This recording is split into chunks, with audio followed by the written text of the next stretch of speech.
Reborn into a world of wilderness, surrounded by dinosaurs. As a mere 4-year-old child, it appears to be a hellish beginning, yet I am Son Gohan. You say that Saiyans have learned of the dragon's existence and wish to come to Earth to make wishes? Fear not, for after a few push-ups, I shall demonstrate the perfect synergy between Earthlings and Saiyans. Thus, when formidable foes descend upon us, Gohan, having trained diligently, unleashes his absolute power to subdue them, astonishing adversaries across all realms and universes. Goku, Gohan, have you defeated them all? Vegeta, impossible. I cannot believe I have been bested by the son of a lower-class warrior. Cell, how can the Son Gohan be so strong? I have prepared extensively and grown significantly more powerful. View, I'm the most perfect and powerful warrior. How could I possibly lose? Jiren, this Son Gohan from this world is truly extraordinary. As relentless foes from infinite worlds converge, Gohan continually surpasses his limits, forging the legend of the strongest singular warrior. Chapter 1. A Wilderness Survival Start. I am Son Gohan, *** in the Western Wilderness. Numerous peaks rise majestically, adorned with vibrant trees, while various beasts roam. Freely among them, a child clad in orange lies atop a mountain peak. Suddenly jolted awake from his stupor, he finds himself surrounded by a vast wilderness, grasses towering above him, obscuring his vision and leaving him utterly bewildered as to his whereabouts. What on earth is happening? I was just up all night playing games, and now I'm here? Son Gohan abruptly rises to his feet, instinctively scanning his surroundings, confusion evident in his eyes. He notices he is perched on the edge of a cliff, and below him are peculiar creatures that baffle his understanding. What in the world is that? Dinosaurs? Am I in the 21st century? As he focuses on the ochre-hued creatures, his mind reels, for they are indeed dinosaurs, beings that should have long since perished. Has he been transported back millions of years? The thought of surviving in a prehistoric era sends waves of anxiety through him, especially since he has never encountered dinosaurs and knows not how to navigate this untamed. Epic, surviving in the wilderness? Fighting dinosaurs? He cradles his head in his hands, feeling a wave of dizziness wash over him, as if countless memories are flooding into his mind. Simultaneously, the energy around him begins to stir. First, a gentle breeze coils around him, swiftly escalating into a tempestuous whirlwind. With a whoosh, the tumultuous winds surge forth, causing the dense underbrush to bend and sway. In the distance, a saber-toothed tiger, previously fixated on a distant goat and poised to pounce, suddenly senses a change, its claws digging into the earth in alarm. Its feline visage betrays a look of sheer terror as it turns to behold a child seemingly levitating above the cliff. Instinctively, the saber-toothed tiger leaps into the nearby thicket, cautiously peeking out with trepidation at the human child on the cliff. Several miles away, Piccolo floats in the air, engaged in meditation, preparing for the impending arrival of the Saiyans a year hence. Suddenly, he detects an overwhelming surge of energy rising from afar. His eyes snap open, astonishment etched across his features as he gazes toward the distant mountains. This energy, it's emanating from that little brat? His green skin darkens further in response to the energy's intensity. He has no time for contemplation and propels himself into the sky, racing toward the source. On the cliff, as the influx of memories converges within Gohan's mind, he comprehends his current predicament. He has been reborn into the Dragon Ball universe, becoming the son of Goku, Son Gohan. However, due to his previous soul's insufficient strength, he had yet to awaken his memories. Not long ago, his Uncle Raditz traversed galaxies to seek him out, only to be dispatched by Uncle Piccolo and his father in a swift turn of events. Afterward, he was left in this wilderness by Piccolo, and amidst the emotional upheaval, his past memories were ignited. As the memories intertwined, connecting his past and present, he fully awakened to his reality. The merging of two souls allowed him to harness his potential to a greater extent, resulting in the earlier display of energy. Revisiting his memories, Gohan now gazes at the dinosaurs with newfound resolve. Though the wilderness survival seems daunting, he is the hybrid Saiyan, Son Gohan. Thus, the challenges before him hardly intimidate him. His gaze shifts to the wild dragons roaming below, and he contemplates the path ahead that he must survive in this realm and train with Uncle Piccolo to prepare for the impending Saiyan invasion a year from now. The foes awaiting him then will be Prince Vegeta and the formidable warrior Nappa. While their strengths may not be overwhelming in the grand scheme of the Dragon Ball universe, their threat to Earth at this moment is substantial. In the original timeline, only his father stood a chance against them, while others, including himself, would merely be toys in their hands, easily extinguished at will. Indeed, in the original narrative, aside from himself and Krillin, the others met swift demise, with the rhythm of battle entirely controlled by the adversaries. Now that he possesses knowledge of these events, it is imperative to enact change, starting with rigorous training. Following Uncle Piccolo's guidance in the wilderness, he had only achieved a mere 2,800 battle power in his fury, far from sufficient to confront the likes of Goku and the god of destruction. Thus, to avoid squandering his innate talent, he must train in the gravity chamber. This gravity chamber requires assistance from Aunt Bulma, and although it may take some time, the results will undoubtedly surpass his previous endeavors. Resolving this in his mind, he rises and gazes toward the distant wilderness, the beauty of Earth striking, yet the future foreboding. For the coming cosmic crises will descend in waves, from the future androids to the ancient demonic entities sealed underground, and perhaps the return of the cosmic tyrant. Contemplating the string of adversaries ahead, Gohan lets out a gentle sigh. His potential is commendable, and facing the onslaught of foes is manageable, but some threats could obliterate planets at a whim, posing a significant challenge. Congratulations, host! Your past and present have intertwined, granting you the gift of destiny. Lightning flash. Just as he feels a slight headache, a voice resonates within his mind. As a reincarnator, he instantly comprehends that this is his new ability. However, the name feels reminiscent of a certain game. Pondering this, he begins to sense further information. Lightning flash, a convergence of all worlds in Dragon Ball. You may randomly match against opponents from these worlds and, upon victory, receive random rewards. Current match opportunities. 1. Additional match opportunities will increase once a year. The description of Lightning Flash is exceedingly straightforward, so much so that Gohan is tempted to scoff, for this ability seems to offer little aid in his training, merely enabling him to match opponents and engage in battle with them. It bears resemblance to a matching mechanism from a certain game. However, the frequency of matches is woefully limited, only one per year. Moreover, it necessitates victory to obtain corresponding rewards, making it impractical for casual use, particularly at this moment. After all, he had yet to embark on his training journey. Even if he were to engage in matches, the outcome would likely be more defeats than victories. It would be far wiser to reserve his efforts for after he has honed his skills. By the way, what rewards can I expect to receive? The host is entitled to acquire anything within the realm of all-dimensional concepts, including potential development, instantaneous movement, and a variety of other skills, as well as rewards encompassing all Dragon Balls. Upon learning of the rewards for vanquishing his opponents, a glimmer of anticipation flickered in Gohan's eyes. Indeed, many of these rewards were precisely what he needed. If engaging in matches could yield such benefits, then this system might prove to be quite advantageous. Time to eat and train.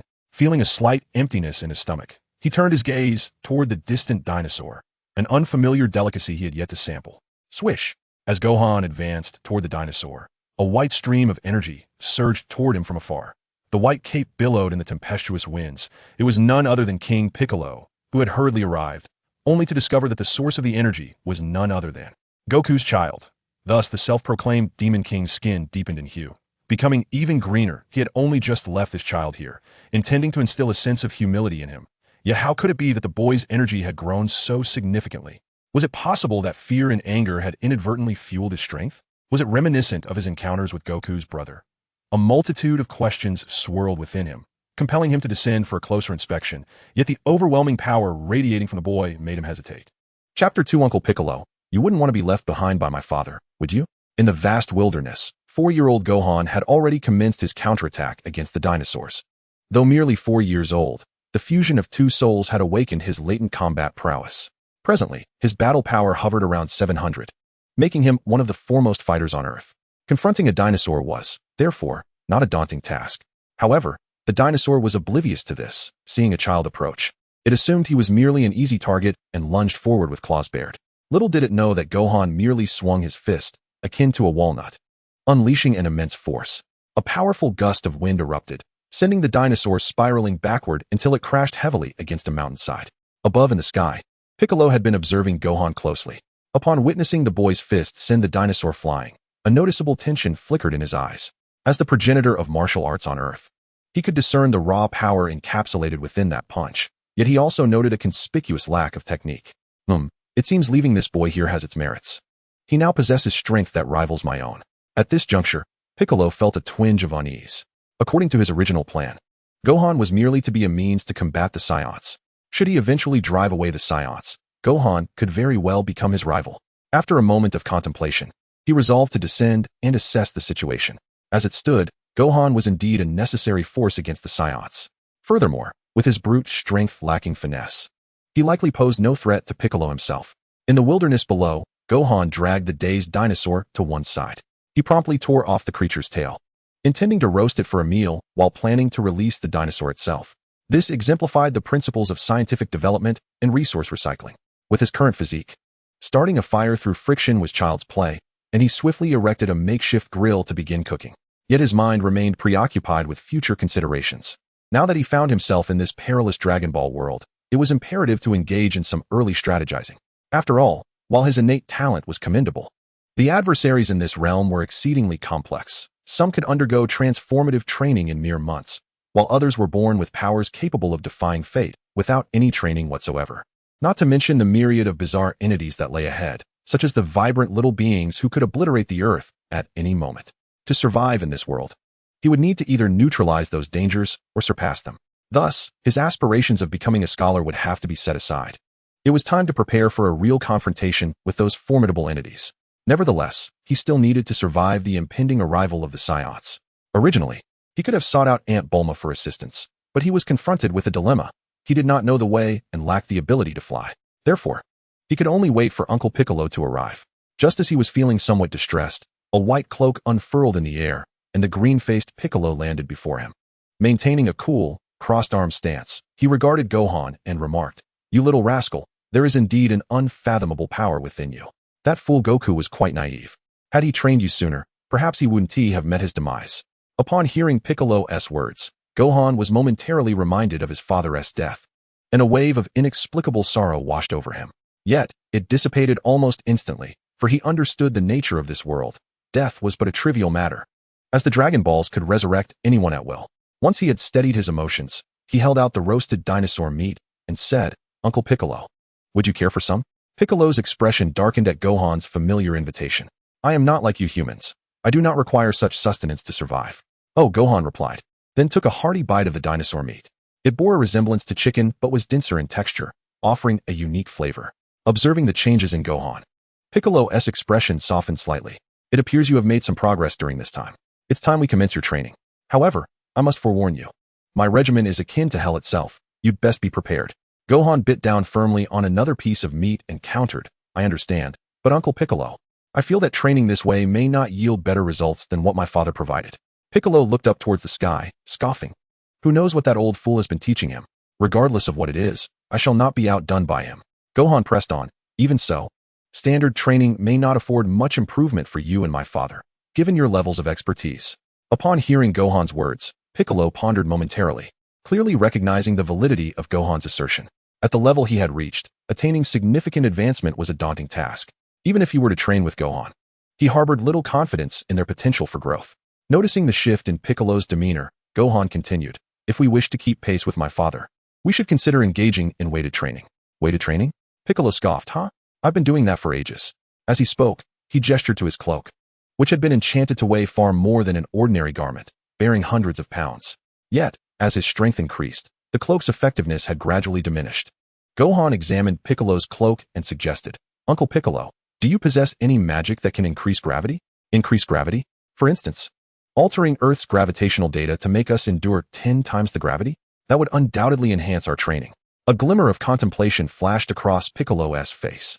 If they could indeed train under such conditions, there was no doubt his strength would surge dramatically. However, the crux was that he lacked such magical prowess. Perhaps the old deity above could assist, but would he dare to ask? Absolutely not. As he mulled over these thoughts, he coldly declared, "Even without such means, I shall surpass Goku. Only I, the great demon King Piccolo, will reign supreme over this world." Gohan, observing his demeanor, reminded him, "But if we could acquire that capability, I believe Aunt Bulma could certainly assist." Bulma? Piccolo, who considered himself Goku's rival, was well aware of Bulma's brilliance. However, seeking assistance from a mere human was out of the question. I have already stated, there is no need to pursue such assistance. As Piccolo spoke, he noticed Gohan approaching him, saying, "Uncle Piccolo, you wouldn't want my father to return from training and surpass you, would you?" At this remark, Piccolo's expression shifted dramatically. Chapter 3 now. Attack me with all your might. At Capsule Corporation, Bulma felt a surge of joy upon Gohan's arrival, only to be startled by the presence of the great demon King Piccolo. Piccolo. Despite her formidable nature, Bulma was clearly taken aback by Piccolo's intimidating presence.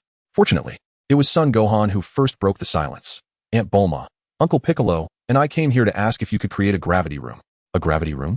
You mean a special facility that alters Earth's gravitational pull, allowing organisms within that area to experience tenfold or even 20-fold gravity. Raising gravity to such extremes would surely crush a person into a mere pancake. Yet, it would undoubtedly yield superior training results. Can you construct it, Aunt Bulma? Upon seeing the wide-eyed enthusiasm of Son Gohan, Bulma instinctively felt inclined to agree. However, her gaze shifted to Piccolo standing nearby, and a cautious thought crept into her mind. Leaning closer to Son Gohan, she whispered, "If it's built, will Piccolo also train inside it?" Her voice was as soft as possible, but Piccolo's acute hearing detected her words, causing his emerald complexion to visibly darken. Son Gohan looked up at Piccolo and replied, "Of course. Our opponents this time are formidable. We need Uncle Piccolo to fight, and I must train alongside him. After all, he is the great demon king who brings despair to the world. But before that, we have Saiyans to contend with. I've heard they trade planets, and if they win, we might find ourselves sold off." Bulma's expression shifted to one of evident fear at Gohan's words. She instinctively nodded, saying, "I will collaborate with my father to establish a gravity room, but you must win." "Indeed, that is certain," Son Gohan replied earnestly, nodding in agreement. "So I'll leave the construction of the gravity room in your capable hands." Piccolo glanced at Bulma before returning his gaze to Son Gohan. "Humph, you better cultivate a sense of awareness. Before that gravity room is completed, I will train you rigorously." Son Gohan nodded in anticipation, fully aware that training requires skill. While blind practice may yield some improvement, it pales in comparison to training with a martial arts master, and in this current era on Earth, Uncle Piccolo is among the finest martial artists. "Wait, Gohan, aren't you going home for a visit?" Bulma, not wishing for Gohan to train alongside the Demon King, tried to inquire. Son Gohan paused momentarily. He indeed felt a desire to return home, especially since his father was temporarily gone and only his mother remained. He should be with her. However, he understood his mother well. If he returned home, it would significantly hinder his training progress. So he gently shook his head and said, "No, I want to be going back for now. Please tell Aunt Bulma for me." As he finished speaking, Piccolo had already lifted Gohan, soaring into the sky and disappearing from Capsule Corporation's radar. Bulma watched the two figures receding into the distance, a peculiar feeling welling up inside her. The Gohan of now was markedly different from the one she had seen at Kame House. The difference was not in his appearance, but stemmed from his spirit and demeanor. When at Kame House, young Gohan's eyes were filled with timidity, and he moved with caution. Now, however, a newfound confidence and brilliance shone in his gaze. He approached his endeavors with discernment. This reminded her of Goku in his youth. It seemed that in losing Goku, this boy had matured significantly. As Bulma contemplated the loss of Goku, a flicker of sadness crossed her eyes, indicating how surreal she found the situation. Let us see how he performs. Perhaps he is the second savior after Goku? Beyond West City, Piccolo and Son Gohan alighted upon a vast expanse of wilderness. Piccolo stood before Gohan, his voice cold as he declared, "From this moment forth, your hellish training officially begins. Before that gravity room is constructed, I will train you to surpass even your father." "That's just what I desire." Son Gohan's eyes sparkled with anticipation. "Now, unleash your full power and attack me." Piccolo crossed his arms defiantly, maintaining his characteristic demeanor. This was the essence of the great demon King Piccolo. "All right." Son Gohan clenched his fists and began to channel his energy. While he had not undergone formal training, he possessed the memories of 2 lifetimes, and simple punches were within his capability. He spread his feet slightly apart, his muscles tensed instantaneously, immense power surging through his skin. Boom! A fierce aura erupted around him. The ground within several meters of Son Gohan's center buckled, as though on the brink of collapse. Upon witnessing this, Piccolo's eyes widened in momentary disbelief. In the next instant, Gohan's small fist surged forward, producing a piercing shockwave, as a tremendous force cascaded outward. Piccolo's initially striking pose transformed into one of terror. He barely had time to think before instinctively propelling himself upward, akin to a rocket. Boom! As he ascended, a violent explosion echoed from behind. Dense clouds of dust billowed forth, threatening to engulf the ground below entirely. In midair, Piccolo turned to witness the devastation left in the wake of Gohan's punch. Everything in its path was obliterated, and the ground bore a gaping, hundreds of meters long indentation that ended at a mountain. What was once an intact mountain now bore a terrifyingly large gash, a feat that would typically require extensive machinery to achieve. Yet, it had been completed in a mere moment by Gohan's punch, allowing a view of the scenery from the other side. Observing the scene below, Piccolo's expression involuntarily twitched. Not only was the destructive power astonishing, but it was also wrought by an untrained child. Even at his formidable level, he had felt an overwhelming instinct to evade such an attack. This was terrifying. Sweat trickled down Piccolo's forehead as he sensed a burgeoning fear within him. Gohan, too, gazed in astonishment at the destruction he had caused. Though he had always known he possessed some strength, he had never truly manifested it, nor had the faulty system provided him with concrete metrics, leaving him unaware of his true capabilities. This is my power. Gohan contemplated the distant devastation, taking a long while to utter those words. At that moment, Piccolo landed back on the ground, having discarded his heavy cloak and hat, his demeanor far less composed than at the outset. His gaze at Son Gohan now bore a hint of wariness. Yet, being the great demon king he was, he quickly regained his composure and stated, "It seems you are not too shabby. However, your control over your energy is lacking. Allow me to teach you the ways of combat." Chapter 4. Training under tenfold gravity. In the Divine Palace, the Supreme Kai had arranged training for Tien and the others before redirecting his consciousness to the lower realm. He observed Piccolo's activities daily. However, due to Piccolo's ability to obscure his presence, his observations were intermittent.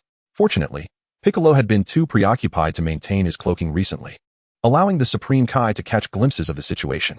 Seeing Son Gohan and Piccolo engaged in their sparring ignited a spark of contemplation within him. Because this child has progressed at an astonishing rate. Having only recently embarked on his training journey, he has already managed to leave Piccolo at a loss. And there are even signs that he may surpass him. Such extraordinary talent and power have left even the deity of Earth feeling apprehensive. It is worth noting that Piccolo originally inherited the powers and gifts of the Demon King, yet even then, his displayed talent pales in comparison to Gohan's at this moment. Gohan's innate abilities have become a source of bewilderment for the deity. Could it be that the union of a Saiyan and a human results in such a transformation? The Supreme Kai, gripping his staff, trembled as he spoke. That must be the Super Saiyan. The term Super Saiyan rang a bell, invoking a sense of familiarity. As he pondered this concept, confusion flickered in his eyes, for it seemed he had encountered it long ago, though the specifics eluded him, perhaps due to the passage of time or the division of his essence. After a moment of contemplation, he ultimately abandoned his musings and shifted his focus to Piccolo. He could sense that Piccolo was entirely different from the original Demon King. While he still bore that title, the essence of evil had been transformed through the passing of his lineage, giving rise to many commendable qualities, particularly during his time spent with Gohan. Piccolo had undergone noticeable changes. Their joint training might lead to unforeseen developments. May fortune favor Gohan and Piccolo. Thus, for the first time in history, the Supreme Kai began to anticipate Piccolo's evolution. In West City, at Capsule Corporation, after a month of diligent effort, Bulma had successfully constructed the gravity room from scratch.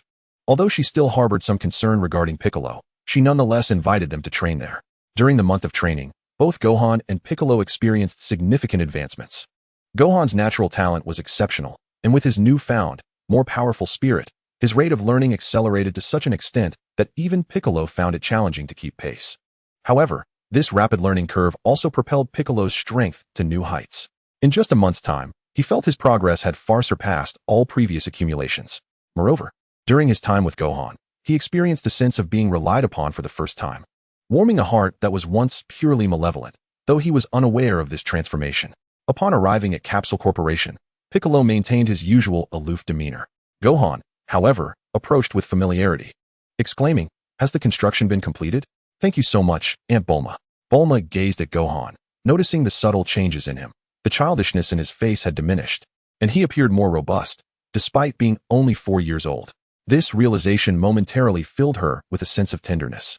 She gently ruffled Gohan's hair and smiled, saying, "It's nothing. After all, you two are destined to save this world." Gohan nodded earnestly, replying, "Don't worry, Uncle Piccolo and I will defeat them." Humph. Piccolo remained with his arms crossed, unexpectedly refraining from retorting. Observing their interaction, Bulma's face lit up with a smile as she said, "Now, let me show you the gravity room and introduce you to it. It has been designed to adjust the gravity up to 100 times Earth's gravitational force. However, the effects of such gravity can be quite overwhelming, so I recommend not attempting anything too extreme. Otherwise, you might be crushed in an instant." Guiding them to the gravity room, she explained its structure. Upon their arrival, she demonstrated its operation and shared important precautions. "This is now entrusted to you. You must give it your all. The mission to save Earth is in your hands." Bulma's enthusiasm was palpable as she sent them inside. Although she had encountered saviors before, this time it was the son of the previous savior training alongside the former Demon King, stirring within her a fresh sense of anticipation. Old Son had an uncanny ability to turn foes into allies. Perhaps, as his son, Gohan possessed this talent as well. With these thoughts, she exited the gravity room. But not far from it, she seemed to recall something, pausing to glance back. Quietly, she retrieved a device, a scouter previously used by Raditz to measure power levels. She wondered just how formidable their combat abilities had become. As she spoke, she donned the scouter and activated it, instantly revealing various readings. A power level of 1200? This is Piccolo. How is that possible, surpassing Krillin and Master Roshi by such a margin? Then, a power level of 863? Is this Gohan's power level? As she processed these numbers, shock washed over her. The disparity from her previous measurements was staggering. The Turtle Hermit's power level was merely 139, and Krillin stood at 206. Yet now, she was measuring a power level of 1200, nearly 1,000 points higher than Krillin. This completely exceeded her expectations. Even more astonishing was the other power level. While she speculated the lower reading belonged to Gohan, 863 was still quite extraordinary. After all, he had only trained with Piccolo for about a month. How could someone reach such heights in so little time? What did that imply for Yamcha and Krillin, who had trained for so long? Was the gap between individuals truly so vast that Gohan could surpass others' lifetimes of training in just a month? It seemed Gohan truly did inherit his father's genius. Fortunately, Bulma was not well versed in martial arts, so despite recognizing the significant differences in power levels, she did not dwell on her astonishment for long. A relaxed expression returned to her face. This is manageable. Once old Son is revived, the two of them together will surely triumph. Inside the gravity room, Gohan remarked, "This gravity room was your idea. So how many times the gravity should we use?" "Let's start with 10 times. Piccolo responded. "If you can't handle it, I won't be coming to your aid." "Understood." With their conversation concluded, the gravity room officially activated to 10 times Earth's gravity. In that instant, Gohan felt an overwhelming weight, as if he were sinking into the ground. A white aura erupted around him as he braced himself against the tenfold gravity. Meanwhile, while Piccolo's body visibly sank under the pressure, his expression remained largely unchanged, his arms still crossed. "Humph, 10 times gravity is merely at this level," Piccolo declared, adopting a combat stance. "Gohan, prepare yourself. I shall unleash my attack." "Right, Uncle Piccolo." Chapter 5, Summoning the Dragon, Reviving the Warriors. At Capsule Corporation. After another 6 months of training, Gohan and Piccolo had increased the gravity in the gravity room to 30 times. Their strengths had undergone a remarkable transformation. It is solely due to the fact that the training partners are just the two of them that they now lack confidence in their own abilities. This necessitates the use of the detector brought by Raditz for testing. Bulma, eager to gauge their progress, is naturally inclined to provide assistance. In truth, there is no pressing need for such testing. Piccolo, evidently self-assured, stands at the forefront and declares, "I have now attained an invincible strength. Whoever comes my way, I am certain to triumph." As he speaks, an aura envelopes him, rapidly surging outward. Clearly, he is unleashing his full power. Gohan merely smiles at his counterpart. Well acquainted with this scenario, as it is a common trait among most individuals in this world to feel invincible at some point. Beep, beep, beep. The detector Bulma wears emits a series of sounds, and the readings escalate swiftly, leaving even those unfamiliar with martial arts wide-eyed. Battle power, 4200, 4500, 4700, 6300. And still rising? The terror in her eyes nearly spills over, for the disparity between this reading and her previous measurements is staggering, causing her mouth to fall agape. Her heart filled with astonishment. 7400. The final reading stabilizes. This is the power Piccolo attained after his training, a figure that dwarfs the previous 408 by leaps and bounds. Even compared to their initial training level of 1200, the difference is monumental. Consequently, Bulma finds herself momentarily at a loss for words. Upon hearing the reading, Gohan's eyes reflect contemplation. Training daily with Piccolo, he naturally has an assessment of their strengths. With Piccolo's battle power at 7400, his own should be nearing 10,000. The magnitude of this enhancement surprises him. After all, in the original timeline, having trained with Uncle Piccolo for a year, his battle power had barely reached around 2800. Even with the immediate use of the gravity chamber, the increase fills him with joy. As it stands, when the Saiyans arrive, he possesses the capability to alter the course of events. Is it not just shy of 10,000 in battle power? While joy flickers in Piccolo's eyes, he maintains an air of indifference. Meanwhile, Bulma, observing the readings, appears dazed, clearly still processing the information. Or perhaps she has already come to terms with it, but remains concerned about Piccolo. "It's your turn, Gohan," Piccolo prompts, having trained with Gohan these past few days. He senses Gohan's strength is commendable, yet he is uncertain of the exact measure. Gohan, however, does not rush to assess his battle power. Instead, he states, "Uncle Piccolo, Relying solely on battle power readings is insufficient. I believe we should have a sparring partner to train against. A partner? With your father absent. Is there anyone on Earth who qualifies to be my opponent? He glances upward, clearly harboring an excess of confidence. Gohan, with a hint of amusement in his eyes, responds. Currently, there should be none on Earth, so we could resurrect past adversaries? Past adversaries? Indeed, for instance, resurrecting my Uncle Raditz. The moment these words escape his lips, both Piccolo and Bulma are left speechless.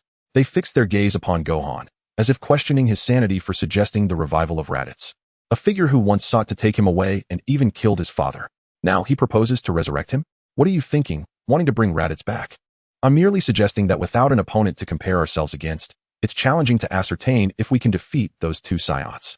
My uncle was their ally and would likely possess valuable information about them. Humph, given that guy's temperament, he may not readily comply. That is indeed true. But as it stands, Uncle Piccolo could easily defeat him, right? Of course, I would not lose to anyone now. That settles it. As long as Uncle Piccolo can overcome him, we should glean much information from him. Piccolo's eyes reflect a contemplative expression, clearly weighing this proposition. Meanwhile, Bulma's mind races with other considerations, stating, to resurrect that troublesome fellow, let us not even discuss whether he might rebel afterward. The dragon needs to remain available to revive Goku. What shall we do once we've used it? Piccolo has also contemplated this matter and turns his gaze towards Gohan. That's simple. We could revive my father as well. However, according to the Supreme Kai's words, Goku has gone to train with King Kai. If he were revived now, Aunt Bulma, have you ever resurrected anyone in the past? Indeed. According to your understanding, when my father's spirit is in the other world, upon resurrection, will he return directly to Earth or remain with King Kai?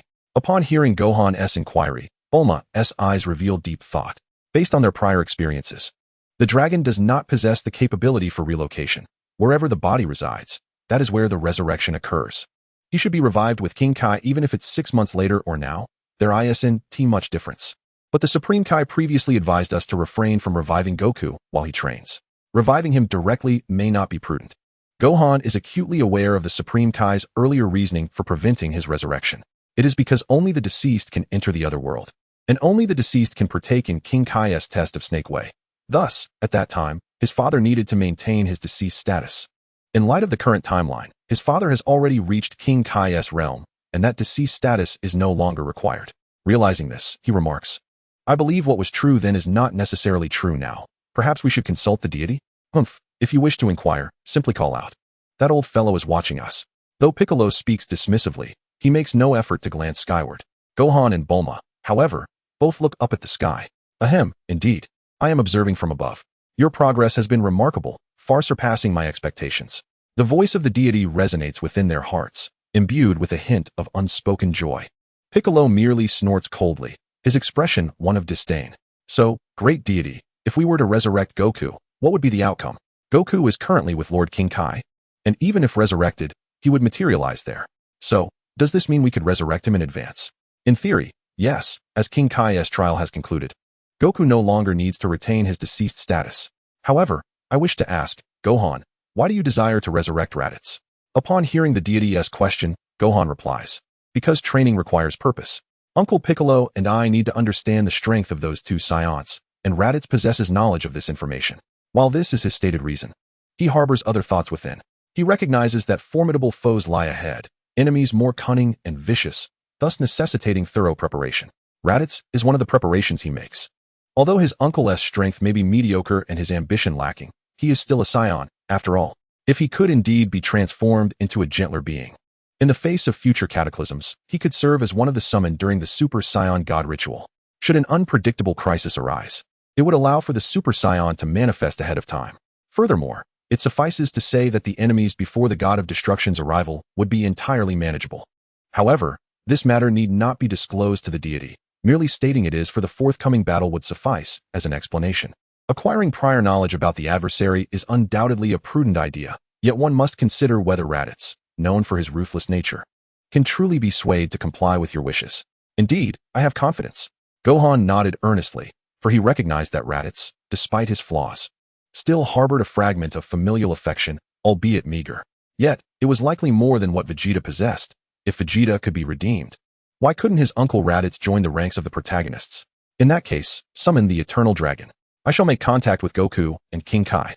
The deity sighed softly, tacitly acquiescing to Gohan's course of action. Thank you, esteemed deity. After expressing his gratitude, Gohan shifted his gaze towards Bulma. Just like your father. You truly baffle me. Bulma gently shook her head and instructed someone to bring forth the gathered Dragon Balls, preparing to make a wish. Yet her eyes remained fixed on Gohan, clearly taken aback by his performance today. Though merely 4 years of age, he exhibited remarkable foresight, contemplating issues with a thoroughness that surpassed her own. The resemblance to Goku was becoming unmistakable. A wistful expression crossed her face, as memories of her encounter with Goku in the mountains resurfaced. Chapter 6. Scene transition. Who is the challenger? On King Kai's planet, Goku was engaged in rigorous training. As the pinnacle of martial arts on Earth, although he had only trained for a month, he had already acclimatized to the tenfold gravity. He was now striving for further advancement, simultaneously preparing to learn the ultimate techniques imparted by King Kai. At that moment, he sensed a mysterious force enveloping him. His heart began to race, and his previously dormant body surged with vitality, a sensation unlike any he had experienced before. With a resounding crack, the halo above his head shattered as the strange energy coursed around him. Perceiving a significant change within himself, Goku paused, his normally squared eyes transformed into rounded ones. Clearly sensing something amiss. Is it possible that I have been resurrected? Indeed, you have been brought back to life. King Kai, hands clasped behind his back, approached with small, measured steps. Just moments ago, the deity from your planet communicated with me, stating that it was your son Gohan's suggestion, and he also resurrected Raditz. Goku's expression morphed into one of bewilderment. He was yet to comprehend the situation. Why had his resurrection occurred without prior notice, not to mention the revival of Raditz? Has something transpired on Earth? He inquired, his demeanor growing serious. What prompted Gohan to suggest reviving that individual? According to the Earth deity, your son Gohan and another individual had trained in the gravity chamber, significantly enhancing their powers, and thus sought someone to challenge. The gravity chamber? They may have surpassed you by now, Goku. King Kai remarked, amusement dancing in his eyes. Goku blinked a couple of times, then replied with a grin. It seems Piccolo and Gohan are working hard. I cannot afford to fall behind. As he spoke, a powerful aura enveloped him. Evident that the news had invigorated him rather than shocked him. Oh, you're quite spirited, Goku. Ah, King Kai, let us embark on the next phase of training. Goku refrained from inquiring further about Raditz or the happenings on Earth, instinctively placing his trust in Gohan and the others. His sole focus was on enhancing his own abilities to ultimately confront the two intruders threatening Earth. Excellent. Maintain that enthusiasm. Prepare yourself, for I am about to teach you my unique technique, the King Kai Fist. On Earth, the sky had inexplicably darkened. In a desolate region, the ground trembled as if something was attempting to break free from beneath. In the blink of an eye, a hand emerged from the earth, clawing its way outward. Moments later, a robust man erupted from the ground. Gasping for breath, the disheveled man collapsed onto the ground, gazing around in confusion, clearly fatigued. Where am I? His mind was clouded, with many memories eluding him. Right? I saw something fall here that day, and then Boom. As he recalled that moment, the ground in the distance erupted once more, a thick cloud of smoke rising into the darkness. Almost simultaneously, the sky transitioned from darkness back to brightness. In the distance, a long-haired man floated in the air, clad in tattered armor, with what resembled a tail adorning his waist. This figure was not unfamiliar. His last memory was intricately linked to him. The long-haired man surveyed his surroundings, confusion etched on his face. What is happening? Wasn't I killed alongside Kakarot? Now this. Suddenly, a glimmer of realization sparked in his eyes. I understand now. It must be the Dragon Balls they spoke of. It appeared that Prince Vegeta had arrived. Humph. Now it's time for me to exact my revenge. Raditz's eyes gleamed with a ferocity as he grasped the reality of his resurrection. The figure nearby seemed somewhat familiar. As he surveyed his surroundings, he spotted a resurrected farmer in the distance, someone he had killed without a second thought. Humph. Seems like another weakling with a power level of only 5. Let us start with you. His eyes gleamed with murderous intent as he contemplated unleashing his pent-up rage. Just then, 2 streaks of light hurtled toward him with incredible speed, creating a tempest in the sky. Whoosh! 2 figures came to a halt before Raditz. Though not the individuals he had anticipated, they were still familiar faces. One was the green-skinned being who had once slain him alongside Kakarot, while the other was Kakarot's young son. Upon seeing Piccolo, Raditz's eyes blazed crimson. Here was the being who had ended his life after he had roamed the universe alongside Prince Vegeta for so long, only to suffer greatly in the afterlife. How dare you show your face before me? Fueled by rage, Raditz summoned a formidable energy wave directed at Piccolo, deliberately sparing Gohan, standing nearby. It appears that even this malevolent individual harbors a scant few benevolent thoughts within his heart. Boom. A powerful energy sphere detonated midair, releasing a dazzling brilliance that was swiftly accompanied by a billowing cloud of smoke. I will ensure your demise is absolute, Raditz bellowed, his voice echoing with ferocity as he unleashed a torrent of energy spheres, each one expanding the already overwhelming atmosphere. The intense energy surged outward from the center of the smoke, causing the recently revived villagers below to be violently swept away, landing far from their original positions. Boom, boom, boom. The explosions above continued unabated, only ceasing when Raditz felt the weariness begin to set in. With a cold, indifferent gaze, he surveyed the scene before him. He recognized the green-skinned earthling and was acutely aware of his power. With this barrage, there was no way he could have survived. At this moment, he must have been reduced to mere pulp. After taking a few heavy breaths, he looked toward the smoke and laughed heartily.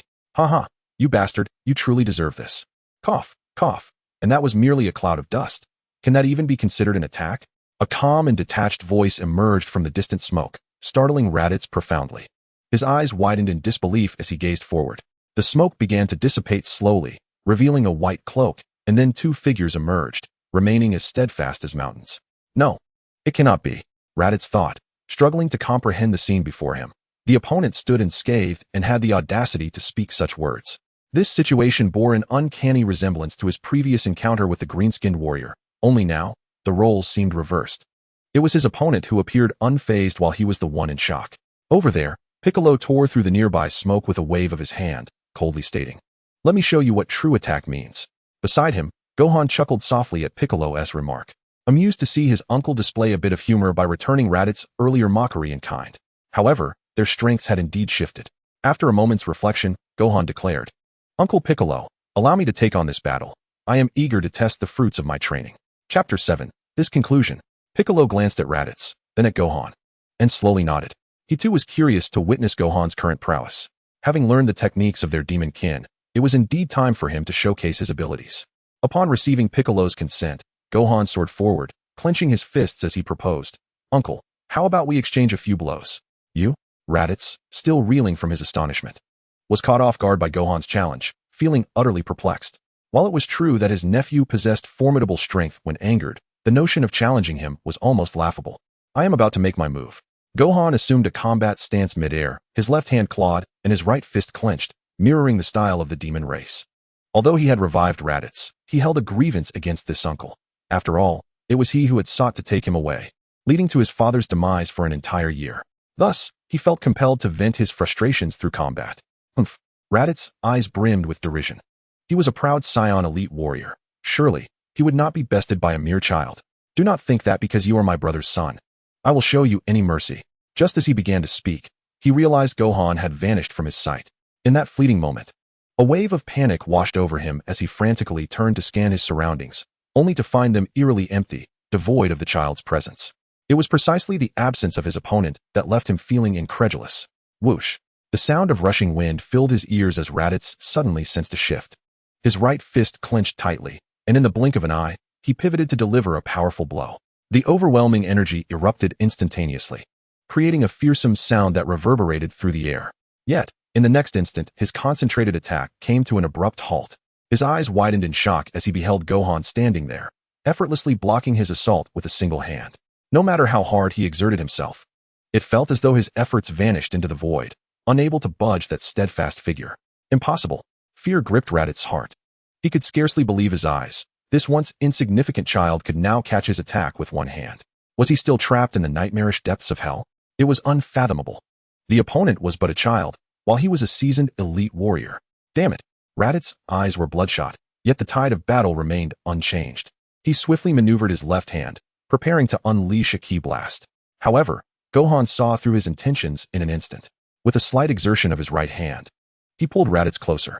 Seizing the moment as Raditz barreled toward him with inertia, Gohan swiftly released his grip, twisting his body to deliver a powerful elbow strike to Raditz's chest. Boom! Raditz's already damaged armor shattered completely in that moment. He felt an indescribable pain surging through him. His form sent hurtling backward, crashing violently into a hillside. Meanwhile, Gohan regained his balance midair, trembling slightly as he crossed dozens of meters in an instant. Positioning himself before the mountainside where Raditz had created a gaping hole, the sound of rumbling echoed continuously from within the mountain. Cursed! A hoarse roar erupted from within. accompanied by a powerful aura as a furious Raditz burst forth from the depths. In his rage, he summoned every ounce of his strength. Yet this was not the same as when he first arrived on Earth. Gohan's left arm deflected Raditz's ferocious strike, and as Raditz's defenses were wide open, Gohan followed up with a devastating uppercut to his chin. Crack! A sound akin to shattering bones resonated through the air. Raditz soared once more into the sky, a thin stream of blood trailing from his mouth as he ascended. Now he was utterly bewildered, his mind a blank slate. Only when he passed through the clouds did he begin to regain his senses, but the pain in his jaw was beyond words. Damn it. The intense agony made it difficult for him to speak coherently. As he struggled to adjust his body, he discovered a figure standing above the clouds. It was Gohan, clad in an orange martial arts uniform, his hands clasped atop his head, radiant energy shimmering between his palms. Demon flash. With a piercing cry, a terrifying wave of energy erupted forth instantaneously, enveloping Raditz's form in a brilliant and fierce light. In the next moment, a brilliant beam of light connected heaven and earth, its formidable aura dispersing the surrounding clouds, while the ground, struck by the impact, rumbled incessantly. The terrifying shockwave emanated outward from the center of the light column. Even the airborne Piccolo found his cape billowing wildly, yet he maintained a serene demeanor, exuding a certain charm despite the chaos. He gazed towards the distant energy wave, his eyes reflecting a hint of satisfaction.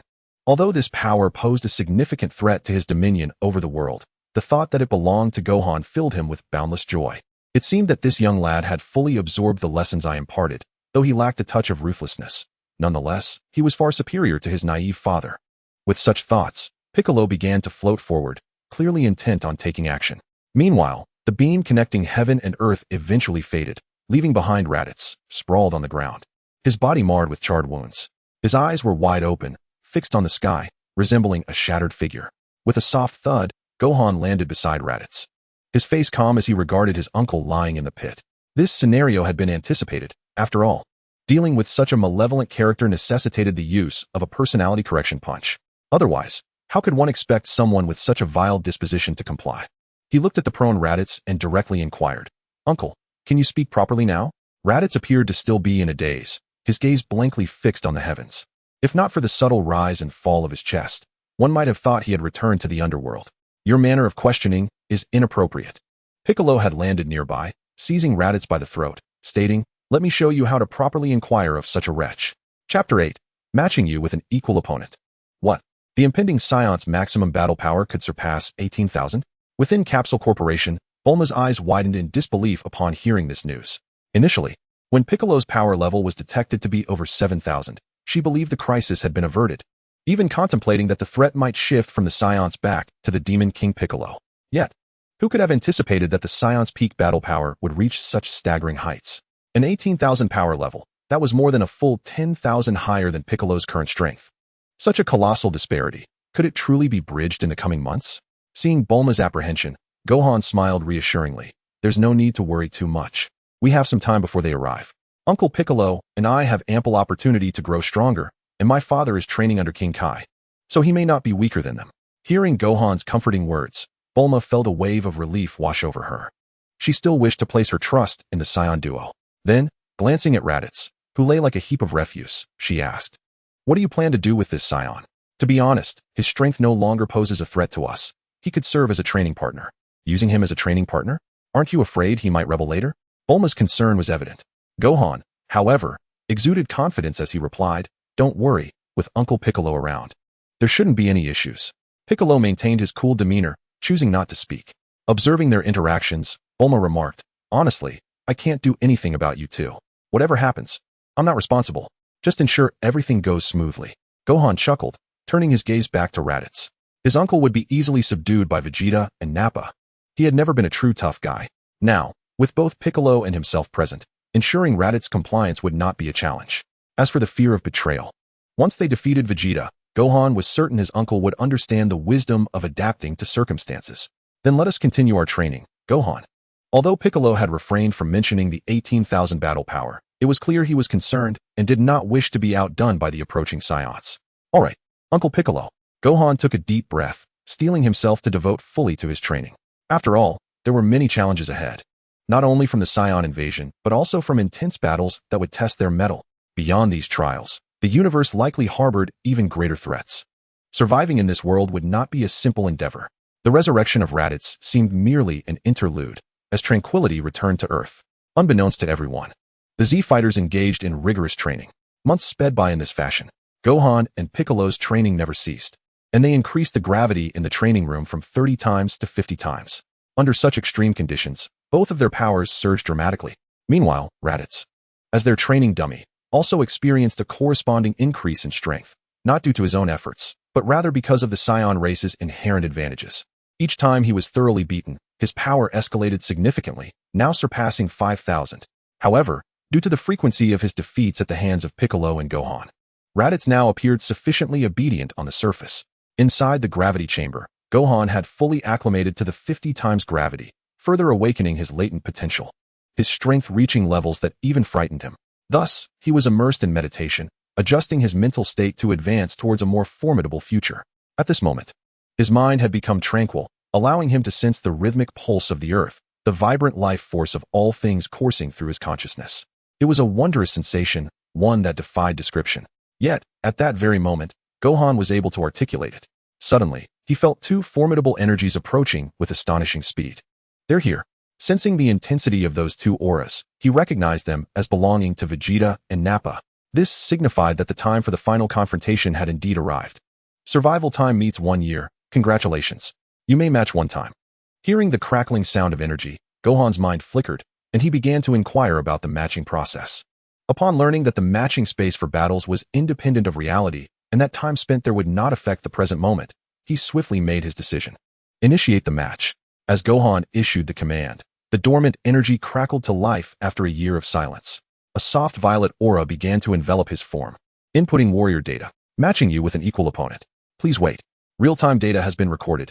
Please monitor your condition. Matching an opponent. Attempting to connect with the world, trying to join the temporal sequence. In the next instant, Son Gohan felt the world before him suddenly transform into a dazzling spectacle. It was as if countless dimensions overlapped, creating an extraordinary scene that defied description. Numerous purple crystals floated in the void, each harboring the essence of the temporal universe, an existence so profound that even deities would find it challenging to articulate. As he gazed upon one of the crystals, his own data materialized before him. Name, Son Gohan. Age, 5. Battle power, 37,000. Style, Demon Clan power. Transformation, none. Upon witnessing the precise figures of his battle power, Son Gohan's expression remained unchanged. He had long possessed a general understanding of his own capabilities. Although he had increased the gravity to 50 times, his steady training had not led to any explosive growth through self-harmful means. Nevertheless, it was sufficient to face the imminent circumstances. Opponent matched, Dales. Description, the warrior Dales, traversing the universe, has inexplicably received assistance, allowing his shattered soul to return to the past. He then brought with him the seed of the spirit fruit tree to Earth, which absorbs all energy from the planet it inhabits, ultimately leading to its destruction. Dales. A look of surprise crossed Son Gohan's face. He recalled this character, a figure from the movie universe, who bore an uncanny resemblance to his father. This individual's strength was rather average, relying entirely on the spirit fruit. However, what did it mean for a shattered soul to return to the past? Could it be that in this matched world, Dales was still a minor protagonist, capable of reincarnation? Chapter 9. The advantage is mine. In a different universe, on Earth, amidst a picturesque mountainous landscape, Son Goku was enjoying a rare moment of leisure with his companions. They each sought out wild game, adding more flavor to their outing. Beside a small tree, Son Gohan, previously at rest, suddenly opened his eyes, his pupils flickering with electric brilliance, and his entire demeanor underwent a significant transformation. Meanwhile, the playful group remained oblivious to any changes. Little did they know, in that fleeting moment, Son Gohan had become an entirely different version of himself, the one who had matched with electric speed. Let me become the self of this world. What of the self that exists here? Reminder, the body you are currently using is generated based on your own essence and is unrelated to Mr. Son Gohan of this world. The Mr. Son Gohan of this world has been temporarily displaced to a special space and will return after the match concludes. Receiving this response, Son Gohan felt a sense of clarity. It was still his battle power and body, so he anticipated no significant issues in combat, especially since Dales was hardly a formidable adversary. Even if it were true that this world's version of him was a reincarnator, he still had ways to defeat him. Hey, Gohan, why aren't you joining in the fun? Just as Son Gohan pondered these thoughts, Krillin stealthily approached him, seemingly intending to startle him. Son Gohan had sensed his presence long ago and responded with a smile. I was just thinking of taking a little break, but it seems Uncle Krillin caught me. While he felt that the match carried an odd narrative, he chose to embrace the situation and greeted Krillin and the others. Yet, he continued to observe the energy fluctuations around Earth. After all, Dales, who was originally a mere silver coin, now seemingly returned from reincarnation, might employ unforeseen tactics. Thus, to ensure victory, he needed to remain vigilant. However, as the picnic concluded, he felt no new energy signatures approaching Earth, as if Dales would not come after all. Gohan, why do you seem so distracted today? Once everyone had parted ways, Son Goku patted Gohan's shoulder, inquiring with a comforting tone. Son Gohan turned his gaze toward this world's father, feeling a bittersweet sentiment. He never expected to encounter his father in another universe, while his own remained absent. Though they were different versions, both exuded a similar purity that made him feel a unique sense of care. He gently shook his head. It's nothing. I just feel a bit uneasy. Uneasy? Son Goku's hand rested on Gohan's shoulder, his eyes wide as if contemplating something. Suddenly, his expression shifted significantly as he exclaimed, "Could it be that you're worried about Chi-Chi checking your homework? But we agreed that everything should be fine, right?" Hearing his father's guess, Son Gohan couldn't help but chuckle. It was amusing that someone as powerful as his father could be so thoroughly managed by his mother. It's no wonder many claimed that his mother was the true champion of the universe. He laughed and shook his head. It's not about homework. Mid-sentence, he recalled that at this moment, his father had already gone to King Kai's planet. Moreover, his own body had become capable of withstanding the power of the Kaioken times 10. Given that the match included narrative elements, did that imply he could learn the Kaioken here? After all, the Kaioken would be immensely beneficial for him at present. With this thought in mind, he inquired, "By the way, Dad, could you teach me that Kaioken technique?" Kaioken? A look of contemplation crossed Son Goku's face before he replied, "Of course. According to Lord Kai, martial arts should be passed on to talented righteous warriors, and you clearly meet that criterion." Son Gohan nodded vigorously, relieved that King Kai would permit others to learn the technique. After all, in the world he knew, aside from his father, no one else had mastered the Kaioken. It was understandable that Saiyans might not use it, as the Kaioken's immense strain paled in comparison to the more stable Super Saiyan transformation. However, it was rather peculiar that others did not utilize it, especially Uncle Piccolo. If he could wield the Kaioken, he could probably single-handedly defeat the ensuing Cell. Unfortunately, in the original world, Uncle Piccolo did not know this technique. But why the sudden desire to learn the Kaioken? It's no simple feat. Mastering it requires enduring significant hardship. I just want to learn it. I can't always let you fight alone, can I? Hearing his child's heartfelt words, even the emotionally reserved Goku was momentarily taken aback. He then smiled and said, "Well, then let's go ahead and learn it. I look forward to seeing you grow into a warrior capable of standing on your own." "Yes, I will do my best, but you'll have to talk to Chi-Chi about that." When Chi-Chi was mentioned, even one of the universe's mightiest warriors approached cautiously, as if fearing the consequences. "Yes, I understand." Son Gohan did not directly put his father in a difficult position, for this world was not his own. He simply sought to learn about the Kaioken from his father. In the vast expanse of space, a large spaceship quietly approached the Azure planet. Within the confines of the spacecraft, a man with ebony skin and a crab-like head sat upon a throne, his gaze penetrating the vastness of space below. "Kakarot, we shall soon meet again." The voice of Dales resonated ominously within the vessel, his eyes glinting with ferocity. "This time, I shall complete my metamorphosis here, leaving you no opportunity to intervene. Just watch, for a new cosmic sovereign shall arise." "Lord Dales, are you familiar with this planet?" Amando and his companions discerned the significance Dales placed upon the world. Indeed, to some extent, this planet serves as excellent fertilizer. It should yield extraordinarily high-grade spirit fruit trees. Then let us descend upon this planet immediately, but remember to conceal your powers. There are some bothersome individuals residing there. Understood. After issuing his command, Dales continued to fixate upon the distant expanse. It was here that he had first glimpsed the hope of ascending to cosmic supremacy.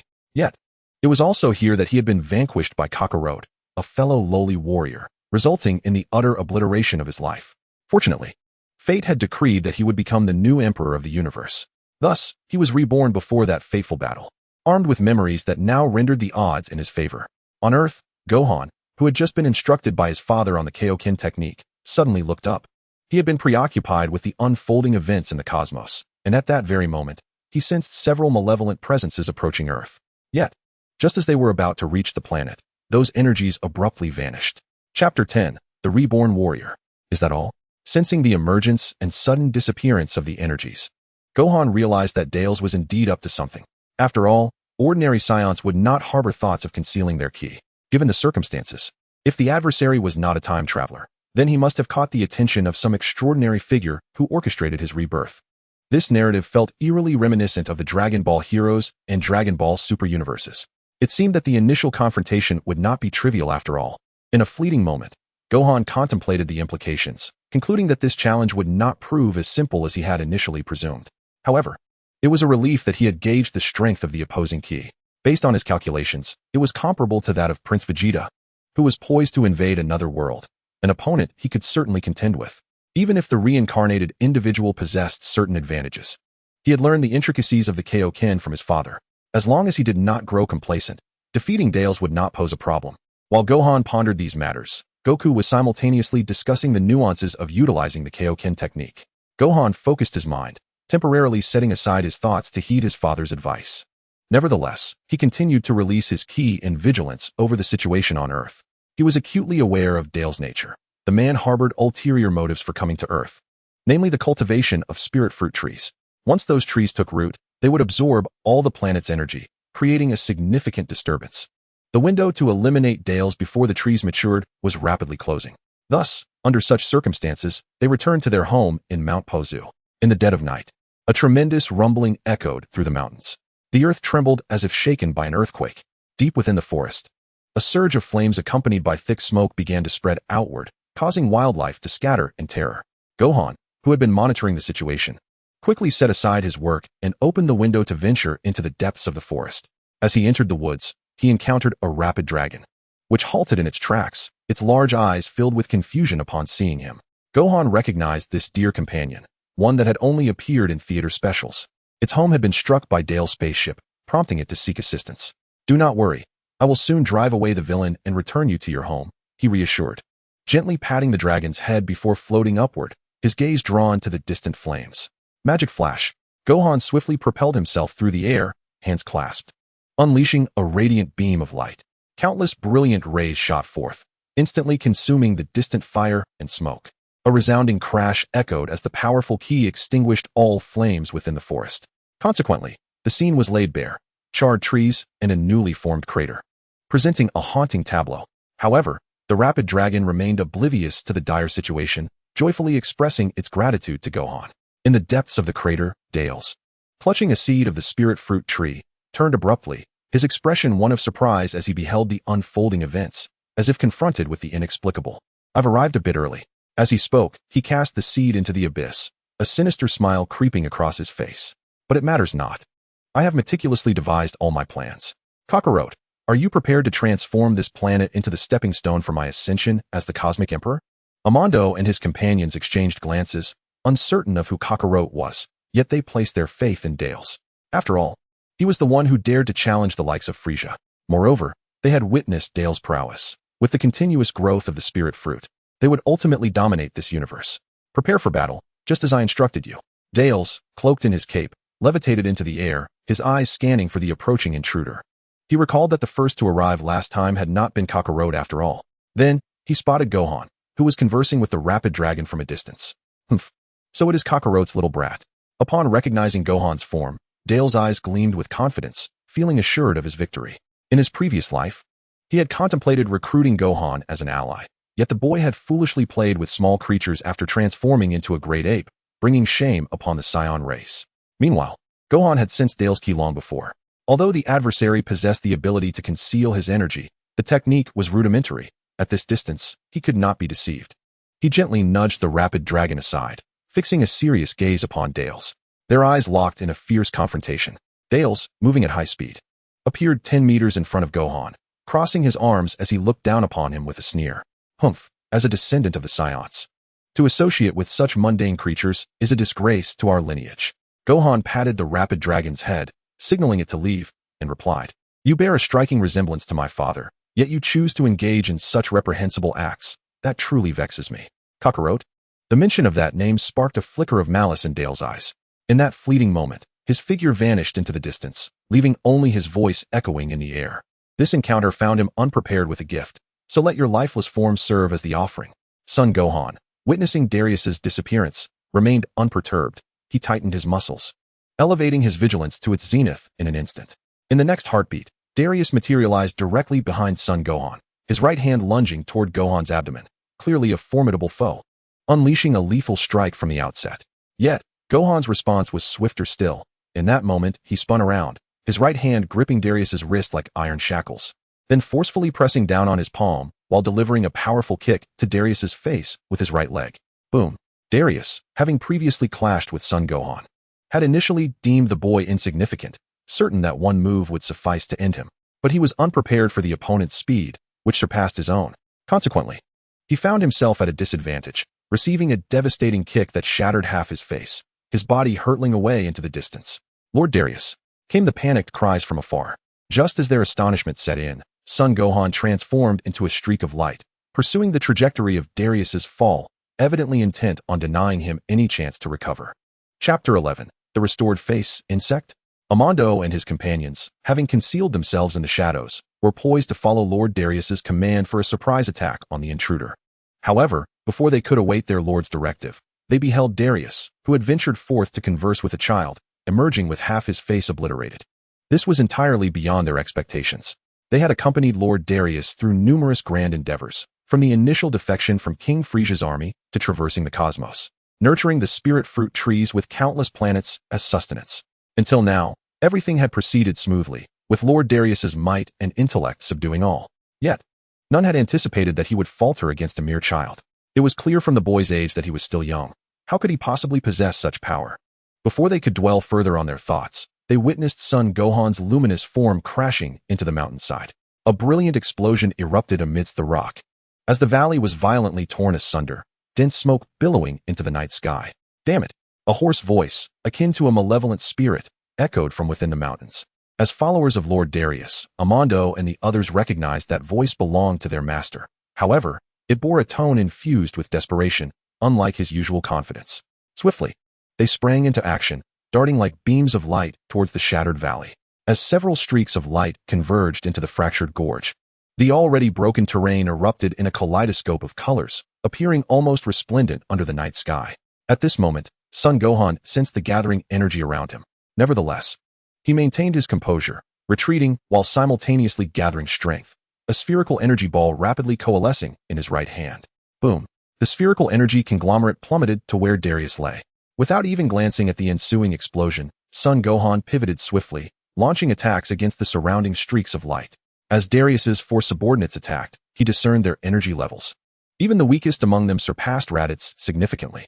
It could only be said that the spirit fruit trees were indeed formidable, enabling Darius to command a battalion of subordinates with an average battle power of 10,000. To put this into perspective, even Vegeta, hailed as the greatest genius among Saiyans, could not boast subordinates of such strength. Yet, despite this, Gohan was more than capable of handling them. Crack! Before the assailants reached their designated positions, the data on the scouter surged rapidly, surpassing the device's limits and causing it to explode. What? A wave of intense fear coursed through them. Yet, before they could formulate further thoughts, they felt as if they had been struck by a mountain, their bodies flung away. Pain surged throughout their forms, a clear indication that their opponent's speed had rendered them utterly defenseless. Damn, how could this guy be so powerful? Amando and the others were left incredulous. They had traversed the cosmos alongside Lord Darius for quite some time, yet they had never encountered such an adversary. With their bodies enhanced by the spirit fruit, they were utterly incapable of countering, barely even catching a glimpse of their opponent before sustaining grave injuries. Crash! As they were propelled into the distance, Son Gohan came to a halt, a blazing white aura enveloping him, radiating with an intense brilliance. The high-density energy coalesced into a tangible flame, rendering him akin to a sun, illuminating the entire valley. Observing from afar, the swift dragon tilted its head in curiosity as Gohan's friend. It had yet to witness him in this state. Had he truly transformed into a sun? Before it could ponder further, it saw radiant beams expanding outward from Gohan's center, resembling fireworks blooming in the sky. Yet, unlike ordinary fireworks, these beams concealed a terrifying power. The beams struck Darius's subordinates with overwhelming force, annihilating them in an instant. Gohan swiftly reined in his aura, cognizant of the need for discretion in this reality, lest he attract stronger foes. His brow furrowed as he gazed into the shattered valley, sensing an energy rising rapidly. Clearly, his earlier calculations had underestimated Darius' resilience. Gohan's eyes sparked with electric intensity, his muscles tensing once more as a faint glow enveloped his body. He had realized that Darius still possessed other capabilities. Crash. The distant energy surged violently. Countless fragments of rock swept up by a fierce wind, hurtling towards the surroundings. The rocks battered the forest, igniting it with flames, rendering the entire area a scene of devastation, as if besieged by a relentless meteor shower. Son Gohan, however, remained unfazed, suspended in midair. No matter how fierce the onslaught of debris, it could not breach the 3-foot perimeter around him. At that moment, dark streaks of energy surged towards him at an alarming speed. Among them was Darius, yet his velocity had increased significantly, even imposing pressure upon Gohan. Boom. The air compressed to its breaking point, resulting in a violent explosion. Terrifying flames cascaded through the void, the shockwave resonating far and wide, felt even beyond the forest's edge. In a swift response, the warriors tasked with safeguarding this planet hastened to the scene. Impossible. You did not possess such power last time. Darius's voice echoed amidst the flames, imbued with both astonishment and fury, though markedly improved compared to before. Last time? Son Gohan feigned confusion. Humph, it appears something has shifted. Observing Gohan's lack of awareness, Darius sneered, but the outcome has long been predetermined. The victor of this universe shall undoubtedly be me, Darius. As he spoke, the two auras around him began to swell rapidly. The purple and white flames expanded, seemingly cleaving the night sky in twain. I shattered your face just now, didn't I? Gohan's thoughts raced like lightning, and in an instant, he unleashed the Kaioken he had recently mastered, overpowering Darius's aura. Another punch landed fiercely on Darius's visage. To be frank, the face reminded him of his father's, instilling a twinge of guilt each time he struck. This time, Darius was propelled several meters away, but managed to halt his trajectory midair. He cast a malevolent glare at Gohan, retrieving a small, insect-like object from his pocket. Humph, I, Darius, am destined to be the emperor of the universe. Do you truly believe that you, the son of a lowly warrior, can defeat me? Chapter 12. The Annihilation of Darius. Upon seeing the tiny, insect-like object in Darius's hand, Gohan's gaze sharpened, and thoughts of the demon realm surged within him. The object bore a striking resemblance to a peculiar product from that realm, known as a resurrection bug, which functions similarly to the sins of beings, capable of instantaneously healing all wounds. With such an item in his possession, it was no wonder Darius could recover in an instant. But how had he acquired it? Had he ventured into the demon realm, or was there some chaotic source behind it? Should it be the latter? He would need to exercise utmost caution. After all, if Darius had merely traversed the demon realm and did not impersonate Tien Shinhan, he would not be an insurmountable foe. Yet, the latter scenario held infinite possibilities. Aware that his opponent might possess additional tricks, Gohan silently amplified the Kaioken to its maximum limit of 4 times. This was the utmost intensity his body could endure. Any further escalation would lead to a collapse akin to what befell his father when employing the fourfold Kaioken. While it could temporarily enhance his combat power, the repercussions would be too great to bear. Darius consumed the bug, his injuries mending instantaneously. He then wickedly retrieved a dark red fruit from beneath the charred remnants of his cloak. The fruit appeared highly unusual, likely the so-called spirit fruit. Humph. Although you have indeed grown stronger since then, Darius lifted the fruit to his mouth, smirking as he proclaimed, "This time, I shall emerge as the victor." Just as he prepared to consume the spirit fruit, a surge of crimson energy erupted, and before Darius could comprehend what was happening, he found his hand empty. A look of disbelief washed over his face. Where did my large spirit fruit go? How could it vanish so swiftly? This bewilderment did not linger long, as he soon spotted Gohan above, clutching the very spirit fruit he had lost. What? The confidence in Darius's eyes morphed into terror. He had previously observed this young boy's movements and believed his speed would not reach such heights. What was transpiring? Nevertheless, being a seasoned individual who had lived once before, he swiftly made a decision. He turned and dashed towards the abyss where the spirit fruit tree's seed had fallen. Concurrently, he unleashed an unending barrage of energy blasts, evidently attempting to intercept Gohan mid-flight. Before Gohan could even examine the essence of the spirit fruit, he noticed Darius's intent to flee. He immediately refocused, propelling himself toward Darius with even greater speed. The countless energy blasts descended like rain, yet Gohan, a streak of red light, maneuvered through them with astonishing speed, reaching Darius in an instant. Darius, too, spun around, his hands forming a circular barrier of energy that expanded as he thrust them outward. Bang! The energy ring crashed violently toward Gohan. This time, Gohan did not evade. Instead, he halted midair and delivered a powerful kick to the ring. Encased in an immense density of energy, a single kick shattered the ring, transforming it into a cascade of light. Damn it! Darius seethed, witnessing his every attempt to thwart Gohan fail. His anger surged, his eyes bloodshot with fury. Originally, he had a special technique called the fusion bug at his disposal. However, that little brat had decimated all his subordinates, leaving him with no means to utilize the fusion bug. Currently, his only recourse was to wait for the spirit fruit tree to mature. Yet, considering Gohan's exhibited speed, he would never have the luxury of time for the tree to grow. Curse it, I never imagined that upon returning, I would be cornered by this brat, with no means to counterattack. Is it possible that the great Darius shall fail to unify the universe and perish on this planet? As he seethed with rage, Gohan resolutely launched his assault. Recognizing Darius's connection to the demon realm and fearing he possessed other abilities, Gohan aimed to conclude the battle as swiftly as possible. Cloaked in crimson flames, the blood within him surged, and his muscles visibly expanded. Buzz! A piercing sonic boom echoed through the night sky as Darius looked up to see Gohan advancing toward him. He hastily summoned his full power, preparing for an epic clash. However, as the fierce winds swept in, the crimson flames abruptly veered, executing a wide arc in midair. Before Darius could react further, he felt a searing pain in his waist, as if his body were being torn asunder. The overwhelming speed of his opponent left him utterly unprepared. Impossible. The Saiyans' near-death recovery should significantly augment his combat power. By all accounts, I should have experienced considerable growth. How is there still such a vast chasm between us? As Darius plummeted forward, incredulity filled his mind. He struggled to reach the pouch at his waist containing the resurrection bugs. Yet the agony from his fractured spine rendered every movement excruciating.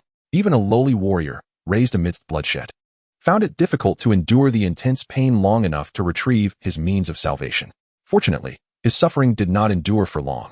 With murderous intent ignited within him, Gohan clasped his hands before his forehead, unleashing the Kaioken's fourfold magic flash. Crack! Dense lightning coiled rapidly around Gohan's form.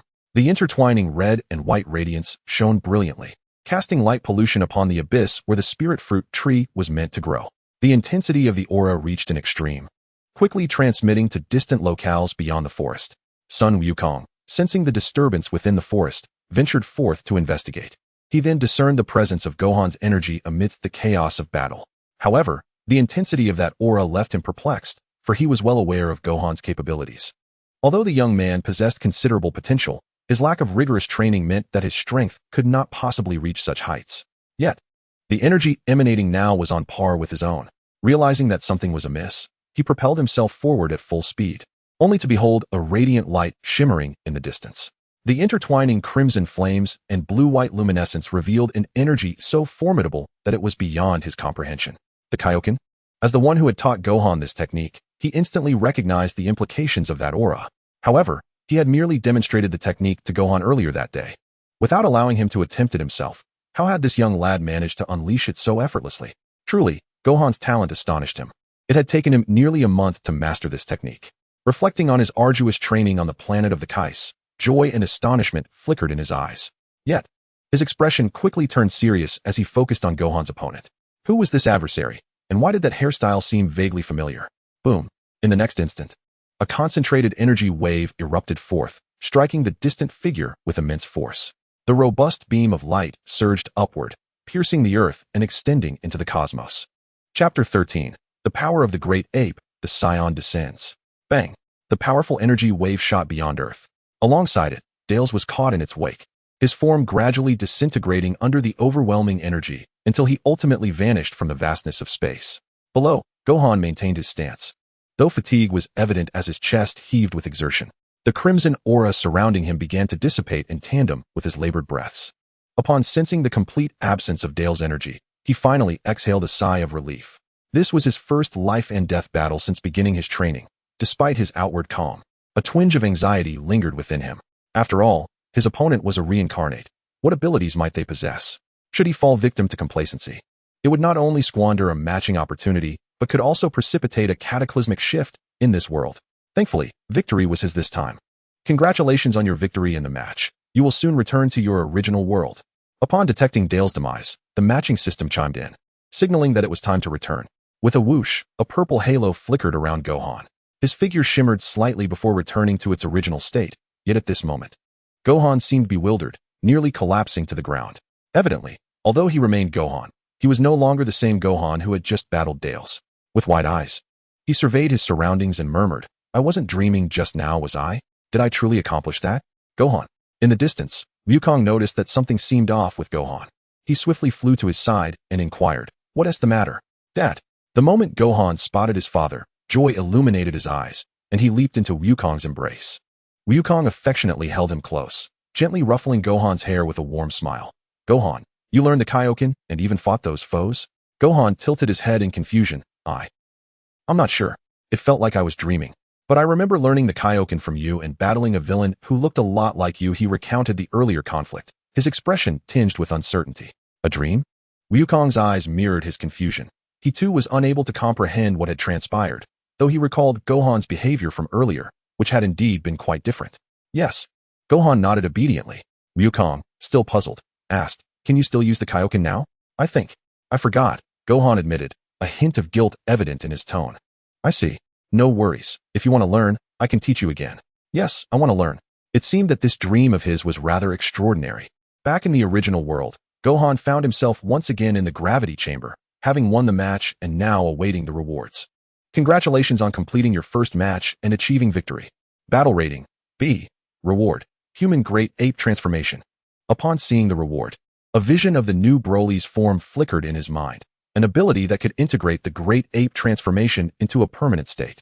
However, according to his recollections, even a talent as prodigious as Broly lost much of his consciousness while utilizing such a transformation. Contemplating this, Gohan directly inquired of that enigmatic presence. The human great ape transformation offers you a training method, allowing you to comprehend that power and ultimately master it. With this revelation, Gohan chose to embrace the human great ape transformation. In the next instant, his vision transformed as if a full moon had risen. His pupils were instantly tinged with crimson. Within the depths of his consciousness, a massive ape surged forth, unleashing boundless primal energy. This giant ape then manifested in a new realm, where its inherent rationality clashed with its wild instincts. Yet, guided by the system's transmitted experiences, he quickly began to grasp this newfound power. Essentially, it was a struggle between mental acuity and bloodline instincts. Given his already exceptional mental fortitude, mastering this challenge posed little difficulty. Within that unique space, where time flowed differently from reality, it was unclear how long had passed, but eventually, Gohan achieved a harmonious union of body and mind, enabling him to wield the great ape's strength in his human form. Although his muscles inevitably expanded, he could at least claim mastery over this transformation. In the human great ape state, his attributes would amplify tenfold, proving far more stable and practical than the Kaioken. Thus, he had scarcely learned the Kaioken before the technique had become a reality. In the temple, the Supreme Kai sensed the two powerful energies gradually approaching Earth. An overwhelming pressure enveloped the planet, instilling a profound sense of dread within the deity. Moreover, he had just received a communication from the King Kai, who had miscalculated the timing. Consequently, Wukong would arrive later than expected. This only heightened his unease. While he was aware that Gohan and Piccolo were undergoing specialized training, he held greater faith in Wukong, who had followed the King Kai. After all, the King Kai was a deity of immense stature within the universe, with countless years of experience and martial prowess that far surpassed anything Earth could offer. Wukong would likely arrive a bit late. "Mr. Popo, please inform them of the situation here." "Yes, Lord Kai," Mr. Popo responded before descending to the lower realm. Meanwhile, in a bustling metropolis near the west, the streets were teeming with vehicles, creating an air of cacophony throughout the city. Suddenly, two unidentified flying objects plummeted from the sky with alarming speed. Whoosh! Even before they touched down, a resounding noise echoed, prompting pedestrians to gaze upward in bewilderment. Many individuals looked at the sky with a mix of confusion and curiosity. Although technology on Earth had advanced significantly, such a spectacle was unprecedented in their experience. Boom! Before they could comprehend the unfolding events, the two spherical crafts crashed to the ground in succession. Accompanied by a deafening roar, the city center was scarred by two massive craters, each measuring several dozen meters in diameter, as shockwaves radiated outward like an earthquake. The entire city was affected, and countless individuals collapsed under the force. Just as they began to regain their composure and were about to investigate the source of the disturbance, they witnessed two figures rising from the depths of the craters. One was tall, the other short, both clad in uniquely designed armor that resembled that of Earthlings, yet with what appeared to be monkey-like tails protruding from the center of their suits. With a mocking gaze, they surveyed the surrounding life, as if all the humans below were merely sheep awaiting slaughter. "Ah, this is Earth. Quite delightful." One of them chuckled, seemingly intrigued. "Let me greet this chattering rabble of inferior beings. But remember, do not forget our purpose here." Chapter 14. Could it be the legendary Super Saiyan? Within the gravity chamber, Gohan, having mastered the power of the great ape form, awakened with a strengthened spirit from his profound realization. Upon opening his eyes, he spotted Piccolo standing before him. You felt it too, didn't you, Gohan? Piccolo, now without his cape, exhibited a fierce battle intent in his eyes. Yes, they have finally arrived. Gohan responded, his own eyes shimmering with excitement. Who has arrived? Raditz, struggling on the ground, overheard their conversation, his eyes reflecting contemplation. Serving as a sparring partner for the two, he had learned some control over his energy, yet he was still unaccustomed to the current gravity, leaving him little room to ponder other matters. However, his yearning for impending redemption remained unquenched.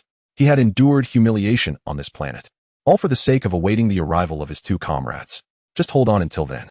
If I can just endure until that moment, I can rejoin my kin and once again traverse the cosmos, relishing the thrill of battle. I will even bring my nephew along. And that green-skinned earthling must be taught a lesson. Your comrades have arrived. Piccolo discerned Raditz's thoughts and smirked. If you wish to join them, feel free. Though he spoke casually, the intensity of his energy was palpable. Having endured many beatings from Piccolo, Raditz was keenly aware of the underlying implications in his words. He sensed that admitting his desire could lead to dire consequences. Nonsense.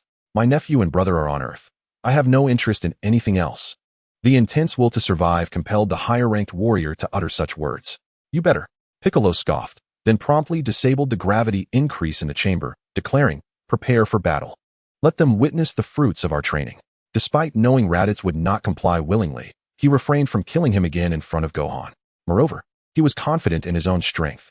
Even if Raditz attempted betrayal, he could handle it swiftly. Meanwhile, Gohan assisted his uncle to his feet, saying, Uncle, join us. It's a perfect opportunity to showcase our training results. Raditz, of course, was willing in spirit. Gohan and Piccolo had initially intended to let Bulma assess their battle power. But sensing the two powerful auras approaching Earth, they quickly changed into their battle attire, preparing to head to the battlefield. Before departing, Gohan glanced at his phone for messages.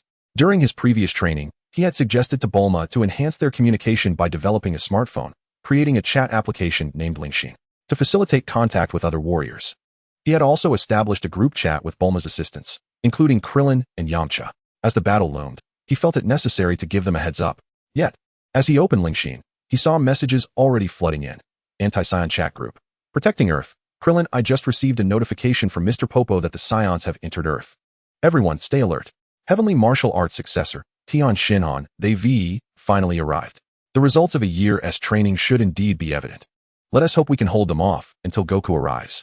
West City's strongest. Yamcha, everyone seems pumped. I've been training hard too. Let's show those aliens what we're made of. Protecting Earth. Krillin, let us do our best. Just don't be the first to go down this time. Seeing that everyone was prepared, Gohan decided not to add anything further. He tucked his phone away temporarily. They've trained too, but it one team matter. I will handle the incoming Saiyans alone. Piccolo, noticing the messages in the group, retained his persona as the Demon King and refrained from participating. Well, I'm heading out first, Uncle Piccolo. Gohan sensed the Saiyans descending upon Earth, aware that it was time for Nappa to raise his fingers. And thus he hesitated no longer. He soared into the sky, rapidly unleashing his energy as he flew. Piccolo and Raditz followed closely behind him. In a nearby urban area, a muscular bald man surveyed his surroundings with a mocking grin. He then brought his index and middle fingers together, unleashing his power to clear the area around him. The people nearby, noticing the strange figure pointing downward, had yet to comprehend the impending danger, still engrossed in observing the two invaders. Boom. As Nappa pointed upward, the surrounding energy began to surge explosively. Just then, a brilliant energy wave struck with ferocity. The immense force shattered the energy field surrounding Nappa, delivering a powerful blow to his chest and dispersing his gathered energy. Instantly, Nappa was sent hurtling away, crashing heavily beyond the city limits. A thunderous explosion resonated in the distance as smoke and flames billowed, forming a mushroom cloud. The rapidity of these events left the citizens in shock, unaware that they had narrowly escaped death. Even Vegeta, who had arrived alongside Nappa, could not maintain his composure. Although he had noticed the newcomer unleashing a powerful energy wave, he had not anticipated the extent of that power. Nappa, a warrior from a distinguished lineage, was utterly incapable of withstanding even a single blow. According to the information relayed by Raditz, such formidable fighters should not exist on Earth. What could possibly be happening? A sense of foreboding gripped his heart as he fixed his gaze upon Gohan, clad in a purple martial arts uniform. Upon noticing the brown tail trailing behind him, a flicker of understanding crossed Vegeta's mind, yet he remained incredulous. I see now. This is Kakarote's son. However, according to the data from Raditz, his battle power was only 1307. Now it appears he was acutely aware of Nappa's strength and knew that a battle power of 1307 could scarcely inflict harm upon him. Yet, here he was, sent hurtling far away. This indicated a cataclysmic transformation in strength. However, for a Saiyan of this age, such growth was unfathomable. Even he, hailed as the greatest genius among Saiyans, had only experienced a significant leap in power after reaching adulthood. This lower-class warrior's child was merely 4 years old, far from the age where such a power surge could occur. Could it be? Vegeta's thoughts shifted rapidly, and he recalled the legends among the Saiyans, his heart pounding with shock. The fabled Super Saiyan. Chapter 15. Erroneous Power Levels. Is the scouter malfunctioning? After Gohan had effortlessly sent Nappa sprawling, he hovered before Vegeta, scrutinizing the prince, who was still considered an adversary. Pride seemed to radiate from Vegeta's face, yet beneath that pride lay an unmistakable sense of bewilderment. Clearly, even he was taken aback by Gohan's earlier assault. Kakarote's son? Vegeta lightly pressed the button on his scouter, resuming his crossed-arms stance, though his eyes now held a hint of wariness. Beep, beep, beep. The scouter emitted a series of rapid beeps, finally stabilizing at 3000. A flicker of confusion crossed Vegeta's eyes upon seeing the displayed data. It seemed that Nappa had grown overly complacent, though he harbored some doubts. The revelation that Gohan's battle power was not exceedingly anomalous reassured him, for even if such legends held truth, it was a power that he alone could attain. Why? Was it just you who came here to meet your demise? With the clarity of Gohan's battle power, Vegeta regained his composure, even entertaining thoughts of amusement. Gohan, witnessing his confidence, merely smiled softly, preparing to respond. Beep, beep, beep. At that moment, the scouter once again blared to life. Several readings flickered rapidly, indicating that formidable powers were approaching. Battle power 5,700, battle power 12,000. As the scouter detected these two significant values drawing near, Vegeta's eyes widened in disbelief. The first reading was startling enough, but the latter exceeded 10,000. Such strength was rare even across the cosmos. How could this backward planet possess a being with a battle power surpassing 10,000? Furthermore, if such individuals existed, how had Raditz failed to encounter them during his previous visit? What in the world was happening on this planet? Damn it, could the scouter be malfunctioning? Confronted with illogical power levels, he instinctively suspected a defect in the scouter. In the next instant, two figures arrived in swift succession. They were none other than Piccolo and Raditz, who, while not as fast as Gohan, quickly made their way from West City. Upon seeing Prince Vegeta, Raditz's eyes lit up with excitement, as if he glimpsed a new life beckoning him. Conversely, Vegeta was taken aback by Raditz's unexpected appearance, his expression morphing into one of incredulity. He had believed this man to be dead from the battle a year prior. How could he suddenly reappear here? What troubled him further was the considerable enhancement in Raditz's battle power, now reaching 5,700. Nappa's power was only around 4,000. Suddenly, a flash of realization struck Vegeta's mind, reminding him of his purpose for being here, the Dragon Balls, capable of granting wishes. So, Raditz was resurrected by these Dragon Balls. This confirmed that the legends of the eternal dragon fulfilling wishes were indeed true. Yet, what was the rationale behind reviving this fool? Boom. Just as the two factions momentarily converged, a deafening noise erupted from outside the city, with fierce energy currents rapidly expanding outward. A muscular bald man, appearing battered, rose from the rubble, his face contorted with fury as he glared into the distance. In the next moment, he transformed into a streak of light, charging towards them with overwhelming force, the sheer intensity of his aura sweeping through the city and scattering the flying vehicles above. The violent energy surged towards Gohan and the others. Gohan simply tilted his head back, his right hand clenched into a fist, ready to teach them a lesson. "Stop, Nappa!" Vegeta interjected, his voice cutting through the chaos. As his command rang out, the rushing figure halted abruptly, landing beside Vegeta. "Vegeta, why should I stop? These blind fools deserve to be crushed." Nappa glared menacingly at the warriors across from him. Although he was unaware of who had assaulted him, he was certain that the culprits were among them. However, upon catching sight of Raditz, his expression faltered, as if he had witnessed something utterly astonishing. "Raditz, weren't you killed alongside your brother? How could you?" His mind raced, struggling to comprehend the situation, clearly unable to think as quickly as Vegeta. It was evident that he had been revived by the Dragon Balls. The rumors of their wish-granting capabilities were indeed true, which was quite fortuitous. Vegeta's mood lifted at this revelation. The existence of such an artifact on Earth meant he could realize his ambitions. Defeating that individual was not an impossible task after all. "Is that so?" "Yes, I was revived by them." Raditz, initially tempted to betray them, hesitated upon witnessing Nappa's woeful demeanor. What does your revival signify? Do you intend for him to join you in combating us? Vegeta, arms crossed, stood at the forefront, a sardonic smile gracing his lips. You certainly have grand ideas. But Raditz, what will you do? There's no need to ally with him. Piccolo, maintaining his crossed-arm stance, stepped forward, gazing down at Vegeta as he declared, I shall defeat both of you and make it clear that Earth is not a place for your kind. In that moment, he retained an aura reminiscent of the Demon King, his cold expression exuding an intimidating presence. As Raditz observed their conversation, he silently began to edge closer to Vegeta, evidently still convinced that following Vegeta was the correct course of action. Nappa and Vegeta, however, appeared utterly disinterested in him, their attention firmly fixed on Piccolo.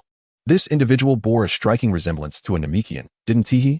Nappa scrutinized Piccolo for an extended moment, and finally, it seemed a realization struck him. A Namekian? So that's it. I've heard tales of the peculiar abilities of Namekians. Surely, you are the one who created the Dragon Balls? Vegeta seemed indifferent to Piccolo's arrogance, his focus instead honing in on the matter of the Dragon Balls. A Namekian? Piccolo's eyes mirrored his confusion as he pondered how he, being a demon born of separation, could possibly be a Namekian. Meanwhile, Gohan, standing nearby, was aware of the underlying reasons, but he felt there was no urgency to explain, as they would inevitably venture to Namek one day. Humph, while the Dragon Balls may pertain to me, I certainly did not create them. As Piccolo spoke, he struck a formidable pose, adding, Yet I am quite intrigued by this Namek you speak of. If you are willing to share, I might consider sparing you. As he spoke, his cloak unfurled dramatically behind him, releasing the full might of a year's worth of training, emanating a powerful aura. Humph, that was you who ambushed me earlier. Nappa, now cracking his knuckles, stepped forward, also activating his scouter, stating, It appears you alone possess such capability. I am exceedingly furious. A power level of 12,000. Chapter 16. Everyone assembles, the Dragon Ball chat group. Upon seeing the staggering number displayed on the scouter, Nappa felt a sudden constriction in his breath, for the reading far exceeded his wildest expectations. 12,000. Such power would have been deemed extraordinarily exceptional even on planet Vegeta. It is worth noting that not even someone of my prestigious lineage could reach such heights. How could a mere Namekian possess such power? Could it be that my scouter is malfunctioning? In disbelief, he removed the device and inquired of Vegeta, Hey Vegeta, my scouter might be broken. Just how strong is this Namekian? Vegeta remained with his arms crossed, gazing ahead as he replied, These individuals possess means to regulate their strength. You need not concern yourself with the numbers. Just remain calm, and he shall not pose a threat to you. Oh, I understand. Nappa evidently harbored an inexplicable confidence in Vegeta. He quickly adjusted his demeanor and fixed a predatory gaze upon Piccolo. At this moment, Raditz had stealthily positioned himself alongside Vegeta and the others. Gohan found his sneaky demeanor rather amusing, and thus spoke up. Uncle, are you planning to join them? Vegeta cast a discreet glance at Raditz, his eyes betraying a hint of disdain. He had never doubted Raditz's actions, considering the latter had long been branded as cowardly Raditz. Yet, the thought that the other had used a wish to come back to life unsettled him. After all, he had regarded that wish as rightfully his own a year prior. Who would have thought that this worthless individual would utilize it first? Raditz, oblivious to Vegeta's displeasure, immediately retorted to Gohan. Gohan, as my nephew, I must advise you, Vegeta is the prince of our Saiyan race, the strongest genius in Saiyan history. You will never triumph over him. If you are wise, you should submit to him promptly and hand over that thing called the Dragon Ball. He was clearly aware of what Vegeta desired, and his words struck home, silencing Vegeta, who had intended to chastise him for his presumption. Meanwhile, Piccolo, adopting a combative stance, rolled his neck and addressed Raditz. I anticipated you would act thus, but even if you join them, what of it? Bring your comrades. Let me see just what the Saiyans are capable of. His words were a direct challenge to the three Saiyans. Gohan, observing Piccolo's demeanor, couldn't help but chuckle. It is said that Saiyans exhibit arrogance when the winds are at their backs, and now Uncle Piccolo was no exception, clearly becoming somewhat inflated with confidence. He could sense that while Piccolo had indeed made significant progress, he still fell short of Vegeta's caliber. Unless he unleashed the special beam cannon, Piccolo stood little chance of defeating Vegeta. However, with himself present, such matters posed no issue. After all, according to the system's readings, his power level had reached 37,000, augmented by the Kaioken and the power of the Great Ape, all sufficient to contend with the current Vegeta. The only concern lay in the looming threat of Frieza. It was not that Frieza would inevitably come to Earth, but rather the enmity between him and the Saiyans. That fiend must already be aware of the presence of Saiyans on Earth. Should he learn of Vegeta's defeat here, he would surely make his way to Earth. for he harbored a deep-seated fear of the Saiyans, and upon discovering someone had surpassed him, he would be most likely to seek annihilation. Preparations for such an eventuality must be made forthwith. As he pondered the implications of Frieza, Nappa was becoming noticeably agitated, evidently incensed by Piccolo's earlier words. Humph. Dealing with the likes of you does not even require Prince Vegeta's intervention. Nappa similarly assumed a combative stance, intent on teaching this Namekian a lesson, when suddenly, the scouter emitted a warning. Clearly, another formidable power was approaching. Whoosh! A streak of white light shot down from the heavens, revealing a small, bald figure clad in an orange martial arts gi, landing nearby. It was Krillin, who had hurriedly made his way from the wilderness. Upon arrival, he immediately noticed the standoff occurring in the city and instinctively descended beside Gohan, inquiring, "What is the situation here? We're already preparing for battle, Uncle Krillin."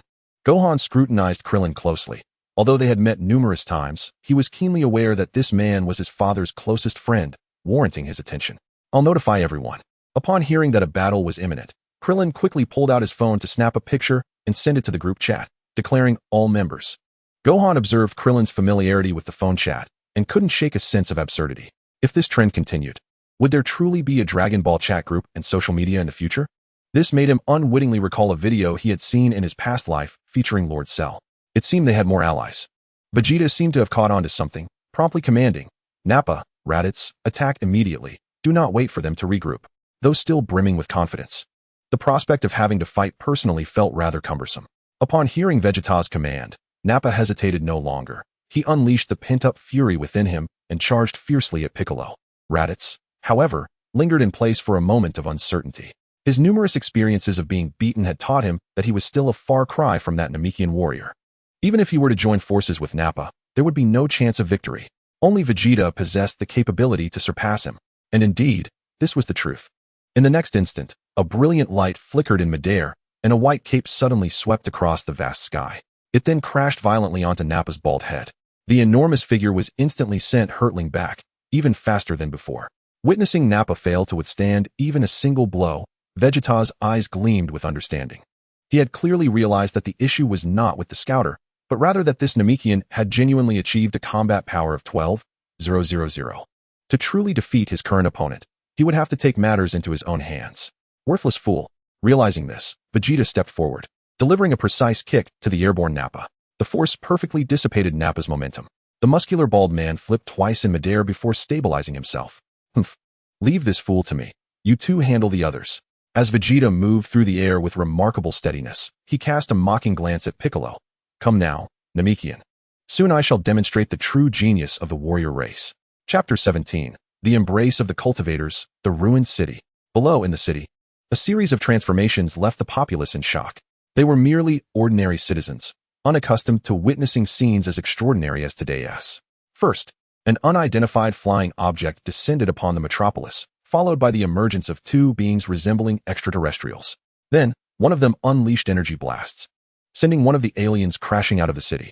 Following this, a multitude of individuals floated in the air. What on earth was happening? Were humans truly capable of flight? Or were these figures legendary hidden masters? Many onlookers remained at a distance, engaged in fervent discussions, with several even capturing the event on camera to report to the king. Yet, some among them recalled the martial arts tournament from 5 years prior, thus recognizing this as the technique of flight. They even speculated that several of those above seemed to be participants from that very event, particularly the green-skinned individual. Memories of a similar figure obliterating Papaya Island in the south surged forth, prompting a subconscious urge to flee. Having experienced that terrifying explosion firsthand, they were more fearful than anyone else. However, before they could escape, the returning alien wreaked havoc upon the city. Countless buildings crumbled before their eyes, a rumbling cacophony shaking the very heavens, and the overwhelming energy waves threatened to obliterate everything. At that moment, they comprehended that this was a genuine crisis. What was about to unfold might rival the terror of the Demon King Piccolo, and all of this chaos was instigated by that green-skinned individual. While the city was engulfed in turmoil, news reporters soared skyward in helicopters, aware of the dangers yet eager to capture first-hand material. After all, it was evident to all that the current situation was extraordinary. Perhaps something would occur that would alter humanity's understanding, making Earth forever different. In the helicopter, "Hurry, get closer. We must capture them on film. This is an exceptional story. What if it's dangerous? What danger? If we uncover the secrets of these individuals, we'll strike it rich." They conspired to approach the gathering, But just as they did, several strange figures flew toward them. The one clad in orange appeared somewhat normal, but the other two were distinctly unusual. One bald figure bore 3 eyes, while the other, a diminutive individual, had a pallid complexion reminiscent of a zombie from a horror film. Another trio? How can there be so many bizarre beings on Earth? Their attire feels oddly familiar. I could swear I've seen it before. Judging by the style, it must be from that martial arts school, perhaps a renowned competitor from a past tournament, like Satan. Focus and capture everything. As the humans adjusted their positions, Tien and Yamcha joined the fray. Judging by sheer numbers, it seemed that Gohan's side held the advantage. Although Vegeta was prepared to strike, Gohan remained composed and first greeted Tien and the others. Recognizing him as Goku's son based on his appearance, the atmosphere turned relatively jovial. Humph, more arrivals? Vegeta observed the newcomers with keen interest. Are you attempting to gain the upper hand through sheer numbers? Hey, Nappa, show them what that thing can do. If that's the case, we're in for a brawl. Now that would be entertaining, a fitting spectacle for this planet's inhabitants. Despite still seething with anger, Nappa dared not defy Vegeta's command and landed directly on the ground. Piccolo and the others were evidently uncertain of his intentions.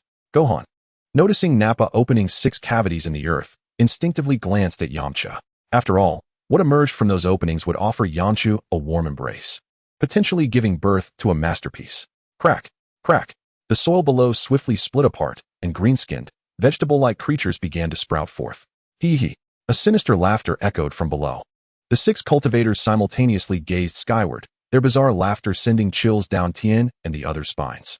Fortunately, many humans had already fled, otherwise, merely witnessing this scene would have terrified them beyond measure. How terrifying. What on earth are those creatures? Is this the method of the Saiyans? Just observing them is extraordinary. Dend, stay close to me during the battle. Tien and the others quickly prepared for combat. Piccolo glanced at the cultivators below and remarked, to cultivate such beings. Your taste as Saiyans is truly questionable. As a Namekian, your combat prowess is commendable, but daring to speak to me in such a manner is quite audacious. Vegeta turned his gaze toward Piccolo, irritation brewing in his eyes. You will soon discover whether this is audacious. Piccolo maintained his cold demeanor as he lunged at Vegeta, powerful energy rippling forth and generating a tremendous gust. Vegeta's own fury ignited, and he unleashed a formidable aura, colliding violently with Piccolo. Boom. The clash unleashed a terrifying torrent of energy, forcing everything in the vicinity away. Even those who had trained, like Krillin and others, were unable to withstand the force and stumbled backward. Yet, Gohan remained steadfast, rooted to the spot. He cast another glance towards the ongoing battle, ultimately refraining from directly intervening. What a terrifying aura. What kind of training has that Piccolo undergone? In order to evade the overwhelming pressure of that presence, Krillin and the others had no choice but to momentarily descend into the city. As they observed the turbulent currents in the sky, they too felt a shiver run through them. Humph, that Namekian stands no chance against Prince Vegeta. Nappa, positioned amidst the 6 Cybermen, glared fiercely at the remaining warriors. Now, this lot is for me to deal with. I have been penned up with rage on this planet for far too long. Cybermen, let us create chaos and smash this planet to pieces. With Nappa's command, the 6 Cybermen surged towards the city, their sole objective seemingly to wreak havoc.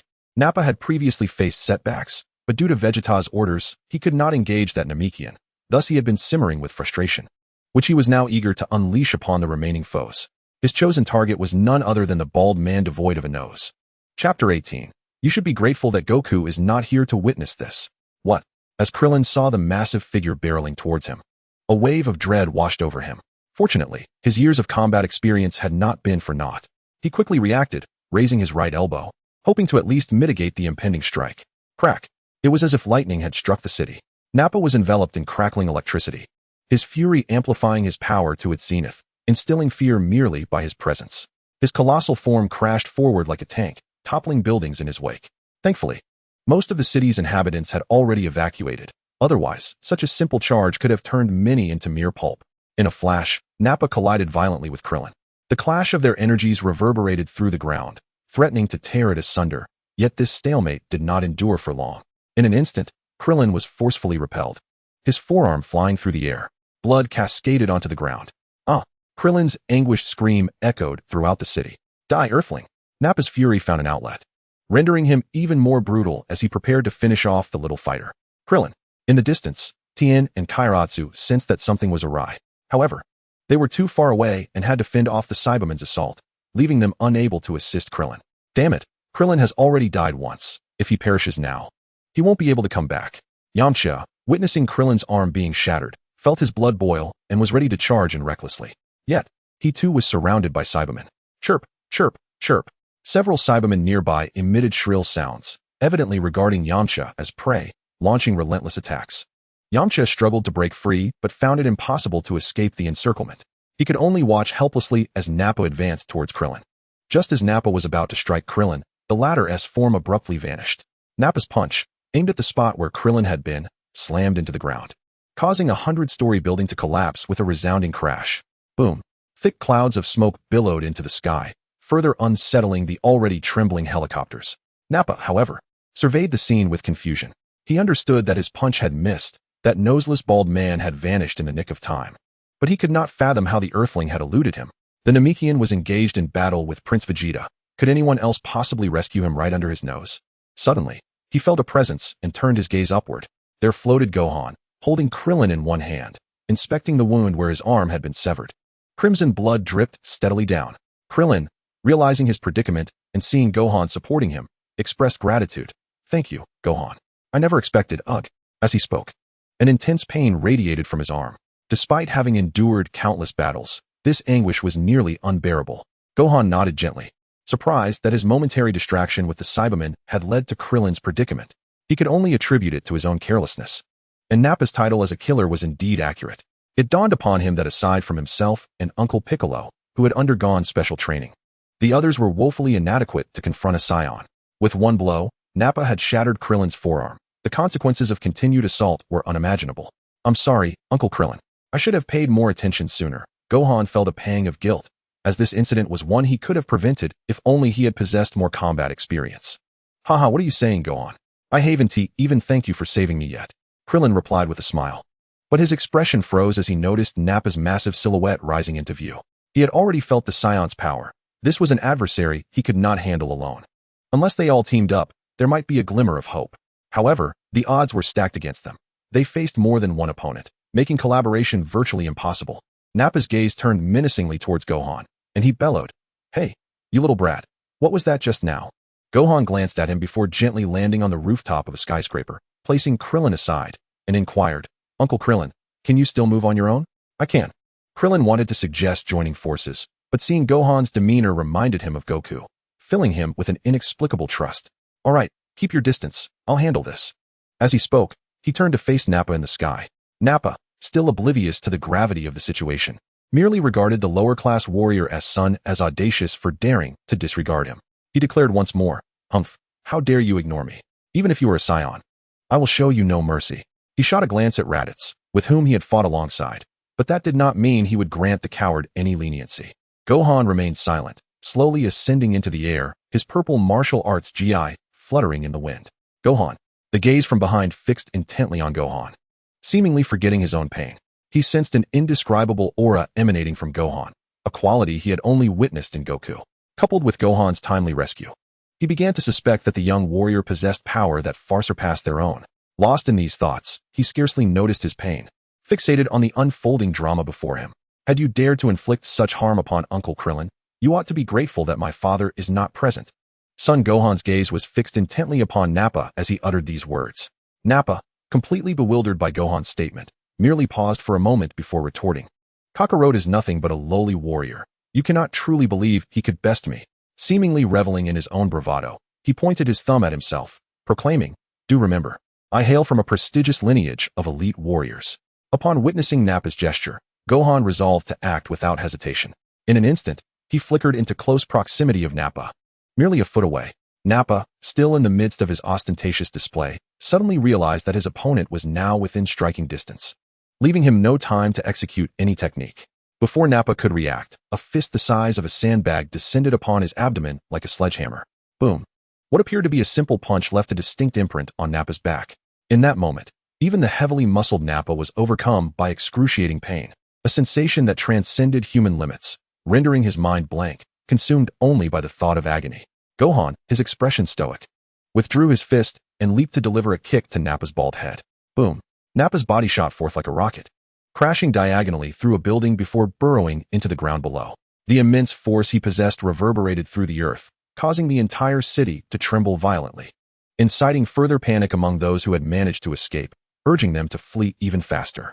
In the distance, Krillin's eyes widened in disbelief as he stared at the unfolding scene, instinctively rubbing his eyes. He had already recognized Gohan's incredible speed and the remarkable level of his training. However, he had only anticipated that Gohan could surpass Nappa, never imagining that he would so effortlessly dominate the Saiyan warrior.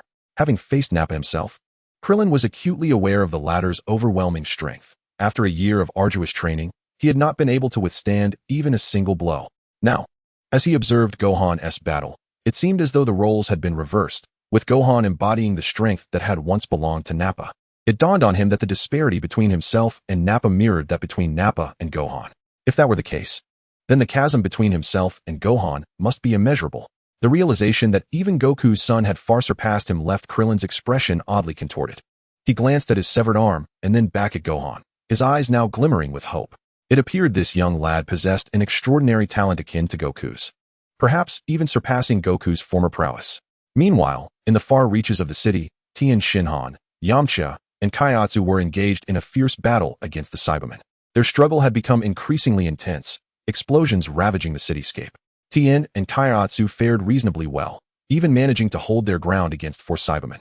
However, Yamcha was faring poorly, overwhelmed as he faced 2 of the invaders simultaneously. This predicament was exacerbated by the fact that Raditz had yet to join the fray. Currently, Raditz was preoccupied, glancing between the sky above and Nappa's location, clearly observing the battles unfolding on both fronts. Upon witnessing Gohan obliterate Nappa, he felt little surprise. After all, he had endured half a year of punishment from Gohan and Piccolo, aware of their terrifying strength. He surmised that only Prince Vegeta could rival them. This understanding was precisely why he refrained from intervening, choosing instead to await the outcome of the 2 battles above. Boom. The earth trembled once more as Nappa ascended rapidly into the sky, his expression twisted with rage as he glared at Gohan from a distance, bellowing, "You little brat. How dare you treat me this way? I will never forgive you." As he spoke, the veins on his body bulged, and the fury in his bloodshot eyes was palpable. Clearly, the self-proclaimed elite warrior had completely lost his composure, unleashing a fierce aura that sent tremors rippling through the city. At that moment, a radiant light surged through the air, streaking forth like a bolt of lightning over an immense distance. This luminescence connected with Gohan, who had appeared directly before Nappa, his expression devoid of warmth. "Do you dare to belittle me?" Nappa's fury intensified upon seeing Gohan refrain from launching an immediate attack. His powerful arms crackled with electric energy as he swung towards Gohan's head, yet Gohan remained motionless, a palpable aura enveloping him, even without any visible movement. Nappa's punch was halted midair, unable to penetrate the formidable energy Gohan had unleashed. With a slight narrowing of his eyes, Gohan's aura surged, creating a violent whirlwind that lifted Nappa's massive frame into the sky. Consumed by humiliation, Nappa frantically attempted to amplify his strength, desperate to escape Gohan's overwhelming power and deliver retribution upon the boy. The explosive energy continued to clash violently with the surrounding atmosphere. Eventually, as they reached the pinnacle of the sky, the tumultuous winds began to dissipate. Nappa's body regained its freedom, and he twisted to look downward, only to find Gohan's form had vanished. Instinctively, he looked higher into the sky, only to be met with a crushing elbow strike that smashed into his bald head. The colossal force caved in his skull, causing his eyes to bulge and blood to seep from his features. Suddenly besieged by such a devastating blow, Nappa was utterly incapacitated, succumbing to unconsciousness as he plummeted downward. By sheer coincidence, his body landed beside Raditz, startling the latter. Moments later, Gohan descended beside Raditz. Without sparing Nappa a glance, he inquired, "Have you made your decision, uncle?" Raditz, surveying the dent in Nappa's head, shook his head vigorously. "Gohan, do not jest. I am indeed your blood uncle. And naturally, I shall stand by your side. That bald-headed brute has always bullied me. It is only fitting that he faces the wrath of my brilliant nephew today." Gohan, well aware of his uncle's character, chose not to intimidate him further. Instead, he turned his attention to the trio engaged in battle against the Cybermen. While he held little concern for Tien and Kaiatsu, he felt a surge of anxiety for Yamcha, fearing that if he lost focus, Yamcha might inadvertently bring about a global catastrophe. In the distance, Tien and Kaiatsu, having forged a bond over many years, fought seamlessly together, managing to dispatch 2 of the Cybermen in quick succession.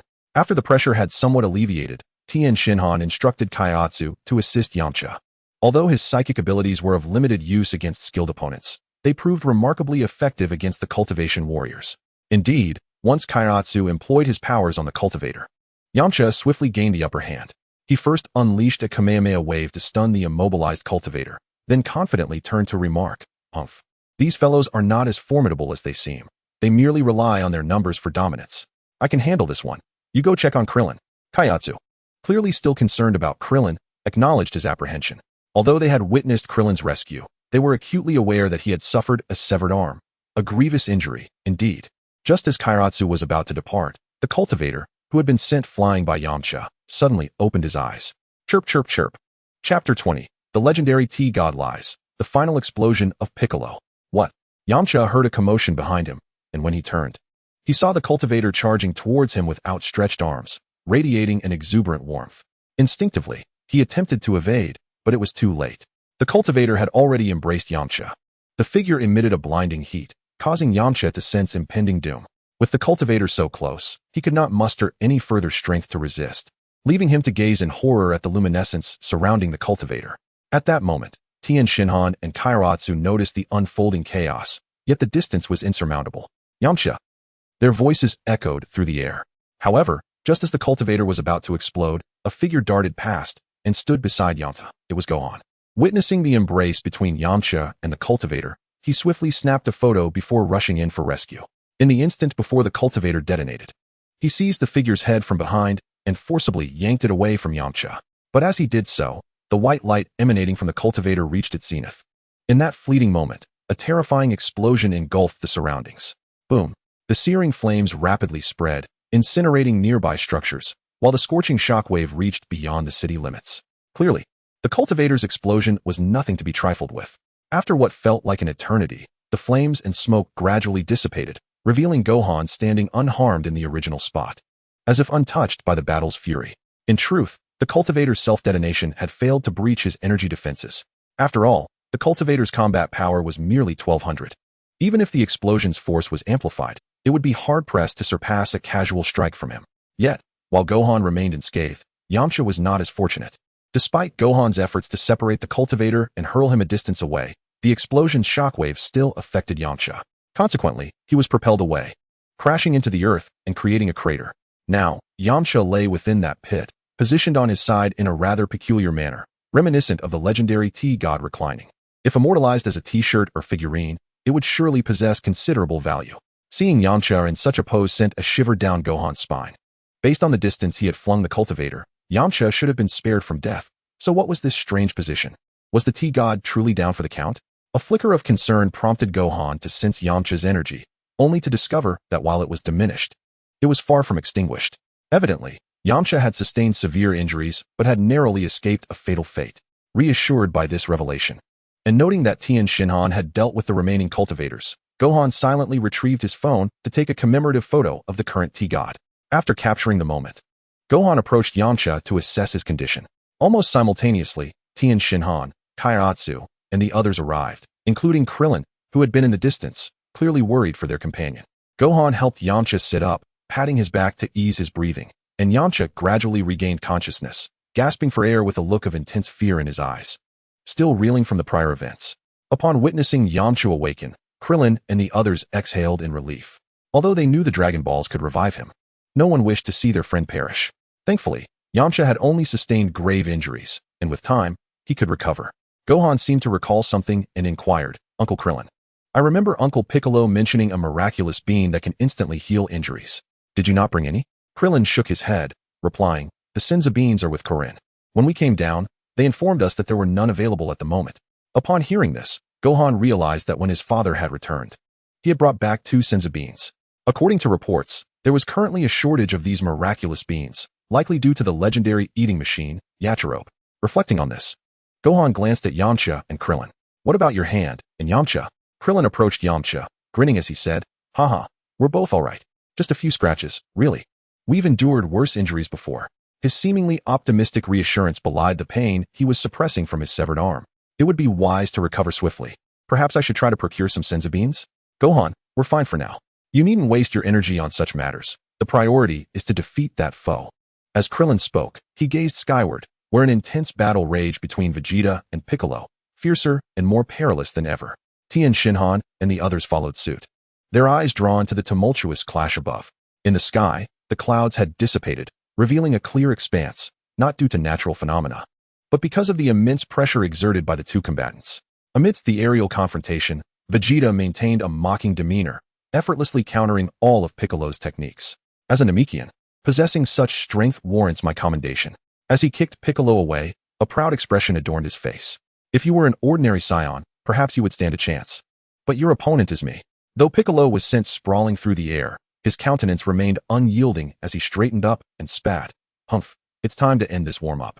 While Vegeta had not yet unleashed his full power, a flicker of surprise crossed his eyes upon hearing Piccolo's words. He found it hard to believe that his opponent still harbored greater strength. Just as he pondered this, Piccolo removed his cape and hat, casually tossing them into the city. Boom. As the heavy object plummeted from the heights, it generated considerable turbulence below. With a fierce shout, Piccolo swiftly adopted a martial stance in midair, his muscles taut and his formidable aura radiating outward. A blazing white flame coiled around his form, spiraling upwards. The terrifying energy surged chaotically, transforming the city into a vast whirlwind that spread wildly in all directions. Beep, beep, beep. The device worn by Vegeta emitted a frantic alarm, prompting a stern expression to cross his face. He promptly pressed a button on the device, only to discover that the battle power of the Namekian before him was escalating at an alarming rate. 12, 500, 13, 000, 13, 700, 14, 200, 14, 900, 15, 600. No, this is impossible. Chapter 21. Holding out until Goku arrives? Upon the temple, the Supreme Kai, who was vigilantly monitoring the battle below, felt the surge of energy. His body trembled, and concern flickered in his eyes. It is astonishing that Piccolo has made such progress. If he intends to conquer the world now, I am utterly helpless. Mr. Popo, sensing the Kai's unease, approached to offer some words of comfort. Thankfully, the Supreme Kai had long accepted that Piccolo had surpassed him. His current fear stemmed solely from the sheer magnitude of that energy, which felt perilously out of control. However, reflecting on Piccolo's recent actions, he gently shook his head. Upon closer inspection, during this past year of training with Gohan, he has indeed undergone a significant transformation. Perhaps he is no longer the being he once was. Mr. Popo nodded in agreement. Unlike the Dark Lord of old, Piccolo was no longer pure evil. Perhaps he could genuinely transcend the boundaries of good and evil. As the Supreme Kai reached this point in his thoughts, joy illuminated his gaze. Yet, true to his nature, he would likely not relinquish his aspirations so readily. He hoped Goku would be able to contain him. He concluded his reflections on Piccolo's ambitions with a sigh, recognizing that these were the consequences of his own past mistakes, now leaving him reliant on that father-son duo for redemption. Goku is nearly here. I must head to the underworld to await him. Mr. Popo, I leave this in your capable hands. With that, the Supreme Kai departed for the realm of the deceased. In the city, as Piccolo enveloped himself in a brilliant white glow, his energy reached its zenith. This was the culmination of his year of training, the entirety of his current power. Vegeta, facing him, wore an expression of disbelief. How could this mere Namekian possess such battle power? He removed the device from his wrist, his face stern as he crushed it in his hand. Piccolo, slightly adjusting his neck, stood tall and proclaimed, "Well, isn't that device supposed to measure battle power? Have you seen the fruits of my training?" Seeing Piccolo's arrogant demeanor only fueled Vegeta's anger further. Perhaps driven to the brink of fury, he began to laugh. Huh? While I cannot deny you possess some skill, to think you could challenge me with that is sheer folly. Unfazed, Piccolo maintained his combat stance and retorted, whether it is folly or not, you will only know once you try. Vegeta finally uncrossed his arms, shifting his stance as he prepared for battle. Let me enlighten you. Saiyans are the most renowned warriors in the universe, and I stand at the pinnacle among them. Humph. With a derisive snort from Piccolo, the atmosphere around them thickened with tension. In a blur of motion, Piccolo dashed towards Vegeta, unleashing a punch fueled by all his might, the air reverberating with the sound of thunder. Vegeta smirked, retreating just as the punch was about to connect. Using his backward momentum, he swiftly executed a sweeping kick. Piccolo, quick on his feet, adjusted his stance to block, yet the force behind Vegeta's kick was undeniable, sending him sprawling backwards. As Piccolo staggered, Vegeta closed the distance, launching a rapid series of punches aimed at Piccolo's face. Piccolo, desperate to defend himself, sought an opening for a counterattack. However, Vegeta's assault was so fast it bordered on the unimaginable. Despite giving it his all, Piccolo found it impossible to block every strike, and within moments, he was struck multiple times, purple blood oozing from his green skin. What's the matter? Is this all you've got? Where's that arrogance from earlier? Vegeta taunted. Now in the dominant position, his attacks growing even more ferocious. Humph. Piccolo, trapped in a defensive stance, had little opportunity to respond. He focused on evasion while contemplating how to turn the tide. As their energies clashed, Piccolo's momentum waned, and he found himself retreating further. In the city below, Tien, Krillin, and their companions marveled at Piccolo's formidable strength. Yet, they could clearly see that even this powerful Piccolo was being thoroughly overwhelmed by the Saiyan. Although they recognized the shift in the battle, they felt powerless to intervene. After all, they could barely contend with the likes of Nappa. And both combatants before them were exponentially stronger. Even the energy radiating from them was overwhelmingly oppressive, let alone engaging in the fray. In their minds, the only plausible outcome of intervening would be to be annihilated by the collision of their energies. I can't believe they reached such heights. Tien clenched and unclenched his fists repeatedly, the cycle reflecting his deep-seated frustration. He had never given up on his training, yet he increasingly felt the gulf between them widening. It seemed in this battle, he could only handle the minions, unable to confront even moderately strong opponents. This feeling of inadequacy was almost unbearable. Indeed, they were foes far beyond our capabilities. However, I recall the Supreme Kai mentioning that Goku is also undergoing training. If he returns, he should be able to alter the course of this battle. Goku. Tien's eyes sparkled with hope, yet a tinge of dissatisfaction lingered. He was fiercely dedicated to martial arts, but he could not pinpoint when the chasm between him and Goku had grown so vast that comparison became futile. As the three of them stood in awe, Gohan was also observing the tumultuous skies above. With his enhanced strength, he could perceive the situation more clearly. He sensed that there was still a gap between the two combatants. The current clash resembled a scenario where Goku wielding the Kaioken X2 faced Vegeta. The outcome was utterly inevitable. Unlike Raditz, Vegeta, though prideful, possessed a high combat intelligence. Turning the tables through experience and cunning was virtually impossible. Witnessing Uncle Piccolo continually retreat, he slowly ascended into the sky, prepared to intervene against Vegeta at any moment. Gohan. As Yamcha beheld Gohan ascend into the sky, an instinctive urge to intervene surged within him. Yet, Krillin shook his head decisively, stating, "Among us, only Gohan can partake in that battle. If he joins forces with Piccolo, there's a chance they might endure until Goku arrives." Reluctantly, Krillin acknowledged the truth. At present, Gohan was indeed the sole warrior capable of engaging in that conflict. Damn it, when Goku perished, I was absent, and now I must witness his son fight on our behalf. I believe in Gohan. I see Goku's shadow in him. Chapter 22, The Final Resort. In the midst of the aerial skirmish, Piccolo was wholly engrossed in combat, expending every ounce of his strength. For he had something precious to protect. However, unlike Goku, he lacked the foundational strength of the Kaioken technique. Consequently, despite his continual tactical adjustments, he found himself retreating under pressure. At this moment, he bore multiple wounds, his body exhibiting crimson streaks of purple blood, a sight of unprecedented brutality. TCH. And I thought you possessed some prowess. Vegeta's speed escalated to its zenith, evading Piccolo's strikes at the very brink of his limits, all while hurling scornful taunts. Clearly, he believed victory was already assured. Meanwhile, Piccolo, though under duress, remained resolutely silent, his focus sharpened. Boom, boom, boom. Explosions echoed through the air. In the heat of battle, Vegeta finally perceived a flaw. In an instant, he accelerated, seizing Piccolo's fist with one hand while his elbow brutally struck Piccolo's arm. Crack! Piccolo's arm shattered, forcing him to stagger backward. At that moment, Vegeta held Piccolo's severed limb, sneering, "So this is the so-called Namekian. Your body is indeed quite fragile." On the other side, Piccolo, clutching his broken right arm with his remaining left, cautiously retreated, as if bracing for something. Vegeta weighed the severed arm in his hand and remarked, "Want your arm back? Then tell me about the Dragon Balls." Clearly, he remained intrigued by the matter of the Dragon Balls. Originally, he had intended to eliminate Piccolo and seek the secrets of the Dragon Balls on Namek, having no plans to engage in combat. However, since he had already struck, he found no urgency to end their lives. After all, he was confident in his ability to dominate everyone on this planet. "Humph, that thing."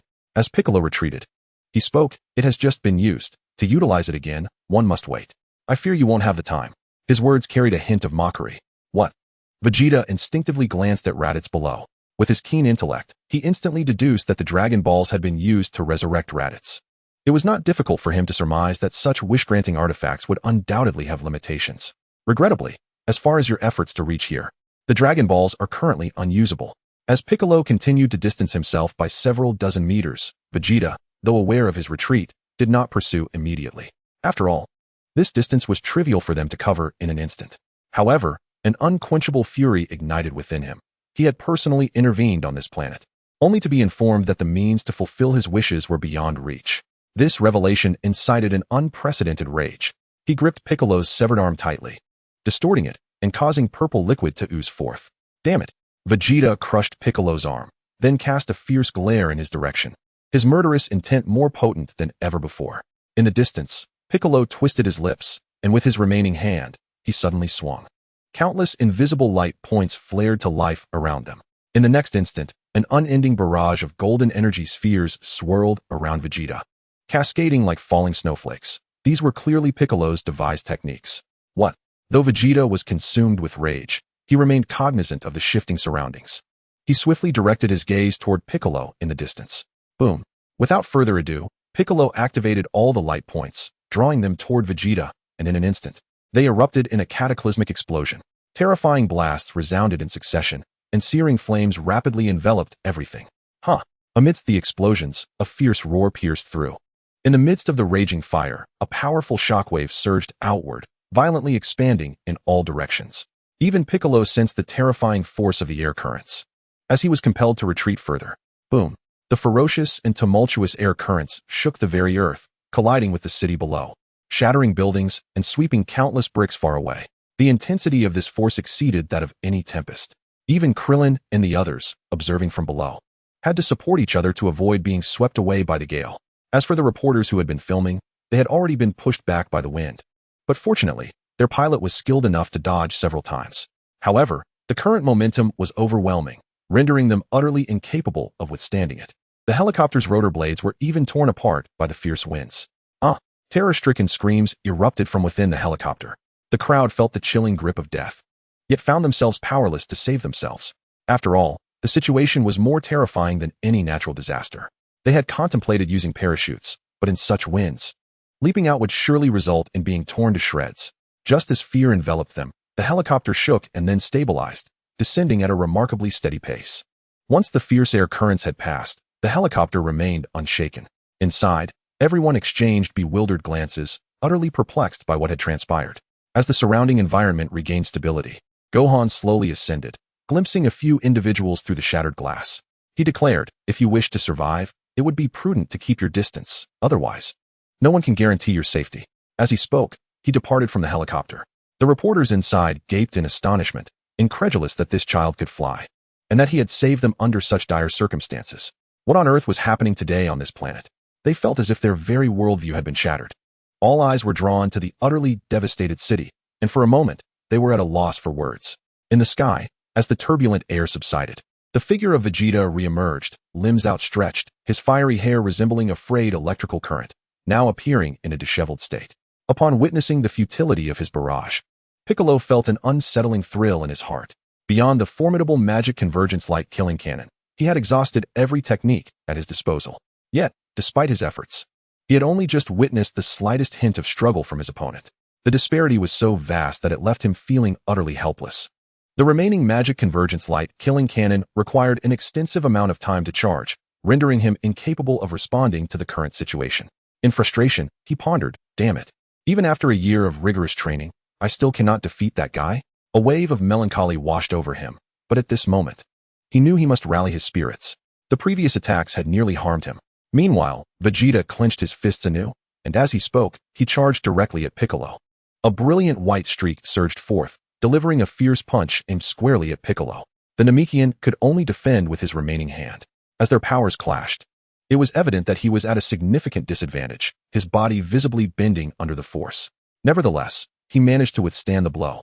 Vegeta smirked, and with his other fist, he struck Piccolo squarely on the head. The sheer strength of the blow knocked Piccolo off balance, leaving a noticeable dent where the punch had landed. At that moment, however, a glimmer flashed in Piccolo's eyes. From the severed arm, a stream of fluid began to flow, rapidly regenerating the lost limb, which elongated and forcefully jabbed into Vegeta's chest. Chapter 23. The Dragon Ball Circle. A tremor felt across Earth. Piccolo's sudden arm regeneration caught even the battle-hardened Vegeta off guard. Lost in the confidence of having just struck Piccolo, he was unprepared for the powerful blow that struck his chest. It felt as if he had been struck by a heavy hammer. Even Vegeta, with his formidable strength, was forced to stagger backward a few steps, incredulously gazing down at his chest armor, which bore the marks of dark scorch marks. Fortunately, the quality of the armor was exceptional, mitigating much of the impact. The remaining force was insufficient to inflict serious injury. However, despite escaping with minimal physical harm, Vegeta was engulfed in seething rage. He had roamed the universe with impunity, experiencing little humiliation save for a few encounters with the Frieza Force. Yet here on Earth, he had genuinely been wounded and repeatedly outmaneuvered by this Namekian. Such indignities were intolerable to him. Damn it! Vegeta ground his teeth, blood seeping from his gums as his muscles swelled with barely contained fury. Across from him, Piccolo, realizing his subsequent attack had been ineffective, felt a familiar sense of resignation. Although he had anticipated this outcome, he couldn't help but sigh, knowing the battles ahead would only grow more arduous. Just as he summoned his resolve to continue fighting, a figure appeared before him as if teleported. A young boy clad in a purple martial arts uniform stood with his back to Piccolo, his gaze serious as he focused on Vegeta, none other than Gohan, his training partner. The martial arts uniform was even of Gohan's own meticulous design. Gohan. Piccolo recognized his intent immediately and instinctively sought to intervene. Upon hearing Piccolo's voice, Gohan turned with a smile, saying, "Uncle Piccolo, leave this guy to me. Consider it a test of my training over the past year." Seeing Gohan's warm smile softened Piccolo's heart, yet he maintained a stern demeanor. "Don't be too naive. This guy's power is immense. We should face him together." Gohan gently shook his head, insisting, "No need for that. Uncle Piccolo, just rest well on the sidelines." His words were slow, yet his eyes displayed a conviction that was hard to dismiss, reminiscent of Goku in his prime. However, given Gohan's age, Piccolo couldn't help but worry about his safety, especially against an opponent he himself struggled to defeat. "Don't underestimate him. That guy is no ordinary foe. I know, and I will prove it to you. I will use everything you have taught me." Gohan smiled once more at Piccolo before turning back to engage the Saiyan prince. Observing Gohan's confidence, Piccolo ultimately refrained from stopping him, acknowledging Gohan's extraordinary talent. Moreover, with himself nearby, he reasoned they could support each other should Gohan falter. Resolved, Piccolo cautioned Gohan to be careful, then retreated a short distance, clearly ceding the battlefield to Gohan. Vegeta, witnessing the change in combatants, sneered, "What's this? That Namekian couldn't handle it, so they sent a child instead?" "To be honest, Uncle Piccolo is only 9 years old." Gohan replied earnestly, "He is indeed only 9. Vegeta instinctively glanced at Piccolo, incredulous at the notion that he could be so young. Piccolo, overhearing his age mentioned, stumbled slightly, his expression betraying an odd discomfort. Although there were many reasons behind this, he had no explanation for the fact that he was indeed 9 years old. Vegeta eventually regained his composure and coldly retorted, "His age is irrelevant. As a warrior race, Saiyans do not concern themselves with such trivial matters." Gohan chose not to pursue the conversation further. Instead, he pulled out his phone to snap a picture of Vegeta. As the flash illuminated the scene, Vegeta's expression hardened. "What are you doing, kid?" "Just commemorating my battle against the Saiyan prince," Gohan replied, sending the photo to his social media circle, as he had not yet added his mother. He felt free to share such content. Vegeta frowned, puzzled by the boy's actions, yet sensing an unsettling calmness about him. This composure unsettled Vegeta, but he quickly dismissed it, reminding himself that he was the prince of the Saiyans, the strongest warrior in their history. "No matter what you intend to do, I will not show mercy." A sudden surge of irritation washed over Vegeta, and the pent-up fury erupted in an instant as he launched a fierce attack. A streak of light surged toward Gohan at blinding speed, so swift that a mere mortal would struggle to perceive it. Only the trembling sky bore witness to its approach. Gohan, however, merely sidestepped slightly, using his left arm to block, while tucking his phone safely into his pocket with his right hand. Vegeta's furious strike should have been capable of annihilating everything in its path, yet Gohan effortlessly absorbed the blow. His body remained steady, as if he were merely performing a mundane task. "What?" Vegeta exclaimed, his eyes widening in disbelief as he witnessed Gohan effortlessly countering his attack. The power displayed was beyond anything he could have imagined. In that moment, Gohan had freed his other hand, fingers spread wide as he gathered energy before Vegeta could react. With a swift motion, he unleashed a powerful energy blast, sending Vegeta hurtling through the air. Crash! The energy wave propelled Vegeta far beyond the city limits. He found himself thrust into a realm surrounded by towering mountains. Fortunately, Vegeta, seasoned by countless battles, managed to unleash a powerful energy wave at the last moment. Retreating to a safe distance, an earth-shattering explosion ensued, as the energy wave obliterated an entire mountain range. "Damn, this boy's strength." As Vegeta reflected on their brief skirmish, an unexpected thought flashed through his mind, the legendary tales of the Saiyans. At that moment, Gohan had already positioned himself a dozen meters away, yet Vegeta could scarcely comprehend how he had arrived there. Did this signify that Gohan's speed surpassed his own? The chaos of urban combat had proven too expansive. It would be better to settle their differences here. As Gohan spoke, he assumed a stance identical to Piccolo's. Vegeta, with his head held high, trembled with rage. "You little brat, how dare you presume to control me? I will not let you escape unscathed." As his body quaked with fury, his energy surged, seemingly striving to fill the very world itself.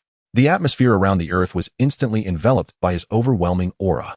Gale force winds ravaged the surroundings as the previously scattered clouds began to converge, morphing into ominous storm clouds that obscured the sky. In that fleeting moment, an unprecedented hurricane swept across the vast expanse. It felt as though Earth was on the brink of its own cataclysm. Chapter 24. The Wrath of Vegeta. Prepare to endure my rock-splitting assault. At Capsule Corporation, Bulma was initially engrossed in a live television broadcast. However, as the battle between Piccolo and Vegeta intensified, the footage became unstable before abruptly cutting out. Confused, they were left in the dark about what had transpired. Other news outlets reported that the citizens of the city were frantically gathering, with tremors echoing intermittently in the background. Such news filled Bulma with unease. She recalled the earlier detector, which, while incapable of revealing the specifics, could at least gauge power levels and provide insight into the chaos unfolding nearby. Just as she donned the device, her phone vibrated, revealing a post in Gohan's social media feed. Upon seeing Gohan's avatar, she quickly opened the post to discern what was happening. There, she found a photograph of a short man clad in a blue bodysuit, adorned with armor reminiscent of Raditz, and sporting a fiery hairstyle. He was levitating in midair, his eyes ablaze with fury. Beneath the image was a caption, "First battle against the Saiyan Prince. Giving it my all to triumph." Capturing the moment. Seeing Gohan still finding the time to post on social media, Bulma muttered, "This is a battle that determines the fate of Earth, and yet this little Gohan doesn't seem to take it seriously." Though she voiced her concern, the fact that Gohan was able to post brought her a modicum of relief, signifying they had not entirely fallen into despair. After a moment of contemplation, she silently liked Gohan's post, marking it as the first like. Just then, as she prepared to comment, the detector blared an alarm, indicating the emergence of an extraordinarily high power level. Without a second thought, Bulma hastily activated the detector, revealing an immense power level from a distant location that quickly escalated beyond 18,000. Recognizing the familiar reading, Bulma deduced that it must be the Prince Raditz had mentioned, and thus the adversary Gohan faced. That individual, though diminutive in stature, possessed an absurdly high power level. Bulma scoffed at the absurdity, then activated the detector to assess nearby power levels, a newfound capability she had discovered. The nearest power level registered at 3,000, while around 10 kilometers away. Another formidable reading of 15,600 appeared. The remaining readings hovered around 5,700 and several below 2,000, all circling the 15,600 mark. What was the situation? Were they not engaged in battle together? The distribution of power levels perplexed Bulma, raising questions in her mind. Why were they not fighting as one, instead allowing the combatant with a mere 3,000 to face the mightiest Saiyan? Were they strategizing to eliminate the weaker fighters first before converging on the strongest? Burdened with these uncertainties, she contemplated rushing to the front lines to discern the truth, but recognizing the peril inherent in approaching, she ultimately opted to contact Yamcha to inquire about the situation. Amidst the desolate mountains, Vegeta's muscles tensed, his power erupting in an unrelenting torrent. Clearly, Gohan's casual dismissal of him had only stoked the flames of his already simmering rage. As a reluctant servant of the Frieza Force, nothing angered him more than being governed by the whims of others. In his mind, being struck by Gohan's energy wave was tantamount to being manipulated by this so-called Saiyan Prince. Such an affront was utterly unforgivable. A fierce gale tore through the surroundings like a blade, decimating mountains and forests alike, transforming the landscape into a chaotic tableau. Amidst this upheaval, only Gohan remained resolute. Shielded by a protective layer of energy that repelled all assaults, time slipped away as the mountainous terrain was flattened into a plain, and at last, Vegeta's explosive fury subsided. Without hesitation, he launched himself at Gohan, who had been on high alert, fully aware of Vegeta's prowess. Despite Gohan's considerable power advantage, he dared not let his guard down. For Vegeta was still far from the prideful warrior he would later become. He was a cunning fighter, employing every underhanded tactic at his disposal.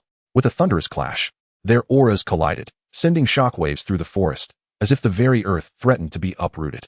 The terrifying energies intertwined, while their fists and feet collided at a breathtaking pace.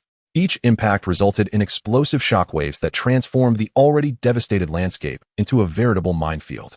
Even as Vegeta poured every ounce of his being into the fight, driven by his fury, he found himself unable to breach Gohan's defenses. In the midst of this brief skirmish, Gohan was also absorbing Vegeta's combat techniques. Unlike the martial arts imparted by Piccolo, Vegeta's approach was that of a pure warrior, honed through life and death struggles, proving invaluable for Gohan's training.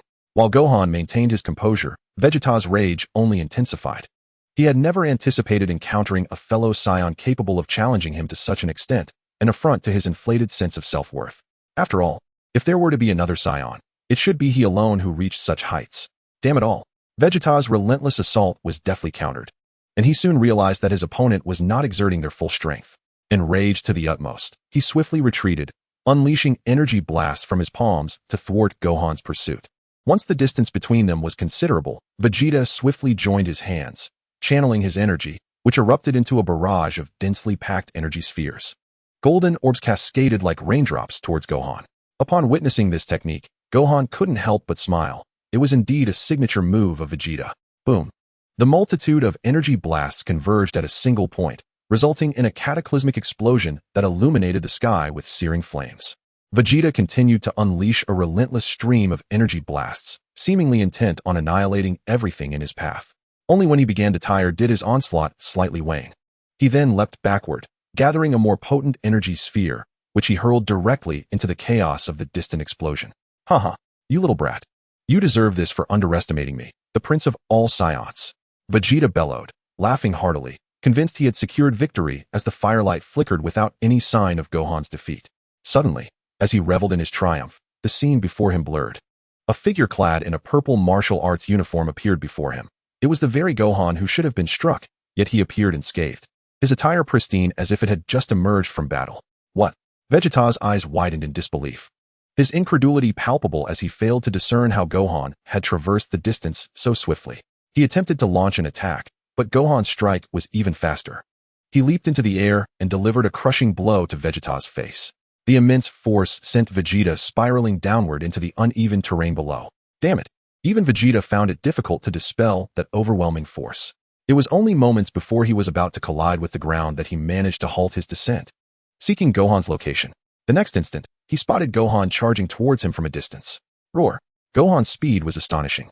Vegeta barely had time to utter a gasp before another punch landed squarely on his chest, sending him reeling backward. Boom! Vegeta's body crashed against a massive boulder, the impact transferring immense force, causing the rock to concave and creating a unique landscape from the debris. Chapter 25, Goku, if you don't arrive soon.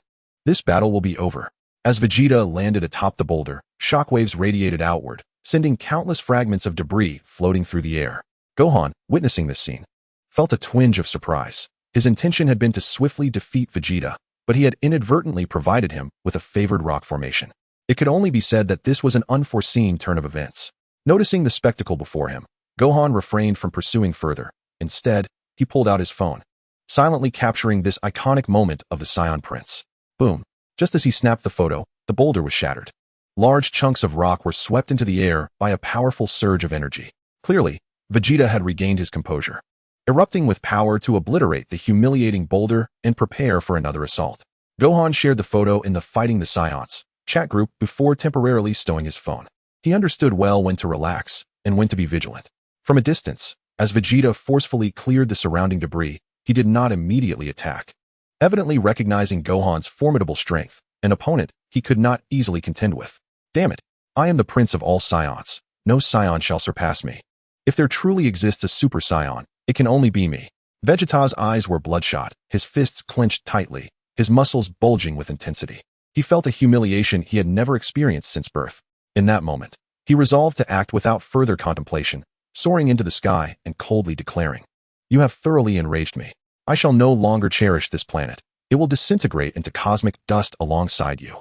As he spoke, he swiftly twisted in the air, positioning his left wrist over his right hand, surrounded by a radiant purple aura. Whoosh! A formidable energy coalesced around Vegeta, the purple light shining brighter than the sun itself. Accompanying this brilliance was an even more potent surge of energy. Is he attempting to unleash a wave? Gohan furrowed his brow, sensing Vegeta's energy rapidly gathering, surpassing even his own highest combat power. However, he was not surprised. Unlike his uncle, Vegeta possessed techniques like the Kamehameha that could amplify his combat prowess. Indeed, that energy could obliterate this planet. Several kilometers away, Raditz was compelled by Piccolo to carry Nappa, and they hurried towards the fray, despite knowing they couldn't provide much assistance. They did not wish for Gohan to fight alone. Tien Shinhan even donned Nappa's scouter, monitoring the data as he flew, though he could not fully grasp the battlefield's dynamics. He could at least discern the general situation. Previously, the scenario had been inscrutable, but just moments ago, the readings on the scouter began to skyrocket, indicating the approaching Saiyans' power level had surged from 18,000 to over 20,000. The increase alone surpassed their training gains over the past year. How is this possible? Upon witnessing the alarming rise in power, Tien Shinhan halted, staring in disbelief at the scouter's readings, his expression one of incredulity. Piccolo and the others noticed his unusual demeanor and deliberately slowed down, asking, "What is going on?" As he spoke, Piccolo suddenly turned his gaze to the distance, clearly sensing a rapidly escalating energy. The force expanded to an unimaginable degree, exerting immense pressure even on him, compelling him to consciously resist. The others soon felt the surge as well, their eyes reflecting similar astonishment. The overwhelming strength was something they had never encountered before. Not enough to instill a sense of hopelessness, but it undeniably evoked feelings of defeat within them. Whoosh! The violent gusts of energy reached their vicinity. The mere release of energy from that direction rendered them unsteady on their feet. With battle powers escalating to 21,000, 21, 200, 21, 700, 22, 500, 23, 200, and 24,000, Tien Shinhan gazed at the ever-increasing figures, his three eyes wide with astonishment, clearly finding the situation increasingly absurd. The others had already been apprised of their own battle power levels, but upon hearing Tien's readings, they too were incredulous, for the disparity was staggering, even when compared to Piccolo. Wasn't his power only 18,000? Krillin, observing the direction from which the energy was surging, wore an expression rife with concern. Piccolo clenched his fists and remarked, "It seems that little Saiyan has concealed his true strength, or perhaps he possesses a technique akin to your Kamehameha that allows him to harness and amplify energy." All present, well-versed in martial arts, understood Piccolo's assertion, yet it only deepened their anxiety for Gohan. After all, it was Gohan who would face this terrifying power head-on. In the midst of their apprehension, Yamcha, absorbed in an image on his phone, fell into contemplation, for the figure therein clearly appeared to have the upper hand. Piccolo and the others gathered around him, collectively scrutinizing the scenic view Gohan had shared. "What is that? Look at the center of that stone. Is that not the Saiyan?" Indeed, it seemed so. Gohan had claimed the advantage, and now the energy. Piccolo quickly deduced. It appears that fellow is enraged, and is now prepared to unleash his ultimate move. Gohan is truly remarkable, but that guy's aura is formidable. Can he truly withstand it? I must see for myself. Piccolo, evidently unwilling to remain with them any longer, accelerated his pace and transformed into a streak of light, dashing off into the distance. The others, witnessing Piccolo's swift departure, exchanged determined nods and surged forward, their spirits ignited, though they harbored little confidence. They could not bear the thought of leaving Gohan, a mere child, to battle alone. Amidst the tumult, Vegeta hovered in the air, his aura radiant. "Gallic Gun," he bellowed, unleashing his full power in a decisive strike aimed downward. "If you dare to evade this, the planet is doomed." Below, Gohan, hearing Vegeta's hoarse voice, maintained a calm demeanor, his legs slightly apart as he placed his hands upon his forehead. Magical flash. The swirling energy coalesced between his hands. And just as the Gallic Gun was about to strike, the magical flash erupted forth. The two energy blasts met, and with overwhelming force. The magical flash sent the Gallic Gun hurtling back to its origin. "What? This is impossible." Vegeta, sensing the oppressive force approaching, felt his eyes bulging with disbelief as he exerted every ounce of strength to redirect the energy wave, yet it proved futile. Boom. The magical flash struck his body directly, propelling him beyond the atmosphere. Just as Vegeta was launched into the cosmos, Piccolo, transformed into a comet of light, arrived nearby. Witnessing Gohan send Vegeta soaring into the great beyond, a look of bewilderment washed over him. In the celestial realm, Bubbles rejoiced at Gohan's victory. Before he could fully celebrate, two figures abruptly appeared. Goku and the Kaioshin returned from the other world. "Mr. Bubbles, what is the current situation?"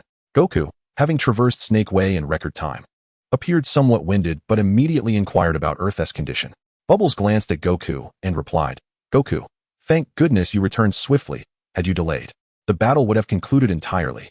Goku clenched his fists, urgency etched in his eyes. They cannot hold on much longer. Bubbles initially shook his head, then nodded. It is those two Saiyans who are faltering. Chapter 26. Under the full moon, the advantage is mine. On the desolate plain, Gohan remained poised, channeling the magical flash, while the ground around him lay shattered. It would be more accurate to say it had collapsed. Aside from the small patch of earth where Gohan stood, the terrain had formed an immense crater, a stark contrast to its previous uneven state. Clearly, the residual energy from his earlier attack had wrought this devastation. Gohan lowered his hands, gazing towards the sky. He was aware that Vegeta had survived, for he had deliberately moderated his power, enough to inflict severe injury but not death. After all, his subsequent plan required Vegeta's involvement. Moreover, this individual was not beyond redemption. In the original narrative, he gradually softened, ultimately contributing a measure of goodwill. He had even protected Earth on numerous occasions, becoming a reliable ally in battle. Yet, he had just severed Piccolo's arm, a transgression Gohan could not simply overlook, regardless of the necessity of his power in the future. Gohan. Piccolo stared at the energy waves soaring through the sky for a long moment before finally regaining his focus and flying towards Gohan. Upon seeing Gohan unscathed, his clothing intact and his complexion still pale, Piccolo let out a sigh of relief. Gohan turned to Piccolo, a smile brightening his youthful face. Uncle Piccolo. Seeing the gentle and sincere smile on Gohan's face warmed Piccolo's heart. He felt a transformation within himself, gradually distancing from his former identity as the Demon King. With Gohan present, it seemed this change was not unwelcome. Piccolo landed lightly beside Gohan, then suddenly looked up at the sky, inquiring, "That guy? I knocked him into the clouds." Gohan also gazed skyward, responding, "Though not dead, he should be quite injured. I suppose that serves as a form of retribution for you." Uncle Piccolo. His tone was calm, yet it stirred tumultuous waves within Piccolo's heart. Since his birth, he had never felt such significance. Born of hatred, he had wandered Earth, training in hopes of one day ruling the world. Yet often, even he did not comprehend the reasons behind his actions. Was it merely to become the ultimate evil? To exact vengeance on the deities who had cast him aside? Previously, he had felt little concern about his misdeeds, indulging in malevolence without a second thought. Now, however, he sensed a change. At least someone regarded him as a person. Gohan. Piccolo trembled slightly, but he was not adept at expressing his emotions and found himself at a loss for words. Just then, Krillin, Raditz, and the others arrived in succession. The subsequent scene reveals Tan rubbing his eyes, with dark marks still lingering on his left eye, remnants of a moment when the detector registered an overwhelming combat power, leading to a sudden explosion. The true battle power was indeed astonishing. Raditz observed that only Gohan remained in the arena, unconsciously discarding the bat at his feet. He widened his eyes in disbelief. How could it be possible that Prince Vegeta had been defeated? No, this cannot be. Aside from Lord Frieza, Prince Vegeta should be invincible. How could he lose to? Perhaps overwhelmed by a profound shock, Raditz instinctively stepped back a few paces. Yet, he then trembled, as if a realization struck him. No, Gohan is my nephew. He has bested Prince Vegeta, which means my nephew is the strongest Saiyan. With this thought, Raditz swelled with pride. Though there had been misunderstandings with his brother and nephew, and even a shared journey to the underworld, they had all been revived. It was not an insurmountable issue. At worst, he could simply live alongside his brother in this realm. Gohan, you truly defeated that fellow. Splendid. You have saved the Earth. While Raditz's mind was in turmoil, Krillin and Yamcha had already gathered around Gohan, their faces reflecting astonishment and joy. But no, the battle was far from over. Gohan suddenly lifted his gaze, staring deep into the clouds. The daylight had gradually dimmed. The moon was slowly revealing itself, emanating Blutz waves, a unique frequency that could awaken the primal instincts of Saiyans, transforming them into great apes to unleash even greater power. According to the original trajectory, the moon, once repaired by the deity, should have been destroyed by Uncle Piccolo. However, due to his conscious effort to avoid looking at the moon, Gohan did not transform into a great ape, allowing the moon to persist. Yet at this hour, it would become Vegeta's final gambit. What did you say? Krillin and the others were taken aback by Gohan's words, clearly not anticipating that the battle was not yet concluded. They turned to follow Gohan's gaze toward the heavens. In the midst of the clouds, the battered and broken Vegeta floated in a disheveled state. He held his left hand against his right shoulder, his body marred by countless wounds, his face contorted with rage. Vegeta gasped for breath, taking a long time to regain his composure. Damn, that little brat is strong beyond belief. The memory of feeling death's threat surged through him, instilling a deep-seated fear, which soon morphed into even greater fury. He has utterly surpassed me. He has indeed surpassed me, the Prince of Saiyans. Although he should have been enraged, a peculiar emotion welled up within him. He recognized this child could potentially become a legendary Saiyan. Now, at merely 4 or 5 years of age, he could unleash power beyond Vegeta's own. Who knows what he might achieve when he reaches the age of Saiyan strength maturation? Perhaps he could truly become that legend. In that moment, he could defeat Frieza, the tyrant who rules over the Saiyans. He took another few breaths, his body calming slightly, and suddenly shook his head vigorously. No. If there is to be a Saiyan who can defeat Frieza, it must be me. As he spoke, he raised his eyes to the higher skies, witnessing the stars gradually fade, while the moon grew increasingly luminous. Haha, I did not choose this day in vain. As the moon illuminated the night, excitement lit up Vegeta's eyes. Haha, once the Blood's waves reach that frequency, I shall turn the tide and seize victory in this battle. He fixed his gaze upon the brightening moon. However, as the night had yet to fully envelop the sky, his transformation had not yet begun. He awaited the moment he would become a great ape. Once he achieved that transformation, he could turn the tide, claim victory in this battle, and then use the Dragon Balls to attain immortality. The throne of the universe would ultimately belong to him. Vegeta, as for that little brat possessing a tail, while he felt some trepidation, it did not instill excessive fear. After all, he was merely the son of a low-class warrior, untrained. Even if he transformed into a great ape, he would not retain his sanity. All he needed to do was find an opportunity to sever his tail. At that moment, with Raditz, himself, and the brat all transformed into great apes, no matter how formidable that little brat might be, he would stand no chance of victory. Thud, thud. The sky rapidly succumbed to darkness. The heartbeat-like sound resonated from the center of the clouds, growing increasingly pronounced. Vegeta felt his blood vessels swell, an overwhelming savagery beginning to radiate, causing the surrounding clouds to appear smaller in his vision. It was at this moment that a smile crept onto his face. It seems I have finally awaited this moment. Haha, the advantage is now mine. Chapter 27. Very well, you transform into a great ape. So shall I. As night approached, Goku was swiftly piloting the flying Nimbus toward the battlefield. The golden cloud darted through the sky, leaving a shimmering trail in the distant cloud sea. At this moment, Goku felt a sense of confusion. He had heard that Gohan and Piccolo had trained in the gravity chamber. Based on the results of his training on King Kai's planet, he expected significant progress from them. However, to effortlessly defeat two Saiyans was quite unexpected. After all, he had just sensed one of their energies. It was wild and powerful, and even with his newly learned Kaioken technique, he did not feel entirely confident in winning the battle. Yet Gohan managed to triumph over that individual alone. He was eager to reach the battlefield, not only to participate in the fight, but also to witness Gohan's transformation. Suddenly, as he sped toward the battlefield, he felt a surge of energy expanding rapidly from afar. The energy was wild and potent, seemingly multiplying exponentially, as if it had no limits. What overwhelming energy! What on earth is happening over there? Why has that guy's power suddenly surged? Goku was perplexed, a sense of unease creeping into his heart. He urged the Nimbus to accelerate once more. In the mountains, as the moon ascended into the sky, the clouds parted under the intense energy, revealing a colossal great ape emerging from within. What is happening? Piccolo looked up at the sky in astonishment. Though he was Goku's rival, he had never witnessed Goku transform into a great ape, and so he was entirely bewildered by the situation. Meanwhile, Krillin and Yamcha were well aware of Goku's ability to transform into a great ape. Based on their assumptions, all Saiyans should be capable of such a transformation, indicating that this was indeed the last desperate measure of that Saiyan. This is bad. He cannot defeat Gohan. So he has transformed into a great ape. But what does this transformation entail? Piccolo, you may not be aware, but when Goku was a child, he would transform into a fearsome great ape upon gazing at the moon. During our previous battle, he did not employ such a technique. This is due to the fact that Goku loses his rationality when he transforms into a great ape. Hence, prior to the World Martial Arts Tournament, the deity assisted him in severing his tail. Tail. Piccolo astutely seized upon this keyword and instinctively glanced at Gohan beside him, noticing that the tail was indeed swaying. Others also followed Piccolo's gaze, recalling the same matter. Upon seeing Gohan's tail in motion, Yamcha and Krillin instinctively recoiled, evidently apprehensive of the great ape. Observing their reaction, Gohan reassured them, "Fear not.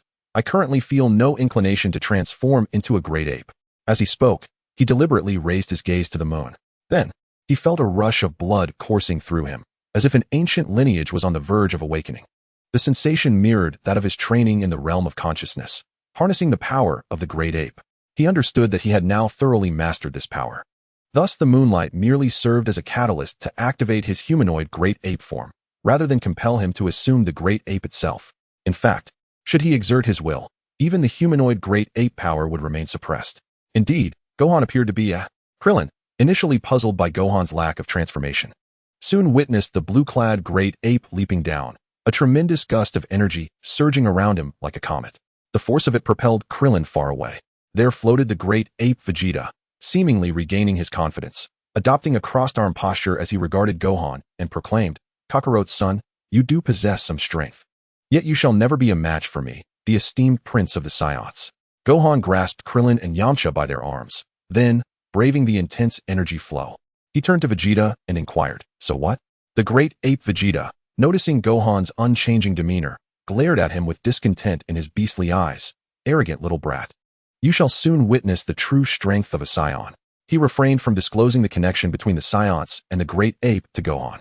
Although he believed he would have the upper hand in a conscious state, he surmised that if his opponent did not transform into a great ape, victory would be more assured. In a flash, it was clear that this Prince Vegeta had not yet reached the stage of upholding martial ethics. He barely finished his sentence before launching an attack. His massive form swiftly closed the distance to Gohan, two colossal hands descending with force towards the center, revealing a hint of worry lingering in his heart. Gohan exhaled gently, effortlessly sending Krillin and Yamcha to safety. He remained firmly planted in place, refraining from evasion. Gohan, Piccolo, who had been closely observing Vegeta, immediately lunged toward Gohan as the latter attacked. However, Vegeta's movements were evidently quicker. With fingers interlocked, he sneered at Piccolo's approach and bellowed, "You Namekian scum, get out of my way." Whoosh! The aura emanating from his great ape form surged with heightened intensity. Merely the release of his energy was enough to keep Piccolo at bay, even sending him reeling into the distance. Unable to withstand the onslaught of energy, Tien and Kairatsu, along with others, were similarly overwhelmed, their bodies forcibly embedded into the mountainside. After sending everyone sprawling, Vegeta fixated on his clenched fists, feeling a resistance that prevented them from fully closing. Clearly, the little brat was resisting. Yet this should not be the case. Even if his battle power was diminished due to injury, he should still possess a combat power exceeding 100,000 in his great ape state. How could this strength fail to crush the brat? As he grappled with disbelief, he sensed a powerful force pushing his hands apart, the fingers of his tightly interlocked hands gradually separating. No, this is impossible. As Vegeta watched his hands slowly part, he felt an overwhelming sense of incredulity. He attempted to forcefully regain his grip, but it proved utterly futile. His hands were ultimately pried apart by the child. However, Gohan himself exhibited a clear transformation. This change was not merely in his visage but in his very essence. His aura surged with primal ferocity, his previously well-proportioned physique now exhibiting pronounced musculature. He appeared to have grown several sizes. This was the power of the humanoid great ape, a strength he had completely mastered, allowing for rational use in human form. Though it still resulted in significant muscular expansion. Fortunately, this expansion differed from Trunks' muscular form. This enhancement did not impede his speed. Yet this state left Vegeta utterly perplexed. For according to his recollection, Saiyans could only transform into great apes. What on earth was happening with this brat? His power was evidently greater than before, and even his facial muscles appeared more defined. His demeanor transformed dramatically. Witnessing this, Vegeta's mind was flooded with memories of a legendary tale, the fabled strongest warrior in the universe, the Super Saiyan. Contemplating this, Vegeta instinctively scrutinized Gohan, who, at that moment, raised his gaze. His pupils shimmered with gold, radiating an icy aura that imbued him with an overwhelming presence. Vegeta, already convinced that this appearance belonged to a Super Saiyan, found himself startled by the sight of those radiant golden eyes, causing him to involuntarily take a step back. Damn it, I am the proud Prince Vegeta of the Saiyans. However, just as he had retreated half a step, he regained his composure, feeling a surge of humiliation wash over him. He had actually stepped back. Such a thing would have been inconceivable in the past. I care not what you are. Even if you are a Super Saiyan, victory shall be mine. Despite the fear churning in his heart, Vegeta swung his fist at Gohan. Chapter 28. Goku arrives at the battlefield. What is this great ape? Boom. In the midst of his enlarged form, even his fist had grown to an unimaginable size. In contrast, Gohan's stature appeared almost insignificant. Yet he harbored no intention of evasion. Rather, he gazed calmly ahead. Vegeta's colossal fist, propelled by an unstoppable force, came crashing down before him. Yet in the next instant, it halted midair, unable to advance further. The overwhelming momentum merely causing an explosion behind Gohan. Vegeta, realizing that even his full-powered punch could not break through, instinctively glanced forward, only to find Gohan's small hand placed atop his fist. The seemingly casual gesture effortlessly blocked his combat power, exceeding 100,000. This scenario only strengthened his conviction in his hypothesis. Is this all you are capable of? Son Gohan gently lifted his head, the words escaping his lips almost instinctively. What? Vegeta, upon hearing that coldly mocking remark, was inundated by a surge of resentment and fury that threatened to engulf him entirely. Yet, before he could react, he felt an overwhelming force propelling him backward. With a crash, he witnessed Son Gohan's figure flickering before him. As if a flash of lightning had illuminated the night sky, and in an instant, Gohan stood before Vegeta once more. Without hesitation, he delivered a powerful kick directly to the battered chest plate of Vegeta's armor. The blow was imbued with the ferocity of thunder, its strength unfathomable. Vegeta felt a sharp pain in his chest, instinctively curling his body as he was sent sprawling away. Boom.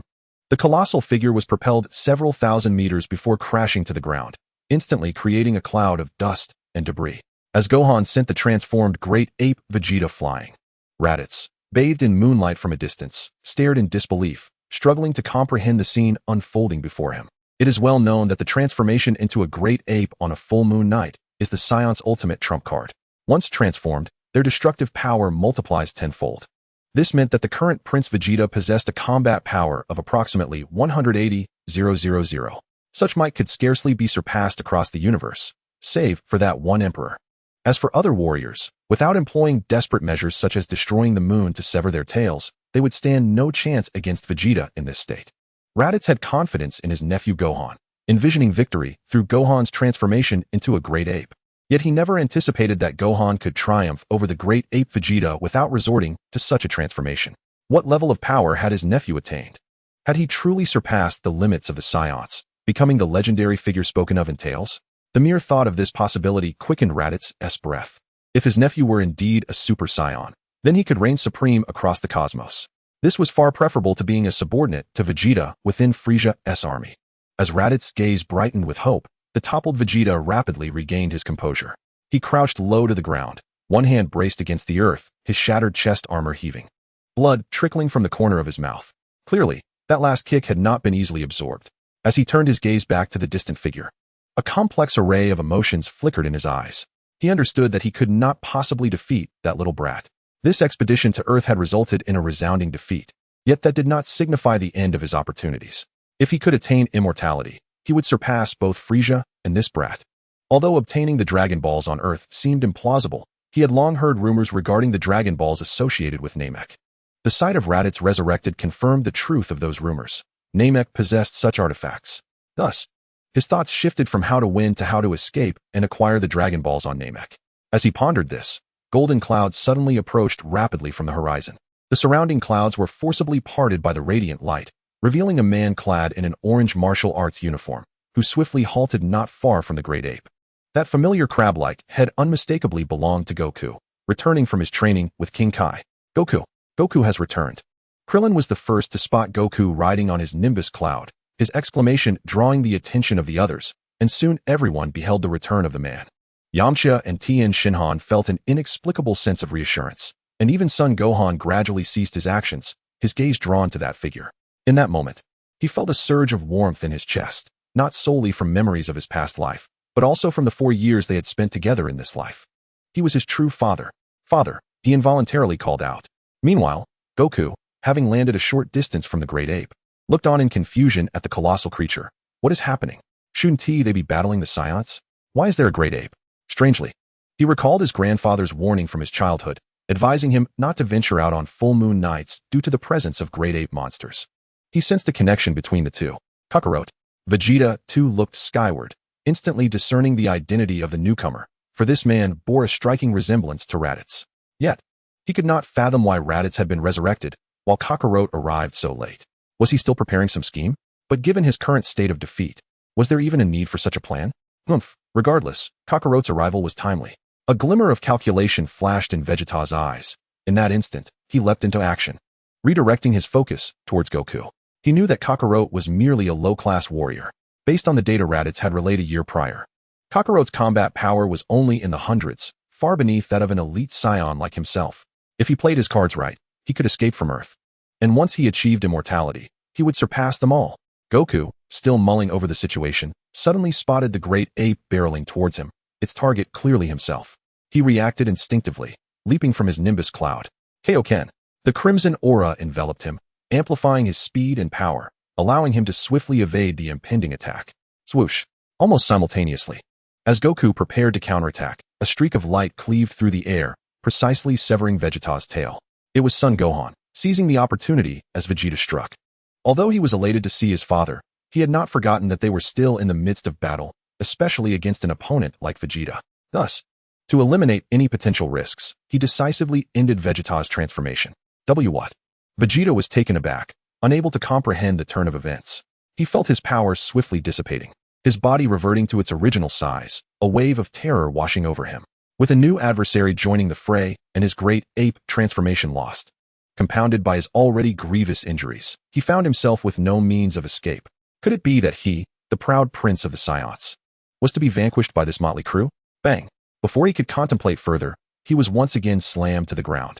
Witnessing this scene unfold, Goku, poised to retaliate with his Kaioken, suddenly halted, looking at Gohan with wide eyes.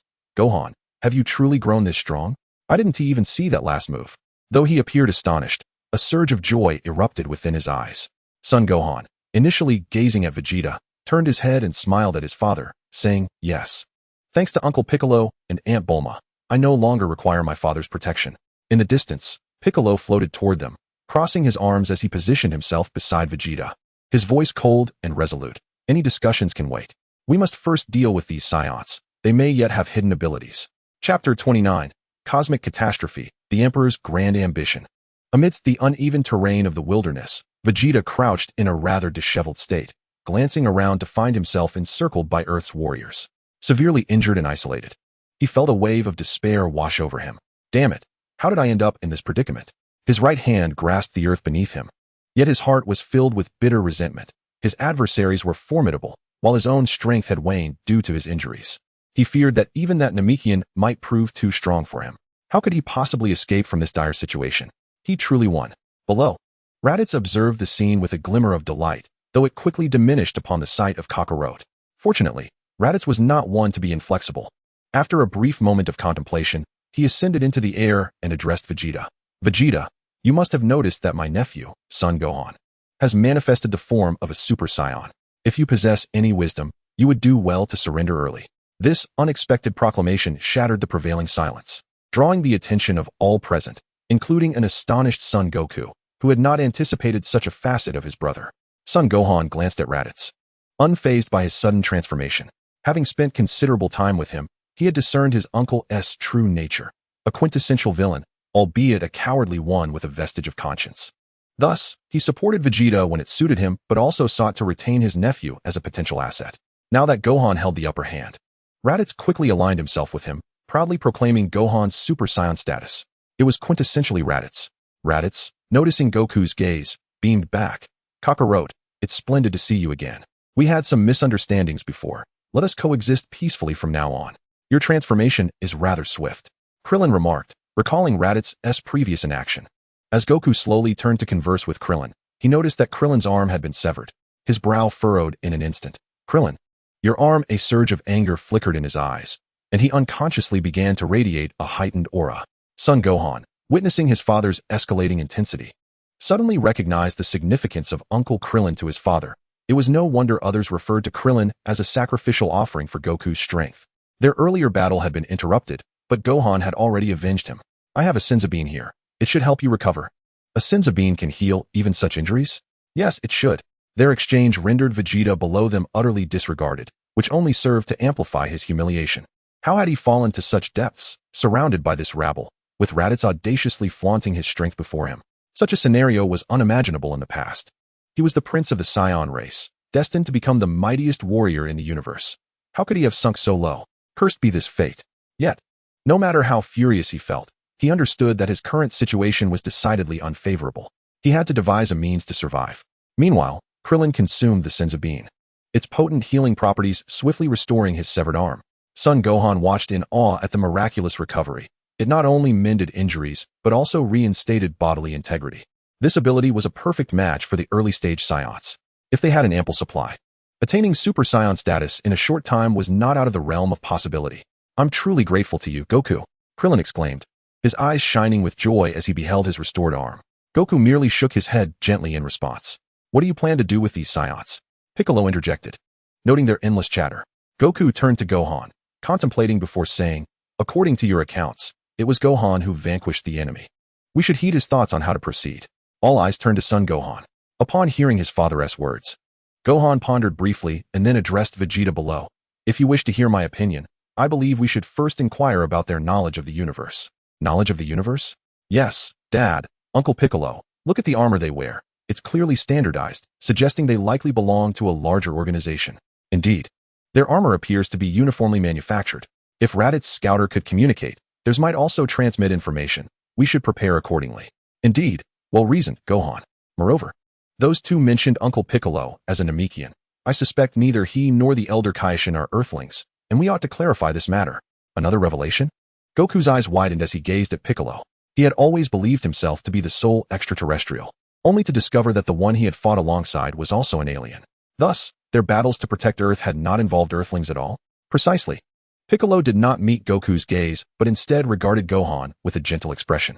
It was rare for Gohan to remember matters concerning him, which warmed Piccolo's heart, giving his existence a newfound significance. To uncover that Piccolo too was an alien warranted further inquiry into their origins.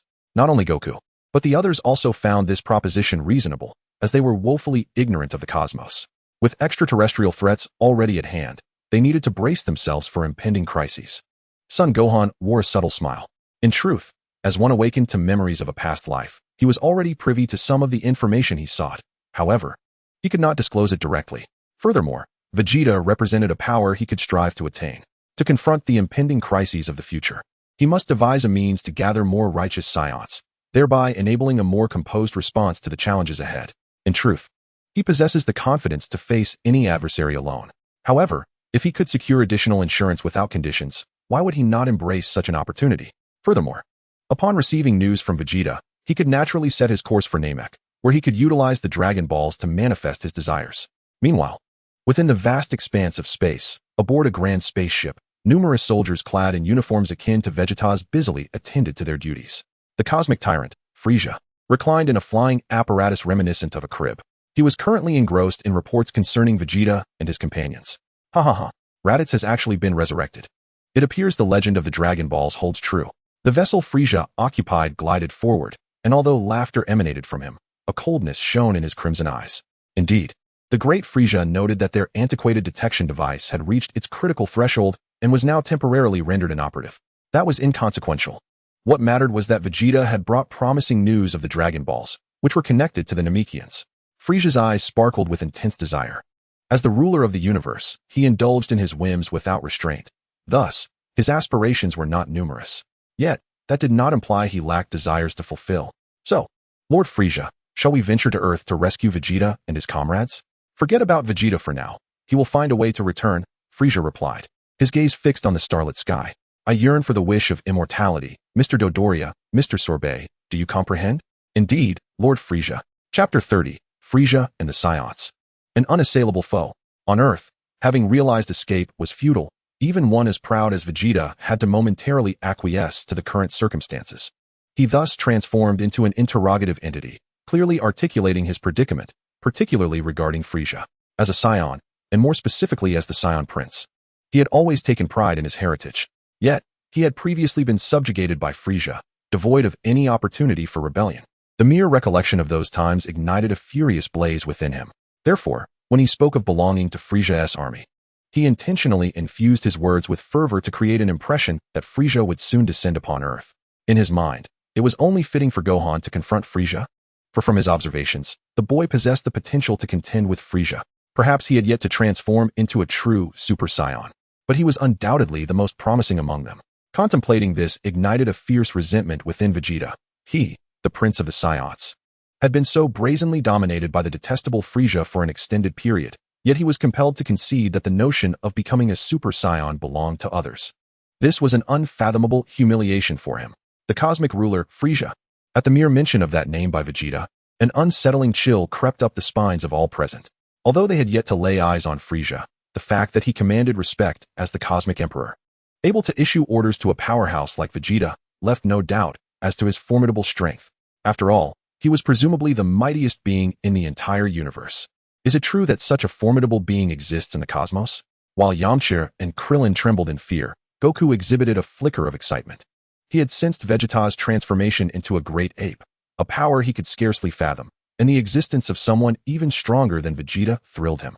Gohan observed his father's excitement, finding it unsurprising, as he understood Goku's nature well. Vegeta, witnessing Raditz and the others quaking in fear, yet seeing Goku's enthusiasm, could not suppress his satisfaction. Truly, he is that boy's father. Kakarot, you are indeed a true Saiyan. This time, Goku did not refute his identity as an Earthling, evidently having undergone a shift in mindset after his journey to the afterlife. Raditz, lingering behind, felt a momentary stiffness. He glanced at the still unconscious Nappa, sensing that the remark might have been aimed at him. What did it mean to say Kakarot was the true Saiyan? Was that a slight against him? Before he could delve deeper into his thoughts, Vegeta redirected his gaze towards Gohan, stating, "You all better prepare yourselves. That bastard Frieza is not to be trifled with. He was the one who annihilated planet Vegeta.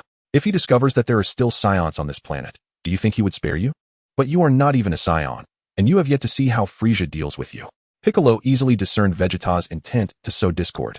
Raditz, puzzled, inquired, "Indeed? And wasn't planet Vegeta destroyed due to a meteor strike? How is that related to Lord Frieza?" "Fool."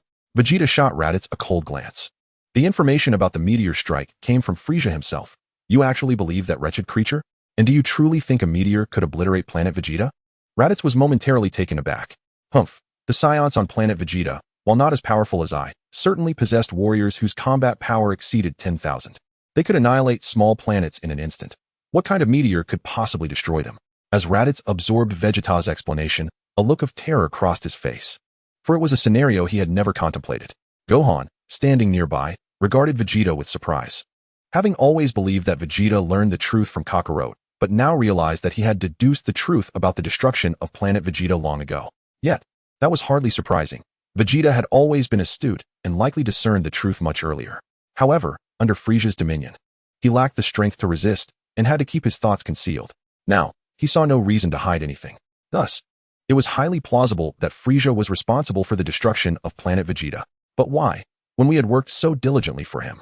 Raditz was clearly struggling to accept this revelation, or perhaps he was too afraid to contemplate confronting Frieza, as it seemed an entirely impossible endeavor. Akin to a rabbit challenging a tiger, Vegeta cast a cold glance at him, saying, "Fool, it is precisely because Frieza fears the potential of the Saiyans, especially the legends surrounding the birth of the Super Saiyan." As he spoke, he instinctively glanced at Gohan. Super Saiyan.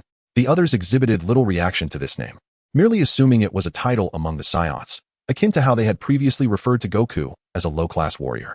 Yet, Raditz's expression shifted dramatically as he exclaimed, "What are you saying? That is merely a legend among the Saiyans."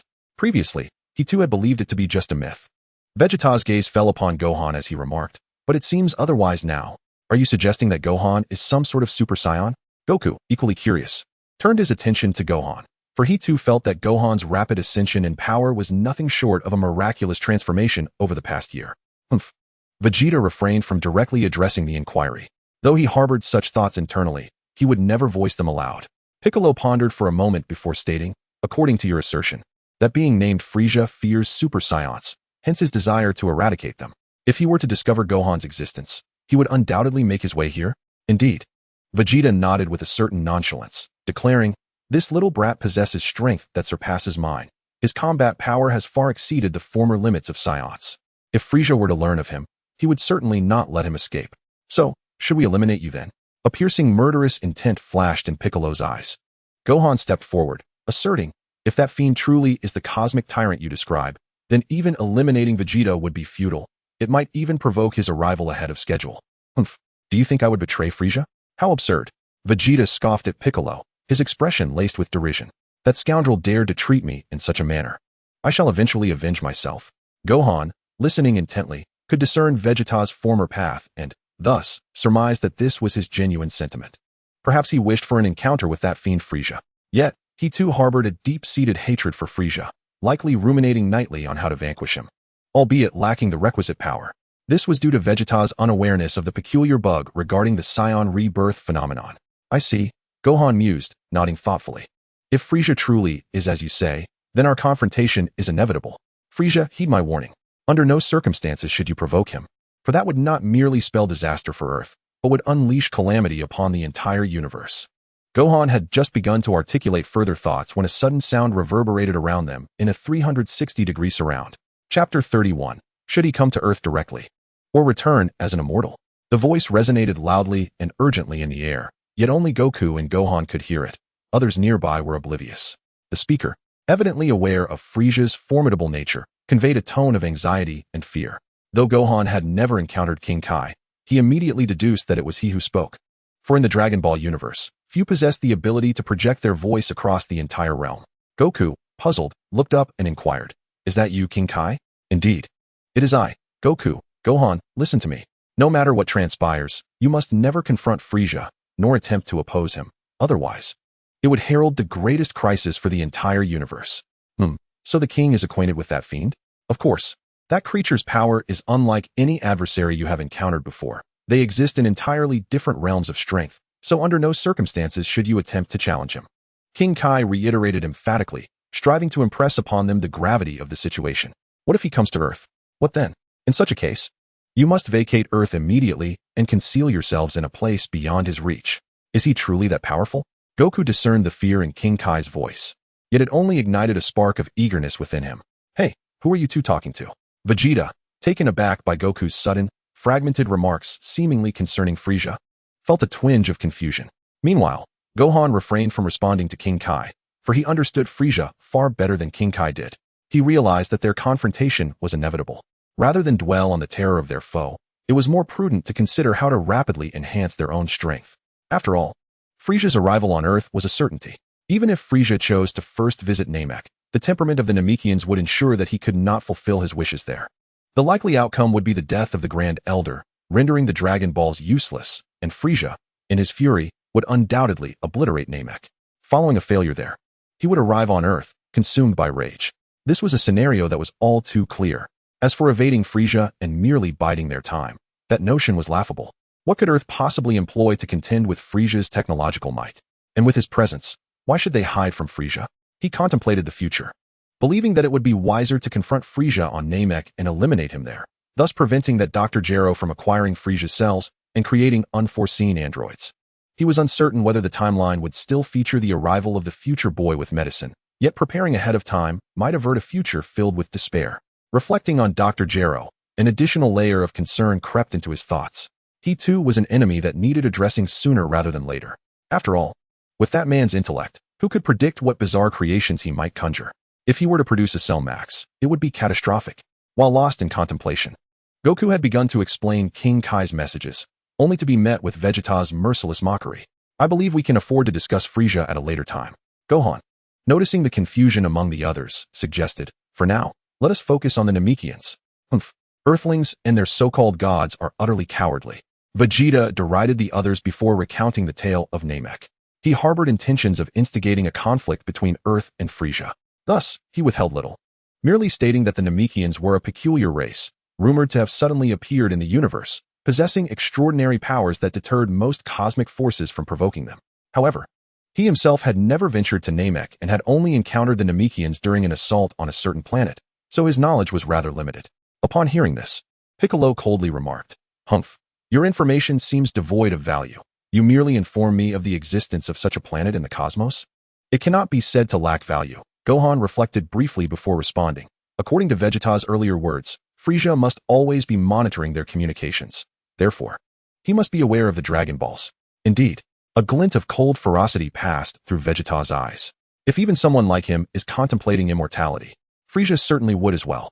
He is likely devising plans to either come to Earth or head to Namek. Upon hearing Gohan's explanation, the others displayed signs of trepidation. They had yet to recover from the ordeal of battling the Saiyans. Must they now face an even mightier cosmic tyrant? For heaven's sake. He was the emperor of the universe, the strongest being across all realms, while they were merely martial artists on Earth. Did they truly intend to engage such a foe? "Hey, what do you mean by calling Vegeta that guy?" Vegeta, clearly displeased with being referred to in such a dismissive manner, expressed his dissatisfaction. Yet, a sense of unease gnawed at his heart, for he was acutely aware that Frisia could indeed be as formidable as Gohan had described. If that wretched being were to truly attain immortality, he would be left with no opportunity for resistance. Piccolo pondered briefly before turning to Gohan, inquiring, "Gohan, what do you mean by that? Do you believe we ought to assist those on Namek?" His words elicited wide-eyed astonishment from Yamcha and the others. Gohan smiled at Piccolo, responding, "What do you think we should do, Uncle Piccolo?" A contemplative expression crossed Piccolo's face as he listened to Gohan's analysis. Recognizing that a confrontation between Frieza and the Saiyans here was inevitable, the only question was whether Frieza would strike first on Namek. If he were to reach Namek before them, he could conquer that planet and subsequently descend upon Earth with his newfound immortality, making matters far more challenging to address. Moreover, setting aside these factors, as a being potentially linked to the Namekians, he felt an insatiable curiosity about that world. If it truly was his birthplace, he could not simply stand by idly. Goku seemed to detect Piccolo's inner turmoil and spoke up. If Frieza intends to go to Namek, it would be due to the Dragon Balls on our planet, and we cannot simply turn a blind eye to that. However, Yamcha felt a pang of insecurity. Having narrowly escaped a dire fate at the hands of the bio-android, the thought of facing a cosmic tyrant filled him with trepidation. Yet, if that fiend were indeed as they feared, he would inevitably come to Earth. Tianjin also felt the weight of the situation, but the fire of battle still burned brightly in his eyes. He yearned for a chance to engage the strongest warriors in the universe. Nevertheless, despite the rationale, Krillin and Yamcha, both nursing recent wounds, remained apprehensive. Seeing their expressions, Goku chuckled. Everyone, fret not. That villain may not necessarily come to Earth, and even if he does, we shall have ample time to prepare. But what if he goes to Namek? Piccolo interjected. Goku slowly raised his gaze to the sky and replied, if it comes to that, I shall journey to Namek myself, for these troubles are of my own making, and I will find a way to resolve them. Krillin, Yamcha, and the others clearly did not wish for Goku to face such dangers alone. Though they feared confronting a cosmic overlord, their friendship with Goku outweighed their fears, and they had no intention of abandoning him. Just then, amidst the somber atmosphere, a spacecraft swiftly approached, adorned with the Capsule Corporation emblem. Indeed, it was Bulma. Chapter 32, Plans from Both Sides. Piccolo. This time, victory is assured. Near the Dirigii Lake, within an underground laboratory, Dr. Gero, clad in a research uniform with a crimson sash, sat before a computer, intently observing the recent battles. He was simultaneously processing a plethora of data. The combat statistics of these extraterrestrials were extraordinarily impressive. It was nothing short of astonishing. A fervent glint sparkled in Dr. Gero's eyes as he pounded the keyboard with fervor, as if wishing to pierce it through. Various data rapidly transmitted to the upper levels. However, upon concluding his review of the battle, he furrowed his brow. Yet that boy, Son Goku, emerged unscathed, rendering any acquisition of his cellular samples impossible. In the future, he may pose a significant threat. Having witnessed Goku's annihilation of the Red Ribbon Army in his youth, Dr. Gero no longer underestimated the capabilities of children. After a moment of contemplation, he stated, even if this child is formidable, humanity has its limits. He cannot possibly surpass the androids I have designed.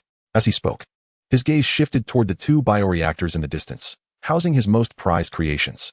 One day, the android's birth from those chambers would vanquish that boy and restore the glory of the Red Ribbon Army, allowing him to dominate the world. Yet, that Son Gohan did not seem like an ordinary individual. Preparation should indeed be made. It would be prudent to construct a few androids for testing purposes. He contemplated this and began drafting new blueprints for androids on his computer. At Capsule Corporation, the group reconvened, now even larger, having been joined by the two newly arrived Saiyans, with their treatment to be discussed later. However, Bulma, being well versed in the ways of the world, was not taken aback by the developments. She had heard much about the Saiyans on their journey and was beginning to grasp the gravity of the situation. So, you just dealt with the Saiyans, and now there's a cosmic overlord to contend with? Bulma's eyes widened, brimming with disbelief. She truly did not anticipate such calamities befalling this planet. Yamcha, as Bulma's boyfriend, nodded and replied, based on what that Saiyan said, and Gohan's analysis, it seems likely. Bulma immediately clasped her head with both hands, a look of exasperation on her face. As a peace-loving Earth girl, she abhorred fighting and dreaded encountering challenges beyond her capacity to handle. Fear not, Bulma, Goku assured, stepping forward with a smile.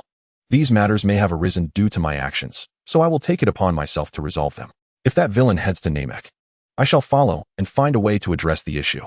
Hearing Goku's words provided Bulma with a sense of reassurance. She had an inexplicable trust in him. Regardless of whether the adversary was a Dark Lord or a cosmic tyrant, she believed that Goku would ultimately emerge victorious.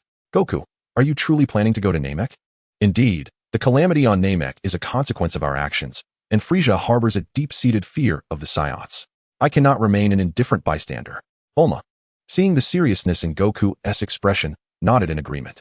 Then, do you know exactly where Namek is located? Her question left Goku and the others momentarily dumbfounded. However, Gohan had already prepared for this and smiled, saying, Those two Saiyans should know its location, especially since they arrived in that spacecraft.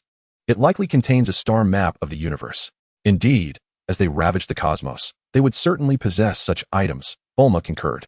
She then glanced at the three Saiyans before turning back to Goku, declaring, "Let us proceed with this plan. I will attempt to modify their spacecraft, and together we shall journey to Namek. Will you be joining us?" Goku asked. "Of course. Don't forget, we met during our travels." Bulma's eyes sparkled with nostalgia. "How I long for those days. I shall accompany you." Krillin, reminiscing about the shared memories, also desired to join Goku, as they were the best of friends. "Bulma, Krillin, I can't quite comprehend your determination, but if you're going, then count me in." Yamcha, though still somewhat apprehensive, made his decision. Even the god of tea was never one to shy away from significant matters. Following the conversation about Tianjin rice and dumplings, the group began to gradually deepen their acquaintance with Goku, all reluctant for him to venture alone into the battlefield. A sudden interjection from Piccolo sparked a moment of tense silence among them, as he presented an alternative scenario that was equally plausible. After all, the Dragon Balls capable of granting wishes also resided on Earth. What if, while everyone journeyed to Namek, that fiend Frieza arrived on Earth first? All would be lost. Upon witnessing the renewed concern among his friends, Gohan remarked, "We need to anticipate Frieza's movements. It would be ideal if someone could inform us, perhaps by sending those Saiyans back to the Frieza force." As he spoke, he glanced at Vegeta and the others. However, this audacious suggestion left the group momentarily speechless. Releasing those Saiyans back was undoubtedly a bold proposition, yet who could predict their actions upon return? Piccolo turned to Gohan, his expression questioning. "Do you truly believe they can be trusted?" Gohan chuckled softly, acknowledging his reservations regarding Vegeta's integrity at this moment. But he held faith in their shared desire to confront Frieza. As long as we understand their intentions, the subsequent actions should not pose significant difficulties. They too seek to defeat Frieza. Thus, I believe we can place a certain degree of trust in them. However, if you, Uncle Piccolo, remain skeptical, I shall accompany them back to the Frieza force. "No way. Who knows what could transpire there?" Piccolo instinctively objected, adamant that Gohan should not venture alone into such peril. In his heart, while Namek held considerable significance, it paled in comparison to Gohan's safety. Indeed, who could ascertain whether those Saiyans were trustworthy? "Gohan, you have already safeguarded Earth. There is no need for you to take such risks alone." The others echoed this sentiment, despite having witnessed Gohan's prowess against the Saiyans. After all, he was still a child. How could they permit him to undertake such a task? If it were necessary to return, then it should be I who accompanies them. Meanwhile, Goku pondered for a moment before stating, "After all, their initial intention upon arriving on Earth was to involve me in their malicious schemes. Is this truly the only course of action we have?" Krillin attempted to lighten the mood, suggesting alternative strategies, yet Piccolo interjected, "In truth, there are no other options. The vastness of the universe renders it impossible for us to discern Frieza's movements. If no one relays information, it will be too late by the time we receive it." Gohan nodded in agreement, recognizing the truth in Piccolo's words. They were utterly devoid of any means to ascertain what transpired on Frieza's side. "Can the King Kai sense anything?" he inquired. "Regrettably, the king has strictly instructed us to avoid provoking Frieza, so he will not provide any information." The group fell into a contemplative silence. Ultimately, it seemed best for Goku to observe the Saiyans. He spoke up again. After much consideration, the only feasible plan appears to be Gohan's suggestion. "I shall accompany them back and keep an eye on the Frieza force's movements. Ideally, we can resolve matters off-world. Goku, Earth is the place that nurtured me. I will do everything in my power to protect it," he declared to the group before turning to Bulma. "By the way, Bulma, can you create a device for interstellar communication?" Recognizing the seriousness in Goku's demeanor, Bulma replied, "I suppose I can manage that. Leave it to me." Truly, she was remarkable. Nothing seemed beyond her capabilities. Goku's praise was straightforward and earnest. Bulma shot him an exasperated glance before urging everyone to sit down, suggesting they take a moment to regroup. Gohan sighed softly. Logically, he wished to prevent his father from going, yet with Uncle Piccolo still present, there were no compelling reasons for an expedition to Namek. He was uncertain of Frieza's next move, but it was imperative that someone relay information. Otherwise, relying solely on spaceships would be too late by the time they realized anything. Fortunately, he recalled that in the original story, Vegeta returned without incident, even catching up with Frieza only after receiving treatment at their base. Thus, accompanying them should not pose an extraordinary danger. With Frieza and the Ginyu Force absent, the strongest adversary there would likely be Guldo, whom he felt fully capable of handling. However, it seemed his father would need to utilize the Kaioken technique to contend with the situation.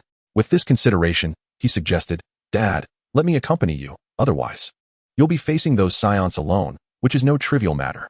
Goku shook his head. At this point, I would find it quite challenging to best Vegeta. Thus, I should use this time to train while Bulma constructs the communicator. Training? It's been quite a while since we've sparred, Goku. Piccolo exclaimed, suddenly invigorated. Clearly eager for a match with Goku, he was confident that this time he would emerge victorious over Goku. Chapter 33 The King. Oh dear.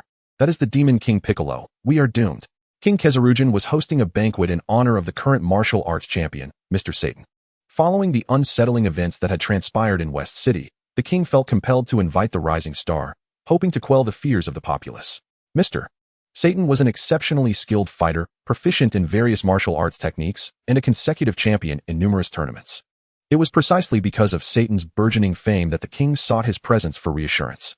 However, having experienced the incident with Demon King Piccolo, the king was all too aware of the underlying dangers and harbored deep-seated concerns. Observing the beaming countenance of Mr. Satan, the king inquired, Mr. Satan, are you aware of the happenings near West City today? Yes, I've heard. It seems there was an earthquake or something of the sort, Satan replied, adopting a posture that conveyed he was entirely in control. The king then had the television switched on, and footage began to play, showcasing two circular spacecraft colliding with the city. Moments later, two uniquely featured individuals emerged from the wreckage, clearly Vegeta and Nappa upon their arrival. Their expressions filled with arrogance and disdain. What is this? A film production? Satan's eyes reflected a bewildered confusion. The king, noticing that Satan appeared sincere, felt a tinge of disappointment. According to the footage, they seemed to be extraterrestrials engaged in a cataclysmic battle. As the king spoke, the scenes became increasingly frenetic. A battle beyond imagination unfolded in the skies. Mr. Satan's eyes widened. This is impossible. How can humans fly in the air? And how can their punches and kicks cause such destruction? Surely, this is an illusion. As a staunch believer in scientific principles and a fighter, Mr. Satan could not fathom such a spectacle. Witnessing his incredulity only deepened the king's disappointment, for he had hoped that Satan might rise to become a new savior akin to the boy who had suddenly appeared years prior. Yet, it appeared that this fighter lacked that potential. Suddenly, the king spotted a young child dressed in a purple martial arts uniform among the chaos. The gaze and posture are strikingly reminiscent of the child who once rescued him from the clutches of King Piccolo. They even share a tale. Could he be related to that child from long ago? The king abruptly rose from his seat, his eyes alight with anticipation. At that moment, the video fortuitously displayed Piccolo discarding his cloak. The surrounding scenery appeared tumultuous, yet it unveiled Piccolo in his entirety. What? The king trembled at the sight, instinctively retreating 2 steps, his eyes filled with terror. How could this be? A single punch that obliterated an entire city. This must be a scene from a film. Or perhaps an illusion. Mr. Satan remained oblivious to the king's distress, speaking with an air of bravado. However, the king was drenched in cold sweat. Having lived through the era of King Piccolo, fully aware of his terrifying capabilities, this being could genuinely annihilate an entire metropolis. After usurping the throne, he had exhibited such power.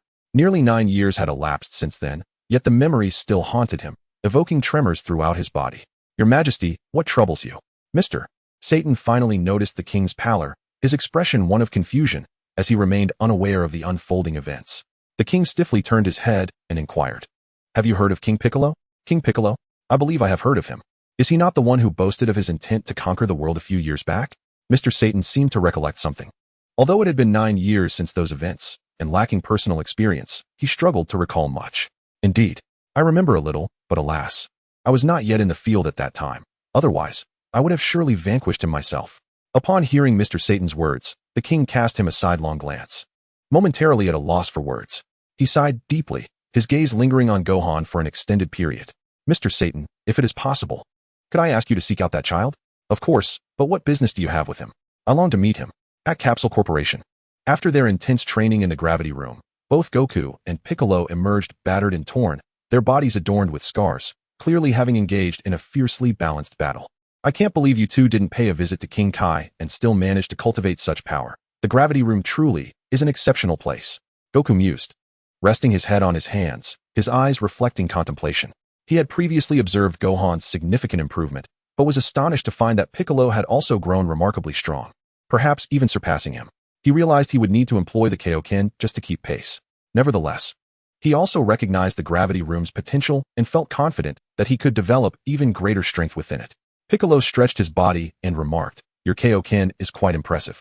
It has allowed you to contend with me at this level. Heh, but this power may still fall short against a formidable foe like Frieza. Indeed, Gohan, watching his father and Uncle Piccolo engage in pleasant conversation, couldn't help but smile, for such moments were all too rare. Having witnessed their battle, he began to formulate plans for the future. During this time, he would train under his father to master true martial arts, enhance his own martial prowess, and then venture to Namek to unlock his potential, ultimately preparing for the next match. That match could yield substantial rewards, serving as a foundation for his future endeavors. Perhaps it would even grant him abilities capable of turning the tide in battle, but all of this hinged upon his personal growth. Following the previous match, he approached the next one with increasing caution, knowing that the first had consisted of reincarnated beings. Who could say what extraordinary adversaries lay ahead? While their training concluded, Bulma had prepared a feast, celebrating Goku's resurrection. The three Saiyans also joined in, momentarily united by a common foe, creating a delicate equilibrium. Of course, Gohan's dominance over them played a significant role in this dynamic. After enjoying their meal and relaxation, everyone gradually departed to prepare for their respective tasks. Naturally, the three Saiyans accompanied Gohan. As they remained in a state of observation, devoid of Gohan's assertive control, none could guarantee their next actions. By the way, Gohan collaborated with me to develop a new smartphone and communication app, so all the funds you are entitled to have been deposited here. This is the perfect opportunity to hand it over to you. As they prepared to leave, Bulma presented a bank card to them. Goku wore a puzzled expression, unable to comprehend how Gohan had managed to make money with Bulma. Seeing his bewilderment, Bulma pressed the card into his hand, saying, "Take it. After all, it rightfully belongs to you. Plus, you've been missing for a year. You ought to have something to show for it." As if recalling something, she handed Goku a capsule, adding, "Oh, this is a phone we prepared for you. You can use it to stay in touch." Goku accepted the items without hesitation, and he and Gohan set off towards Korin Tower. At Korin Tower, Chi-Chi had finished her farm work and was sitting at the door gazing at the sky, where the stars twinkled brilliantly. Yet, she was engulfed by an overwhelming sense of loneliness.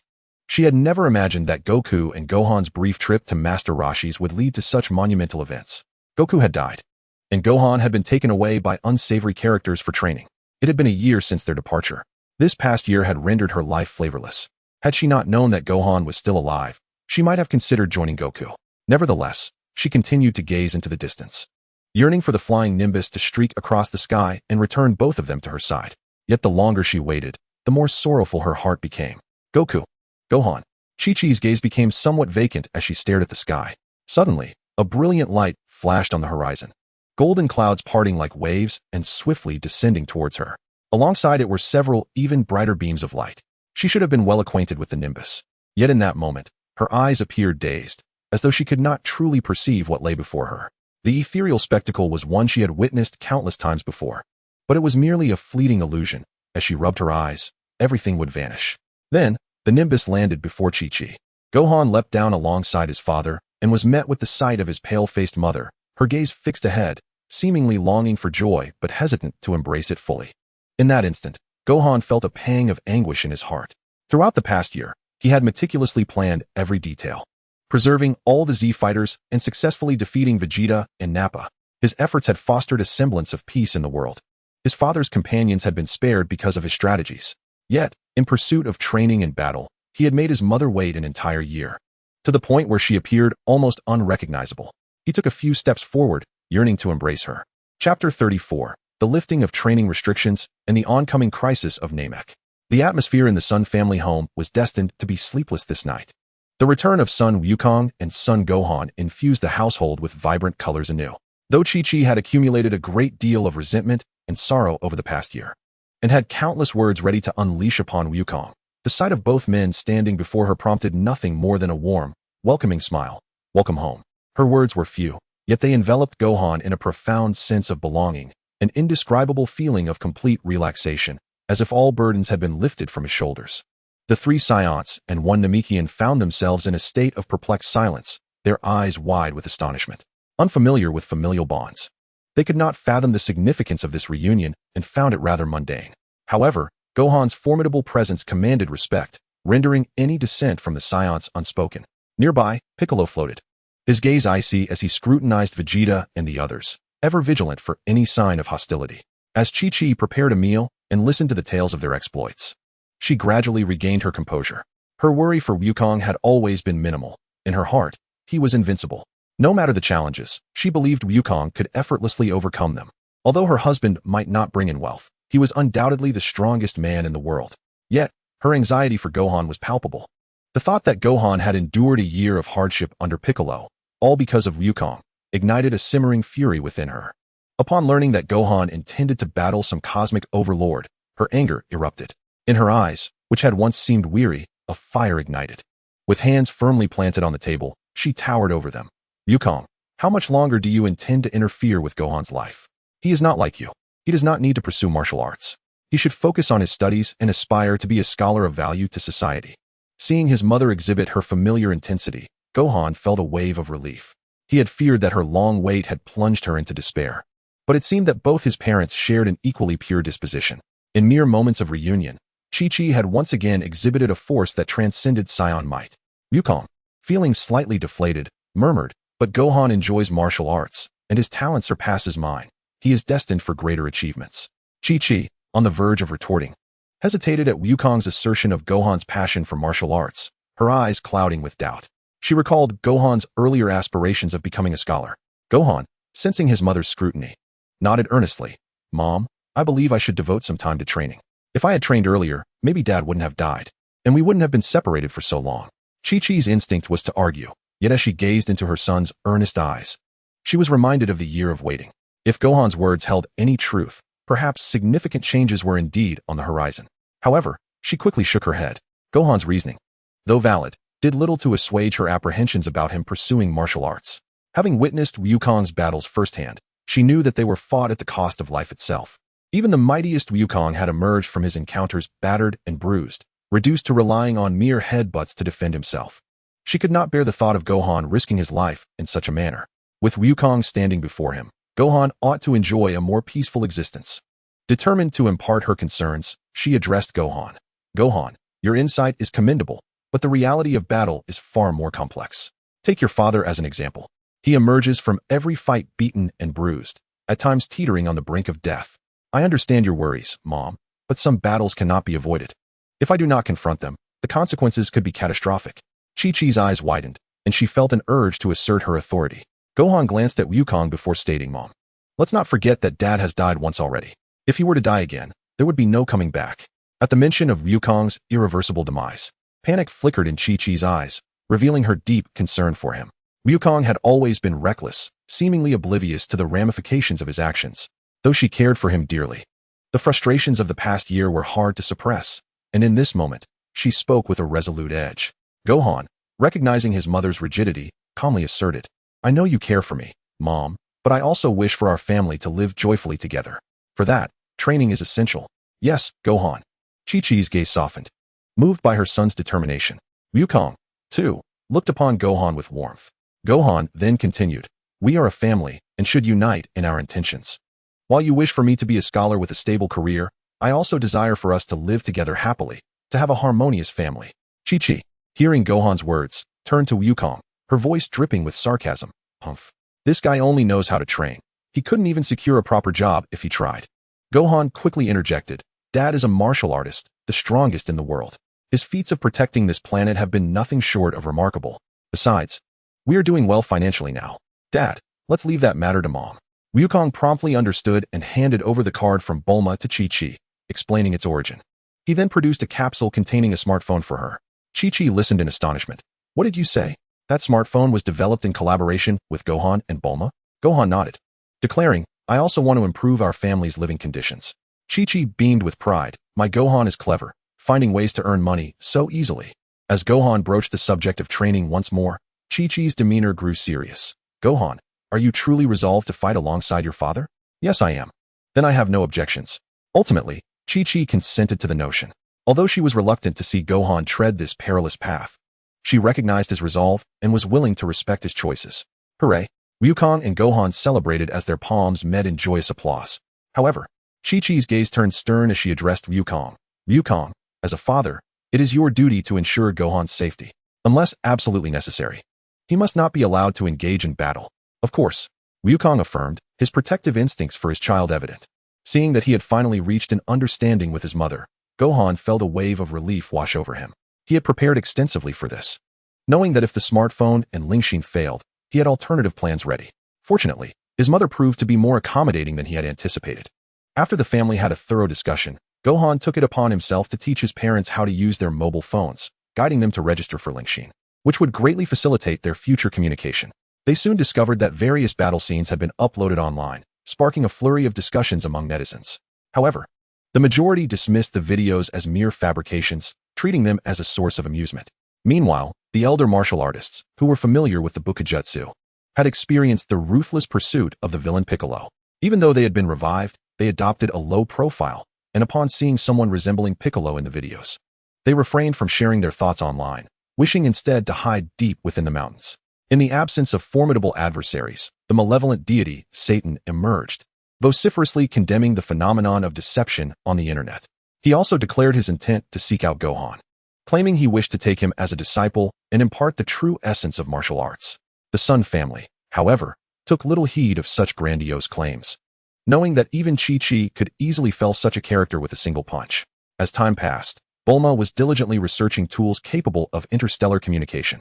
Gohan, alongside Goku, engaged in rigorous training, with Piccolo serving as their sparring partner. The trio was resolutely striving towards becoming the strongest. Meanwhile, on Namek, a colossal spaceship loomed in the vastness of space. Frieza, accompanied by Dodoria and Zarbon, surveyed the planet below. Rumors suggested that the Namekians possessed unique abilities, yet the planet appeared largely undeveloped, indicative of a benevolent race.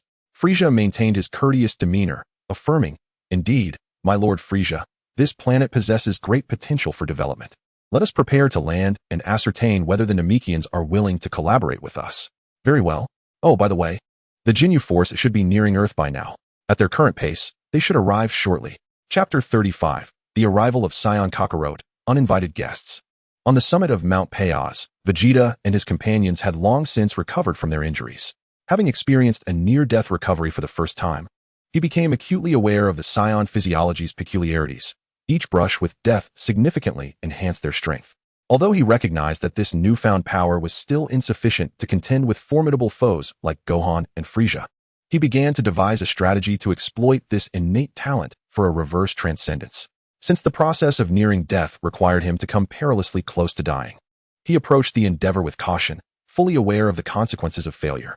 Fortunately, he had heard whispers of a miraculous item known as the Senzabine, a substance capable of instantly healing injuries, even restoring a severed limb to full functionality.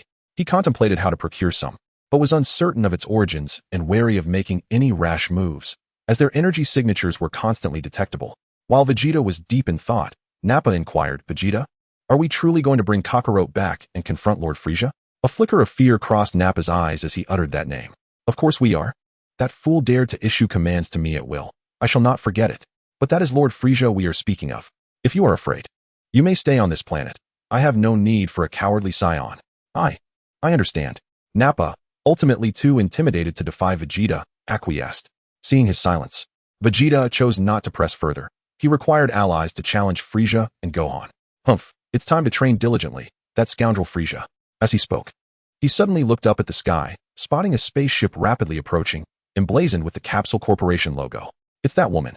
Vegeta recalled the remarkable woman he had encountered at Capsule Corporation, whose abilities surpassed those of most scientists in Frieza's army, leaving a lasting impression. It seemed the moment to depart had arrived. Clenching his fists, Vegeta's eyes sparkled with anticipation. This could mark the beginning of his ascent to cosmic supremacy. Outside the Sun residence, within the gravity chamber established by Bulma, Gohan, Goku, and Piccolo had been relentlessly training, continuously pushing their limits. Training alongside Piccolo was like a contest of wills, and in just over a month, they successfully increased the gravity to 200 times Earth's normal gravity, resulting in a rapid escalation of their combat prowess. Gohan, too, reaped immense benefits from this process, not only in terms of strength, but also in his understanding of martial arts. As their training deepened, he came to appreciate the extraordinary capabilities of his father, whose insights into the martial arts were far beyond the comprehension of ordinary beings. Despite appearing carefree, Goku consistently articulated the essence of Gohan's myriad inquiries in succinct yet profound terms. Gohan was not surprised by this, as he had always known his father to be a prodigious martial artist, a trailblazer for future Saiyan realms. At the World Martial Arts Tournament, Master Roshi had even proclaimed Goku's martial prowess to be far superior to his own. In other words, Goku was the most powerful being on Earth, provided one did not delve into the peculiarities of the Dragon Ball Super timeline, where his strength inexplicably diminished. In their usual antics, Goku and Vegeta often found themselves embroiled in trouble or on the brink of it. It was uncertain what strange occurrences had befallen Goku in this timeline. Just as they were taking a break, the unmistakable sound of an approaching spacecraft resonated outside, and their expressions grew solemn, fully aware of what was transpiring. Finally, they have arrived. Piccolo's eyes glimmered with anticipation. His interest lay not in Frieza, but in Namek, as he yearned to ascertain whether it was indeed his true birthplace. The three emerged from the gravity chamber, and Bulma stood at the forefront, clad in her travel attire, her eyes sparkling with joy. The spaceship has been modified, and the interstellar communication device is ready for use. It is time to embark. At last, it is complete. Goku's eyes mirrored her excitement. He had trained tirelessly in anticipation of encountering even stronger opponents in the cosmos. Bulma presented the new mobile device to Goku, instructing him on its operation and adding, "This is how you use it. If anything arises, just communicate within the group chat. Oh, and remember to take plenty of pictures. We might glean some insights from them." Understood, Goku replied, having already applied for Lingxin and learned how to use his mobile phone over the past few days. They then discussed a few more matters. After acquiring some Senza beans, Goku accompanied Bulma to the location of the spaceship, where they joined forces with Vegeta and Nappa. The ship had been modified based on Vegeta's original craft, and under Bulma and her father's meticulous research, its performance had significantly improved. The return journey would likely be swift. This arrangement ensures that they are well prepared for the impending great battles of the future. Furthermore, the spaceship is equipped with a gravity chamber, providing ample opportunity for training and preparing for the crises that may arise in the cosmos. After bidding farewell to Chi-Chi, Son Wukong embarked on the spaceship alongside a few others. As he observed their departing figures, Son Gohan felt a sense of nostalgia wash over him and promptly retrieved his phone to capture a photograph of the Saiyan quartet. In the image, Son Wukong donned his signature orange GI, stepping confidently into the craft, while Vegeta stood with arms crossed, gazing defiantly upward. The other two stood beside him, each exuding an aura of noble sacrifice.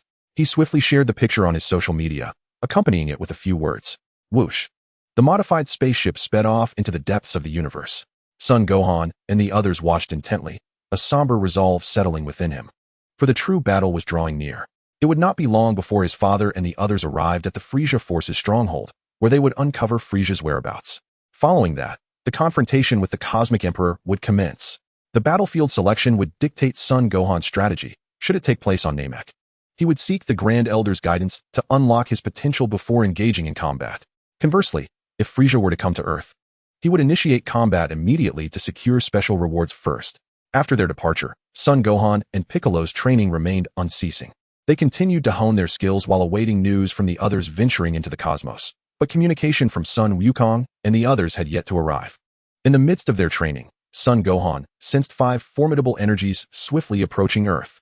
Chapter 36. The Inquisitive Beings and the Arrival of a Powerful Foe. Frieza's stronghold is the closest base to Earth, situated far beyond the solar system and even outside what humans recognize as the Milky Way. Although merely one of Frieza's bases, it is fully equipped to replenish any supplies, and its personnel are sufficiently resourced to conquer most planets. Beep.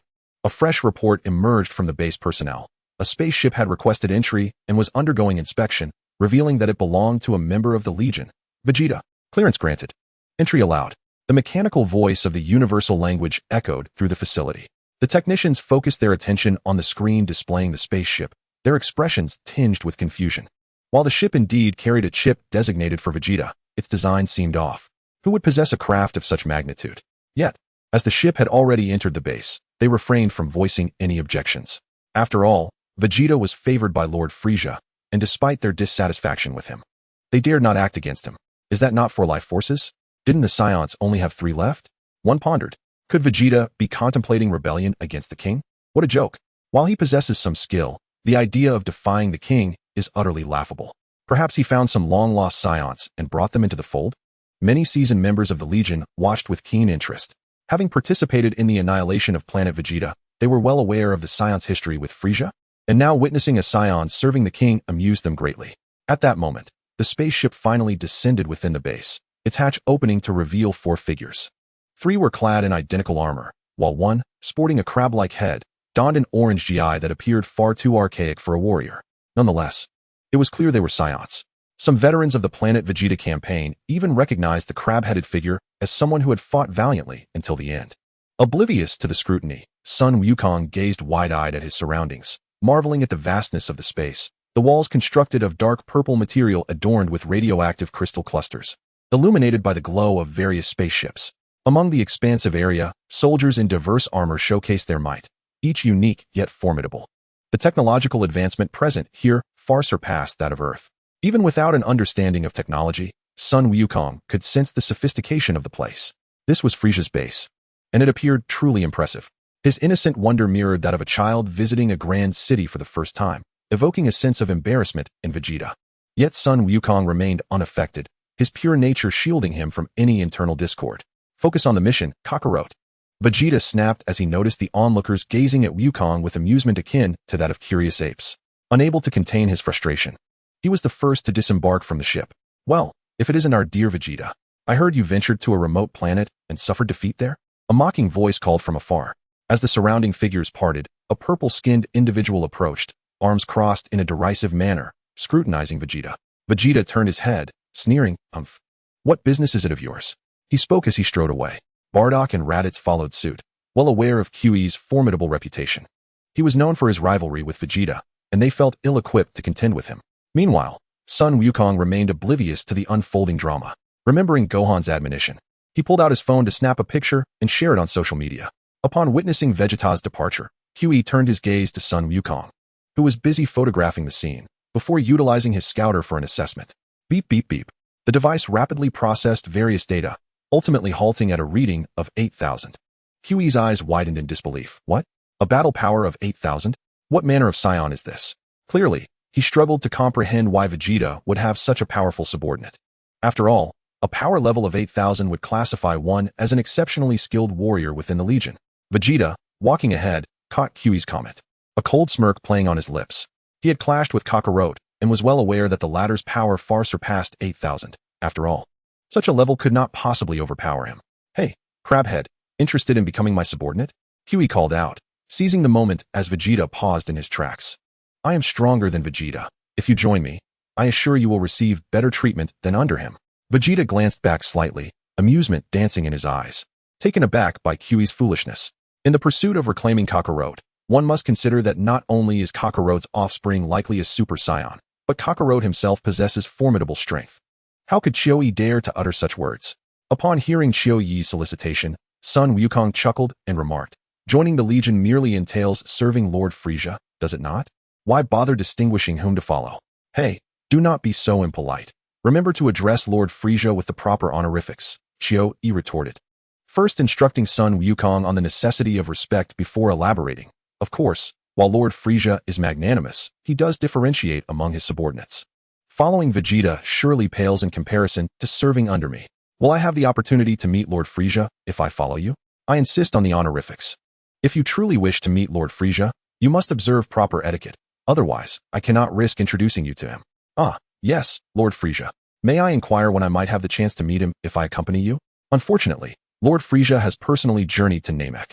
If you wish to see him, you will have to wait for his return. As Chiu-Yi spoke, his gaze intentionally flicked toward Vegeta, evidently provoking him. Fool. Vegeta merely scoffed in response to Chiu-Yi before continuing on his path. Even though he had received news of Frieza, his presence here warranted an update of his equipment. As a great battle loomed on the horizon, upon receiving the information, Son Wukong expressed his gratitude. Oh, thank you. He then followed Vegeta, leaving Chiu-Yi bewildered. Why thank him if he would not join his ranks? Meanwhile, on Earth, at the Baozi Mountain, Son Gohan sensed 5 energy signatures approaching and promptly concluded his training, preparing to confront the adversaries alongside Piccolo. 5 energy signatures? Are you suggesting Frieza has arrived on Earth?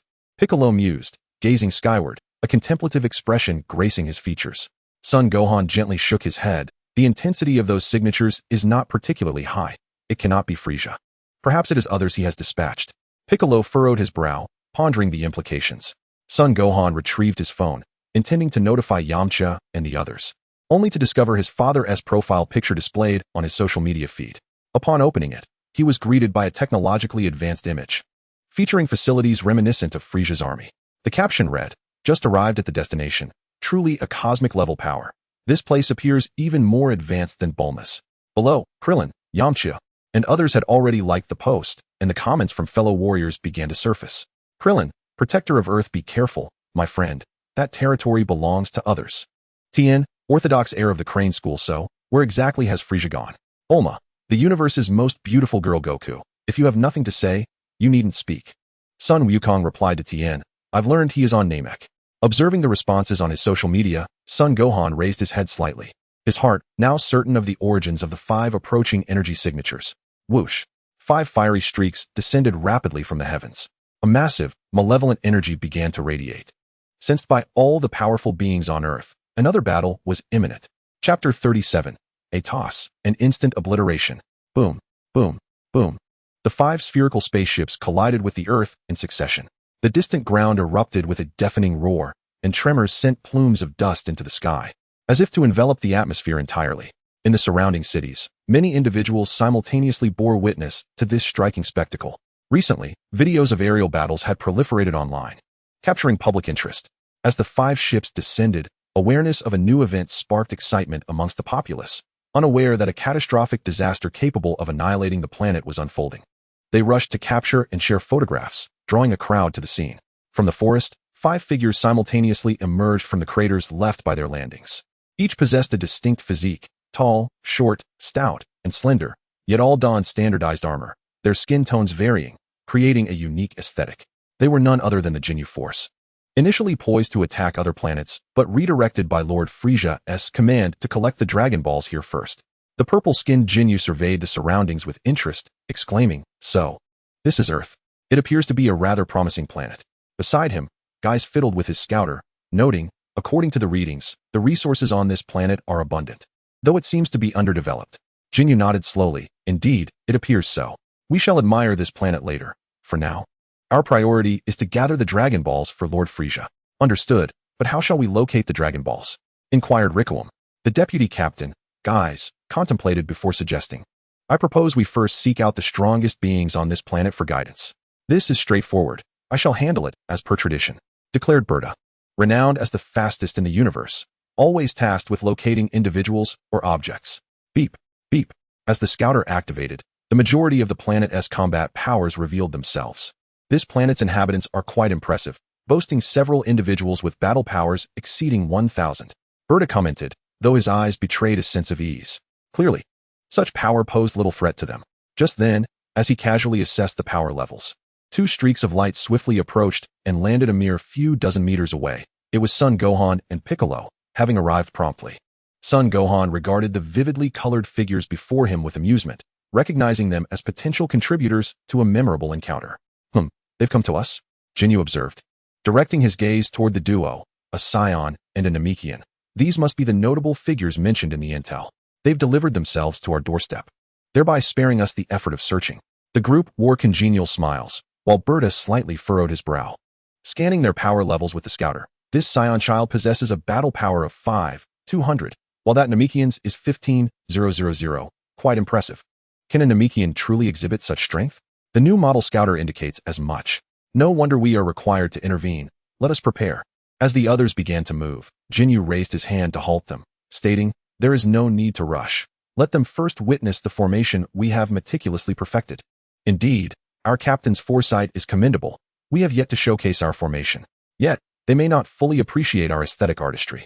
The indigenous people of this planet may not grasp it, but we must allow them to experience the aesthetic brilliance that stands at the forefront of the universe. Agreed. The 5 simultaneously emitted piercing cries. The sound startled the already vigilant Piccolo, causing him to swiftly assume a combat stance. Do these fellows intend to engage us directly? He inquired. However, Gohan, merely observing the stance of their opponents, discerned that they were preparing to showcase some form of artistry, thus he felt no concern. His gaze was fixed upon Gold and Ginyu, for he was well aware of the capabilities of these individuals, and they were his primary concern. Gold possessed the ability to pause time, a veritable glitch in the fabric of reality, while Ginyu could exchange bodies, with the limits of such exchanges remaining a mystery. These 2 were at the top of his list for elimination. Suddenly, a brilliant flash of light surged from afar. It was Tien and Krillin, among others, approaching rapidly, while aircraft could be seen drawing near from the horizon. Clearly, regardless of the era, there are always those eager to seize first-hand information. With reinforcements nearly assembled, Gohan inquired, Are we prepared? Ready. came the unified response as the 5 individuals positioned themselves in accordance with their designated roles, their expressions calm, tinged with a sense of self-satisfaction. Cackling with peculiar laughter, they initiated their display. As their bizarre sounds echoed, the surrounding crowd instinctively began to retreat, apprehensive of the unexpected tactics these individuals might employ. Raikum, Berta, Guys, Gould, Jinyu, assemble. The 5 struck distinctive poses, which quickly coalesced into a systematic formation. This tableau elicited wide-eyed astonishment from the onlookers, as such artistry was not universally comprehensible. Gohan, observing their formation, felt a slight flush of embarrassment. The pose was somewhat shameful, yet curiously exhilarating. He discreetly captured a photograph. What were they up to? Perhaps their method of greeting was simply alien in nature? Surely not, for Raditz and Vegeta had not behaved in such a manner. Were they not adversaries, or was there something else at play? Yamcha and the others found themselves perplexed, uncertain of how to proceed, even contemplating whether to make a move. Meanwhile, Gohan had already stowed his phone away. His expression shifted in an instant, and with a swift motion, he unleashed a wave of energy directed at the 5 striking poses. Boom! A violent explosion erupted, enveloping several of them in a cloud of smoke. Gohan. The crowd was taken aback by Gohan's sudden action, their faces reflecting clear astonishment. Even Piccolo was left bewildered. Gohan, undeterred, radiated a fierce aura and, akin to teleportation, soared above the smoke.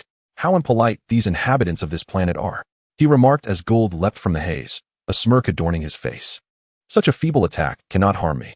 Before Gould could react further, he sensed something amiss and turned to look behind him, only to find Gohan's hand raised.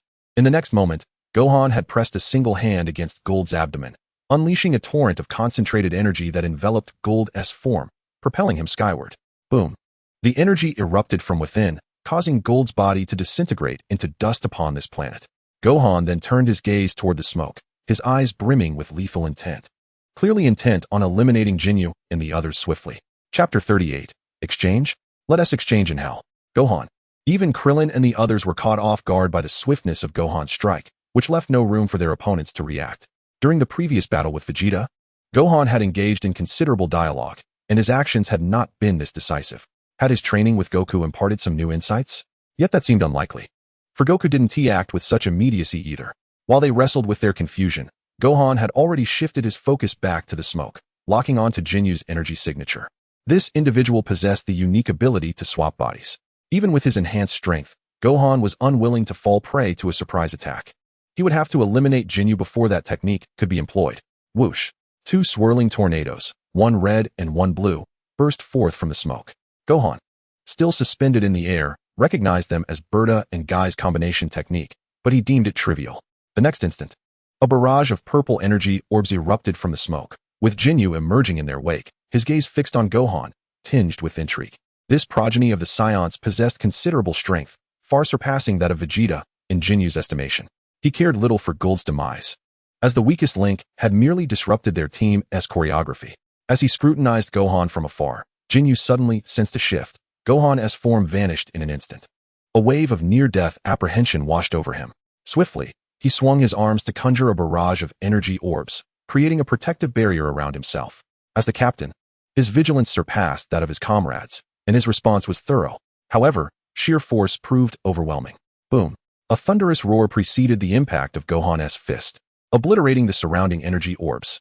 I anticipated your arrival here, Jinyu declared, yet he remained unperturbed, a hint of pride glinting in his eyes. He had foreseen Gohan's position perfectly. Gohan, recognizing Jinyu's self-assured demeanor, remained unfazed. He had long understood that Jinyu was unlike other foes. His perception and tactics were second only to Frieza. Though you've accurately guessed my position, can you withstand this punch? Without uttering a word, Gohan intensified his punch, surging forward and shattering Jinyu's defenses. Jinyu had already assumed a defensive posture, crossing his arms. He had only partially gathered his energy, intending to test the Saiyan's strength. Having encountered numerous Saiyans, he felt confident. Despite acknowledging Gohan's distinctiveness, he had never witnessed a Saiyan with battle power exceeding 20,000. However, the moment Gohan's fist collided with his crossed arms, Jinyu realized the gravity of his miscalculation. This Saiyan was unlike any he had faced before, his strength unfathomable. Crack! A sharp sound rang out as Jinyu's arms were shattered. The punch was merely the beginning. A terrifying energy burst forth, instantly piercing through his body, revealing the scenery behind him through the gaping hole in his chest. This is impossible. Jinyu found himself lifted by the force of Gohan's punch. His eyes wide with terror, utterly unable to comprehend the current predicament. To know that he is indeed the strongest subordinate of Lord Frieza. And if one excludes the Frieza family, his power could even be deemed the mightiest in the universe. In truth, he had never encountered a rival before. Yet now, this Saiyan, still in his youth, managed to pierce his own body with a single punch. What unfathomable strength is this? A Saiyan should not possess such power. In the instant of excruciating pain in his chest, his thoughts transformed rapidly, leading him to contemplate a possibility, the legend of the Super Saiyan. Undoubtedly, only the fabled Super Saiyan could achieve such feats. Thus, this child must be a Super Saiyan. Upon realizing this, he felt a shiver run through his very soul, for it signified the occurrence of something that even Lord Frieza feared. He raised his gaze in terror, only to see the boy gathering resplendent light between his hands. Damn it! Even if you are a Super Saiyan, it is impossible for one of your age to have reached such power. As Jinyu met Gohan's indifferent gaze, his fear intensified, yet alongside it arose a sense of defiance. A rebellious thought began to take root within him. Exchange. When his life was under threat, Jinyu summoned forth his last vestiges of strength, his expression frenzied as he unleashed his final technique against Gohan. If he succeeded, his power would ascend to new heights, perhaps even allowing him to stand on equal footing with Lord Frieza. However, before his technique could manifest, a vast and brilliant light descended upon him, the intense energy enveloping him completely. The magic meant for exchange was obliterated by the overwhelming wave of energy. He then felt his body plummeting rapidly. Everything he was being swiftly annihilated, and he found himself utterly powerless to resist. The last thing he could do was to report the situation to Lord Frieza through his consciousness-controlled scouter. With a resounding crash, the Kamehameha wave propelled debris several kilometers away before gradually dissipating, leaving behind a terrifying rift in the earth. Gohan maintained his stance as he executed the Kamehameha, only withdrawing his hands when he sensed Jinyu's energy had completely vanished, returning to his usual gentle demeanor. As long as those two with special abilities were eliminated, the remaining three posed no threat. Uncle Piccolo could easily handle them now. Swish. In the distance, Berta and the others had just steadied themselves, intending to reprimand the assailant, when they beheld their invincible captain fall, killed in an instant. This scene left the three remaining members in disbelief. They all knew the captain's strength, a unique presence beneath Lord Frieza in the universe, and they had scarcely seen him fight seriously. Yet now, he had been slain in the blink of an eye. Just how formidable was that child who had struck? Could he truly be comparable to Lord Frieza? Various thoughts erupted in their minds, but they did not linger for long, as they quickly realized it was time to flee. After all, if they could not defeat the captain, they had no chance whatsoever. Thus, the trio, led by Jice, simultaneously unleashed their energy. A terrifying force roared, stirring the clouds and creating a chaotic windstorm within a several-mile radius. As the storm descended, three figures darted towards their spaceship. Boom, boom, boom. Three energy blasts shot forth, striking the three individuals, while a figure cloaked in white surged into the tempest, none other than Piccolo, who had been observing the battle.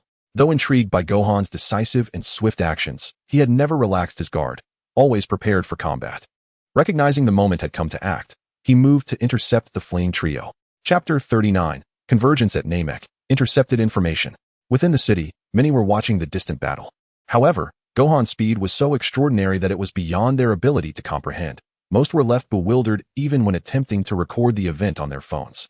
Unaware of what transpired, they witnessed a brilliant flash in the sky, followed by a tremendous explosion on the ground, which resulted in a shocking display of light pollution and terrifying rifts in the earth. Yet, the details of what occurred remained elusive to them. Nevertheless, they could feel the tremors of the earth and see the turmoil of the distant storm. Consequently, the helicopter had no choice but to return midway. Fortunately, they managed to capture some footage, which could be broadcasted on the newly established live streaming platform by Capsule Corporation. In the eye of the storm, Gohan continued to float above the chaos.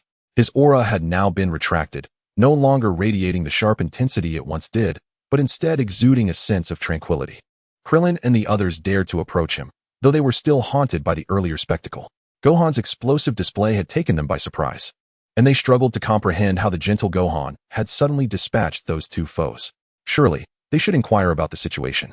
After observing Gohan for some time, Krillin finally spoke up. Gohan, what was that you just did? Sensing that Uncle Piccolo had defeated the three, Gohan turned and replied.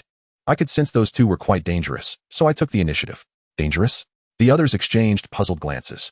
They had not perceived their adversaries as threatening. In fact, they found the five dancing figures rather amusing, lacking the oppressive aura of the previous Berta. Indeed, they are dangerous. At that moment, Piccolo returned after having bested the trio. Casting a cold glance at the group, the weakest among them far exceeds the former Berta, capable of annihilating everyone except for Gohan and me in an instant. What? The group's eyes widened in shock. They had indeed sensed the presence of the five, but only as a looming pressure, not expecting Piccolo to hold them in such high regard. Piccolo glanced at the earth torn asunder by the Kamehameha, saying, "That one named Jinyu is especially powerful. To be honest, even I lack confidence against him. If he were to strike, I can only imagine the consequences." Clearly, he was explaining this for Gohan's benefit.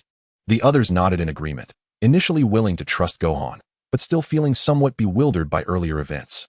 "Honestly, it feels like you've surpassed us by a great deal." Yamcha sighed in exasperation. Krillin and Tien exchanged glances, both displaying expressions of defeat. Observing their demeanor, Gohan remarked, "Now that those adversaries have been dealt with, it's time for us to set off." Set off? Yes, to rendezvous with Dad and the others on Namek. Within Frieza's base, Goku, accompanied by Vegeta and the others, had gathered intelligence regarding Frieza's movements and was preparing to set off for Namek after changing his equipment. After all, they were all aware that Frieza was now the enemy, and they must not allow him to fulfill his wish for immortality. Thus, the spaceship forcefully departed from the outpost without prior permission. The news swiftly reached Chiu Yi's ears. Departing without having accepted any mission, these Saiyans truly lacked awareness. It seemed they required a lesson. Chiu Yi observed the rapidly moving spaceship on the screen, his eyes glimmering with keen interest, clearly reveling in the unfolding situation. He had long harbored intentions of confronting the ever-arrogant Vegeta, now presented with an opportune moment. He promptly reported this matter to Dodoria. Upon receiving a response from the latter, he set off with his subordinates in pursuit of Vegeta. In the northern galaxy, on a planet where gravity was exceedingly excessive, a purple-skinned being was undergoing grueling training. His muscles were highly inflated, exuding a formidable aura that sent tremors through the very ground beneath him. His body had even adopted a state resembling armor. Beep, beep, beep. The large detector nearby displayed exceptionally extraordinary combat metrics. Just as the values were about to breach their limits, the communication device beside him chimed, indicating someone was trying to reach him. This interruption elicited a look of impatience on the face of Gula, who was on the verge of a breakthrough.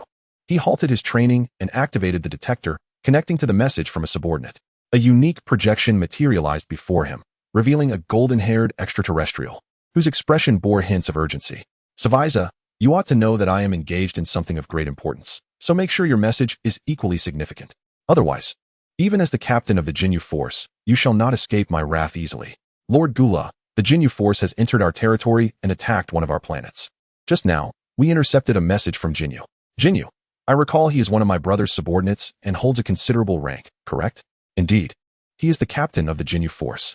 It seems he has perished on a planet called Earth and has urgently sent a message to Lord Frieza."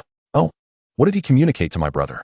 According to the intercepted communication, Jinyu encountered a Super Saiyan on Earth and was instantly killed. Super Saiyan. At the mention of that name, a flicker of surprise crossed Gula's eyes. It was evident he had heard the legends surrounding Super Saiyans. Yes, he informed Lord Frieza that this Super Saiyan is still in his youth and hopes that Lord Frieza can deal with him swiftly. A contemplative expression settled upon Gula's face. He gazed at Savaiza's projection and remarked, "I recall that Frieza exterminated planet Vegeta, so..." He paused, suddenly struck by a realization. "Did you just say Earth? Could it be that Saiyan child who was overlooked by Frieza all those years ago? But the intercepted information states that this Saiyan is still a child. Perhaps he was born there." Gula's eyes narrowed slightly, and he chuckled. "Ah, it seems my brother is truly unworthy, even with everything handed to him. He cannot become a cosmic emperor and has allowed a Super Saiyan to come into existence. Lord Gula, what should we..." A glint of cold light flashed in Gula's crimson eyes as he declared, "A Super Saiyan? I have yet to witness such a being. If it truly exists, then let us go and see for ourselves." Savaiza promptly responded, "Understood, Lord Gula." Chapter 40 Planet Namek. Piccolo, I am ready again. Planet Namek, once a peaceful world, was now teeming with alien spacecraft. An imperial force from the cosmos had seized control of this planet, and they were relentlessly hunting the Namekians to acquire the wish-granting Dragon Balls. One by one, tribes were obliterated, and the devastation was beyond description. While the Frieza force scoured the planet for life, a spaceship from Earth had quietly arrived, successfully evading the Frieza army's detection, landing in a secluded corner of the planet. Click! The hatch of the spaceship opened upon landing. Soon, two figures, one large and one small, emerged at the entrance. These were Gohan and Piccolo, who had journeyed from Earth, albeit in tattered attire, clearly having engaged in training aboard the ship, resulting in their disheveled appearance.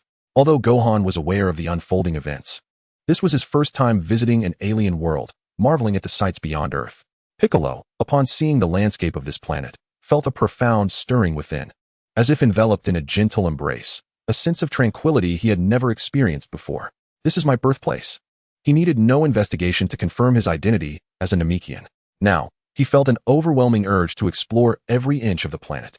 Meanwhile, Gohan began to sense the various auras present on the planet, needing to ascertain the progress of events to adapt accordingly. Despite planet Namek's diameter being multiple times that of Earth, he was now sufficiently powerful to sense energy signatures from any location, quickly identifying several scattered auras akin to Piccolo's. Clearly, the Namekians had endured severe massacres, with only a handful remaining alive. In addition to those auras, there were various complex energies, and in the southwestern region, a particularly unusual aura stood out. It was unmistakably Frieza, with a battle power of 530,000. If that was all his power, Gohan believed he could defeat him even without transforming.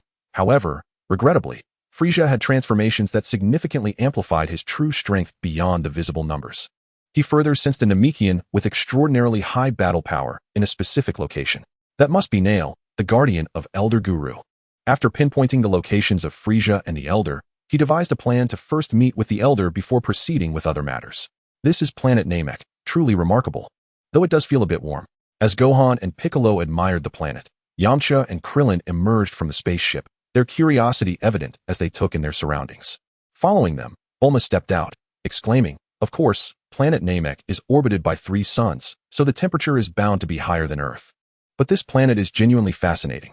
With Bulma's emergence, the entire contingent from Earth visiting planet Namek had gathered. Due to the invasion led by Jinyu, not everyone had come to planet Namek. Tien and Kairatsu remained on Earth to prepare for any changes. Initially reluctant to join were Krillin and Yamcha. However, as Bulma's boyfriend, Yamcha had to accompany her to planet Namek. As for Krillin, his presence was a certainty. Since both of them were here, only Tien was left behind on Earth, diligently training at Capsule Corporation to face potential future upheavals. Yamcha gazed at the breathtaking scenery of Namek and inquired, "What should we do now? Shall we wait for Goku and the others to arrive?" Hearing their conversation, Piccolo slightly focused his mind, first mending the garments he and Gohan wore, then responding, "You all stay here for a moment. I intend to investigate the Namekians. I believe it would be prudent to wait for Goku and the others. Considering our adversary is none other than the Cosmic Emperor." Krillin evidently prioritized caution. However, Piccolo gently shook his head, asserting, "You can wait here. I will check it out first. Perhaps there won't even be a need for them to intervene." It was clear that after a period of training, Piccolo had regained his confidence. Gohan, placing a hand on his forehead, recognized that Uncle Piccolo was once again convinced of his own capabilities, possibly even contemplating confronting Frieza solo. Yet, Frieza was not an opponent to be faced alone. Even if Piccolo were to exert his utmost effort, it was unlikely he could force Frieza into his first transformation. And Frieza possessed 3 transformations, each significantly enhancing his power. Gohan pondered briefly before suggesting, "Uncle Piccolo, I sensed an energy over there that is waning. Perhaps we should investigate that direction." The term waning signified that the life force was nearing its end, and Gohan could discern that the Namekian in question was the source of life on this planet. "It must be the Grand Elder," Piccolo blurted out, only to be met with confusion. "Strange, who is the Grand Elder?" The others observed Piccolo conversing with himself, their expressions reflecting their own bewilderment. Gohan, witnessing Piccolo's demeanor, understood that this was a fragment of the ancient Namekian memories, though it had become quite indistinct due to the separation of the divine and demonic and the inheritance of the original Piccolo. "I'll accompany you to take a look." Lacking a definitive answer, Piccolo decided to follow Gohan. They then separated from Krillin, Yamcha, and the others, swiftly heading towards the sacred land of Namek. The sacred land of Namek was enveloped by all the villages of the planet. Its terrain was distinct from other regions, known only to the Namekian elders, for it housed the Grand Elder, the father of all Namekians, who had created everything concerning their world. Upon the towering mountains, there stood white structures characteristic of Namekian architecture, yet the surroundings were eerily devoid of inhabitants. Suddenly, Gohan and Piccolo soared through the sky, landing near the sacred mountain. Indeed, 2 distinct energies were present. Piccolo gazed at the white building ahead, pondering, as he felt a strange familiarity with the 2 energies, one of which was undeniably deteriorating. If this continued, that energy would completely dissipate within days. With a swift motion, the doors of the white structure opened, and a green-skinned individual emerged, remarkably resembling Piccolo. Exuding a similar cold demeanor and an air of mastery, Gohan instantly recognized him as Nail. Originally, Nail intended to instruct the newcomers not to disturb the Grand Elder. But upon noticing Piccolo, a hint of confusion crossed his features. "You are from that village. I do not recall having seen you before." Chapter 41. Unleashing Potential. I've acquired invincible power. In the solar system, a spacecraft akin to Frisia's fleet hovered nearby. Inside was Cooler, Frisia's elder brother and a cosmic conqueror stationed near the solar system. He was currently observing the readings on his ship. The mechanical brigade, led by Shaviza, operated various panels, displaying the whereabouts of the Saiyan. Cooler cast a glance at the glowing dot on the screen and remarked, "Are you suggesting that the Saiyan has departed from Earth?" "That appears to be the case. According to our monitoring, his destination seems to be Namek," came the response. Namek? Cooler narrowed his eyes, recalling details connected to that planet. After a moment, he stated, "I remember that planet. It is said that its inhabitants possess extraordinary powers. What could they be doing there?" "According to our current information, it seems that King Frisia is on Namek." "Frisia?" A contemplative expression returned to Cooler's face as he remarked, "That fellow is truly carefree. He probably remains oblivious to the fact that the Saiyan he overlooked is preparing to exact revenge." "How amusing, wouldn't you agree?" Naturally, none dared to respond. However, Cooler was unfazed, continuing to muse, "How interesting, truly interesting. Lord Cooler, what shall we do now? Let us follow him and observe what the Super Saiyan intends to do. I anticipate that he will give my brother a sound lesson." "Understood. What of Earth?" "The Saiyan has already left. It is of little concern for now. We can conquer that blue planet upon our return." Cooler's words were calm and assured, as if he held Earth in scant regard. In fact, he eagerly anticipated the moment when Frisia would be thoroughly beaten by the Super Saiyan. That would be his cue to act.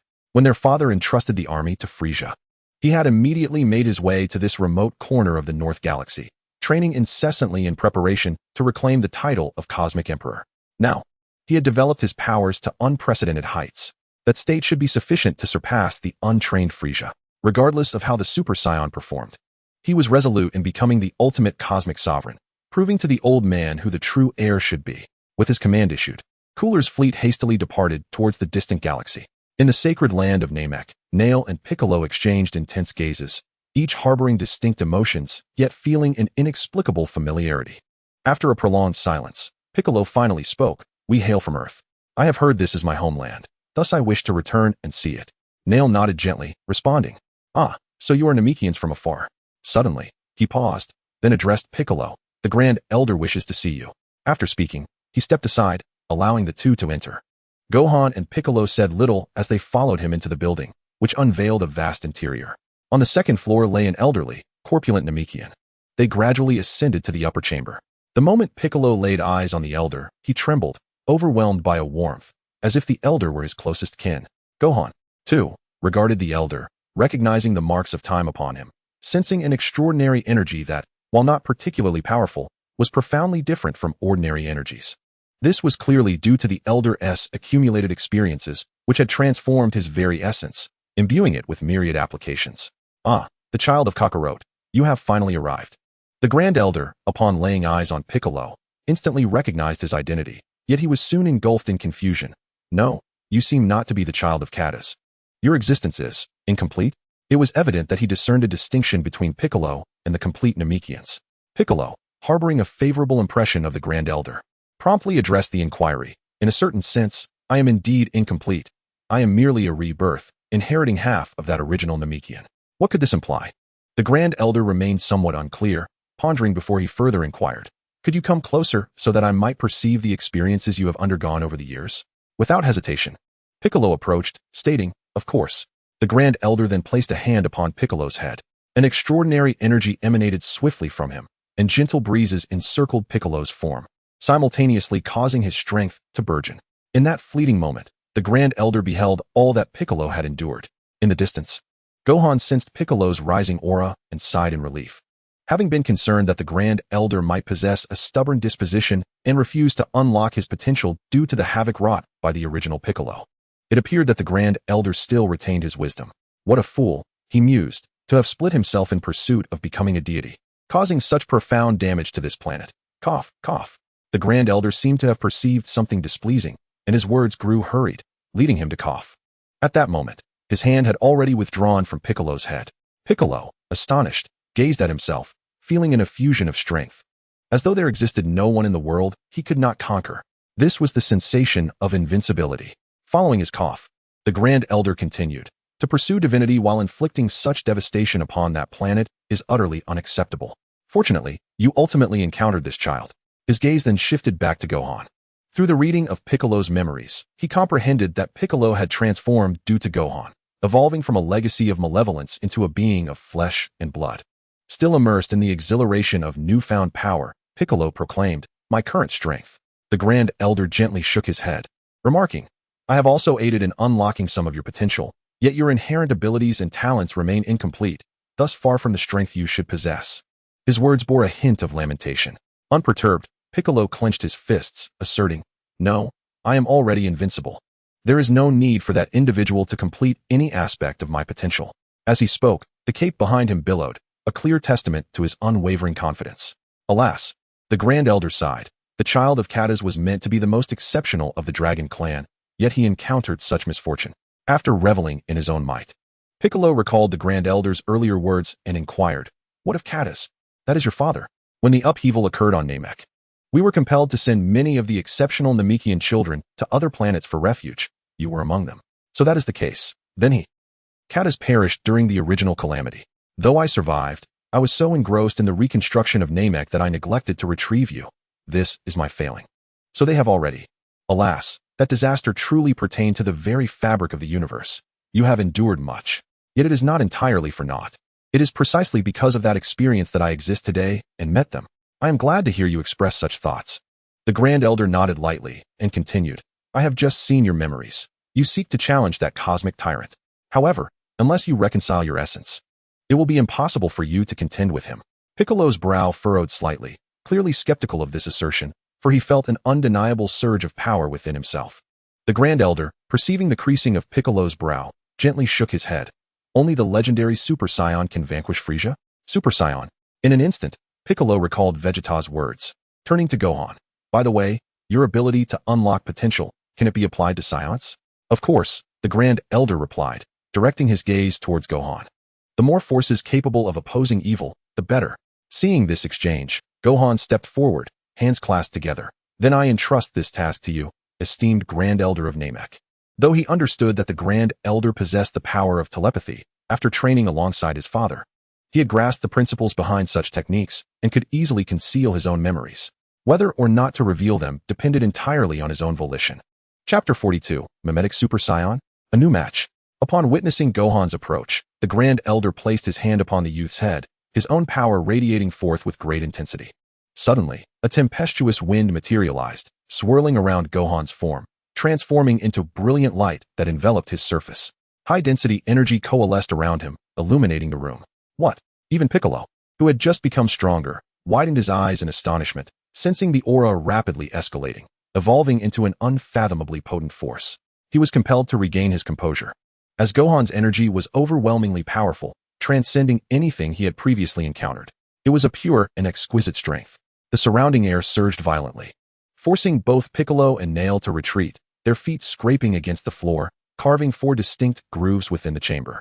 The Grand Elder trembled, seemingly unable to withstand the intensity, his right hand recoiling as a result of Gohan's overwhelming energy. Even after the Grand Elder's hand had departed from Gohan, an aura continued to erupt around him, the force so potent that it caused his clothing to rustle and his hair to stand on end, save for a single tuft that remained in place. Though his eyes remained closed, the aura radiated an imposing presence, imparting a strikingly different impression. What frightening power! The Grand Elder's frail form quaked, visibly shaken by the force, his words stumbling. His potential is utterly unfathomable.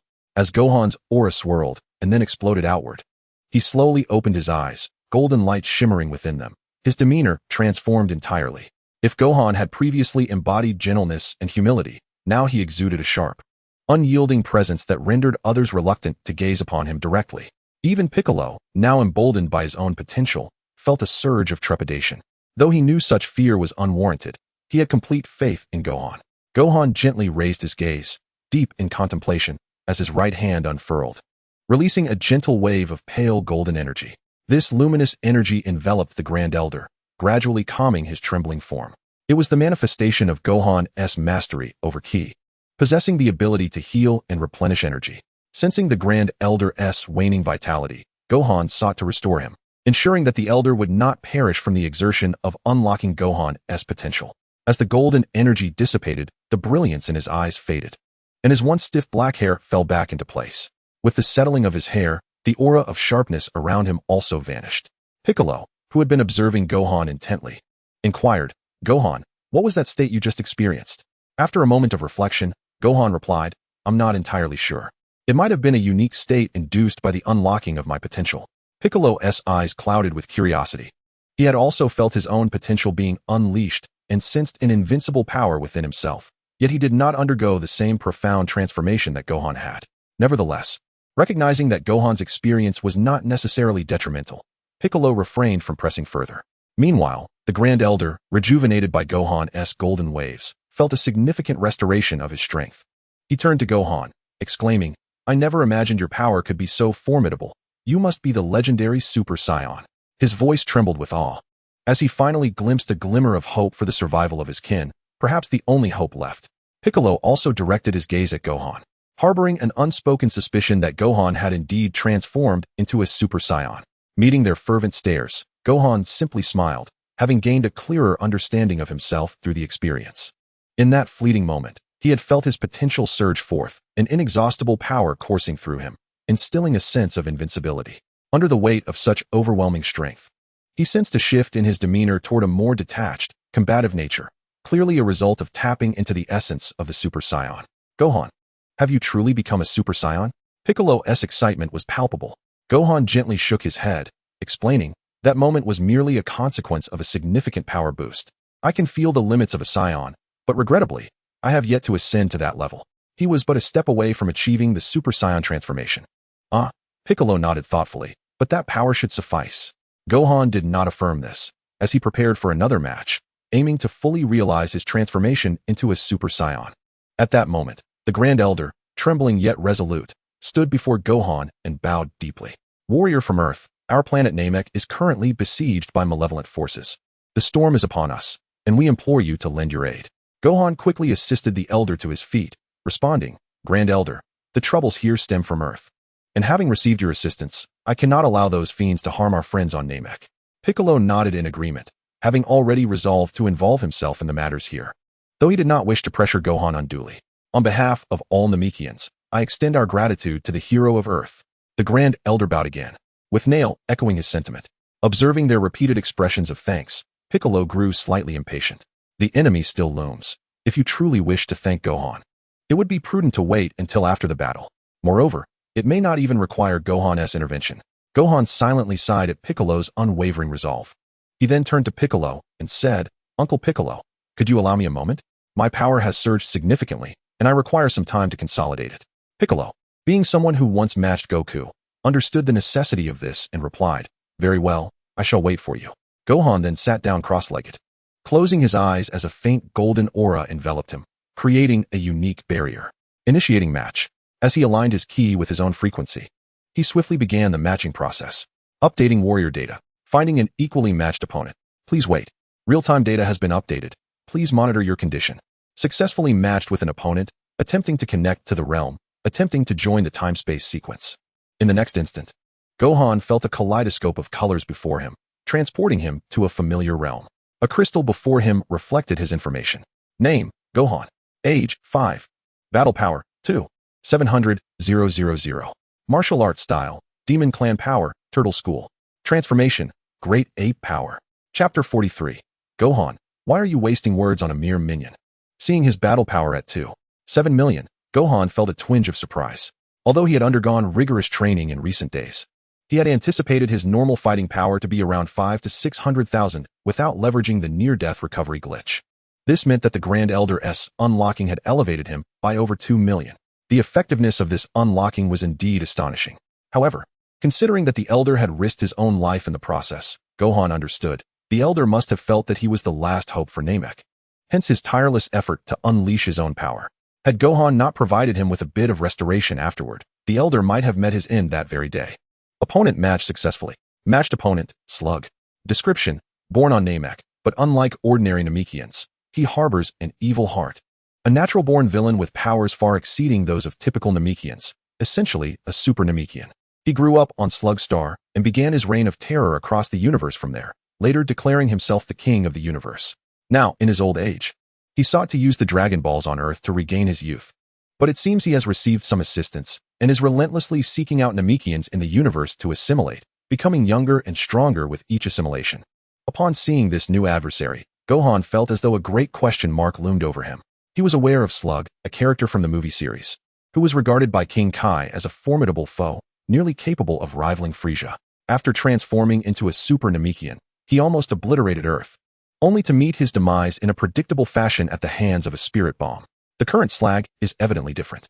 The notion that assimilating Namekians could render one youthful is absurd. Ordinary Namekians lack such capabilities. This is clearly a case of transformation. Simultaneously, he deduces that his adversaries, matched in a flash, are anything but ordinary. The previous Dales was a reincarnate, and now Slag, too, possesses the ability to assimilate and rejuvenate. Thus, it stands to reason that his subsequent opponents shall also be exceptional. Fortunately, he is not an ordinary individual either. A reincarnate coupled with a scholarly Son Gohan. It remains to be seen who shall emerge victorious in this battle. In an instant, he perceives a rapid shift in his surroundings, and when he opens his eyes again, he finds himself back in the familiar realm of the Baozi Mountain. The scenery around him feels remarkably familiar. Within Son Gohan's mind, a familiar message emerges, indicating that the original Son Gohan has been relocated to a special space, just as before.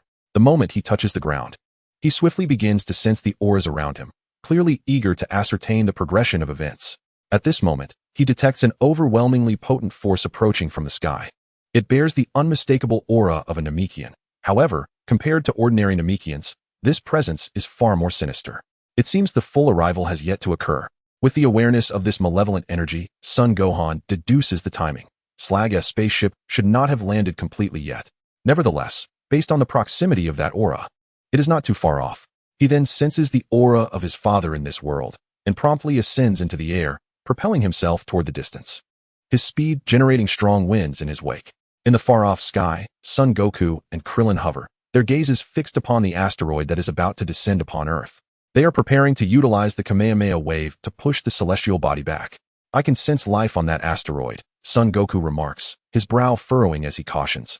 When we launch our attack, remember to alter the asteroid's trajectory. There is no need to obliterate them entirely. I understand, Krillin replies as he begins to gather energy. They must divert the asteroid to avert Earth's impending doom, yet they remain unaware of the invaders hidden within. Kamehameha wave. The radiant energy surges between their palms. The bright Kamehameha wave rapidly converging before striking the asteroid with tremendous force. Boom. The energy wave, powerful enough to shift celestial bodies, momentarily halts the impending asteroid. Confident, Son Goku and Krillin draw back, believing they have averted the cataclysm. However, the asteroid soon retaliates with even greater ferocity. The sudden and swift collision catches both Son Goku and Krillin off guard, as they realize they are on the brink of being struck directly by the asteroid. Just then, a similar Kamehameha wave erupts from the distance. This formidable energy wave slams into the asteroid, instantaneously altering the spaceship's trajectory, sending it veering off at an angle. Yet, as the asteroid's course begins to shift, it emits a white glow, seemingly resisting the Kamehameha wave. This struggle lasts but a heartbeat. In the next moment, the asteroid is pierced through by the Kamehameha wave, plummeting in the direction of the wave. Son Goku and Krillin had prepared themselves for the asteroid's impact. Yet they were unprepared for such a turn of events. They simultaneously direct their gazes toward the distance and see Son Gohan, confusion flickering in their eyes. Clearly, they do not comprehend why Gohan has arrived, and according to their memories, Gohan's intervention should not have manifested in this manner. Boom. The small asteroid bursts apart in the atmosphere. As flames spread through the sky, countless figures emerge, darting chaotically like locusts. What in the world? Krillin and the others sense the presence of life within, but the sight of numerous beings emerging leaves them bewildered.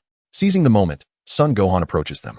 Uncertain of how much stronger Slag has become, he decides to ally with his father and the others from this world, just in case. Son Goku scrutinizes Gohan. Feeling an oddity, he recognizes that this is indeed Gohan, yet he senses an unfamiliarity that starkly contrasts with the Gohan he knows. Son Gohan is acutely aware of his differences from his counterpart in this world, but time is of the essence, and there is no opportunity for extensive explanations. He turns his gaze toward the figures in the distance and exclaims, "Dad, Uncle Krillin, that is an alien spaceship. They have come to conquer Earth." Initially shocked, Son Goku quickly nods in acknowledgement, feeling the overwhelming evil emanating from the beings. Swish. 5 piercing sounds slice through the air, and 5 peculiar figures swiftly approach. Resembling strange hybrids akin to Piccolo, Son Goku recognizes them with a sense of familiarity. You dare attack the Great Universe King's spaceship? You are truly courting death.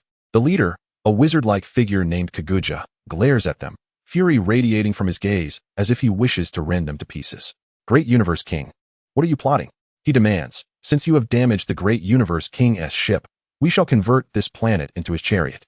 Prepare to submit to the Great Universe King's dominion.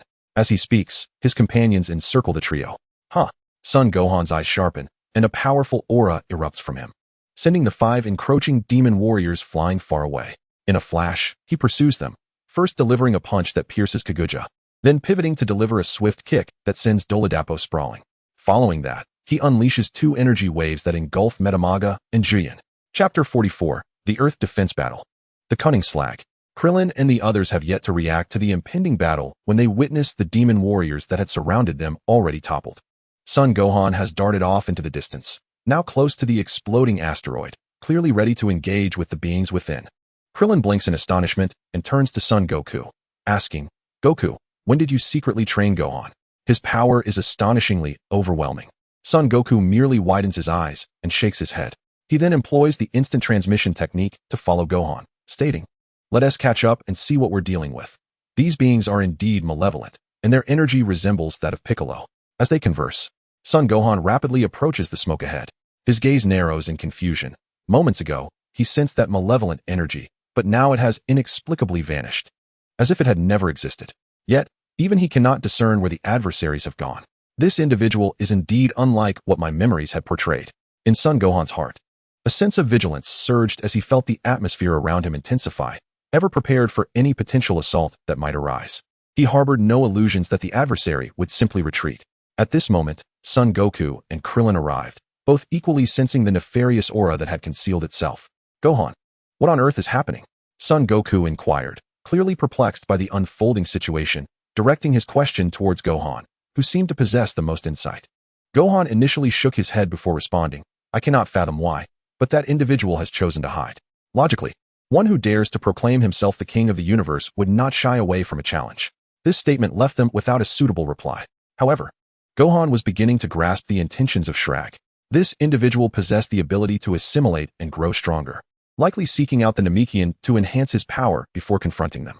Realizing the adversary's objective, Gohan swiftly raised his gaze to the heavens, attuning his senses to the various energies across Earth in search of Uncle Piccolo and the Supreme Kai, as both could potentially be targets. Is that towards the temple? Son Goku noted the direction in which Gohan was looking and quickly began to sense the surroundings, clearly anxious about what might transpire with the deities. What could it mean? Is it possible that he would dare to attack the Supreme Kai? Krillin shared the sentiment of confusion as events began to spiral into complexity. Dad, that guy can assimilate the powers of Namekians. I suspect he may target either the Supreme Kai or Uncle Piccolo. Assimilation ability?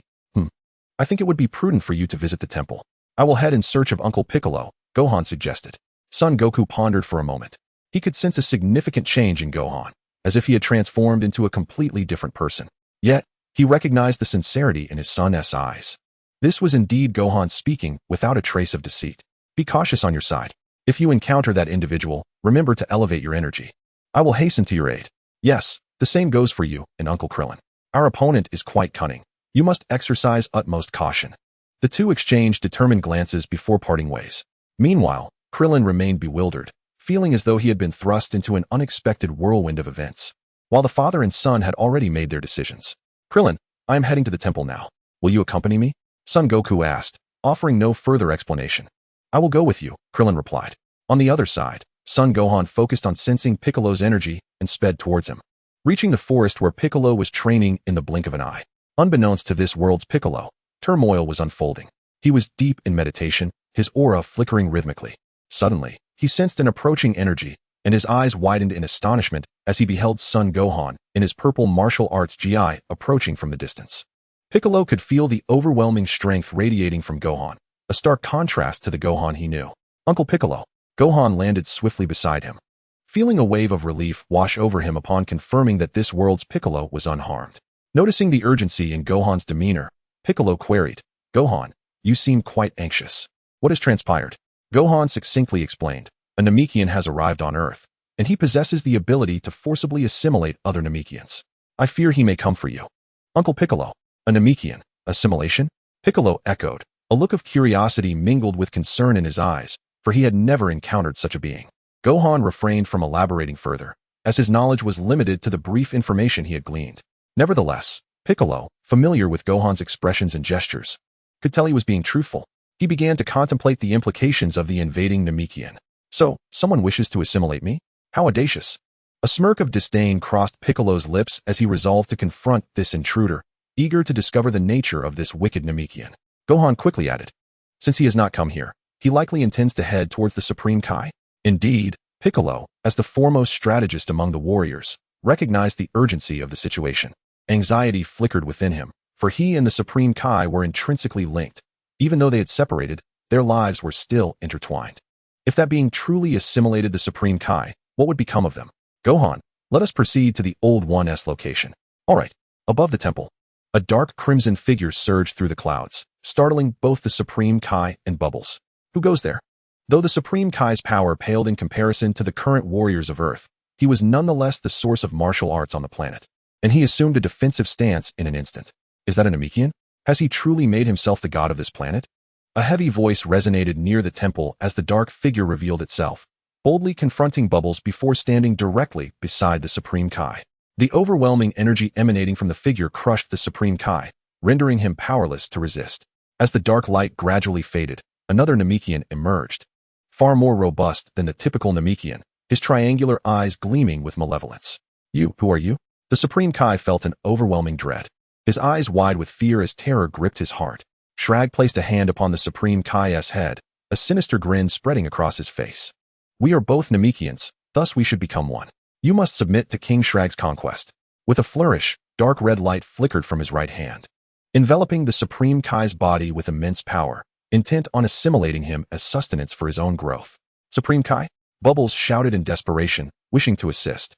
Yet the oppressive aura rendered him immobile, leaving him unable to react. At that moment, two figures rushed in from below, white light parting the clouds as they ascended to the temple. Supreme Kai.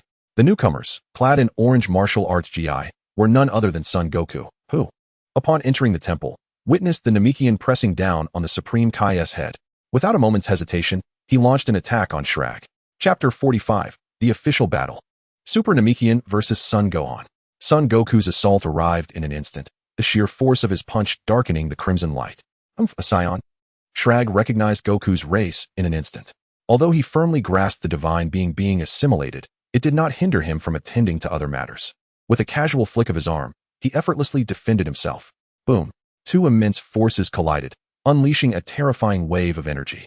At the point of impact between Son Wukong and Slag, the ground of the temple fractured, stones and bricks sent soaring into the sky, spinning under the force. Slag appeared somewhat taken aback, glancing at Son Wukong. You possess such power. It seems you are not an ordinary Saiyan after all. Son Wukong too felt the might of his opponent, a solemn expression crossing his face as he shouted, You scoundrel, release the divine being at once. Release him? He is about to become a part of the great cosmic lord. Slag retorted, his eyes widening in a menacing glare. And you, a mere nuisance, should not interfere. As he spoke, he abruptly thrust his arm, sending Son Wukong flying a considerable distance away. Seizing the opportunity as Son Wukong was propelled backward, Slag's fingers spread wide, a brilliant radiance coalescing instantaneously. Boom. A sphere of energy collided with Son Wukong. King Kai's fist. Fortunately, Son Wukong responded swiftly, unleashing his own power in an eruption of crimson light that obliterated the energy sphere. He halted midair and charged toward Slag at an accelerated pace. The figure of the divine being was becoming increasingly ethereal, clearly forced into assimilation to a critical point, nearing completion. Son Wukong was acutely aware of this. Thus, he summoned the full extent of King Kai's fist in a bid to rescue the divine being. However, Slag's power was evidently formidable and not easily contended with. Do not meddle. Slag, growing impatient at the continued resistance, swung his right arm with ferocity. Whoosh! A ferocious tempest erupted instantaneously, cleaving the temple in two. Directed from Slag towards Son Wukong.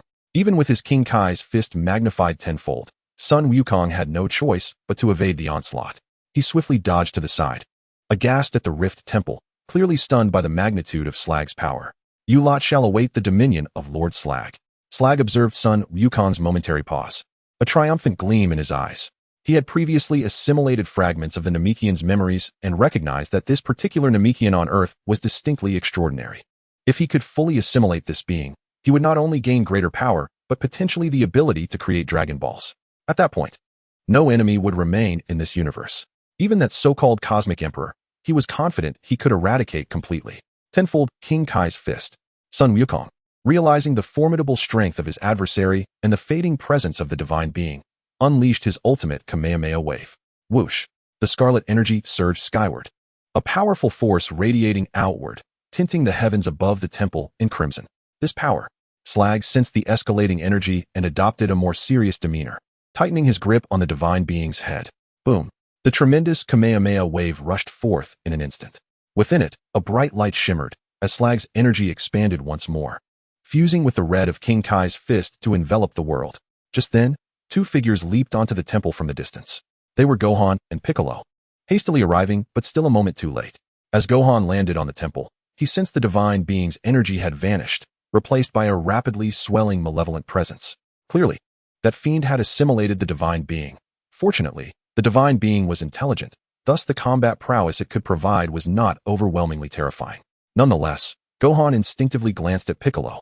Knowing that the two were originally one entity, he feared the absorption of the divine being could affect Uncle Piccolo. Thankfully, aside from a slight greenish hue, Piccolo exhibited no other signs of distress. Noticing Gohan turn to him, he remarked, "The old divine being has indeed been absorbed. What manner of creature is this?" The surrounding air surged like a volcanic eruption. The entire temple trembled as if it might shatter at any moment. In this precarious situation, the Kamehameha wave unleashed by Son Wukong finally began to dissipate. In the distance stood the robust Namekian, who seemed oblivious to those around him, fixated on his right hand, repeatedly forming a fist. Although he did not acknowledge his surroundings, his energy surged outward, indicating he had acquired far greater strength. Gohan cautiously shifted his stance, his gaze fixed warily on Slag, who appeared youthful and remarkably robust, exuding a power unlike any he had encountered before. This strength is truly magnificent. No wonder they say this Namekian can rival me. In the distance, a glimmer of pride flickered in Slag's eyes as he turned his attention to Piccolo, yet still lacking. "If I can assimilate you, then I shall possess an invincible power." As he spoke, his right hand opened wide, dark red energy manifesting instantaneously. Gohan swiftly pulled Piccolo aside, retaliating with a Kamehameha wave, but Slag merely smirked, effortlessly dispersing the energy blast with a single hand. He then turned his gaze to Gohan, sneering, "Are you the one who pierced my spaceship?" "It is I." Gohan stood resolutely before Piccolo, his latent primal power surging forth, the form of the great ape ready to erupt. Slag advanced with deliberate steps, mockingly stating, "Your power is commendable, yet you are no match for me now." Whoosh! As he spoke, he abruptly vanished from sight. Gohan remained unperturbed, every muscle in his body tensing as golden lights sparkled in his eyes. Instantly transforming into the great ape form, his muscles swelled dramatically, altering his stature. Upon completing his transformation, he swiftly pivoted, intercepting Slag's grasp with his arm. Huh! Slag's expression was one of astonishment. He had expected his enhanced power to render him invincible, yet he was caught off guard on his first strike. Gohan seized the moment, his entire body ablaze with crimson energy, thrusting his right arm forward and exposing a gap in Slag's defense. With a powerful kick, he struck Slag in the abdomen. Boom! Caught unawares by the explosive force, even Slag found it challenging to maintain his footing, stumbling backward, leaving deep impressions in the ground with each step. "Together now, Dad." Uncle Piccolo. Son Gohan was clearly aware of Shrag's formidable prowess, and as he sought assistance, he charged forward towards Shrag with determined resolve. After all, he had come here with the intent of securing a victory in this match. Chapter 46. Behold the marvelous power of the great ape form enhanced by the Kaioken tenfold. Beside him, Goku and Piccolo did not hesitate. In an instant, they joined forces with Gohan to launch an assault on Shrag. The trio's punches descended upon Shrag like a torrential downpour. In less than a heartbeat, Shrag had endured thousands of strikes, his body reeling from the relentless onslaught. The confidence that once gleamed in his eyes was now replaced with fury. Since acquiring his extraordinary abilities, he had never faced such a predicament, especially now that he had attained true ultimate power. Damn it! The force of their combined punches left Shrag unable to counterattack, and his rage intensified, causing the energy within him to surge even more violently. With a thunderous roar, a powerful gust erupted from his being. Clearly, he intended to use this overwhelming aura to evade the trio and then retaliate, showcasing the true strength of the great universe king. The explosive force indeed proved formidable, sending Krillin and Mr. Popo hurtling away in an instant. "Why does it always have to be me?" Krillin exclaimed, caught off guard as he was swept away by the dark crimson energy, his body uncontrollably tumbling into the distance. He was utterly bewildered, wondering how he had become the first to be struck while merely observing the battle. Similarly perplexed was Mr. Popo, who, still reeling from the loss of his divine abilities, had no reaction, allowing himself to be whisked away like a feather in the wind. Meanwhile, Gohan continued to press the attack alongside Uncle Piccolo and his father. Each of their punches reached a peak of power, colliding with Shrag's erupting aura, igniting a dazzling display of sparks in midair. The entire temple shattered beneath the brilliance of their clashes, transforming into countless floating debris. Boom, boom, boom. At that moment, Shrag's aura intensified, and with a grimace, he found it increasingly difficult to withstand the pressure. Piccolo's strikes were rendered ineffective, continually pushed back by the overwhelming force. It was evident this was no longer a battle he could intervene in. Soon, even Goku, utilizing the Kaioken tenfold, was similarly repelled by the surging energy. The only one remaining capable of unleashing punches was Gohan. That kid. Piccolo stood on a shattered piece of debris, arms crossed to mitigate the oncoming fierce energy, his gaze fixed intently on Gohan. He was genuinely curious about how Gohan had gained such strength. Having trained alongside him, Piccolo believed he understood Gohan's abilities better than anyone. Yet the power displayed was entirely different. Not far away, Goku, also employing the Kaioken tenfold, mirrored Piccolo's stance, his expression equally astonished. Although he had noticed Gohan's transformation, he hadn't anticipated such an overwhelming increase in strength. The Namekian, who bore a striking resemblance to Piccolo, had become excessively powerful. Yet now, Gohan appeared even stronger. Moreover, when had Gohan learned the Kaioken? Goku distinctly remembered never teaching him that technique. Surely, Gohan couldn't have merely imitated him after observing it. Everything that had transpired today felt profoundly unsettling. In the distance, the clash of auras between Gohan and Shrag raged on. The dark red energy belonging to Shrag was continually meeting Gohan's crimson flames. It seemed as though the very sky was fracturing at that moment. While the temple had completely collapsed, leaving only the ground where Gohan and Shrag stood intact. Could a Saiyan truly match me to this extent? Shrag, unleashing his full power, was still unable to evade Gohan's relentless assault, leaving him in a state of profound shock. His current strength far surpassed his former peak, which should have been sufficient to overpower anything. Yet, here he was, being thwarted by this young Saiyan. Despite having accessed the memories of that deity, Shrag was baffled that Gohan should possess such incredible strength. This is highly irregular. Gohan, maintaining a stoic expression, recognized Shrag's escalation in power, sensing that it had likely reached a level comparable to a fully unleashed Frieza. It was worth noting that the original Shrag had never possessed such might. Although the North KO had claimed he could potentially surpass Frieza and the Super Saiyans, the reality was that Shrag had been far from that level of power. After all, he had been brutally defeated by the simulated Super Saiyan and subsequently obliterated by an energy blast similar to the one used against Vegeta. Even if one were to exaggerate, his battle power back then was merely around 60 million, which was already commendable. However, the current Shrag evidently possessed far more than that. Gohan, simultaneously harnessing the power of the Great Ape form and the Kaioken thrice, should have been significantly more powerful than the gigantic Shrag from before. Yet, facing this version of Shrag, he found himself only slightly superior. It was crucial to note that Shrag likely still retained the ability to enlarge himself. If this adversary were to fully unleash his power, Gohan feared he might struggle to secure victory. Nevertheless, the thought of such a scenario filled Gohan with exhilaration, as if the Saiyan blood within him was boiling. Kaioken tenfold. Without a moment's hesitation, Gohan elevated the Kaioken to its maximum capacity, the limit of his current abilities. Thanks to the stability of his Great Ape form, he could stack the Kaioken.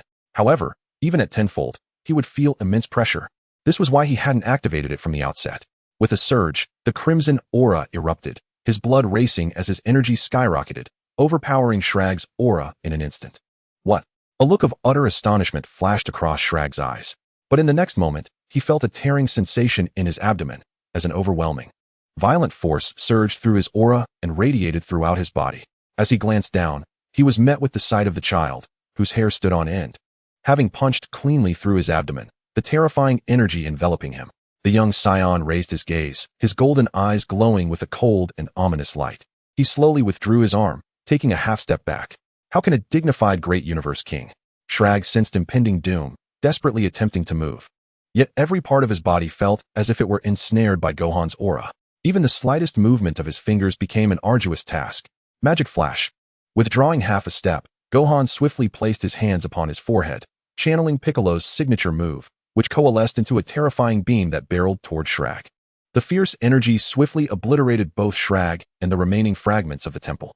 The blinding light radiated for miles, scattering clouds in its wake. The sky turned a pristine blue, while the solitary golden glow began to fade in accordance with Gohan's will. Whoosh! The crimson flames enveloping Son Wukong's sun flickered violently before dissipating swiftly. He clenched his fist slowly, casting his gaze towards the direction where the radiant force had surged. Damn it, merely a Saiyan, just a mere Saiyan. In the distance, an enraged yet frightened roar echoed through the sky. The core, not entirely obliterated, began to reshape itself. An overwhelming aura expanded, surpassing its previous intensity, and the dark red light unfurled once more, spreading across the entire firmament. At that moment, the figure of Namek also grew colossal. Son Wukong's son sighed softly as he observed the distant scene. Although he had anticipated that the opponent's regenerative abilities would be greatly amplified post-synthesis, witnessing that his strike had failed to annihilate the foe inevitably left him with a sense of disappointment. Nevertheless, he quickly regained his composure. If the Kaioken times 10 combined with the Great Ape's power proved ineffective, then perhaps he should attempt to ascend to Super Saiyan here. Chapter 47. At the age of 5, the Super Saiyan 4? The distant winds howled louder, yet Son Wukong's son maintained his stoic demeanor, striving to incite his own fury. Meanwhile, both Son Wukong and Piccolo wore expressions of shock. They were astonished not only by the power that Wukong's son had just unleashed, but also by the Namekian's resilience, managing to survive such might. Moreover, that slug had now unleashed an even more formidable power. They felt no confidence in their ability to withstand this newfound strength. This creature has grown even more powerful.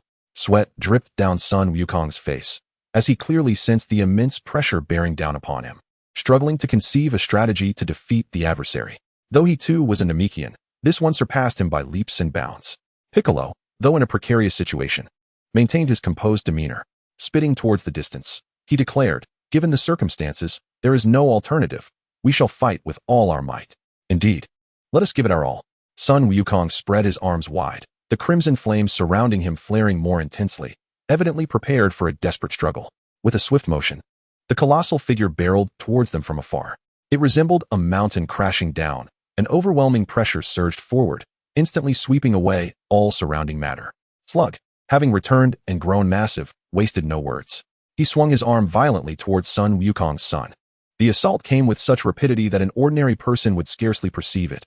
Fortunately, Son Wukong's son was no ordinary individual, and he evaded with remarkable speed. However, just as he dodged the sweeping strike, a relentless barrage of attacks followed, leaving him no respite.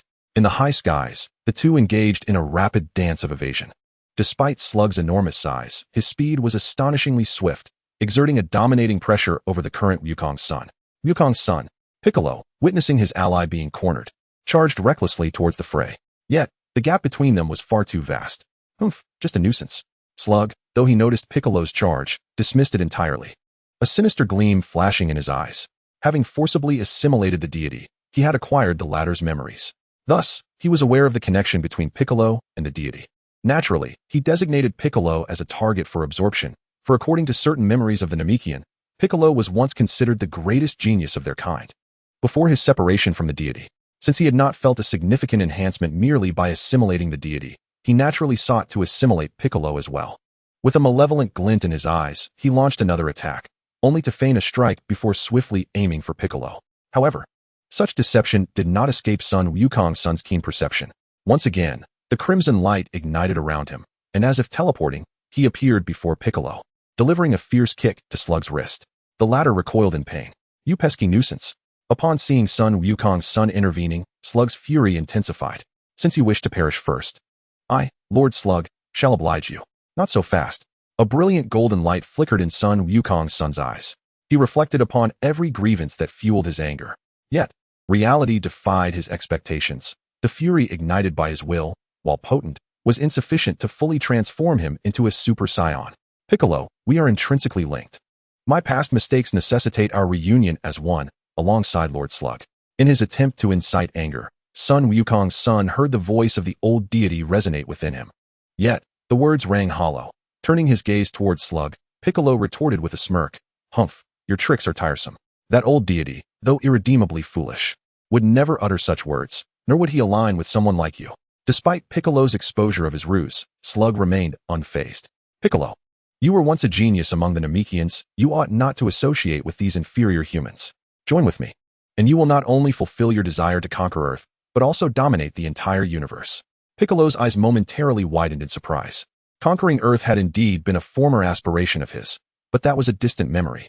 To conquer all is the true calling of our demon kind, Piccolo. Slug observed Piccolo's apparent interest and his expression brightened, clearly eager to obtain Piccolo's prowess. Fool. Piccolo suddenly bore a mocking smile. I once desired to be the ruler of Earth, but that was a long time ago. As he spoke, he clasped his hands together and unleashed a devastating energy wave. However, such an attack was utterly incapable of harming Slug. Humph. Slug effortlessly deflected the assault and aimed to breach Wukong's son's defenses, launching an attack directly towards the unsuspecting Piccolo. Wukong's son realized that ordinary anger could not catalyze his transformation into a Super Saiyan. And with the threat of Piccolo's assimilation looming, he shifted his strategy. Since he could not achieve a more stable Super Saiyan form, he would escalate the Kaioken multiplier to ensure total annihilation of his foe. He absolutely could not permit the absorption of Uncle Piccolo, even if this were merely a simulated world. Kaioken, 20 times. A fierce snarl emerged in Sun Wukong's son's gaze as his already bulging muscles expanded further, veins protruding like coiling dragons. Suddenly, a blinding crimson light erupted.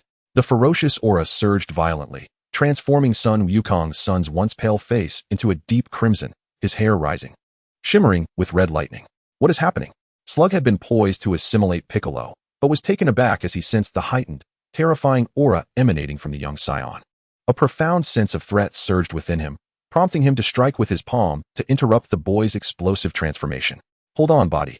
Feeling the very marrow of his bones and the blood within him wail in anguish, Son Gohan could only silently pray, resolute in his determination to prevail, no matter the cost. Boom, boom, boom. Beneath the eruption of crimson flames, steam seemed to rise around him. In the void above, terrifying explosions erupted in rapid succession. Shrag, though he had made a gesture to strike, suddenly stumbled, as if the very fabric of space around him had shifted, causing his flight to falter. What on earth was happening? Shrag could only roar in his mind, and then he saw a flash of red light before his face erupted in excruciating pain. One side of his face was obliterated by an overwhelming force. Yet, in an instant, he regained his composure and swung his fist, aiming to seize Son Gohan. However, the red light deftly circled between his arms and then, in a swift arc, crashed violently into his abdomen. There was no room for doubt. In an instant, a gaping wound was torn into Shrag's midsection. The immense force propelled him backward uncontrollably, purple blood spewing from his mouth. Clearly, such an assault had inflicted significant damage upon him. As Gohan dashed past his foe, he quickly turned, poised to unleash the Kamehameha and conclude the battle. But in that fleeting moment, an electric jolt coursed through his entire being. The scarlet aura rapidly dissipated, and he found himself plummeting uncontrollably, blood seeping from every pore of his body. Evidently, his physical limits had been reached. He could endure no longer. Gohan. Son Goku transformed into a streak of red light, swiftly cradling Gohan in his arms, his eyes filled with both confusion and concern. Meanwhile, Shrag, who had just passed through, regained control of his body. However, unlike before, his eyes were now bloodshot, revealing a tempest of emotions within him.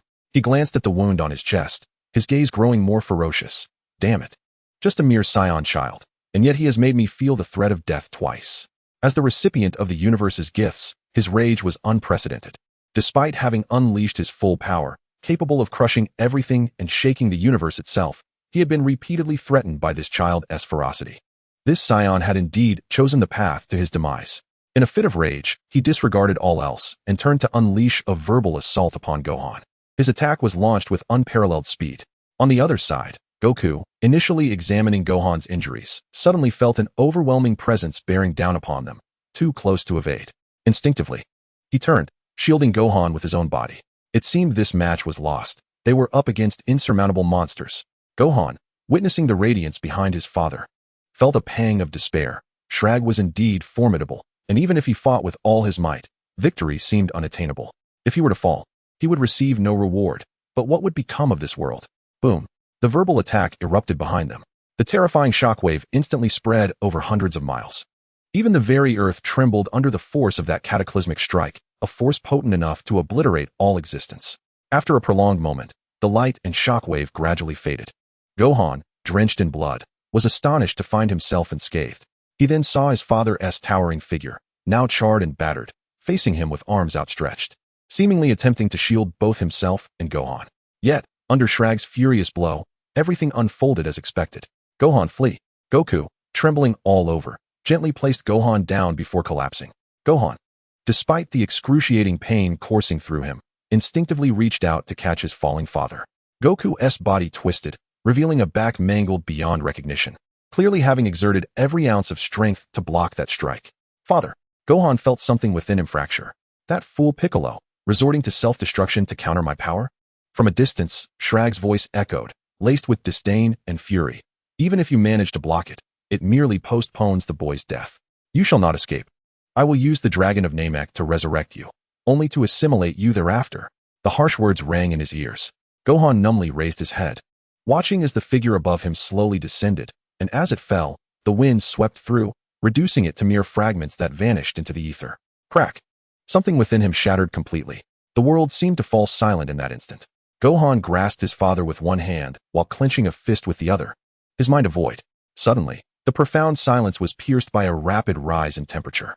The heavens transformed in an instant, shifting from clear skies to a tumult of dark clouds, with countless lightning bolts crackling amid the layers of clouds.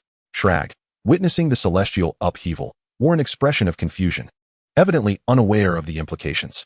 Meanwhile, Gohan's face remained stoic, his thoughts a blank slate, save for an unquenchable fury igniting within him, summoning forth a power capable of annihilating the very world itself. Countless bolts of lightning surged forth. A golden aura enveloped Gohan, his ebony hair standing on end. And under the radiance of the golden flames, it transformed entirely into gold. Then, a more ferocious momentum erupted forth in an instant. What is happening? Shrag's gaze fixed upon Gohan, as if he sensed the unfolding calamity, his expression now tinged with terror. Crackle! The golden aura surrounding Gohan surged through the very fabric of the universe. At that moment, the earth trembled uncontrollably. Gohan coldly raised his head, his pupils now a deep crimson, the tranquility of his earlier demeanor replaced by a chilling ruthlessness and indifference. What is this? Shrag felt a sense of dread swell within him and unleashed another verbal assault. Gohan maintained his stance, still clutching his father with one hand, his pupils flashing gold as his muscles swelled instantaneously. The primal force and Super Saiyan energy intertwined within him. His body underwent a rapid transformation, the blood-soaked fabric of his shirt bursting apart, and from the very pores that had spilled blood, crimson first sprouted forth. Chapter 48. Right and Wrong. I no longer care to discern. Boom. The terrifying energy enveloped him in a golden silhouette. However, in the next moment, it paused, scattering like fireworks in all directions, yet deliberately avoiding the very center. Clearly, this force was insufficient to breach the aura at the core. The scattered lights fell upon the earth, each beam potent enough to obliterate a mountain range. Consequently, numerous mountains upon earth were utterly annihilated. Sizzle! A golden figure suddenly waved its hand, erasing the brilliance ahead, and the intertwining silhouette of gold and red finally revealed itself in its entirety. The figure had undergone a significant transformation. The previously diminutive child now appeared taller. His physique was more muscular, and his bare torso was adorned with a layer of crimson fur that danced in the air, leaving one to ponder whether it was naturally red or stained with the essence of blood. His hair, which had once turned golden, had reverted to a deep black, yet it now possessed a vitality greater than before, each strand standing proudly, exuding an untamed power. A tuft of black hair billowed before his forehead, and his golden pupils were filled with an air of indifference. Just a glance from those eyes sent shivers down Shalag's spine, compelling him to instinctively retreat. At that moment, his flight technique inexplicably faltered. The once formidable Sherlag stumbled, teetering on the brink of plummeting from the sky. Meanwhile, Son Gohan remained entirely impassive, devoid of emotion, simply holding onto Son Goku's right hand, radiating a faint golden light. Subsequently, Son Goku's body began to drift towards Korin Tower. In the blink of an eye, his figure vanished from the heavens. What in the world is happening? Shalag's eyes widened in disbelief. He could not fathom the sudden transformation of the Saiyan child. A mere glance had shattered his resolve. This was clearly beyond his expectations. As he felt himself descending, he exerted every ounce of strength to alter his fate and eliminate the Saiyan. But just then, a flash of golden lightning surged before him. Before he could react, a brilliant golden light, spanning dozens of meters, cleaved his massive form in two. It was only when his purple blood stained the azure sky that Sherlag felt an excruciating pain in his waist. Instinctively, he glanced down, witnessing his lower half descending freely. What on earth is happening? He attempted to activate his regenerative abilities, only to find an overwhelming force at the severed point of his waist, suppressing his healing powers. The reality was utterly unfathomable. Having absorbed countless Namekians, his regenerative capability had reached a terrifying level. Such an injury should have posed no threat. Yet, the truth was starkly different. Damn it, then I shall obliterate this planet. Sherlag was perplexed, but being a cunning individual, he quickly deduced that he could not win against his adversary, and thus contemplated the destruction of the planet. It is well known that Saiyans cannot survive in the vacuum of space. With a swift motion of his right hand, he aimed to annihilate the Earth in an instant. Yet both of his arms were severed almost simultaneously. A terrifying turbulence shattered his limbs in an instant. What? Sherlag struggled to comprehend the unfolding scenario. He had not even detected the opponent's strike, yet his body was being relentlessly assaulted, leaving him with nothing but a torso bereft of arms. Moreover, the wounds were ravaged by an unrelenting force. For the first time, his regenerative abilities failed him. This situation was one he had never envisioned. Yet he found himself utterly defenseless. Was it truly the case that the esteemed Sherlag, bestowed with such gifts, would perish at the hands of a mere Saiyan? As this thought crossed his mind, he felt a surge of bitterness alongside his pain and fear. Before he could react, his vision suddenly blurred as everything around him receded rapidly. Below, his headless, armless torso bled purple, resembling his own body. Yet how was he able to witness this? Before he could ponder further, a blood-soaked figure stood before him, the Saiyan child gazing coldly downwards, suspended in midair, with disheveled black hair swirling in the wind. He appeared as a demon returned from the depths of hell. You cannot kill me. My life is now intertwined with Piccolo's. A profound fear enveloped him, prompting the once arrogant Sherlag to utter these words in a desperate attempt to halt his foe. However, Son Gohan showed no hesitation. With his hands forming a blossom shape, he unleashed the Kamehameha wave. An energy beyond limits crushed Sherlag's head in an instant. The next moment, the attack surged beyond the earth into the boundless cosmos. And under the intense heat and concentrated assault, Sherlag's consciousness was extinguished alongside his core. Son Gohan sensed the dissipating aura of his opponent. He grasped the remaining energy in one hand and obliterated the severed parts of Sherlag's body. Then, he launched a Kamehameha wave towards the location where the asteroid had descended. Within Korin Tower, the Korin sage had been acutely aware of the battle unfolding above. He felt the fluctuations in energy, his white hair standing on end, having sensed several terrifying auras that day, forces he deemed invincible. The recent battle had caused fissures to mar his dwelling, prompting him to contemplate relocating. Just then, a figure enveloped in golden flames descended from the skies, landing precisely within Korin Tower, the golden light dissipating to reveal an injured Son Goku. Korin Sage, my father still has a flicker of life left. Please use a Senza beam to save him. The voice, calm to the extreme, resonated within Korin Tower. The sage's eyes widened in astonishment. For such telepathic communication was reserved for beings of high rank. No human had ever achieved such a feat. Son Goku's son, he felt an unprecedented awe, realizing that Gohan was unlike any he had encountered before. What kind of monstrous entity could inflict such grave injuries upon Goku? In the tower, Yajirobe gaped at Son Goku's condition, unable to fathom the scene before him. Hurry, bring a Senza bean. The Korin sage quickly regained his composure, recognizing Goku's perilous state, and swiftly prepared to administer aid. Yajirobe rapidly retrieved the precious Senza beans. After feeding one to Son Goku, the latter's battered body began to revive, bones and muscles rapidly regenerating. Who are you? As Son Goku opened his eyes, Yajirobe let out a piercing scream, trembling as he gripped his sword while casting his gaze behind the Korin sage. The sage, too, turned in confusion, only to find his breath caught in his throat. For behind him stood a man of immense musculature, his height seemingly ordinary, yet his upper body was cloaked in crimson fur, his tousled black hair framing a gaze as cold as steel. He merely stood there. Yet this had already instilled a profound terror within Master Karen's very soul. Chapter 49, Teleportation and the Adolent Star's Cultivation System. Upon witnessing the sudden appearance of Son Gohan, the fur on Master Karen's tail bristled, causing him to instinctively leap backward to shield Yajirobe. After all, the pressure emanating from this unexpected individual was overwhelming. His demeanor appeared ominous, as if he possessed the capability to inflict harm upon Goku himself. Father Son Gohan, however, paid them no heed, instead directing his gaze towards his father, who had just opened his eyes. Initially, Confusion flickered in Goku's eyes, but recognition swiftly followed as he realized it was Gohan, leaving him utterly perplexed. Gohan, how have you transformed into this? Upon hearing his father's bewildered inquiry, Gohan suddenly became aware that he was still in the midst of his transformation. The fusion of the great ape's power and Super Saiyan energy had drastically altered his size and appearance. It bore a striking resemblance to the Super Saiyan 4 he had once observed. With no time to contemplate further, he willed himself to revert to his original form. A golden light cascaded down around him, and his body quickly returned to its normal state, though his upper garments had been incinerated, revealing his bloodied physique. Upon exiting that form, Gohan felt his body grow weak, clearly on the verge of collapse. Goku, now upright, instinctively supported him. Upon noticing Gohan's injuries, a flicker of concern crossed Goku's face, and without hesitation, he called out to Master Karen, Master Karen, could you please provide me with a senzu bean?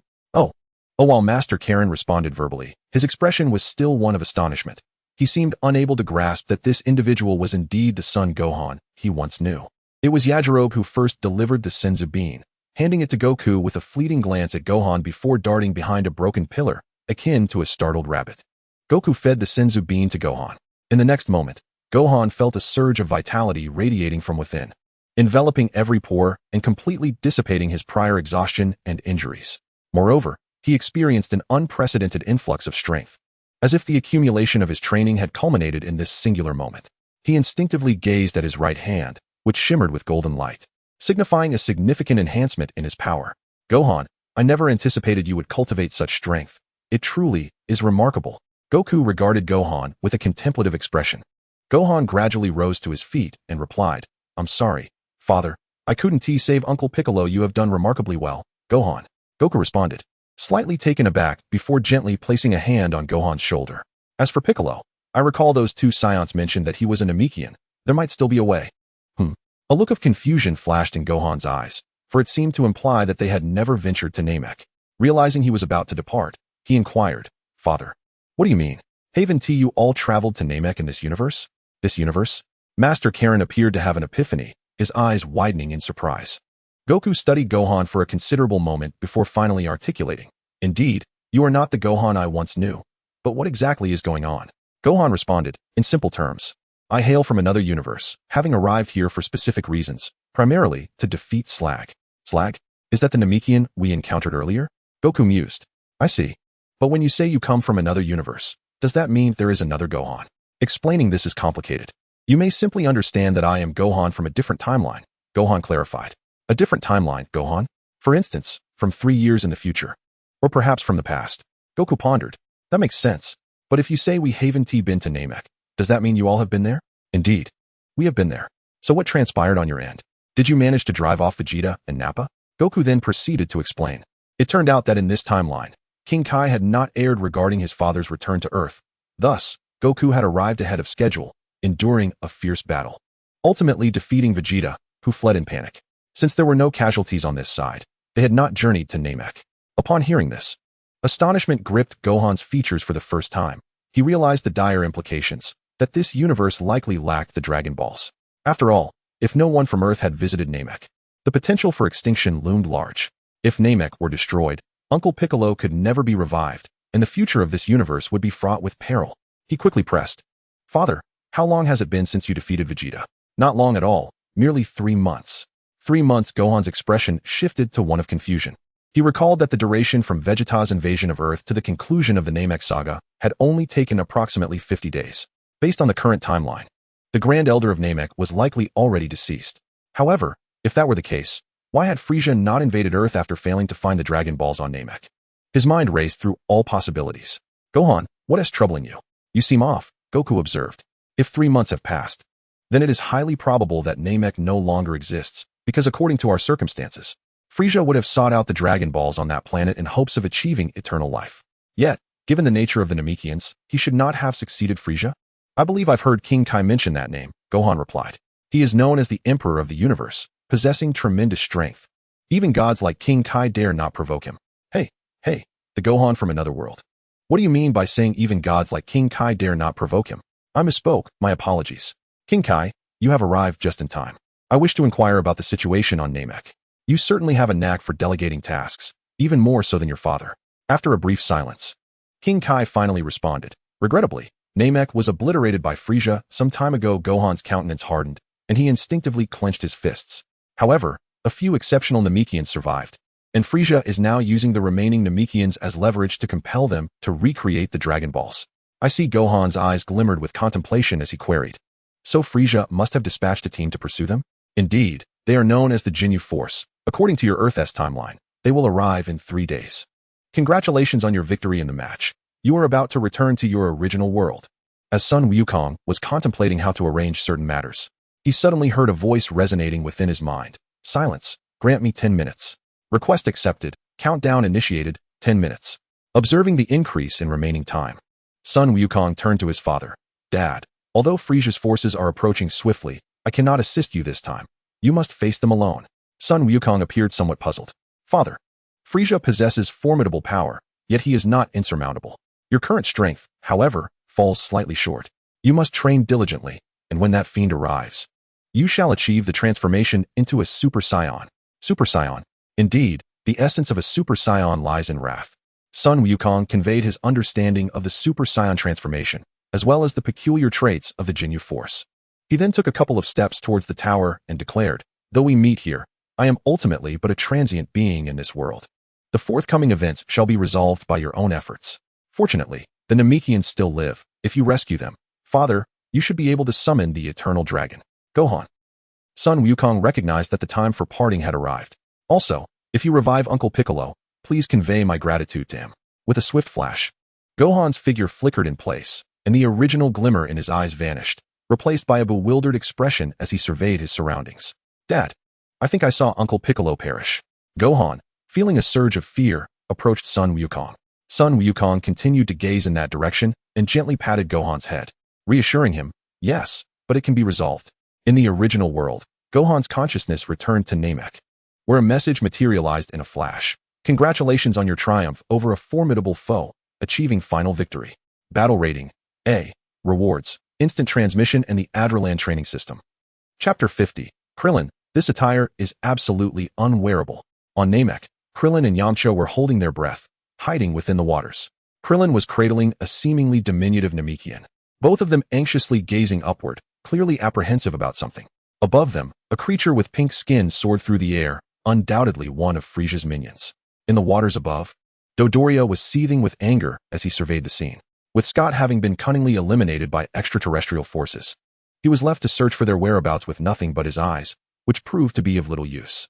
Damn it! How dare they bring me disgrace before Lord Frieza? Dodoria clenched his fists tightly and coldly declared, when I find you, you shall learn the consequences of crossing Dodoria. He slowly traversed the waters, occasionally unleashing energy blasts to bombard the surroundings. Yet, he ultimately found nothing resembling his targets. Suddenly, Dodoria noticed a spaceship descending from the sky. He swiftly turned his gaze to see a round spacecraft landing, similar in design to those of their legion, albeit with some modifications. Is that Vegeta and the others? Dodoria recalled the information relayed by Koei and quickly surmised that it was indeed Vegeta's ship, his eyes alight with joy. Without hesitation, he darted towards the vessel. In the distance, Capsule Corporation's modified spacecraft number 1 gently landed. The cabin door swung open, revealing 4 figures standing before it, all uniformly gazing at the planet. To either side stood Raditz and Nappa, their physiques notably robust. In the center, Sun Wukong and Vegeta exuded a potent aura, both clad in Frieza's military attire, evoking a sense of the Saiyan elite. Curious as ever, Sun Wukong surveyed his surroundings, exclaiming, "So this is Namek. Truly astonishing." Humph, Vegeta scoffed, remaining silent as he plotted to seize the Dragon Balls, surpass both Son Gohan and Frieza, and claim ultimate victory. Hey, someone is approaching, Sun Wukong remarked, sensing an approaching presence even before the others could voice their thoughts. The group turned their collective gaze into the distance to see a crimson-skinned square figure rapidly approaching. It was none other than Dodoria of Frieza's army. Sun Wukong's brow furrowed slightly as he inquired, "Is that also a Namekian? Their energy feels somewhat off." "That is Dodoria from Frieza's army," Raditz quickly clarified, a sense of unease creeping into his heart, aware that Dodoria was one of Frieza's trusted subordinates. The mere thought of facing him made Raditz feel apprehensive, as if his very bones were turning to jelly. "Oh," Sun Wukong seemed to acknowledge, though he hardly remembered the name. Dodoria, spotting that only Crabhead remained unscathed. His expression brightened. "Vegeta, you truly are audacious, daring to come here without Lord Frieza's command. However, seeing as you have brought Scott with you, I might persuade the Lord to overlook this transgression." Upon hearing this, Vegeta immediately grasped the implications and replied, "Oh, so it seems you no longer have Scott at your disposal. What do you intend, Vegeta?" Dodoria asked, confident in his superiority over Vegeta, dismissing the underlying threat in his words. Vegeta smirked as he removed Scott, extending it toward Dodoria. "Do you desire this?" Dodoria reached out to grasp it, but Vegeta abruptly crushed Scott in his grasp. "What? Vegeta, how dare you?" Dodoria's words faltered as he realized Vegeta had launched an attack. In the next instant, Dodoria was struck squarely in the chest by a powerful punch from Vegeta, sending him hurtling backward into the sky. This fiend, Dodoria gazed in disbelief at the scene before him, unable to fathom how Vegeta had managed to land a blow on him so swiftly. With a confident smile adorning his face, Vegeta remarked, "I was pondering how to deal with you and Zarbin, but it seems you have delivered yourself right to my doorstep. What a splendid opportunity. Don't get too cocky. That punch was merely a fluke," Dodoria retorted, his eyes ablaze with fury, unwilling to accept the notion that he had been bested. Crossing his arms, Vegeta gradually ascended, declaring with pride, "Fluke? You still fail to comprehend. I have undergone a transformation following my battles on Earth. You are no match for me." "What?" Dodoria's eyes were filled with incredulity. As Vegeta closed the distance between them, he took his time, savoring the fear etched onto Dodoria's face. "Still not understanding? We Saiyans grow stronger with each battle." Vegeta suddenly lunged towards Dodoria, closing the distance between them to an almost intimate proximity. In that fleeting moment, he executed a swift somersault, landing a foot squarely on Dodoria's back, declaring, "While you indulged in your pleasures, I endured an unprecedented struggle on Earth. That battle has further unlocked my potential. This is the essence of our true warrior race, the Saiyans." Dodoria, taken aback, had yet to comprehend the gravity of the situation when Vegeta seized both of his arms from behind. At that moment, a sense of unparalleled exhilaration coursed through Vegeta. He had previously suffered at the hands of Gohan on Earth and had been suppressed by Kakarot aboard the spacecraft, leaving him on the brink of psychological collapse. Now, confronting Dodoria, who had once belittled him, he was determined to unleash his pent-up frustration. "Is that so?" Dodoria's eyes widened as realization dawned upon him. He suddenly understood why Lord Frieza had spared Vegeta after annihilating planet Vegeta, yet forbade him from engaging in perilous battles. "You fool. You should have met your demise sooner." "Wait, Vegeta. I know the secret surrounding planet Vegeta," Dodoria exclaimed. "What secrets could possibly lie in that?" Vegeta retorted, though deep within, he recalled his earlier suspicions that planet Vegeta had indeed been obliterated by Frieza himself. In truth, it was not a catastrophic meteor that had destroyed their world. It was the malevolent hand of Lord Frieza that had wrought its destruction. While individual Saiyans may not stand a chance against Lord Frieza, in recent years, numerous prodigies like you have emerged among our ranks. If you were to unite against Frieza, it could pose a significant threat. Thus, Frieza preemptively eliminated him. You should be grateful he chose to strike when you were absent," Dodoria added with a smirk. Vegeta's expression turned grave as he had long anticipated such revelations, leaving him unfazed. A heavy blow indeed. "Take your time to ponder this, Vegeta." Dodoria seized the moment to attempt an escape. "A blow? Humph. I care not for the demise of planet Vegeta or the Saiyans. What I abhor is your audacity to manipulate me at will." Vegeta's demeanor shifted, and he gazed at Dodoria's fleeing form, raising his right hand with both his index and middle fingers extended. "Perish." In the next instant, the energy that had been concentrated in Dodoria's abdomen detonated violently. His body erupted, transforming into a cascade of fireworks that lit up the sky. "Such filthy pyrotechnics," Vegeta remarked, his eyes glinting with triumph as he beheld the explosion above. Subsequently, he descended beside the spacecraft.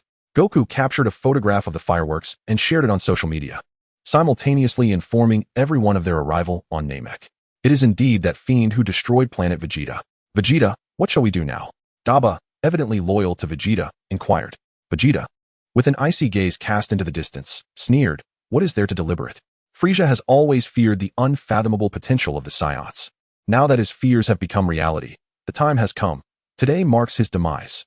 Goku, having put away his phone, suggested, "Let us first ascertain what is transpiring here." His expression turned serious as he sensed the energy signatures scattered across the planet. He distinctly felt the auras of Krillin and Yamcha, who had suppressed their energies. Had something transpired? Sensing the urgency, he greeted the others and swiftly moved towards the source. In the Elder's dwelling, Gohan had completed his training in the realm of consciousness. He had grasped the composition of Spiritito and had also mastered the technique of instant transmission, although there remained much yet to comprehend. Nonetheless, The skills he had acquired were sufficient to navigate the current predicament. Rising from his seated position, he noticed Piccolo still meditating, which triggered memories of another world, one filled with despair.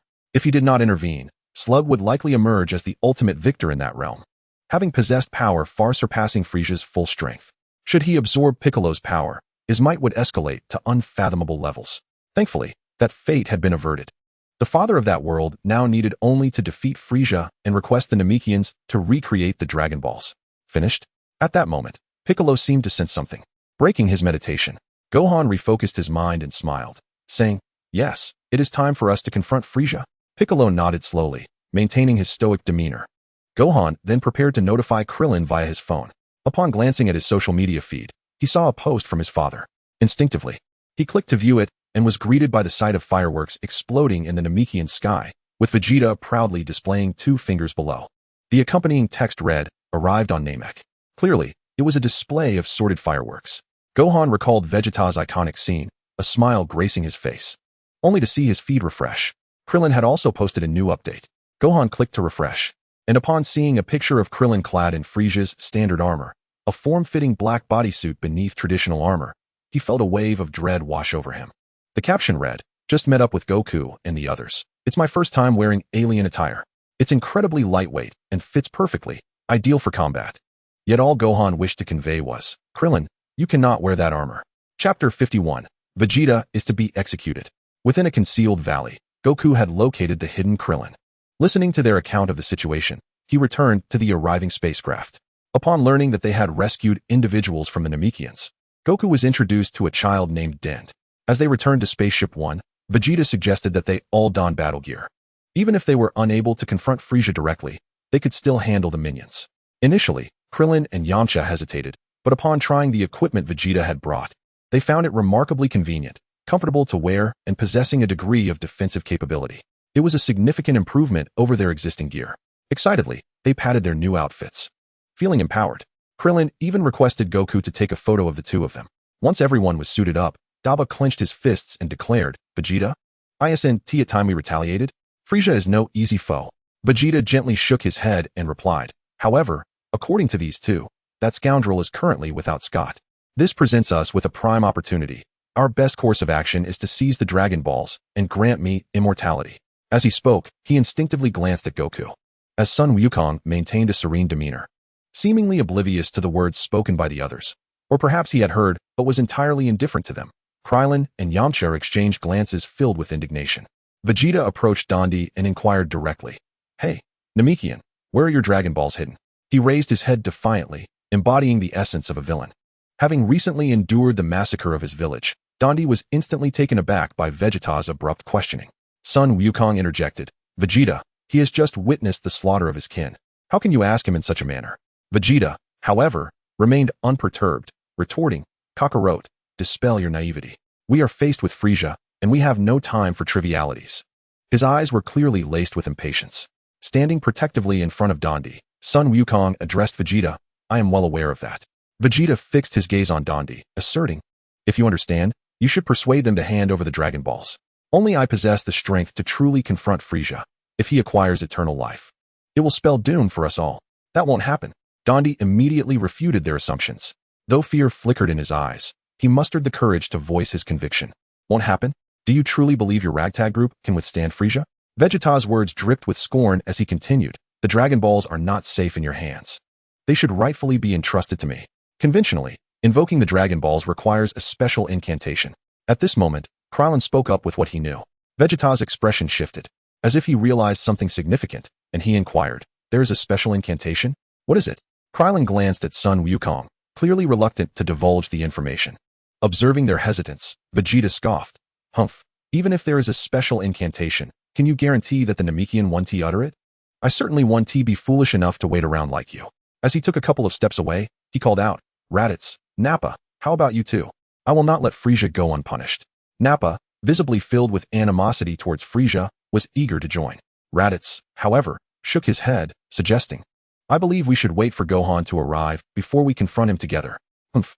Vegeta grunted dismissively before soaring into the distance, followed closely by Nappa. Yamcha, witnessing their departure, felt a surge of anger. After all, they had previously spared their lives. Yet Sun Wukong appeared unfazed, stating, "We were merely collaborating to face a crisis. They are entitled to their own thoughts." He then turned to Dondi to inquire further. Upon learning that Frieza had slaughtered the majority of the Namekians, a grave expression overtook Sun Wukong's face, his brow furrowing with newfound seriousness. It was evident that Frieza was indeed a malevolent fiend. Resolutely, Sun Wukong declared, "Since this turmoil stems from Earth, we cannot remain idle." As he spoke, he began to sense Frieza's aura. Dondi, on the other hand, was clearly bewildered by the mention of Earth. Krillin patted Dandy's shoulder, feeling a twinge of guilt, for the information regarding the Dragon Balls had indeed leaked from Earth. "I found it." Sun Wukong suddenly pivoted, exclaiming, "That energy is undeniably powerful. It must be Frieza, and there is someone else with him, the one I encountered before." "What do you mean you encountered someone before?" "Oh, it's someone I met while with Frieza." Sun Wukong responded casually, adding, "I think his name was something like Worm. It seems he has arrived as well." "Wukong, what should we do?" Krillin asked. "Prepare for battle," Sun Wukong replied, returning to the ship to retrieve his washed martial arts uniform, readying himself for combat. "Wukong, that outfit is quite light. You could easily wear it," Krillin remarked. "No thanks. I prefer to fight in my earthling guise," Sun Wukong replied as he donned the orange GI. "By the way, there were still some Senzu beans over there. We should have 3 left. If we truly engage Frieza, they will come in handy." Krillin rummaged through the area, but ultimately found nothing, feeling perplexed. "Wukong, it seems there are no Senzu beans here." Sun Wukong insisted. "No, I left them right there." After searching briefly, he finally recalled. They must have been taken by Vegeta and the others. Those rascals. Yamcha, filled with righteous indignation, exclaimed, "Without the Senzu beans, this battle could be perilous." "No worries," Sun Wukong replied, his demeanor calm. "Since we lack Senzu beans, we simply need to ensure that we do not sustain any injuries." His self-assured words brought a sense of reassurance to Krillin. After opening his phone, Krillin saw a message from Gohan stating that he was on his way, further solidifying his confidence. They then engaged in conversation with Dondi, who finally comprehended the reason for Frieza's invasion of Namek. However, given the inherently just and peaceful nature of the Namekians, they would not hold Wukong and his friends accountable, as the true adversary was Frieza. After their discussion with Dondi, Gohan and Piccolo finally arrived at the ship. On their journey, Gohan had sensed the prevailing changes across the planet, having now far surpassed his previous self. This transformation was a remarkable shift in his own cultivation level. He could perceive the myriad subtle changes on the planet and wield his energy with greater finesse. Despite not having deliberately studied anything, it seemed to come to him naturally. He sensed that the Namekians were dwindling in number and felt Vegeta's energy surging from somewhere. Yet, the state was peculiar. One moment he seemed on the brink of death, and the next, a more considerable power erupted from him. It was not difficult to surmise that he was exploiting a loophole to enhance his own strength. Moreover, it was highly probable that he had taken the Senzu beans brought by his father. One could only conclude that Vegeta's inner demons had yet to be quelled, thus preventing him from awakening the pride of a Saiyan, as he continued to act in a rather cunning manner. Following 2 power boosts, he appeared to feel invincible. Now moving towards Frieza. Indeed, Vegeta is likely to meet his demise this time. Chapter 52. Before you stands the Super Saiyan you have feared for so long. Inside the ship, Krillin and the others greeted the return of Gohan and Piccolo with expressions of joy, clearly trusting Gohan wholeheartedly. Upon seeing Krillin clad in combat attire, Gohan's expression darkened immediately, for the outfit resembled a funeral shroud. Yet, before he could voice his thoughts, Sun Wukong interjected, "Gohan, Piccolo, you have finally arrived. Ah, your energy. We have encountered the Grand Elder of Namek and have derived certain advantages from him." Piccolo raised his head to gaze at Son Goku, a confident smile gracing his lips, clearly feeling that he had the upper hand over Goku at this moment. Truly remarkable. Son Goku, however, seemed unfazed by any ulterior implications, genuinely congratulating him. "If that is the case, there is indeed a way to save this planet. You need not intervene at all. I shall handle that Frieza myself." At this juncture, Piccolo radiated an air of supreme confidence, scanning the crowd until his eyes fell upon Dandy, who, in turn, was also looking towards Piccolo. It was evident that both Namekians were somewhat taken aback. Gohan, having sensed the presence of Namekians long before, was not particularly surprised. Merely a tad astonished that Krillin and Yamcha had fortuitously arrived in time to rescue Dandy. One could hardly deny Dandy's good fortune. "Are you the Namekian from Earth?" Dandy inquired first, directing his question towards Piccolo. Having accepted the benefits from the Grand Elder and feeling a sense of kinship with this planet, Piccolo responded with a softened expression, "Indeed, it is I. I have come specifically to defeat the one they call Frieza." "Thank you." Although Piccolo had already tempered his formidable aura, Dandy still perceived him as imposing. Noticing Dandy's lingering fear, Gohan approached to offer some reassurance. His gentle and calm demeanor quickly put Dandy at ease. After soothing Dandy, Gohan turned to the others, saying, "Dad, Uncle Piccolo, I sense that Frieza is on the move, and in the direction he is heading, there is an abundance of Namekian energy. That must be the last village aside from the Grand Elder's residence." Upon hearing this, Piccolo and Goku swiftly attuned their senses to the energy signatures on the planet. However, they were ultimately no match for Gohan's current prowess. Taking a moment to grasp the situation at hand, we shall discuss the details later. For now, we must focus on rescuing them, Piccolo resolutely decided. Krillin, feeling a sense of unease about confronting that foe, asked, "Are we heading there now? Do we really need a plan? What need is there for a plan? That fiend will not wait for us to devise one," Piccolo asserted, clearly determined to save those in peril. Goku pondered briefly before stating, "There's no time for excessive contemplation. Let us move forward. Additionally, Krillin and Yamcha, you should remain behind and assist Bulma in preparations." Krillin initially exhaled a sigh of relief, but then shook his head. "No. This battle is perilous. I must fight alongside you." "Indeed, Goku, you and your son have shielded us countless times. With such a formidable adversary, we cannot simply allow you two to bear the brunt of the fight alone," Yamcha added, clenching his fists. Though Gohan was somewhat taken aback by Yamcha's words, he recognized that the former warrior was indeed brave enough to face the battle, despite his past tragedies. It was a testament to Yamcha's resolve. "Very well. Then let us all go together," Goku acquiesced without further objection. At this moment, Gohan turned to Dandy, asking, "Dandy, will you accompany us? Or would you prefer that I find a safe place for you?" "I shall join you," Dandy replied without hesitation, "though I lack combat abilities. I believe I can still be of assistance." "Excellent." Gohan thought it wise to have him along. While he felt confident in his ability to swiftly defeat Frieza, having an extra ally, especially one armed with a healing beam, was undoubtedly advantageous. After extending the invitation to Dandy, he turned to Krillin. "Uncle Krillin, if you insist on coming, perhaps you should change into something more suitable." "That won't be necessary," Krillin replied, shaking his head. "This outfit offers decent protection. At least it can withstand some attacks." As they approached the vicinity of the Namekian village, Frieza, having just acquired a detector from Chu-E, was making his way there. His eyes burned with an unrestrained fury, for he had received a series of disheartening news in recent days. First, there was devastation on Earth. His Ginyu force had been annihilated, and the last report mentioned the presence of a Super Saiyan. Then, two Earthlings had rescued the Namekians from his grasp and conspired with them to destroy all his scouters. This had severely hampered his operations. Now, after finally obtaining a scouter, he discovered that Dodoria was missing. He must have been killed. The string of setbacks had ignited an extraordinary wrath within this cosmic tyrant. He felt an inferno of rage surging within him, yearning to obliterate everything in existence. At that moment, he needed an outlet for his malevolence.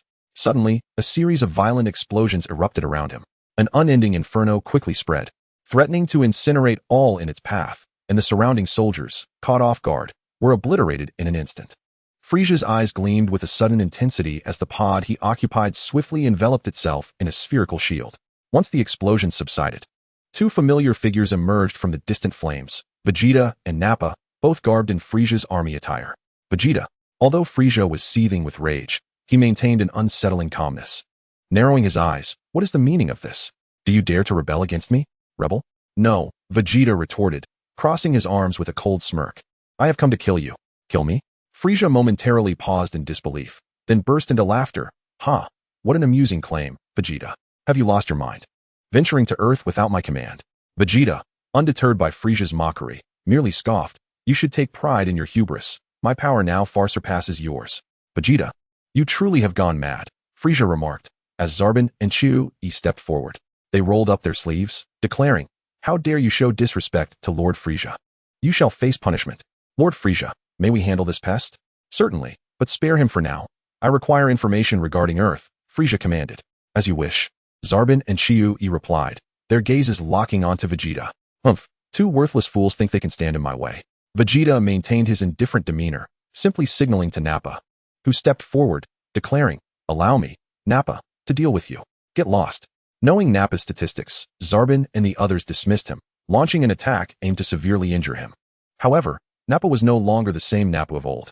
He had been training in the gravity chamber aboard the spaceship, and his current strength had long surpassed its original metrics, even exceeding that of the two individuals before him.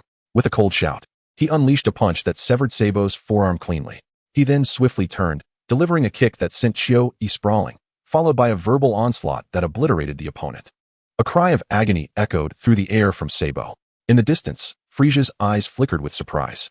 He had anticipated an increase in Vegeta's power, but was taken aback that even Nappa had reached such heights, capable of swiftly defeating both Chio-E and Sabo. His gaze turned dangerous as he remarked, "Vegeta, Nappa, it seems you have made significant progress on Earth, but do you truly believe you can kill me?" As he spoke, his hands rested upon the sides of the baby carriage. Vegeta did not glance back. Instead, he slowly floated forward, casting a cold smile at Frieza. "Have you come to your senses, Frieza?" Frieza's eyes glinted with mockery. Clearly, Nappa's performance had merely astonished him, failing to instill a sense of threat. Observing Frieza's unperturbed demeanor stirred a sense of irritation within Vegeta. He clenched his fists and declared, "Maintain that facade, for standing before you now is your long-standing nemesis." He pointed his thumb at himself. Super Saiyan. Chapter 53. Goku's temper is remarkably mild. I have never witnessed him in anger. In the distant mountains, Son Gohan and the others were observing the unfolding scene. Having arrived via instant transmission, Vegeta remained unaware of their presence, even though he had mastered ki sensing. As he was immersed in the joy of impending victory over Frieza, Son Goku surveyed the area, his face alight with exuberance. "Gohan, your instant transmission is truly impressive. Just moments ago, I sensed we were far from Vegeta, yet we arrived in an instant." "Fool, how else would it be called instant transmission?" Piccolo, though equally surprised, bore a greater expression of delight, as if he had himself attained this skill. Gohan, however, focused on Vegeta, who was just then raising his thumb in triumph. His eyes gleaming with keen interest, even capturing a commemorative photo, knowing that the foe would soon be thoroughly thrashed. He could sense Vegeta's ki, which had undeniably surged due to near-death recovery, yet it was merely on par with Frieza's third form. There remained a significant gap to Frieza's final state, unless he could attempt to annihilate Frieza in his initial form. However, according to his deductions, Frieza's current state, although only exhibiting a power level of 530,000, was merely a regression, and his physical defenses were likely much more formidable than they appeared. It was about to begin. Just as Gohan posted the photo to his social media, he noticed Vegeta amplifying his ki and launching the first strike. With a tremendous clash, the powerful forces collided in the distance. Frieza had yet to react when his recently acquired scouter suddenly malfunctioned, the unexpected change causing a flicker of alarm within him. Seizing the moment of distraction, Vegeta struck. His fist landed squarely on Frieza's head, the immense force shattering the baby carriage-like flying device into fragments. Frieza himself was sent hurtling away. How could this be? Frieza's mind raced with disbelief. He had never anticipated that Vegeta could reach such a level. Knowing that the new scouter measured a maximum of 500,000, could it be that Vegeta possessed such extraordinary power now? Before he could ponder further, Vegeta was already before him, a smug grin spreading across his face, followed by a powerful kick to Frieza's chin, sending him soaring into the sky, as if his jaw might shatter. Seeing Frieza easily repelled, Vegeta's pride swelled, his formidable aura rising, enveloped in a purplish glow. "Frieza, your demise is imminent."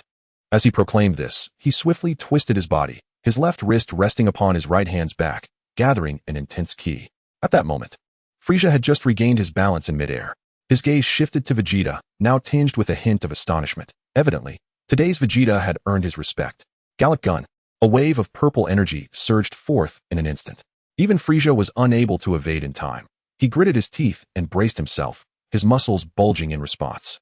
Boom. The searing and potent energy wave swiftly engulfed Frieza's form, igniting a series of violent explosions across the vast area. Vegeta landed nimbly atop a rock, arms crossed as he gazed ahead, grinning with triumph. Did you witness that?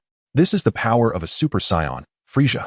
At that moment, a potent energy began to rise from the site of the explosion. The entire island trembled as an even greater force clashed with the atmosphere, rendering the air scorching. From a distant point, layers of energy rapidly expanded, violently stirring everything around, causing both Vegeta and Nappa to change their expressions. "Vegeta, your strength has indeed improved, but to claim you can oppose me is nothing short of a jest." Frieza's voice resonated from afar, his tone seemingly rougher than before. Soon, a towering figure emerged, resembling Frieza but grander in stature, with horns that curved upwards. What? Vegeta's eyes widened in shock as he beheld Frieza's transformation. He had never known Frieza possessed such a form. Standing upon the shattered ground, Frieza's cold gaze fixed on Vegeta. "Vegeta, you are quite remarkable, truly deserving of the title of the finest Saiyan.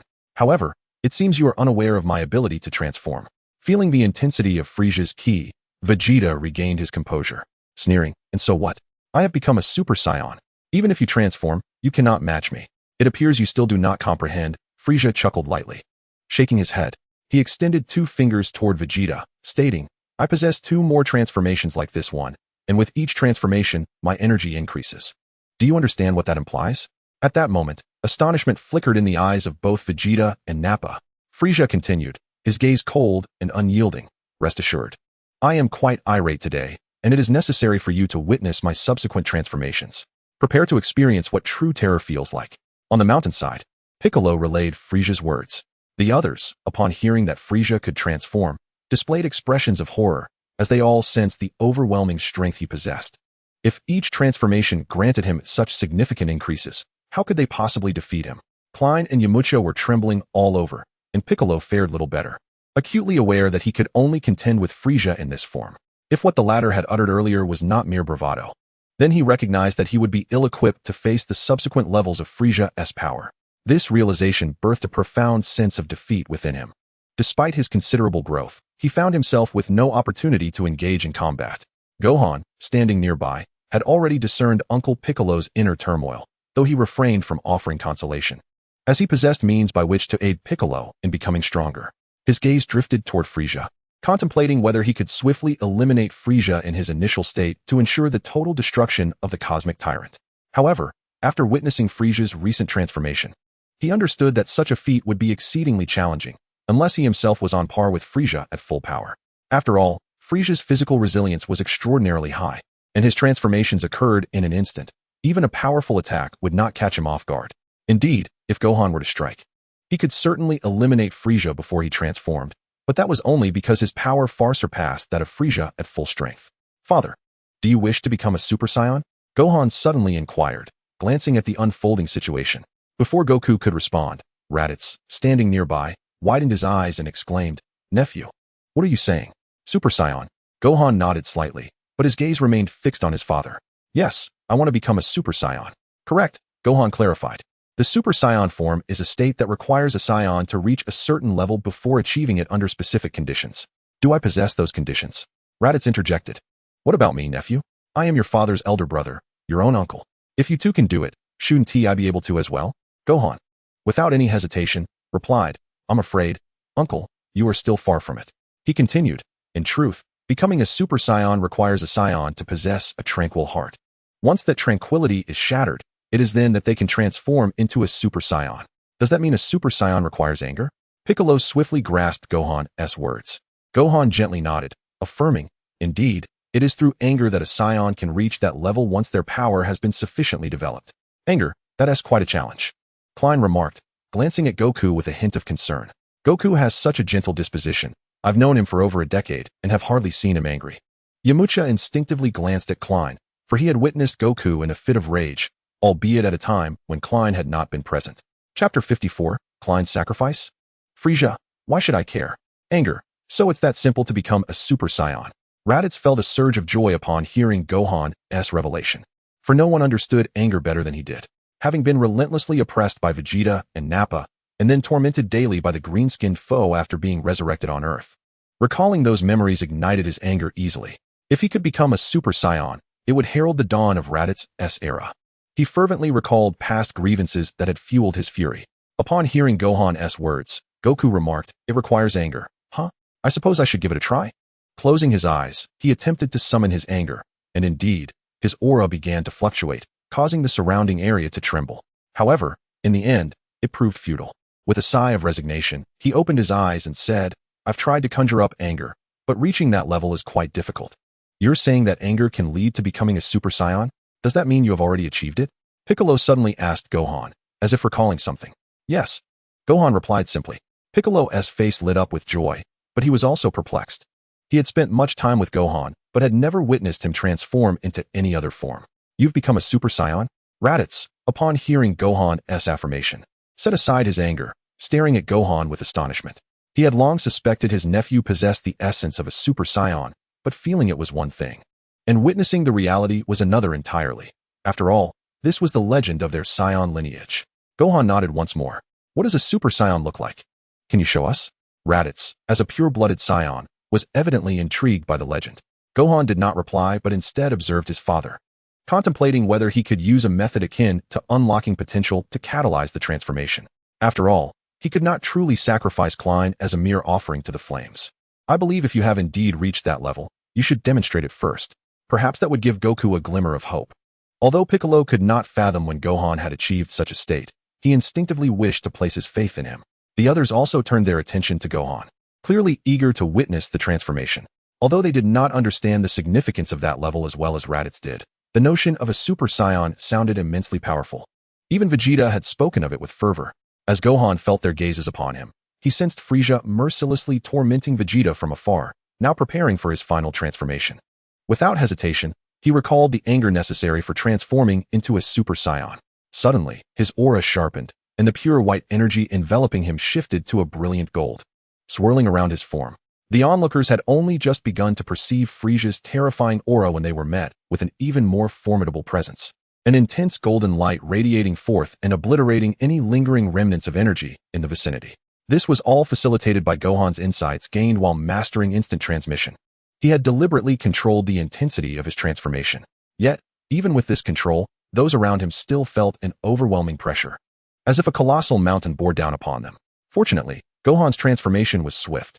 He quickly completed the metamorphosis, his once black hair now standing upright in golden spikes, save for two strands that hung down in front. His dark eyes transformed into a vivid green. At this moment, his demeanor grew notably more aloof. A cold indifference filled his gaze, instilling awe and trepidation in all who beheld him. In that instant, everyone stood agape, rendered speechless. Even Piccolo, who had been with Gohan throughout, felt the overwhelming aura emanating from him. Merely sensing it instilled an unshakable thought of invincibility. It was simply astonishingly powerful. Raditz, too, found himself breathless, recognizing the indifference in Gohan's eyes, reminiscent of the fiercest and most warlike ultimate warrior from the legends. He quietly withdrew to the side, as if fearing that the other might catch sight of him. After all, he remembered a saying that circulated among the Saiyans: a child slays his father. Such is the way of the Saiyan. Though he was not his father, his uncle was close enough. And if he were to be killed by the most bloodthirsty Super Saiyan, he would surely face torment in the afterlife. Perhaps it was this very notion that weighed on his mind. After transforming, Son Gohan reverted to his normal state and remarked, "However, if one has never experienced this feeling, it would be quite difficult to understand." He then released his transformation. The others around him breathed a sigh of relief. The earlier pressure had been overwhelming, akin to a mere insect basking in the sunlight.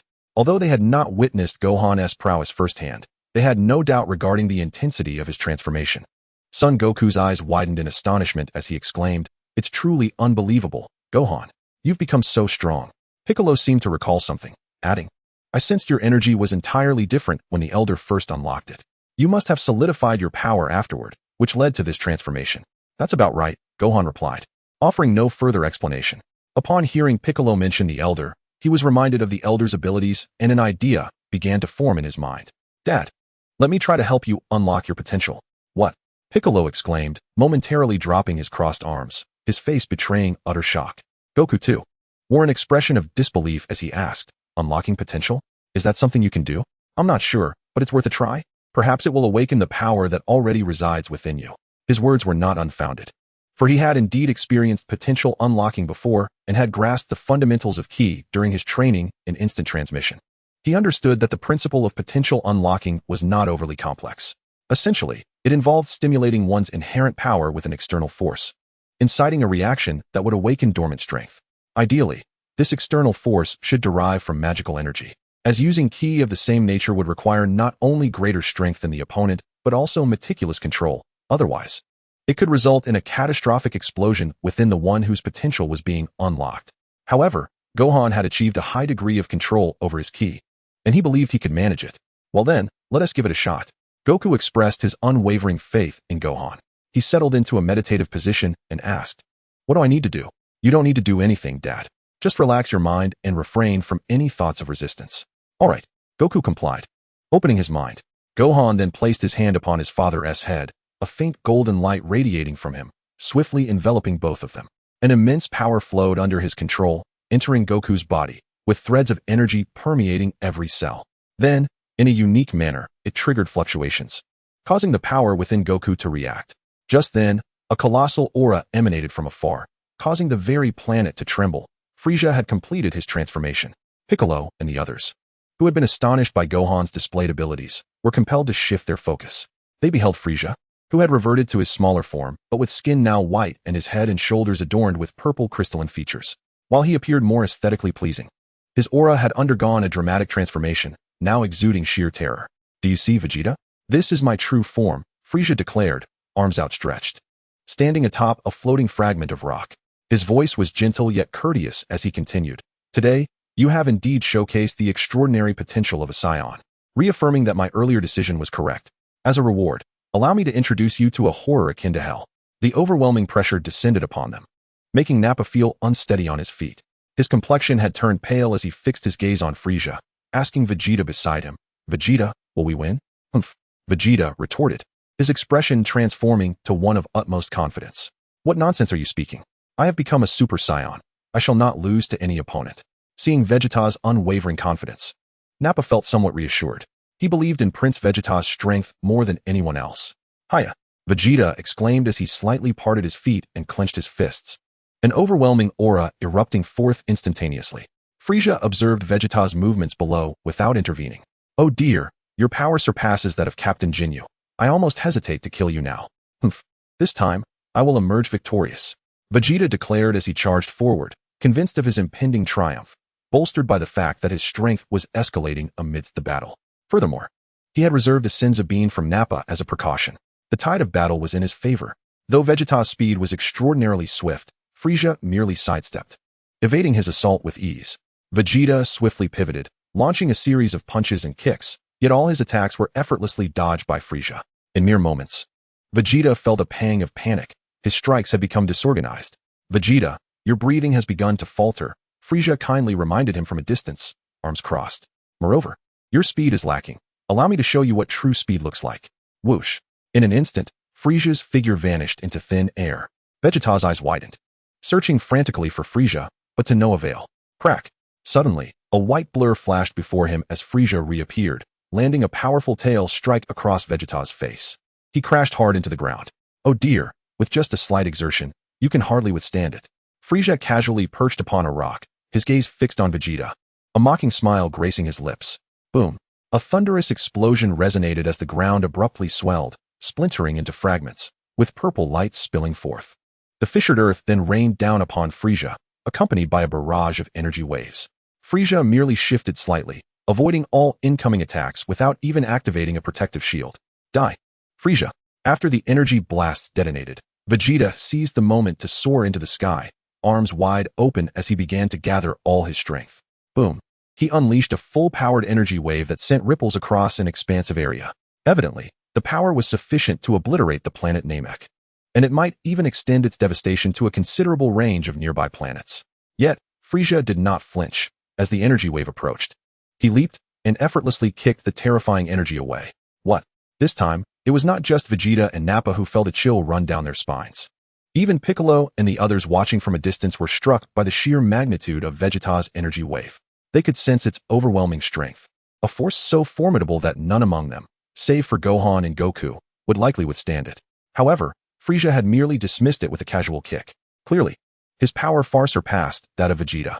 They could not even begin to gauge Frieza's strength, feeling only that it was a force only Gohan, who had just transformed, could rival.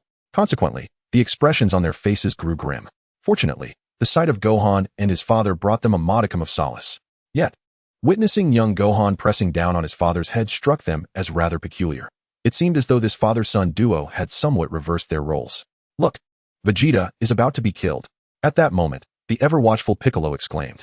As they turned to look, they beheld Frieza ensnaring Vegeta's neck with his tail, mercilessly delivering punches to his back. The force was not overwhelmingly strong, but it filled Vegeta with a profound sense of humiliation and helplessness. "Vegeta, this is the last Senzu bean." Nappa, still clinging to the hope of a final stand, tossed the last bean into the air, but to Frieza, its flight seemed to occur in slow motion. Laser-like glints flashed in his eyes, and in an instant, the bean was incinerated. "Your name is Nappa, is it? Interrupting this hellish nightmare is strictly forbidden." As he spoke, Frieza swiftly grabbed Nappa in his grasp and continued. "I've heard you've been with Vegeta since the beginning. How fortuitous. Let us see how you fare against the wrath I unleash." He hurled Nappa aside and cruelly stomped on his bald head. It was all over. Upon witnessing the destruction of the Senzu Bean and Nappa's effortless defeat, an overwhelming wave of anger and despair surged within Vegeta. He had meticulously plotted everything to ensure Frieza's demise, yet in the end, he found himself utterly impotent, the foe barely exerting any effort to reduce him to this state. Frieza was an insurmountable opponent, unable to conquer him. It seemed the entire universe stood no chance against such a force, despite being the prince of the Saiyans. He had been toyed with for over 2 decades by this fiend, and now he was rendered powerless. Overwhelmed by these thoughts, for the first time in his life, tears of humiliation streamed down Vegeta's face. "Oh dear, why are you crying, noble Saiyan prince?" Frieza's voice remained courteous, his tone akin to that of a gentleman. "But alas, it's too late for fear. I certainly do not intend to spare you, dear Vegeta." Suddenly, Frieza seemed to sense a disturbance. He turned his gaze toward the distance, where a shadow floated in the air, struggling. "What is that?" A look of utter confusion crossed Frieza's face. Meanwhile, Gohan had fully awakened his father's latent potential, allowing an inexhaustible flow of power to surge forth, finally reaching the level of a Super Saiyan. Having achieved this initial transformation, he forcibly employed techniques related to Spalito, creating a blurred impression formed from energy and memory, intended to alter the visible reality. He aimed to recreate the moment of Krillin's explosion in his father's mind, hoping it might trigger his transformation into a Super Saiyan. Should that fail, he would simply eliminate Frieza and his brother, returning afterward to discuss the intricacies of becoming a Super Saiyan. At that moment, Goku, caught off guard, found his perception temporarily disrupted. He sensed that he had been engaged in a life-and-death struggle with Frieza, who currently held the upper hand, lifting Krillin into the air with the intent to kill him. Boom! A brilliant explosion lit the sky. "Frieza, you beast!" In an instant, an intense fury ignited within Goku, and he unleashed a tempestuous energy that surged around him. The voice filled with seething rage erupting in that moment. "Frieza?" Chapter 55. Why should I reveal this transformation to Frieza? Boom! A powerful aura surged rapidly from a distance. An overwhelmingly terrifying presence shook the heavens, as if it sought to shred everything around it, causing the very atmosphere to shift. An endless swirl of wind and clouds converged, accompanied by the descent of thunder. Golden light began to illuminate the world. "What is happening?" Frieza's expression grew grave as he gazed into the distance, having just heard someone insult him, followed by the radiant golden light, leaving him incredulous. He was merely dealing with the traitorous Saiyans here, who dared to disrespect him. His gaze drifted toward the far-off figures, even with his keen eyesight. He could only discern a group of unfamiliar individuals. Among them, a golden silhouette shone brightly. Who were those people? Confusion clouded Frieza's features, as he could not recall having encountered them, yet they had just insulted him. Suddenly, a thought crossed his mind, causing his eyes to widen. Could they be those from Earth? At that moment, the golden aura erupted violently. The orange figure enveloped by the aura began to transform rapidly. Its once crab-like head morphed into an upright golden form, radiating immense power that shattered Frieza's terrifying aura. It was evident that Goku had reached the level of a Super Saiyan. However, with his anger fueling the transformation, his previously unfettered mind returned, and his disrupted consciousness regained clarity, revealing that what he had witnessed earlier was merely an illusion. Fortunately, he had already harnessed the opportunity to reach this level. Standing resolutely on the cliff, his gaze turned toward the mound of earth where Krillin was concealed. Having been enveloped by Gohan's energy, Krillin had been shifted aside just before the explosion, creating the illusion of his demise. It appeared to have worked. Gohan, seeing his father's successful transformation, felt a surge of joy in his eyes. Yes, it worked. Goku looked at his golden-tinged hand in astonishment, exclaiming, "I never expected to become this powerful. This is the Super Saiyan." Gohan turned his gaze toward Frieza, saying, "Father, Vegeta and the others are in dire straits. Do you wish to intervene?" After a brief exchange, Goku took a step forward, traversing an immense distance as if teleporting, and found himself directly before Frieza. "What?" As they turned back to gaze at Son Wukong, Piccolo and the others felt a sudden jolt of astonishment. They had failed to perceive Son Wukong's movements. By the time they turned their heads, they discovered him standing directly before Frieza, clearly indicating that the opponent's speed had far surpassed their comprehension. "Is this the legendary Super Saiyan?" Piccolo's eyes widened in disbelief. Although Son Gohan had also transformed into a Super Saiyan, he had demonstrated remarkable restraint and had not fully showcased his abilities. Thus his surprise paled in comparison to the shock he felt at this moment. He could hardly fathom that the so-called Super Saiyan existed at a realm beyond his understanding. It was evident that he had once again been outpaced by Son Wukong. In the distance, Frieza remained bewildered, pondering the sudden outburst of the golden-haired earthling before him. Just then, he witnessed the earthling appear before him as if by instantaneous teleportation, causing astonishment to flicker in his eyes. With his current perception, he could not decipher how the earthling had approached him. Kakarot. Vegeta, ensnared by Frieza's tail around his neck, had succumbed to despair, only to suddenly sense a powerful and familiar energy. Straining to open his eyes, he beheld the man radiant with golden light standing before him. The energy unmistakably belonged to Kakarot, yet his appearance was entirely transformed. At this moment, he possessed golden hair and blue eyes, his demeanor starkly different from Kakarot's previous essence. Kakarot, that is a Saiyan name. Frieza quickly grasped the implications, casting another glance at Son Wukong, contemplating. So, this is Raditz' brother. But why does his hair shimmer in gold? Feeling the overwhelming pressure emanating from Son Wukong, Frieza instinctively recalled the legend of the Saiyans. A sense of caution washed over him, prompting him to loosen his grip with his tail, causing Vegeta to tumble into the dirt. Yet, at that moment, Vegeta fixated intently on Son Wukong, as if he were a drowning man clutching the last lifeline. The despair in his eyes was replaced by a glimmer of hope, for he recognized that Son Wukong had undergone a transformation, which must be the fabled Super Saiyan. Realizing this, Son Wukong met Frieza's gaze and inquired, "Are you Frieza?" Standing atop the defeated Bardock, Frieza maintained his poised demeanor. "Ah, so you have heard of my name, Frieza. Given this, it seems necessary to teach you a lesson for your unwarranted insults." As he spoke, he delivered a kick to the dazed Bardock before vanishing into the air. Son Wukong remained calm, slightly turning to place his left hand upon Bardock's body, while his right hand appeared to reach out languidly. Coincidentally, Frieza chose that moment to reappear, launching a kick that seemed to deliver his foot directly into Son Wukong's grasp. In the next instant, Frieza felt as if his right foot were shackled by iron bands. He found himself utterly unable to exert his power. Son Wukong, with a swift motion of his arm, hurled him away.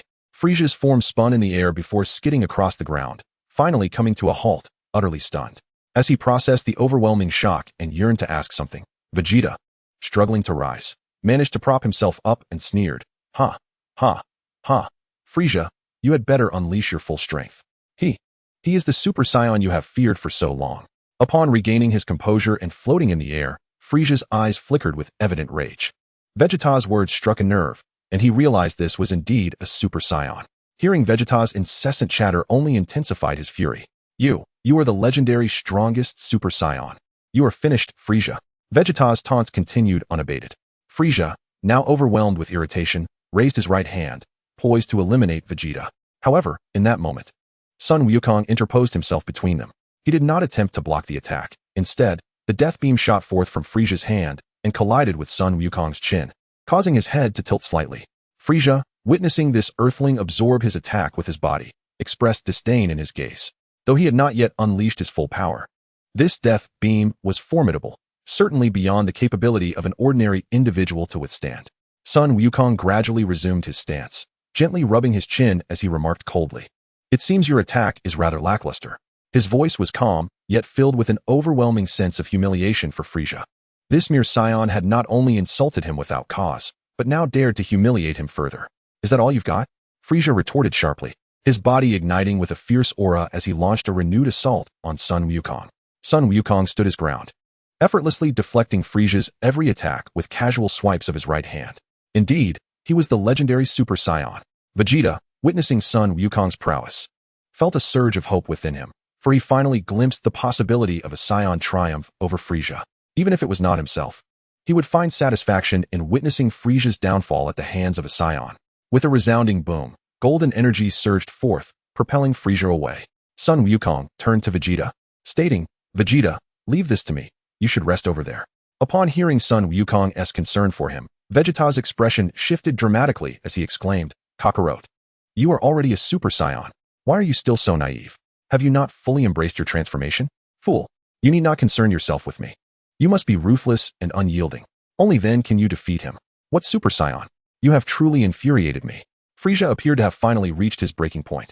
He had not anticipated being insulted by a golden-haired Saiyan, nor that he would find himself unable to counter him. Now, with Vegeta's incessant prattling, the patience of the cosmic tyrant had worn thin. He soared into the sky, raising both hands above his head, dark red energy rapidly coalescing between them. "Kakarot, listen well. It was he who obliterated planet Vegeta. We Saiyans toiled relentlessly for him, yet he annihilated us all, including my father, King Vegeta, and your parents. As Vegeta continued to speak, he understood Son Wukong's nature and wished to compel him to become the true Super Saiyan he envisioned. So, Kakarot, I implore you, defeat Frieza? With the strength of a Saiyan. The last words seemed to drain him of all his strength. It was the first time in his life that he placed his hope in someone other than himself. As he uttered those words, tears welled in his eyes, evidently placing all his faith in Son Wukong. Let this entire planet be destroyed along with him. As soon as Vegeta uttered those words, Frieza above had completed the gathering of the planet-piercing attack and hurled it directly at the two below. Goku extended his right hand, and the golden aura surged forth, effortlessly piercing through the attack. He then turned to the weeping Vegeta and nodded, saying, "Though I may not fancy you as a person, I can sense your pride. For someone as proud as you to request my help must be quite a bitter pill to swallow." With a flourish, the explosion above was instantaneously obliterated by the golden flames. Goku finally confronted Frieza again, his voice steady as he declared, "In that case, let me see what I can do." Frieza, witnessing his opponent so easily dismissing his planet-piercing attack, realized that this adversary might indeed be a Super Saiyan. In a distant area, Piccolo observed the duel between Goku and Frieza, and the confidence he had built up crumbled entirely, leaving him with an overwhelming sense of impotence. Despite having trained diligently, he found himself utterly incomparable to the two combatants, even feeling inferior to the fallen Vegeta, which ignited a sense of frustration within him. Given that he had always aspired to match Goku's prowess, could it be that he had truly succeeded? The returning Krillin and Yamcha were equally taken aback. Gazing at the distant spectacle, Krillin, a mix of surprise and delight in his eyes, rubbed his bald head and remarked, "I initially thought Gohan's idea was foolish, but it seems it genuinely stimulated Goku. I suppose I still have some value." However, the thought that Goku could only unleash his full potential through his demise made him feel a bit uneasy. Yamcha nodded in agreement, adding, "You're not just useful, you're indispensable. The next time a formidable enemy appears, you should be the one to fight." Krillin playfully smacked Yamcha on the head, retorting, "What nonsense. Why don't you fight?" It was evident that the two had relaxed, engaging in light-hearted banter as if they were not amidst a fierce battle. This atmosphere lifted Piccolo's spirits significantly. Suddenly, a thought struck him, and he turned to Gohan, asking, "Gohan, you've been able to transform into a Super Saiyan for quite some time now. If you were to intervene, you should be able to defeat Frieza, right?" Gohan did not shy away and slowly nodded in affirmation. "Then why don't you?" Piccolo began to inquire, but was interrupted as he noticed Gohan pointing towards the sky. He followed Gohan's gaze, at which point Gohan revealed, "Because someone up there is watching. He must be Frieza's brother or something." "What?" Piccolo exclaimed, astonished as he turned his eyes towards the heavens. Just as he spoke, the clouds parted, revealing a dark figure that gradually enlarged, emanating a more potent aura of malevolence. Inside the spaceship, Cooler observed the now exploded large-scale radar. A contemplative expression crossed his face. He had merely intended to witness the live broadcast to see if his foolish brother had made any progress over the years. However, he was taken aback when the large radar's data began fluctuating wildly before it exploded in full view of all. It was important to note that this was not a portable scouter. It was a device capable of measuring battle powers in the tens of millions, exclusive to his family. Yet, it had just detonated. Initially, he assumed that Frieza had unleashed his full strength, but upon seeing Goku glowing with golden light below, he realized that the Super Saiyan had truly emerged. Without hesitation, he ordered a descent to Namek. Of course, his actions were not to rescue his foolish brother, but to demonstrate his absolute power. As the spaceship descended, Cooler, arms crossed, gazed downwards, coldly stating, "My brother is quite foolish, wallowing in the title of Universal Emperor, but now he faces a Super Saiyan. It seems this is where his journey ends. Lord Cooler, shall we officially commence?" Indeed, Cooler's gaze was deep as he looked down, saying, "My brother, so inept, will ultimately perish due to the minor mistakes he made in the past, and as his brother, I cannot stand idly by. Actually, we could wait until their battle concludes before making our move," Shaviza kindly reminded Cooler. They all knew Cooler's ambition was to dominate the entire universe, so it was preferable for Frieza to perish. "Silence," Cooler snapped. "Frieza is my blood. How could I watch him die and then simply inherit his territory?" He chuckled at the end, revealing that his sentiments regarding brotherhood were insincere. After all, having developed a transformation far surpassing Frieza's, he was eager to showcase it. But if Frieza were not present to witness it, the significance of the transformation would diminish greatly. Hence, he planned to unleash his transformation, eliminate both Frieza and the Saiyan, and then present himself to his beloved father, King Cold. Chapter 56. There is more than one Super Saiyan, Vegeta, MMP. Boom. The ground below continued to fracture as golden light clashed with purple, causing immense damage to Namek. The battle dynamics were clear. The golden light utterly overwhelmed the purple. Frisia's radiance appeared devoid of any chance of victory. Damn it, so there truly exists a Super Saiyan in this world? Frisia's face bore numerous injuries, blood finally appearing on him for the first time, yet he found himself utterly helpless. Although he had not unleashed his full potential, it was not out of reluctance, but rather due to the lack of time to harness his power. He could not completely control his strength. To unleash his full might required a certain amount of time, and Goku's speed left him no such luxury. Boom. Just as Frisia's focus wavered, he was struck again. His body propelled by immense force, crashing into a distant island. However, Goku did not pursue further. His gaze turned skyward, clearly sensing the approach of that ominous presence. You insolent monkey, how dare you treat me this way? Frisia's figure forcefully halted in the water, powerful energy radiating from beneath him, creating a seemingly terrifying vortex around him. The endless waters churned violently, and lightning rapidly entwined around him, indicating his struggle to buy time as he prepared to unleash his full power. What? Just as he was about to exert his utmost strength, he suddenly noticed a spaceship descending from a distant island, strikingly similar to his own, but clearly bearing Cooler's insignia. With a whoosh, the spaceship opened, and countless soldiers poured out, swiftly forming ranks as if to welcome someone's arrival. Among them, 3 figures leapt forth, swiftly striking poses in the air, though their choreography paled in comparison to that of Captain Jinyu. Is that Cooler's mech army? Frisia was acutely aware that Cooler would not remain idle. Naturally, he conducted an investigation and discovered that Cooler commanded a mechanized army. At this moment, Frisia's mind was resolutely convinced of the identity of the newcomer. However, how could Cooler possibly appear here? What was his purpose? Did he intend to ally with the Saiyans? Contemplating the current predicament, Frisia's expression darkened considerably. Soon after, as the mechanized troops in the sky assumed their positions, a flying pod, identical to Frisia's, slowly emerged from the spacecraft. Within it was a being strikingly reminiscent of Frisia, though predominantly adorned in purple skin, with only a few white bony plates on the head and chest. Cooler soared into the air, gazing down like a monarch, his eyes piercing the beleaguered Frisia in the distance. Oh, my foolish brother, reduced to such a state by inferior monkeys, how utterly disgraceful. Frisia, upon hearing the unreserved mockery, felt fury surging within him. This moment marked the most humiliating point of his existence. Cooler, observing Frisia's discomposure, could not suppress his amusement. As a member of our lineage, inheriting the legacy of that old fool, you find yourself cornered to this extent. How shameful. Frisia clenched his fists, striving to unleash his power, and bellowed. Do not revel in your triumph yet. This individual is the legendary Super Saiyan. Had you faced him, you might have already been knocked down. Only the weak seek excuses. Cooler merely shook his head with a smile, then descended in his pod, positioning himself in a triangular standoff with Goku and Frisia. In the distance, Vegeta initially felt elation witnessing Goku gaining the upper hand. Though Goku was not him, the mere sight of a Saiyan besting the vile Frisia filled him with satisfaction. Yet, the sudden emergence of Frisia again, seemingly even more formidable than before, cast a shadow over his spirits. He felt an ominous sense of foreboding. But he had no strength left to act. Kakarot had become a Super Saiyan, the ultimate warrior of the universe. Even a collaboration between Frisia and Cooler would be futile. Boom. As he attempted to steady himself, Frisia unleashed an even more potent aura.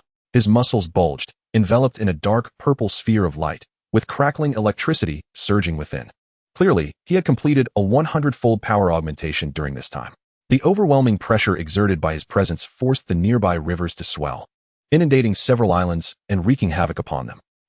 Whether it be Super Saiyans or Cooler. Now that I have reached my full power, I shall rise again. Frisia proclaimed coldly. Come at me together. I shall demonstrate that I, Frisia, am the true emperor. With a thunderous rush, a powerful gale surged outward. Such immense strength. Goku, initially intent on a swift resolution, felt a thrill of excitement upon sensing this aura. Frisia now piqued his interest. Cooler also leaped from his pod, landing firmly on the ground. His gaze fixed on Frisia in the distance. To possess such power from birth is indeed impressive. It's a pity that such a gift resides in you. Cooler raised a hand to shield himself from the oncoming blast of energy, a shadow of darkness flickering in his eyes, and continued, Nevertheless, it matters not. Everything shall change from this point forward. As he spoke, he issued commands to his mechanized troops via a communicator, ordering them to annihilate all life on this planet.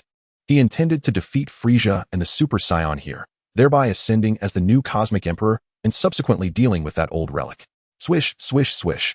The distant troops sprang into action. Cooler then turned his attention to Goku. although he planned to eliminate both adversaries.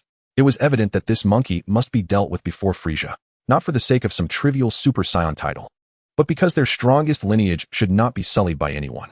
With a roar, Frieza, aware that his full power would not last long, was the first to launch an attack on Goku, clearly thinking along the same lines as Cooler. Goku's eyes sparkled with fierce combat spirit as golden light radiated rapidly from him. He charged toward Frieza, their formidable energies colliding with a tremendous impact. Cooler prepared to subdue the Super Saiyan first, but suddenly noticed a child standing on the ground below.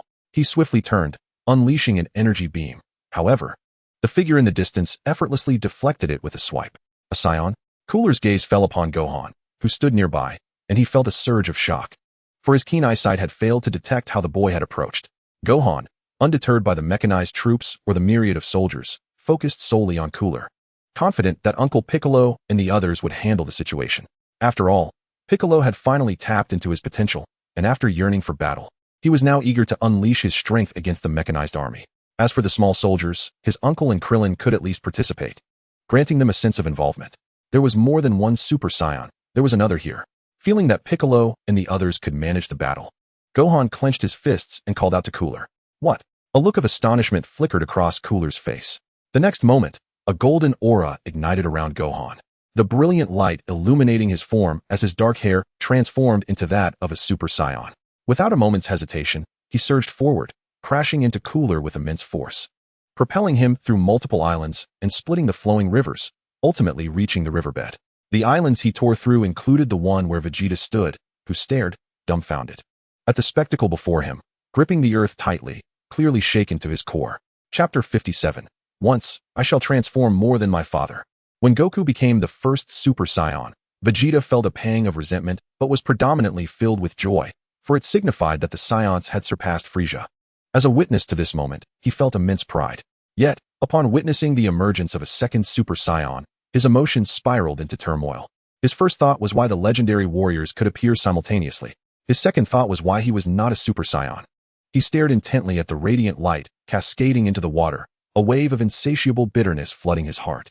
He could not comprehend why he, the Prince of the Saiyans, had not ascended to the status of a Super Saiyan, while that father-son duo had achieved such heights.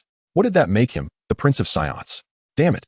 One after another, Vegeta was at a loss for the source of his newfound strength. With a single, powerful punch, he obliterated a nearby hill. It was evident that an overwhelming fury had been brewing within the heart of this proud warrior. Yet, amid his rage, a flicker of hope ignited within him. If there were more than one Super Saiyan, could it not mean that he, too, might ascend to the legendary status of a Super Saiyan? On the other side, Piccolo, upon witnessing the approach of the mechanized battalion, suppressed his astonishment and stood tall. A few insignificant pests have arrived. Just the opportunity one needed to stretch my muscles.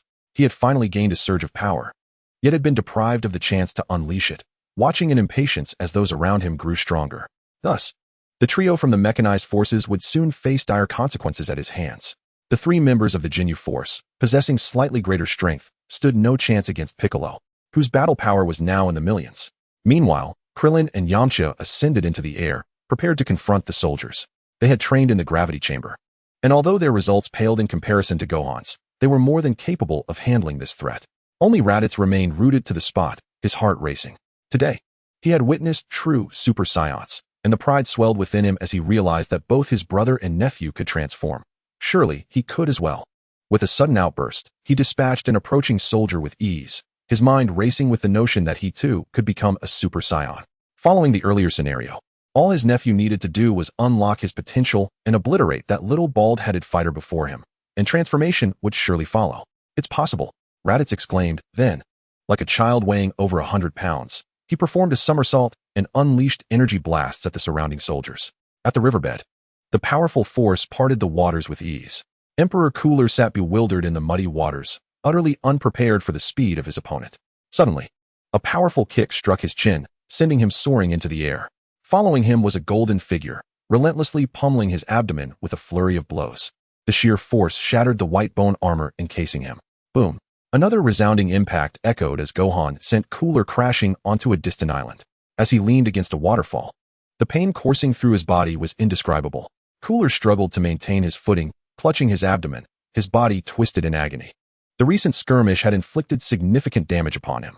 Before he could recover from the pain, another figure crashed onto the island, landing near him in the cascading waters. Well, is that you, Emperor Cooler? A mocking voice rang out as the figure descended. What a disgrace to be bested by a mere child of a monkey. You are bringing shame upon our race. Cooler looked up to see the muscular Frieza grinning down at him, his rage igniting as he realized that he had come here to showcase his strength, only to have been humiliated by that Saiyan. How can I endure this? Cooler seethed. Observing his fury, Frieza's delight only intensified. It seems Father's choice was indeed wise. Cooler. Silence. Cooler, propped against a rock, forced himself to stand, coughing blood. Unlike you, I am not a worthless being content with existing resources. I, cough, when facing an adult Super Saiyan, hold the upper hand. As Frieza spoke, he glanced toward Goku, who had risen once more, tearing his orange GI and declaring, the upper hand. Huh, it appears this Saiyan isn't even fighting at full strength. Cooler, realizing something, retorted mockingly, he is playing with you, my foolish brother. Frieza, enraged by the sight of Goku, realized that his opponent had sustained no real damage. Suddenly, Cooler extended a finger, spreading his legs into a stance. I now possess one more transformation than you, Frieza. What? Except for Gohan, the others were visibly astonished. You should feel honored to witness my transformation. You are among the first and the last. As he spoke, a powerful aura emanated from him, a terrifying gale swirling around his body. His eyes glowed crimson as the already shattered bone armor reformed and expanded to cover more of his body. Simultaneously, his muscles swelled, and 4 spikes sprouted from his helmet, while knife-like bone armor extended from his arms. The immense aura surged violently, engulfing the entire planet in its shadow, as if a dreadful force were about to descend and obliterate everything in its path. What? How could this happen? Frieza's expression darkened, fully aware that Cooler was not one to be underestimated. This aura was stronger than his own. Goku, feeling the intensity of Cooler's newly acquired power, commented on it, inciting Frieza's ire further. In a distant area, Piccolo, having dispatched the mechanized battalion, felt a powerful aura approaching. His body struggled to remain upright, his upper form leaning backward. What is this energy? He sensed that this presence far surpassed the earlier battle. A sense of alarm surged within him. After all, Gohan was engaged in combat over there. Would he truly be harmed by such an opponent? Without a moment's hesitation, he discarded his cape and headband, rushing toward the source of the energy. Yet, Cooler's overwhelming power made it difficult for him to approach. If he found it challenging, Krillin and Yamcha were in an even worse predicament, forced to hide behind a mountain, watching as the terrain was gradually eroded. Beneath the waterfall, Cooler, having completed his transformation, let the water cascade down from his shoulder armor. He smirked at Frieza before turning his fierce gaze toward Gohan. Let us start with you. As soon as the words left his mouth, the surrounding waters erupted violently, and Cooler's figure vanished from sight.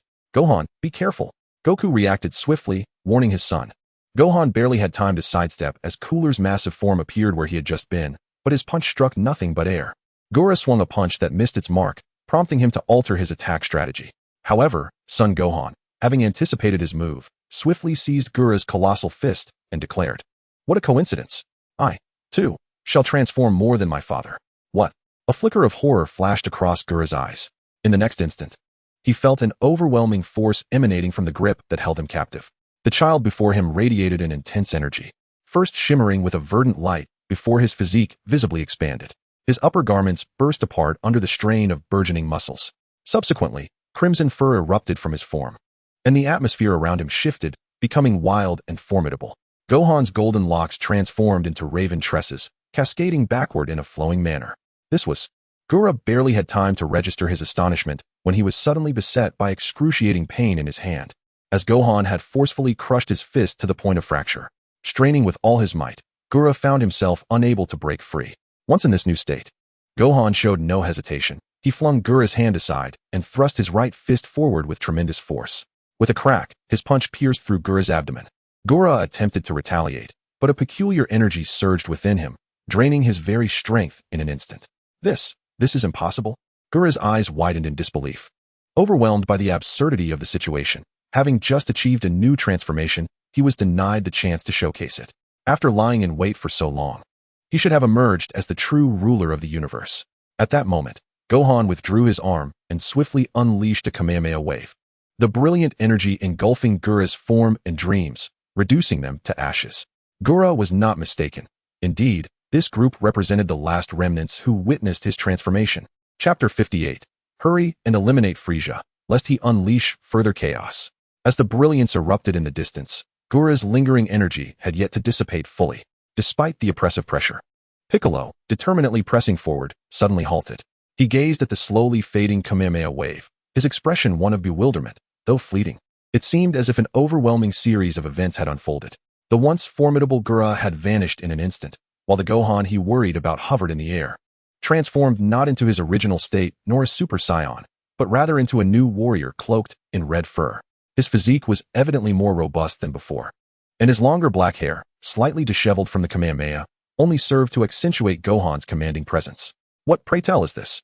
Upon witnessing Gohan's transformed state, Piccolo felt his breath catch in his throat, for this was a Gohan unlike any he'd known, emanating an immense aura of pressure. Although he lacked the wild energy Gura had displayed earlier, the oppressive force seemed ever present in the surrounding space. At that moment, Gohan noticed Piccolo's arrival. He gradually retracted his Kamehameha stance, his form instantly reverting to its original demeanor, dispelling the overwhelming pressure in an instant. Uncle Piccolo, that guy was indeed strong. He even ruined my clothes, Gohan exclaimed, teleporting to Piccolo's side with a smile. Could you perhaps provide me with another outfit like that? Seeing Gohan's clear eyes and sunny smile, Piccolo was momentarily taken aback, as if the earlier scene had been a mere illusion. This boy had just effortlessly dispatched a formidable foe. Perhaps influenced by Gohan's demeanor, Piccolo's astonishment began to fade, replaced by a gentler expression. Despite the immense pressure of Gohan's transformation, he was still the Gohan Piccolo recognized. What, then, was so different? Very well, Piccolo said, extending his right hand toward Gohan while gripping his wrist with his left. I shall gift you a stylish outfit. With a flourish, magical energy surged forth, enveloping Gohan in a radiant white light. In an instant, a purple garment materialized, complemented by a white cape akin to Piccolo's, albeit a distinctly different design. Thank you, Uncle Piccolo. Meanwhile, in the distance, Vegeta had been observing the two Super Saiyans since their emergence, his simmering anger steadily accumulating. Upon witnessing Gura's additional transformation, he felt a jolt of shock. The sheer intensity of Gura's energy eclipsed even that of Kakarot and Frieza, plunging Vegeta into despair. Yet, he remained resolute in his faith in the power of the Super Saiyan. His despair soon transformed into disbelief as the boy named Son Gohan instantaneously altered his form, dispatching Gura in a manner so swift it was nearly imperceptible. The entire sequence unfolded in less than a second, leaving the proud Saiyan prince wide-eyed and speechless. His mind was a void, struggling to comprehend the events of the day. First, he had been beaten into submission by Frieza, losing all faith in the Super Saiyan's prowess, only to witness two Super Saiyans emerge in succession. Just as he began to accept the reality of their existence, hope reignited within him to reach that level, only for Gohan to undergo yet another transformation. What was this crimson-furred form? It appeared even more formidable than a Super Saiyan. Had he not yet grasped the full extent of Super Saiyan power? Or was this a higher echelon of Super Saiyan? Vegeta was perplexed. Yet his accumulating anger and frustration surged anew, causing his already wounded body to tremble. His fists clenched, powerful energy seeping through the gloves, revealing the prince's volatile state.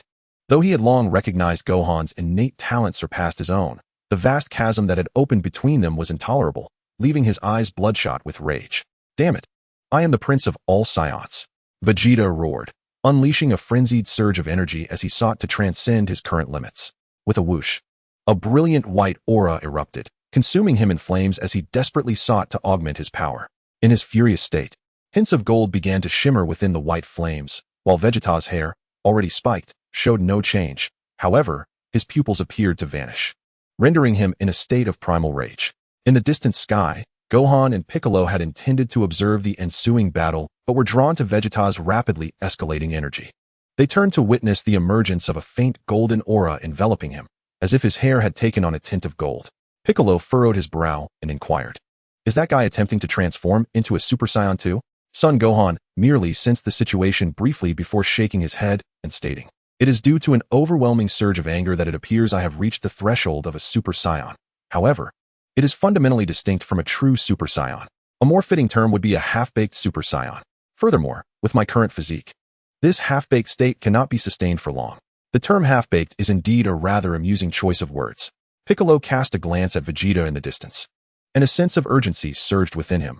One by one, the Saiyans were rapidly growing stronger, and this filled him with immense dissatisfaction. Meanwhile, Vegeta, as expected by Son Gohan, did indeed experience a momentary enhancement in his power when pushed to the brink of fury, yet it exacerbated his injuries, leading him to collapse right where he stood. Upon witnessing Vegeta's collapse, they turned their attention back to Frieza. At that moment, Frieza's expression was equally grim. Though he lacked the ability to sense ki, he was not entirely devoid of awareness regarding the oppressive force emanating from Gula, whose power was undeniably formidable, seemingly surpassing his own. The fact that Gula had developed an entirely new strength was something Frieza had never anticipated. In that instant, he felt a surge of self-loathing for not having trained harder. Gritting his teeth, he glared at Gula, only to be taken aback as the incredibly powerful Gula was swiftly dispatched, while that little Super Saiyan transformed into a true monkey. This spectacle evidently astonished the genuine ruler of the universe. In light of these circumstances, how should he confront these detestable Saiyan monkeys? Could he truly secure victory in this battle? Victory? Nonsense. Just a single Super Saiyan had him on the ropes. If that even more formidable child joined the fray, the outcome would be utterly predetermined. Contemplating these thoughts, Frieza was suddenly gripped by trepidation. Across from him, Son Goku, upon witnessing Gohan's new transformation, was filled with joy and excitement, which only intensified his fighting spirit. He had always preferred to act first and contemplate later, so he readied himself to confront Frieza before inquiring about Gohan's circumstances. Hey, Frieza, your opponent is me. Son Goku's gaze sharpened as he charged directly at Frieza. For in this moment, Frieza was the more suitable adversary. Damn it. Frieza pivoted to face Son Goku. Without a moment's hesitation, he launched himself at Goku, intent on defeating this opponent before making a hasty escape. As for Son Gohan, being the ruler of the universe, he had already devised a strategy to deal with his foes. He intended to obliterate the planet Namek. Without a stable environment, the Saiyans would struggle to survive in the vastness of space, ensuring that the advantage remained with him. However, it was evident that Son Goku was now taking the battle seriously. He effortlessly countered Frieza's charge, retaliating with a barrage of more ferocious punches. Under the overwhelming martial pressure, Frieza couldn't even lay a finger on Son Goku. Yet, Son Goku had never witnessed Frieza's brutality firsthand, and the earlier death of Krillin had merely been an illusion. Thus, his approach to combat remained somewhat restrained, which ultimately meant that Frieza sustained little in the way of injuries. From a distance, Son Gohan observed as his father dominated Frieza. Yet the battle had yet to reach its conclusion, and he realized that his father's tendency to spar had taken precedence. However, Frieza was unlike any other adversary. He thrived in favorable circumstances, yet would resort to underhanded tactics when the tide turned against him. Destroying planets was an inevitability. Therefore, he quickly called out, "Dad, finish off Frieza quickly. If we let that guy have a moment's respite, who knows what he might do?" Chapter 59. The battle concludes. Please grant Vegeta immortality. In the distance, Son Goku was fiercely engaged in combat with Frieza. Although Frieza felt a flicker of fear in his full power state, his strength still elicited great delight in Son Goku. This was a formidable opponent he had never encountered before. Thus, he yearned for an exhilarating confrontation, eager to determine the victor in an all-out clash. Upon hearing Gohan's voice from afar, Son Goku's heart stirred. He glanced over at Gohan before shifting his focus back to Frieza. Frieza's heart was a tempest of fear and fury. Hearing Son Gohan suggest that the Super Saiyan before him should eliminate him caused a surge of rage to almost drown out his fear. How could he, Frieza, the esteemed emperor of the universe, be so casually decreed life or death by two inferior monkeys? This was a humiliation he had never known. In a fit of rage, he clenched his fist and bellowed, "Unforgivable! Unforgivable! What do you wretches take me for, the emperor of the universe?" A powerful aura surged forth, sweeping away all in its wake. Frieza's body contorted violently as his pink energy flared dramatically, charging directly at Son Goku. Initially, Son Goku pondered why Gohan would utter such words. However, upon witnessing Frieza barreling towards him, he swiftly entered a battle-ready state, evading the impending collision just in time. He then retaliated with a Kamehameha wave, striking the luminous energy surrounding Frieza. Frieza reacted with remarkable speed, pivoting to confront the Kamehameha wave. Yet, ultimately, his prowess fell slightly short of Son Goku's. The clash did not last long, as the energy surrounding Frieza dissipated, and the Kamehameha wave surged forth, propelling Frieza's form through the island and into the depths of the ocean. With a splash, Frieza skidded for miles before coming to a halt. The area he traversed bore white trails, as if attempting to cleave the planet in two. At this point, Son Goku charged once more at Frieza. Although he had not yet harbored any murderous intent, Gohan's warning had instilled a sense of caution within him, as he was indeed uncertain how to counter some of Frieza's more cunning tactics. Golden radiance surged forth as he approached Frieza. Frieza, in turn, swung his arms fiercely, causing the riverbed to rise like a great dragon, rapidly ensnaring Son Goku. The mud and silt followed suit, propelled by Frisia's overwhelming power. Son Goku's golden aura flared in response. He advanced while dodging the debris and launched a punch squarely into Frisia's face, sending the latter careening backward. Son Goku swiftly pursued, evading Frisia's counterattacks while unleashing a flurry of strikes. Within a brief span, Frisia's body bore the marks of countless punches, and he had lost all sense of rhythm in combat. Boom, boom, boom. Amidst the series of explosions, Frisia's figure burst through the water's surface, crashing onto a distant island, creating a massive crater upon impact. However, the Emperor of the Universe possessed a resilient physique. Even after enduring such heavy assaults, he merely spat blood. Frisia quickly righted himself and raised his gaze upwards, only to find Son Goku's silhouette drawing near. Frisia's eyes widened in fury as he prepared to block Son Goku's impending strike. Yet, Son Goku refrained from attacking. Instead, he stepped onto a pile of rubble and declared, "This is where it ends." What? Frisia's eyes flickered with unmistakable confusion, clearly failing to comprehend the meaning behind the other's words. Goku, on the other hand, appeared more at ease as he spoke.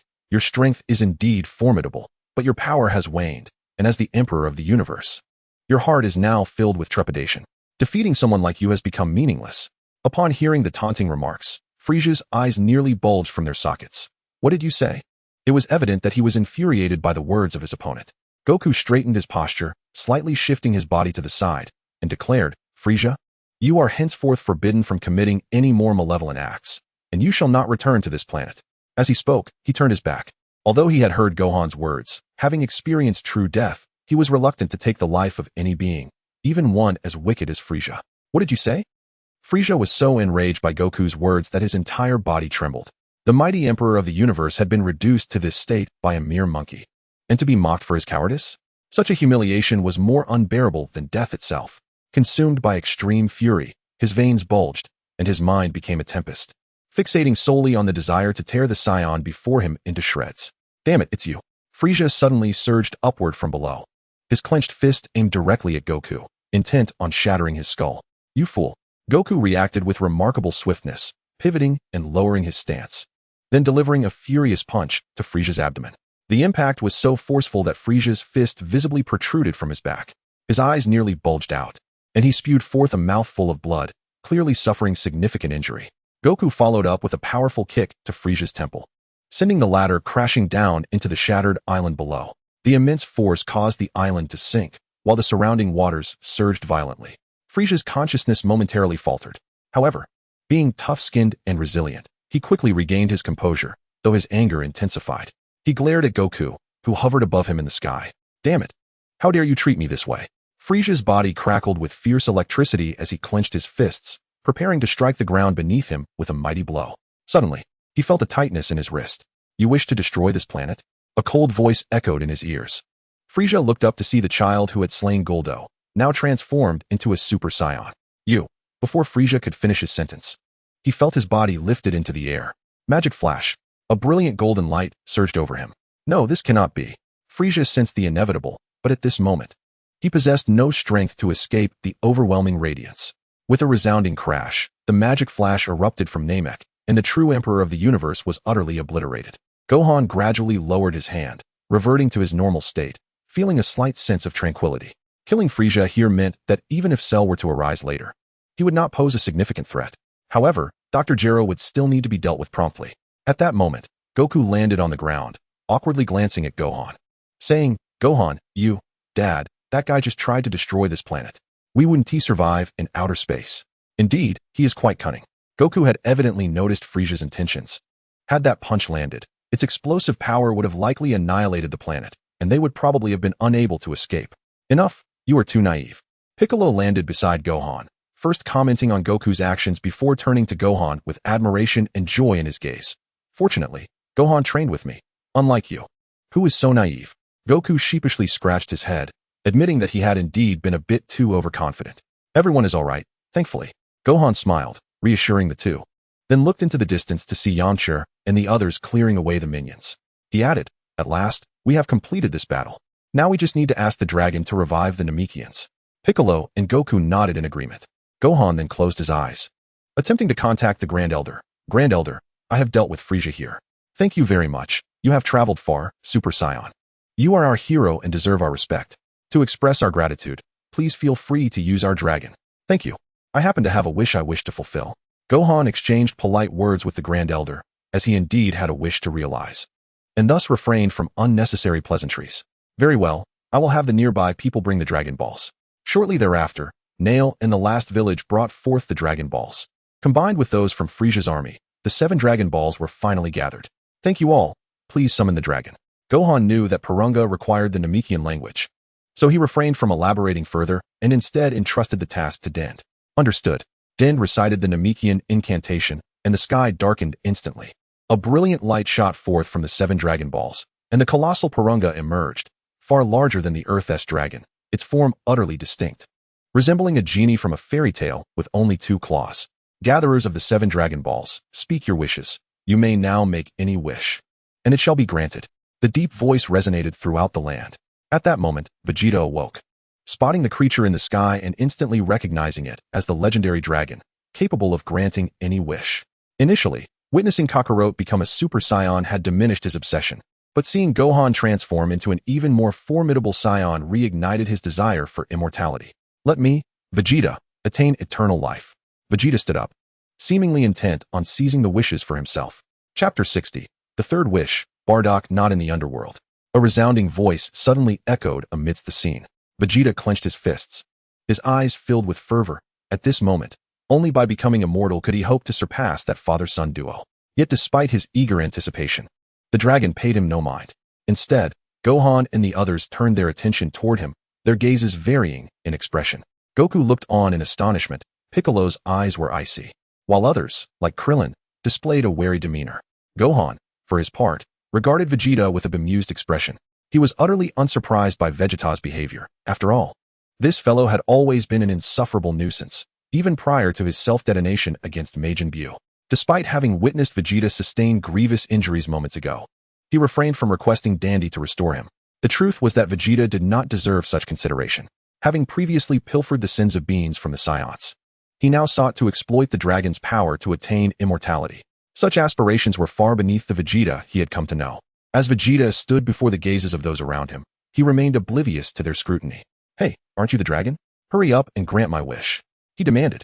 Mr. Gohan, should we assist him in fulfilling this wish? Dandy inquired of Son Gohan.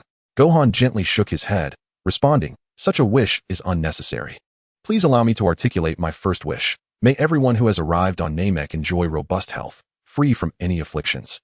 The onlookers exchanged surprised glances, evidently taken aback by Gohan's unexpected wish. Are you referring to all of us who came from Earth? They asked. Indeed, but that also includes my father and my uncle. Gohan clarified, briefly contemplating his father's recent detour before adding. As for Vegeta and Nappa, they are exempt. He intentionally omitted any mention of his mother still on Earth, for this wish was primarily intended to safeguard his father against future heart ailments. Uncertain if Trunks would eventually deliver medicine, he sought to preemptively protect his father, while naturally extending the same consideration to others. As for Vegeta and Nappa, they were simply unworthy of such a blessing at this juncture. Though Gohan possessed a kind heart, he was not blindly benevolent. He still remembered their earlier theft of the sins of beings. Understood, Dandy acknowledged, grasping Gohan's intent. He then conveyed the wish to Purunga in Namekian. Upon hearing that the wish was being articulated in the Namekian language, Vegeta's expression shifted to one of bewilderment. Clearly, he had not anticipated this stipulation, as they had previously mentioned only the command to summon the dragon, without any indication that the wish itself required a specific language. This realization rendered the situation somewhat awkward for him. Nevertheless, his pride was not yet overly sensitive. He merely scoffed and turned away, attempting to avoid the unfolding scene. Piece of cake, Dandy declared as he made the wish. Purunga responded with an okay gesture, and his eyes radiated a brilliant light. Instantly, those present felt a lightness in their bodies, as if they had shed some unseen burden. Piccolo glanced at Purunga before addressing Gohan, as martial artists. Do we really need to make such a wish? Indeed, Gohan, Son Goku concurred slowly. We usually don't fall ill, so why would we specifically wish for that? Gohan smiled at his father and replied, Dad, while our health is certainly superior to that of ordinary people, should we ever fall ill, it would likely be a serious condition that could prove difficult to treat. I simply wish to take precautions. Haha, Gohan. It sounds as if you believe there are ailments that could defeat us. Krillin chuckled, then added his gratitude. But thank you, Gohan. Now, Mr. Gohan, what is your second wish? Dandy asked after their discussion had concluded. Gohan pondered briefly before turning to Piccolo. Dandy, can Porunga assist Uncle Piccolo in fully realizing his potential? What? Piccolo exclaimed, his eyes wide with disbelief. Dandy, equally puzzled, inquired, Mr. Gohan, what do you mean by fully realizing his potential? Gohan explained, I once heard my father say that Uncle Piccolo is the offspring of the Demon King, and that there exists a form of inheritance between them. I believe this inheritance may have diminished Uncle Piccolo's natural talent and intellect, so I hope the dragon can help restore that, allowing him to advance further. Piccolo trembled slightly, enveloped in a wave of warmth, though he protested, Gohan, you don't need to do this. I'm perfectly fine as I am. You should focus on your own wishes. But this is my wish, Gohan insisted, his gaze fixed on Piccolo with unwavering determination. He had indeed contemplated various wishes, such as those of other travelers who sought to wish for transcendence, or the immortality that Vegeta and others desired, even considering the title of the strongest in the universe. However, upon reflection, he realized that these aspirations were within his reach through diligent training. He was confident that he could surpass Broly with his own efforts. Immortality, too, seemed a futile pursuit. Even if granted by the eternal dragon, it could be nullified by Beerus. What value did a form of immortality hold if it could be erased? Instead, he believed in striving to exceed limits and attain true immortality through hard work. As for being the strongest in the universe, he felt it was unnecessary to wish for such a title. Thus, he preferred to empower those around him, recognizing that true progress required collaboration and that martial arts, like knowledge, thrived on the exchange of ideas. Upon hearing Gohan's words, Piccolo shook even more violently, evidently overwhelmed by an unprecedented warmth. Meanwhile, Dandy had already communicated the wish to the dragon. Piece of cake. Additionally, as a token of gratitude for your efforts to save Namek, I shall bestow upon him some special gifts. Porunga again made an okay gesture, this time elaborating further. His eyes glowed red, and Piccolo felt a subtle tremor throughout his being as a fierce energy surged, only settling after a considerable duration. Piccolo stared in astonishment at his hands, sensing an indescribable change within himself.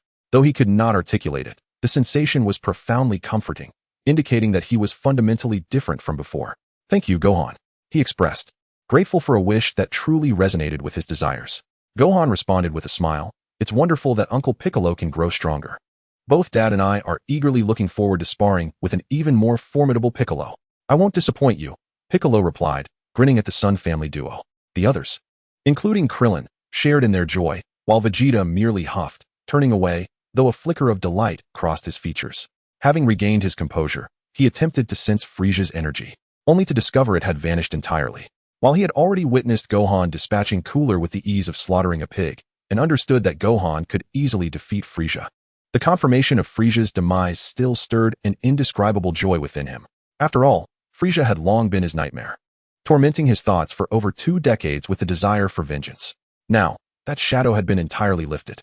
He felt an overwhelming sense of relief wash over him, invigorating not only his spirit but also his thoughts, rendering notions of immortality trivial.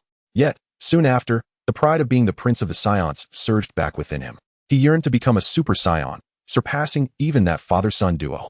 If a lower-class warrior like Kakarot could achieve such a feat, there was no reason he could not. As Vegeta pondered the essence of Super Saiyans, Gohan refrained from making a third wish, for he had no desires left to fulfill. He attempted to resurrect the Namekian. But while Porunga's revival count was limitless, he could only resurrect one individual at a time. Consequently, the group agreed to utilize the Dragon of Earth to assist in reviving the Namekian. Raditz, observing their temporary silence regarding wishes, found his thoughts drifting to his mother, the Saiyan who did not quite fit the mold of her race, yet had showered him with tenderness, a warmth unknown to other Saiyans. Thus, he cautiously voiced his own wish. If you have no desires, perhaps you could resurrect my and Kakarot's parents? My parents? Goku tilted his head, having bumped his head as a child and forgotten about his own parents long ago. Gohan's eyes flickered with contemplation. His knowledge of them was limited to the memories of his past life. His grandfather Bardock was a warrior who fought until the very end, while his grandmother Jiren was one of the few gentle-hearted Saiyans. Perhaps it was due to her influence that his father had grown into the man he was today. If Jiren were to be resurrected, she would undoubtedly be a fitting participant in the Super Saiyan ritual. Your parents, they must be figures from long ago. Regrettably, the dragon can only revive those who have died within the past year. Piccolo interjected, disrupting the group's musings. Raditz's gaze darkened, disappointment settling within him. Porunga could indeed revive those who had passed away for more than a year, provided their souls had not been reincarnated. Dandy quickly informed everyone of this fact. But how can we ascertain if they have been reincarnated? Raditz queried. Purunga can investigate this. What are their names? Dandy prompted. Jiren, Bardock. Raditz finally uttered the names, his eyes gleaming with anticipation. Jiren and Bardock. Their souls were still in the other world. Jiren had not been reincarnated, and Bardock's soul resided not in the netherworld, nor had it undergone rebirth. Purunga swiftly responded to their inquiries. Chapter 61. A more ultimate power will emerge in 4 years. Not in the other world, and not reincarnated? Gohan pondered, his expression flickering with uncertainty. He comprehended the implications of this revelation. It signified that Bardock was likely not dead, and this carried complex connotations. It suggested Bardock had traversed time and space. He recalled instances in history where Bardock had indeed crossed timelines. One was an unintentional journey, while the other involved being taken by someone with intent. Which scenario applied here remained unclear. So he is actually alive? Piccolo speculated after a moment of contemplation. If he were alive, given his personality, he would undoubtedly seek out Kakarot on Earth. But I cannot find his soul, Goku began to inquire, only to be interrupted by Purunga's voice, which carried an air of confusion. He has not gone to the other world, and I cannot locate his soul. What does that mean? Piccolo asked, clearly puzzled by the situation. Apologies, but I cannot provide an answer to that question, Purunga admitted, equally baffled. Dandy, witnessing Purunga's confusion, scratched his head and remarked, I'm sorry, Bardock's whereabouts are shrouded in mystery, and Purunga is powerless to assist. Gohan gently shook his head. Even though he recognized Jiren and Bardock as his grandparents, he had never met them, and thus felt no profound emotional connection. Therefore, rather than lamenting Bardock's inability to be revived, he was more concerned about the underlying reasons, as this might herald significant events to come. Forget Bardock, Raditz remarked. As long as we can bring back my mother Jiren, that will suffice. Clearly, he was not as invested in Bardock's revival. At that moment, Dandy turned his gaze to Gohan, as all the wishes were essentially a gesture of gratitude from the Namekians to him. Gohan, without much deliberation, said, Then please resurrect her here, Dandy. Understood, Dandy replied, and proceeded to make the wish to the dragon. A piece of cake. Purunga remained silent for a moment before his eyes glimmered with a crimson light, and shortly thereafter, a body began to materialize. Then, a woman clad in the old-style armor of Frisia's army appeared. Your wishes have all been granted. Farewell, Purunga declared, completing the final wish and vanishing. As the sky brightened once more, the group's gaze collectively turned to the resurrected woman. Dressed in antiquated armor, her sleek black hair framed her face, and her eyes held a softness unlike that of typical Saiyans. Presently, she surveyed her surroundings with evident confusion, still processing the situation. Raditz, however, instantly recognized his mother. After so many years, the sight of her stirred a wave of emotion within him. Though Saiyans were a race of warriors, he found it difficult to suppress this feeling. Jiren looked around in bewilderment, uncertain of what had transpired, until her gaze landed on Raditz and then shifted to the very familiar figure of Kakarot. It felt as though something had struck her in the chest, compelling her attention to focus entirely on him. Mom, Raditz exclaimed, reminiscent of his childhood, and he moved toward Jiren with excitement. Despite the passage of over 20 years, he still vividly remembered her gentleness. Perhaps it was this tenderness that had led him to approach Kakarot on Earth without the usual Saiyan ferocity, instead granting him a day's grace. He was prepared to embrace his mother and share their bond, when Jiren unexpectedly bypassed him entirely and rushed to embrace Goku, exclaiming, Kakarot, you must be Kakarot. Huh. Raditz turned in astonishment, witnessing his mother enveloping Kakarot, leaving him feeling inexplicably perturbed. Goku instinctively considered pushing her away, but was soon enveloped by a warmth that felt comforting, reminiscent of the time spent with his grandfather. Undoubtedly, this was his biological mother. Even the usually carefree son Wukong could not conceal the intense emotions flickering in his eyes. Beside him, Gohan had been keenly observing the unfolding scene, sensing the unique aura emanating from Jiren, which was entirely distinct from that of ordinary Saiyans. Bearing a resemblance to his father's energy instead, a harmonious blend of purity and gentleness. As he had anticipated, Jiren was indeed unlike any typical Saiyan. She embodied the rare traits of gentleness and submission. Upon sensing Wukong's warmth, Jiren inquired, By the way, Kakarot, what exactly has transpired? You were supposed to be sent to Earth, and I should have perished at Frisia's hands. She tilted her head, gazing at Wukong while also appraising her son. She had always believed that this child would achieve great things. Now, witnessing the expression on his face, she realized her instincts had been correct. Although she did not understand why she was seeing Kakarot now, the mere fact of their reunion filled her heart with joy. A great deal had transpired. Wukong felt the love radiating from her and responded, It has been several decades since that time. How should I put it? There's no rush, take your time. A gentle light shone in Jiren's eyes. Raditz, anxious that Wukong might reveal certain matters, interjected, "Allow me to explain. I happen to know about these events." "Ah, Raditz. You're here too." Jiren suddenly noticed him, her eyes lighting up with delight. Raditz, however, found himself at a loss for words. Wukong then comforted Jiren and settled down to recount his experiences on Earth. Jiren listened intently, her eyes gleaming with anticipation as if she sought to glean insights into her son's past through his narrative. Upon hearing about the incident that led to Wukong's head injury, a flicker of pain crossed her gaze, yet she felt immense joy when he spoke of a grandfather who had treated him with kindness. As Wukong recounted various adventures on Earth, her emotions surged and ebbed, almost as though she were living through them herself. Thankfully, hearing that he had emerged unscathed each time brought her a sense of relief. Following that, she met Gohan. "So, I have already become a grandmother?" Jiren gently embraced Gohan, her eyes brimming with an indescribable fondness. "You are quite sturdy. If Bardock were here, he would surely adore you. Alas, we missed your growth." "It's all right, as long as everyone is well," Gohan replied with a smile, not rejecting Jiren's presence and attempting to accept her as his biological grandmother. The atmosphere among them appeared harmonious, save for Raditz, who trembled with trepidation. For soon it would be time to address his own glorious deeds on Earth, the brotherly conflict that he had instigated, which would inevitably lead to reckoning. Meanwhile, on Namek, the Sun family was rejoicing, whereas events were quietly unfolding on Earth. In the outskirts of West City, a peculiar machine suddenly appeared, hovering momentarily before descending into the dense jungle, startling the surrounding creatures into a hasty retreat.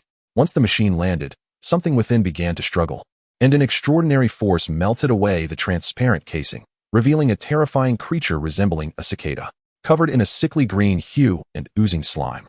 It crawled out from the damaged machinery, leaving behind only a purple shell. "Ha ha ha, Gohan, I have returned." The cicada-like creature descended from the machine and ventured into the thicket. Rasping, "I have now recorded the state of surpassing the complete form. With the right developmental time, I shall reclaim my ultimate power." It crawled slowly through the forest until it found a secluded cave to burrow into. "Last time, that Vegeta fellow fortuitously allowed you to claim victory. But this time will be different. In just 4 years, my body will evolve to the next stage, and I will once again obtain ultimate power. Then, it shall be time for a magnificent revenge." After uttering these final words, the creature fell into a deep slumber. Chapter 62. I want to become a Super Saiyan too. Let us blow up that little baldy again. On Namek, the large bald figure, Nappa, finally regained consciousness, though he had been brutally ravaged by Frieza. The latter's intention was to let them endure hell before their demise. Thus he had not truly perished. "Am I still alive?" Nappa pondered before lifting his gaze to survey his surroundings, spotting Vegeta standing with his arms crossed, seemingly deep in thought. Observing the scene around him, and confirming that Frieza and his army were absent, a sudden realization dawned upon him, and he exclaimed, "Vegeta, have you finally become a Super Saiyan?" His shout drew the attention of everyone present. Vegeta, who had been lost in thought, immediately darkened in expression and scowled at Nappa. "You fool, shut your mouth." Nappa, bewildered by the sudden outburst, was left speechless, understanding that there must be a reason for the prince's command. He fell silent, shifting his gaze away in shame. Then, he noticed a woman clad in the traditional Frieza Force armor, who bore a striking resemblance to someone he knew, especially with her tail. She was undoubtedly a female Saiyan. However, female Saiyans were believed to have perished many years ago. What was happening? Could it be that Saiyans had been resurrected, or were there others still alive? Wait, could that be Raditz's mother? Nappa suddenly realized something, his eyes widening in astonishment. Logically, Saiyans had no concept of marriage or family, yet Bardock and a female Saiyan were exceptions, having established a familial bond akin to other races. These two were inherently different from other Saiyans. And since Raditz belonged to the same squad, Nappa had a clearer impression of this Saiyan. Yet, according to the information received, Raditz's parents had perished on planet Vegeta. Was it possible that Frieza's claims were false, and those Saiyans had not actually died, or were hiding away somewhere? Humph. Vegeta, noticing Nappa's perplexed expression, merely snorted disdainfully, showing no interest in explaining anything to him. After being scolded, Raditz had intended to keep his distance from his mother, Jiren. However, upon seeing that Nappa had awakened, he hurried over, exclaiming, "Nappa, you're finally awake. I have good news. The Super Saiyan has finally been born." Nappa's eyes widened in disbelief, instinctively glancing at Vegeta, whose expression was clearly one of anger. Before Vegeta could speak, Raditz continued, "You might not know, but both my brother and nephew have become Super Saiyans, and I have also learned the way to achieve that transformation." What? Nappa felt as though the world had turned upside down. He fainted for a brief moment. only to awaken to a world transformed.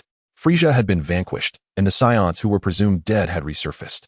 Now, Raditz claimed that both his brother and nephew had ascended to the status of Super Saiyans. Overwhelmed, he felt a buzzing in his head. Meanwhile, upon hearing that Raditz was also on the verge of becoming a Super Saiyan, Vegeta found it increasingly difficult to maintain his composure. Although he felt a twinge of resentment about Kakarot and Gohan both attaining Super Saiyan status, he could somewhat accept it. After all, following the battles on Earth, he had always believed that Gohan would become a Super Saiyan.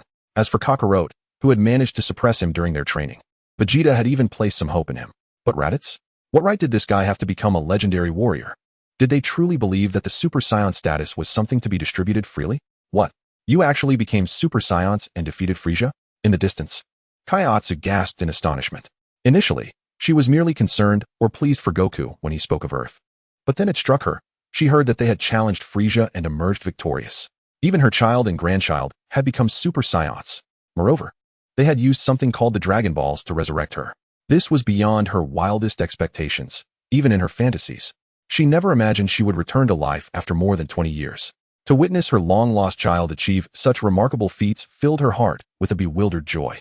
However, possessing a certain naivete akin to Goku's, she quickly accepted the situation. Upon hearing that Bardock was missing, she felt a pang of confusion. Bardock, oh, I do not know where that fellow has gone. Genie sighed softly and looked at Kakarot, saying, that guy was absent during your birth, only giving you a name. And now, Goku, however, was indifferent. He had no memory of Bardock and was thriving on Earth, with a wife, children, a grandfather, a master, and good friends like Krillin. After chatting for a while, Genie expressed her interest in Goku's wife, contemplating a visit to Earth. Then let us return, Gohan said instinctively, feeling a fondness for his grandmother. After all, everything here has been resolved. We just need to wait for the right time on Earth to resurrect them. Everyone nodded in agreement. They then bid farewell to the Namekians. After a brief farewell, Gohan led everyone back to Bulma, embarking on their journey home to Earth. Although Bulma had remained hidden in the spaceship, she sensed the tremors of the planet and the violent energy that threatened to blow the ship away, which caused her considerable anxiety. It felt like an apocalyptic scene from a blockbuster film. She even recorded numerous photos with the ship's settings, as the sight of the Earth tearing apart and the sky collapsing was simply too extraordinary, even for her. When she noticed the sky darkening, she realized that the dragon had been summoned, though she remained unaware of the events that had transpired. Upon their return, she breathed a sigh of relief. Seeing Genie, she was taken aback, never expecting them to have resurrected someone from so long ago. Genie recognized her as Goku's wife, leading to some amusing misunderstandings. But they soon clarified the situation. Gohan invited them to sit in the spaceship, and he used instant transmission to return to Earth in an instant. On Earth, Tien and Kairatsu were meditating, floating in midair, their energy swirling around them as part of their training. After sensing the powerful aura emanating from the cosmos, they were both shocked and seized the opportunity to train, as Tien had always been unwilling to concede defeat. Suddenly, a flash of light appeared, and Gohan, accompanied by the spaceship, materialized before them. Tien blinked and opened his eyes, looking bewildered as if he were unsure of what had just occurred. He knew Gohan had gone to confront the Cosmic Emperor on Namek, but something seemed amiss about their return. This was not the way a spaceship was supposed to land. Was Gohan somehow carrying the ship back from Namek? He stood up, eager to inquire about the situation. As several people exited the spaceship, they surveyed their surroundings. Then turned to Tien. Tien, we really made it back to Earth. We were just about to board the spaceship, and this instant transmission is truly something else. Tien, puzzled, questioned them. Who are you? It's instant transmission. I used instant transmission, Gohan replied with a smile, his gaze directed at Tien. He contemplated the training of the Z fighters, recognizing that while they were unlikely to partake in the real battles, enhancing their strength could still be beneficial. After all, at the very least, their energy could contribute to the spirit bomb. Instant transmission? Tien seemed to ponder the technique. Finally, it's over. We defeated the Cosmic Emperor. And now we can enjoy a well-deserved rest, Yamcha said, stepping off the spaceship and stretching, appearing quite relaxed. Haha, it's time to indulge in the good life. Bulma, also disembarking, shot him a glance filled with disdain.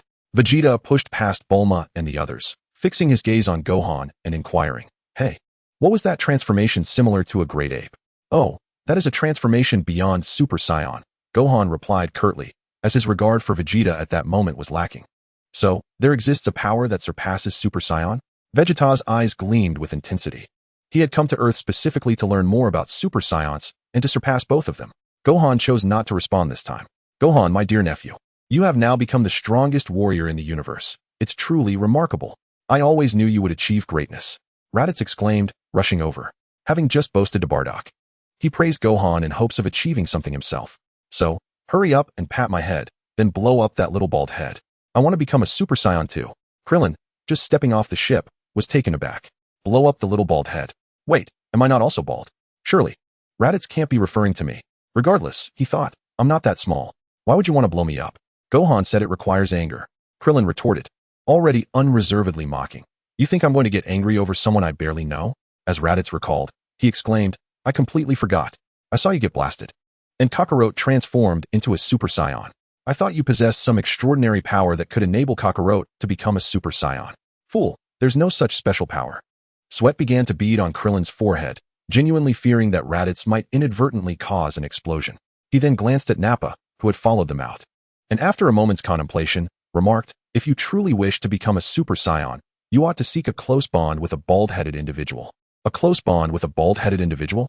Raditz turned, his gaze perplexed, and beheld Nappa, the bald Saiyan who was once his comrade in the same squad. Krillin understood the implication. He then nonchalantly descended from the spaceship. Raditz approached Nappa, stating, Nappa, you two desire to witness a Super Saiyan, correct? Allow me to blow you up, and I shall surely become furious, and that rage will transform me into a Super Saiyan. Smack.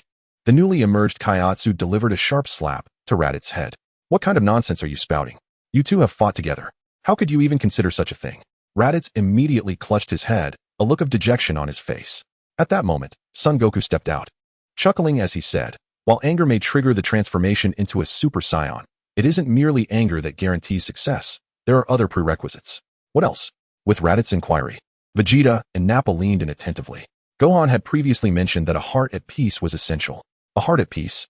Vegeta's expression turned incredulous as he coldly retorted. What nonsense. A Super Saiyan is a legendary warrior known for their ferocity and bloodlust. How could one possess a peaceful heart?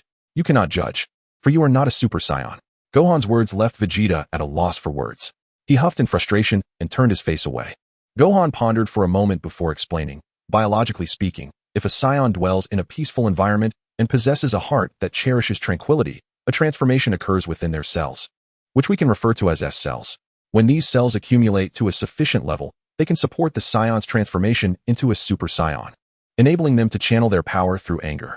The Saiyans listened intently, clearly understanding the significance of this legend. They all aspired to attain such power. Gohan generously shared his insights about Super Saiyans, hoping that these Saiyans might find some semblance of composure.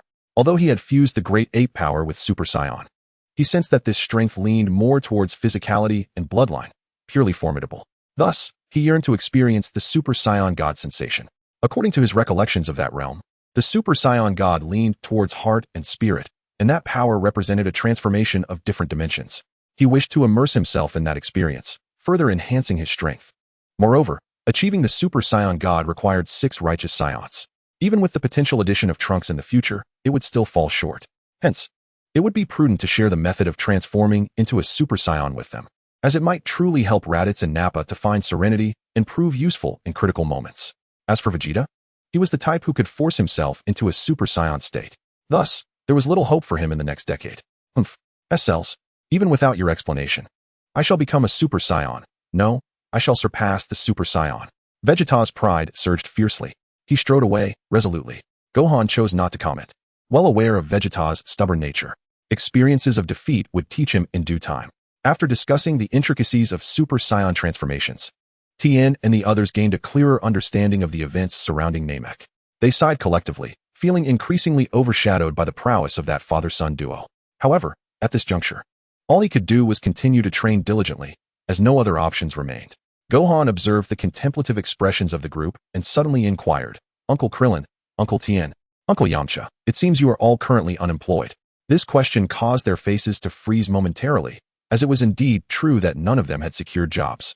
Krillin spent his days at Master Roshi's, occasionally picking up odd jobs, while Yamcha relied on Bulma, the wealthy heiress, to pursue various romantic entanglements. Tien, on the other hand, lived like an ascetic, meditating in the mountains daily. Thus, the three of them shook their heads in unison, wearing expressions akin to that of a bitter melon. Gohan had anticipated this reaction and proposed, I have gained some insights during my training. How about we partner to open a martial arts dojo? A dojo? Confusion flickered in the eyes of the three men, as martial arts had fallen into decline in this era. Opening a dojo seemed like a futile endeavor. Gohan perceived their apprehensions, yet he remained steadfast in his belief. He was aware that in the future, the martial arts champion, Satan, would gain immense popularity, becoming an idol adored by the masses. This indicated that the public's passion for martial arts had not waned. Under such circumstances, promoting martial arts was indeed feasible. While most individuals might not find much utility in it, the enhancement of physical fitness would yield benefits, improving overall quality of life to some extent. Indeed, a dojo. I have some knowledge I wish to share with you all, which should aid in your training. Afterwards, we could establish a dojo, or perhaps by teaching others, we might elevate ourselves? By teaching others, we elevate ourselves? A contemplative glimmer passed through Tien's eyes. Krillin and Yamcha nodded slowly, clearly intrigued by the prospect of finding something meaningful to occupy their time, as they had little to do beyond training. However, the question lingered, could a dojo truly succeed in this era? Rest assured, there will be a way. Gohan exuded confidence, knowing marketing strategies from another world where individuals with no skills could amass numerous disciples and thrive financially. Here, Krillin and the others were genuine martial arts experts, and there was no reason they wouldn't attract students. What they lacked was not strength, but rather the means to establish their reputation and create opportunities for recognition. Given that, I am willing to give it a try. Tien was the first to respond, as martial arts had always been his dream. Even if he couldn't become the strongest, the ability to teach disciples was a worthy pursuit. Yamcha and Krillin soon expressed their willingness as well, although they did not possess Tien's fervor. They were martial artists in their own right, eager to utilize their talents. After discussing the venture, Gohan informed them that they would delve into the details on Baozi Mountain. He intended to share the Odrat system with Tien and the others, providing them with the opportunity to break through their limitations. As for establishing the dojo, he aimed to improve their lives while also setting the stage for future endeavors. He recalled a world where Trunks had drawn forth a power known as miracle from the hopes of the people. Thus, he contemplated the possibility of enhancing the overall quality of humanity. Should an unavoidable crisis arise in the future, he hoped that their resilience would be considerably strengthened. After conversing with them, everyone prepared to return to their respective homes. Having already vanquished the Cosmic Emperor, it seemed that no significant threats loomed ahead. Bulma, in her kindness, took in Vegeta and Nappa. Having heard Gohan's remarks, she found herself intrigued by the Saiyans and wished to conduct some observations. As they were parting ways, Gohan suddenly inquired of Bulma, "By the way, Aunt Bulma, have you heard anything about Dr. Gero?" The name Dr. Gero sounded familiar to Bulma. She furrowed her brow, recalling for a moment, until a sudden spark of realization illuminated her mind. "Ah, I remember. He is another brilliant scientist, though his character is quite dubious. And he has never been acknowledged by mainstream scientists. Do you know more about him?" Gohan asked. "Not really. I haven't delved deeply into his affairs. Why the sudden interest? Are you contemplating a return to academia?" Bulma's tone turned playful towards the end. "If I am not mistaken, that fellow is likely engaged in nefarious activities.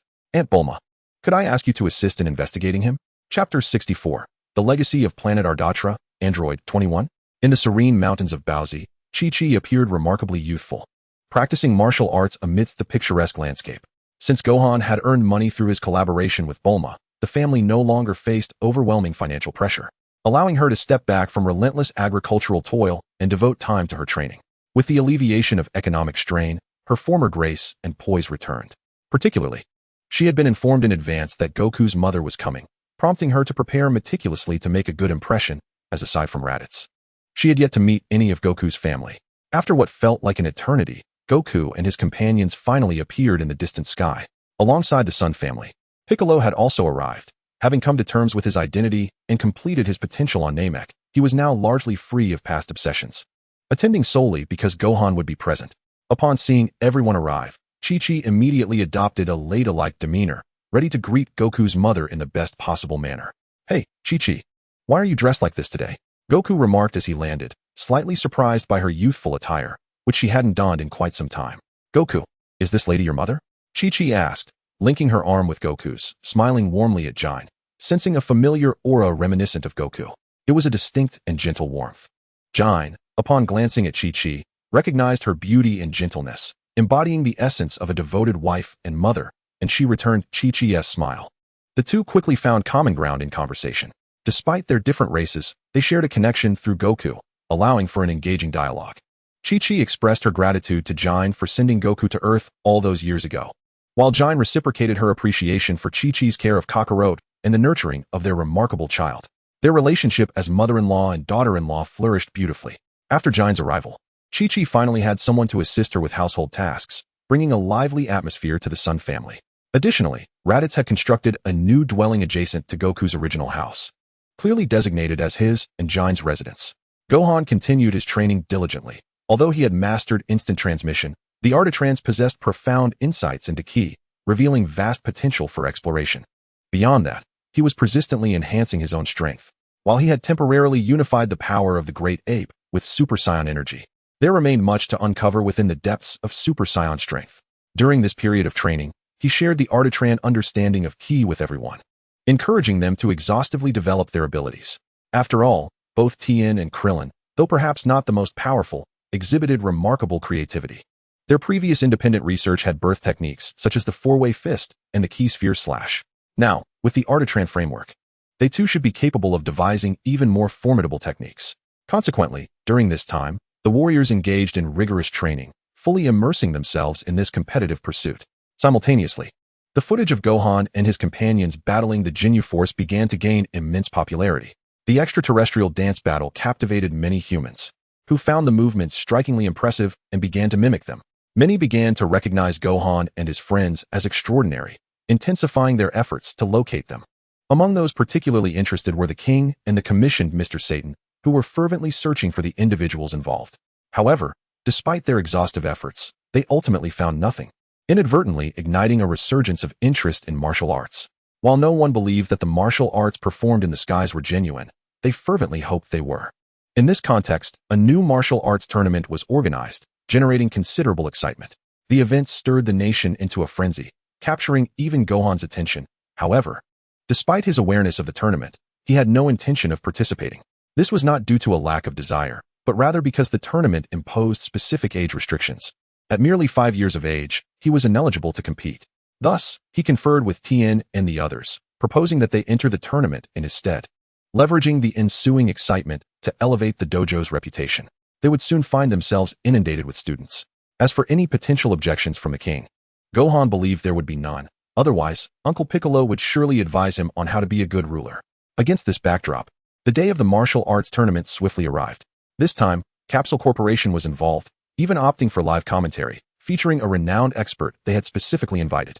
This was the illustrious Chiba King, a master of traditional martial arts who had once participated in the World Martial Arts Tournament, even claiming the championship title.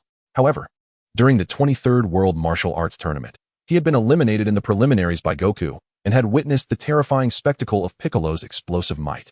Consequently, he had retreated into seclusion, vowing never to compete again until Capsule Corporation approached him with a substantial offer, coaxing him back into the arena. More importantly, he had learned that Capsule Corporation was acquainted with Goku, the very individual capable of contending with the evil King Piccolo. This revelation alleviated much of his trepidation. With the added prestige of a traditional martial artist, this tournament garnered unprecedented attention, and during the live broadcast, viewership soared to astonishing heights. As the commentary master, Chiba King noticed several familiar faces among the participants: the noseless bald man, the three-eyed giant, and the wolfish heartthrob who had always stopped short of the top 8. The resurgence of these memories brought back a flood of nostalgia. He was once again reminded of the 2 consecutive defeats he suffered at the hands of the crab-headed adversary during the preliminaries. Initially, he had thought it was mere coincidence. But after experiencing the previous explosive island incident, he recognized the genuine disparity in their skills. His earlier belief in coincidence stemmed from his inability to comprehend the opponent's realm. Now, the first fight had commenced, and the host called upon our esteemed martial artist, Chai Ba Wang, to deliver an introduction. As the announcer's voice resonated, Chai Ba Wang took a moment to compose himself before beginning his explanation. Although he could not grasp the techniques of Sun Wukong, he was still able to comprehend the likes of Satan. At Bao Bao Mountain, both Sun Wufan and Sun Wukong sported golden hair. After months of rigorous training and exchanges, the father and son had made significant progress, mastering the Super Saiyan form with increasing ease. They were even preparing to surpass the Super Saiyan threshold. To achieve such a feat, their first step was to normalize the Super Saiyan state. This task was not particularly daunting for them. However, due to Sun Wukong still training in the arts of Yardrat and instant transmission, his progress was relatively slower. Nonetheless, the sight of the 2 golden-haired figures watching the live broadcast inspired a sense of ambition in Piccolo and Raditz. "This is the combat of you Earthlings. How utterly mundane," Raditz remarked, observing the tournament, feeling somewhat bored by the punches and kicks that lacked the exhilaration of their explosive mountain-shattering techniques. Uncle, if you truly wish to transform into a Super Saiyan, you must first find tranquility within your heart. If you can learn something from such a competition, then you are not far from becoming a Super Saiyan. Is that so? Raditz' eyes widened in disbelief, as he now dreamt of becoming a golden-haired legend among the Saiyans. Just as Son Wufan was about to respond, he felt his phone vibrate. He smiled and nodded at Raditz before opening his phone to find a message from Bulma. Bulma, the universe's most beautiful girl Wufan. Regarding the information I gathered about Dr. Gero, I located his research facility, as per the leads. It appears to be abandoned, but I unexpectedly discovered a researcher there. Upon reading the message, a look of astonishment crossed Son Wufan's face. He had no doubt that Bulma could find Dr. Gero's facility, given that she had pointed it out in the original timeline. What he did not anticipate was Bulma's boldness in venturing there herself. And the discovery of an abandoned research facility was rather unusual. In the original timeline, the warriors had found Dr. Gero within the research facility Bulma had indicated. Now, however, the place was empty, and there were other researchers present. This deviation from the timeline compelled him to ponder further. He even contemplated visiting the Supreme Kai to expedite Dr. Gero's demise. Son Wufan, martial arts is my main focus, Bulma. How are things on your end? Have you encountered any attacks? Bulma, the universe's most beautiful girl, no. I sent Vegeta along with Nappa, but they only encountered this research facility. She then sent a photo of a woman in a lab coat. The woman wore a white coat typical of researchers, her brown hair cascading messily, yet stylishly. Her features were exquisitely beautiful, and her black eyes added an air of intellect and aloofness to her appearance. Android 21. Upon recognizing the woman in the photo, a flicker of unease crossed Son Wufan's eyes. He recalled that she was a character from an alternate timeline. She possessed intellect on par with Dr. Gero and had transformed herself into an android far surpassing Cell. However, due to the infusion of Majin Buu's cells, her body would undergo peculiar changes, potentially even bifurcating into two. Yet, Buu should still be dormant underground. His mind raced with thoughts, and he quickly sent a message to Bulma, preparing to head over. After bidding farewell to his family, he instantly teleported to Capsule Corporation. In the gravity room, Vegeta was diligently training, having witnessed the two Super Saiyans. He desperately sought to reach their level, eager to showcase the potential of the Saiyan Prince. Suddenly, a flash of golden light streaked by. When he turned to look, he saw Son Wufan in his Super Saiyan form, maintaining a position with his finger to his forehead, clearly having just utilized instant transmission. Vegeta's initial shock transformed into rage, convinced that Son Wufan had come specifically to mock him. Son Wufan glanced at him and remarked, "The gravity has been increased to around 300 times. You truly are impressive." After speaking, he swiftly exited the gravity room. Vegeta watched him leave, his anger boiling over. Convinced that Son Wufan was deliberately flaunting his Super Saiyan prowess, he quickly approached the control panel and began to increase the gravity settings. A thunderous roar erupted within the gravity room, accompanied by flickers of golden light that threatened to impact the very world itself. Meanwhile, Son Wufan had arrived beside Bulma. Upon his arrival, he noticed the researcher, who bore a striking resemblance to Android 21. However, upon closer inspection, there were significant differences. This version of 21, while equally intelligent and striking, appeared much younger, resembling a mere girl. This stark contrast was puzzling to him. After all, according to his memories, Android 21 was modeled after Dr. Gero's partner, who was of considerable age. How could this version of 21 possibly present as a youthful maiden? Even if her modifications prevented aging, based on his recollections, she should not be of this age. Wufan, you arrived rather promptly, Bulma said warmly upon seeing him. Smiling as she added, she was eager to meet you. You must be the young hero, Son Wufan, Android 21 said, her eyes sparkling with kindness. It is a pleasure to meet you. You may call me Salama, though I am also referred to as Android 21. She seemed unbothered about concealing her identity. Son Wufan sensed no hostility from her and responded politely, "Hello, I am Son Wufan. From what Aunt Bulma mentioned, you are a researcher of Dr. Gero." Android 21 nodded with a smile, stating, "Indeed, but to be precise, I am a human who was captured and modified by Dr. Gero. According to his classification, I am an android, designated as number 21. Son Wufan appeared to comprehend and inquired, "Captured and modified, so you now?" "I believe it would be best for us to sit down and discuss this at length," Bulma interjected, gesturing toward the sofas. "By the way, would you like something to drink?" "Anything is fine. Coffee will suffice," the two responded in unison before settling onto the sofa. Number 21 cast her gaze upon Son Gohan once more, responding to the inquiries he had posed earlier. "Allow me to recount my tale slowly. Approximately 6 years ago, along with several others, was captured by Dr. Gero and taken to his laboratory.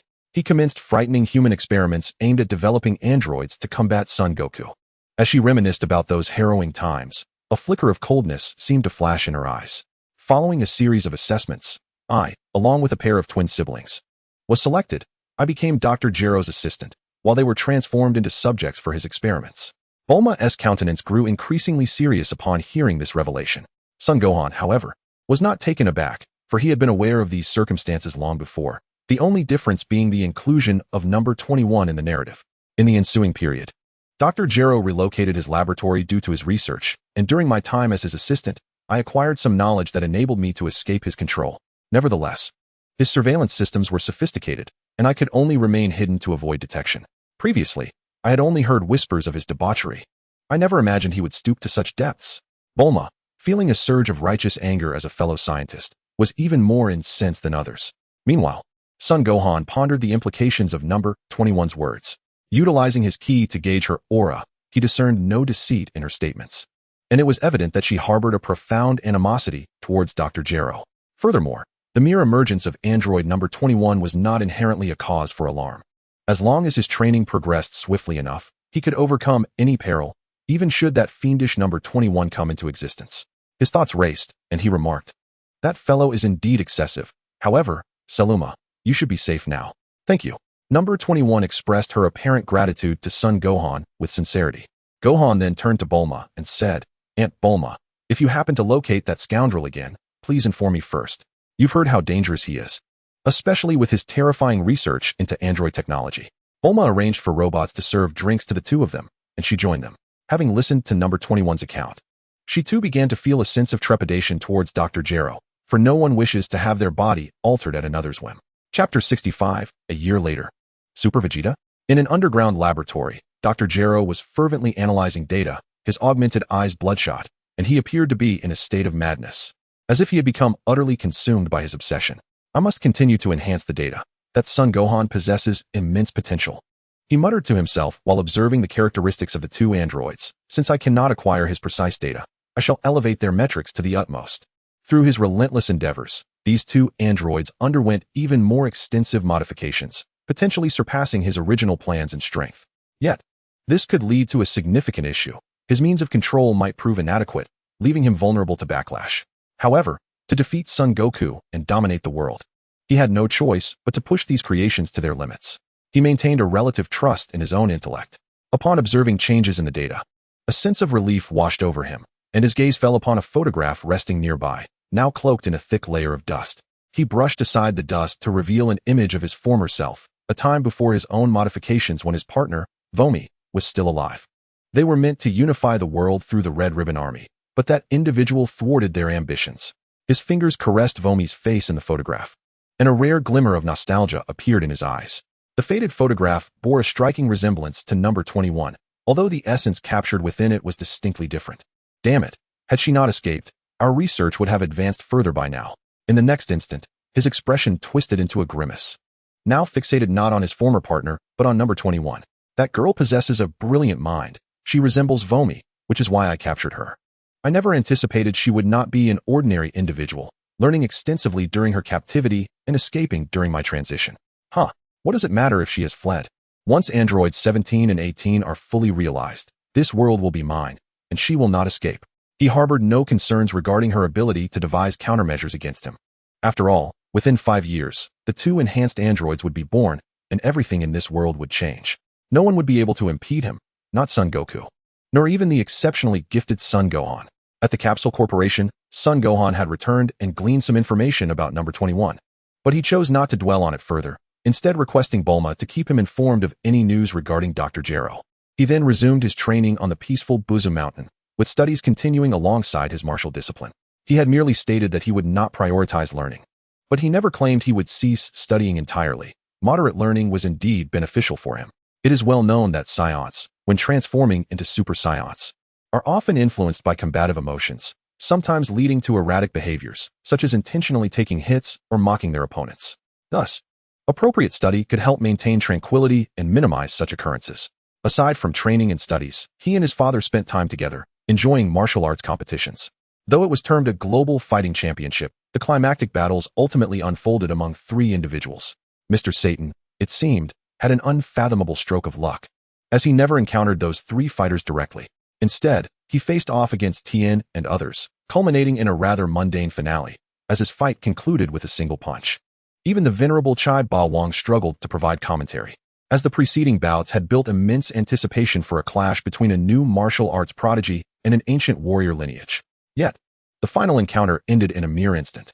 While everyone remained in stunned silence, Tien took it upon himself to introduce the Turtle School and Crane School, announcing plans to establish a martial arts dojo.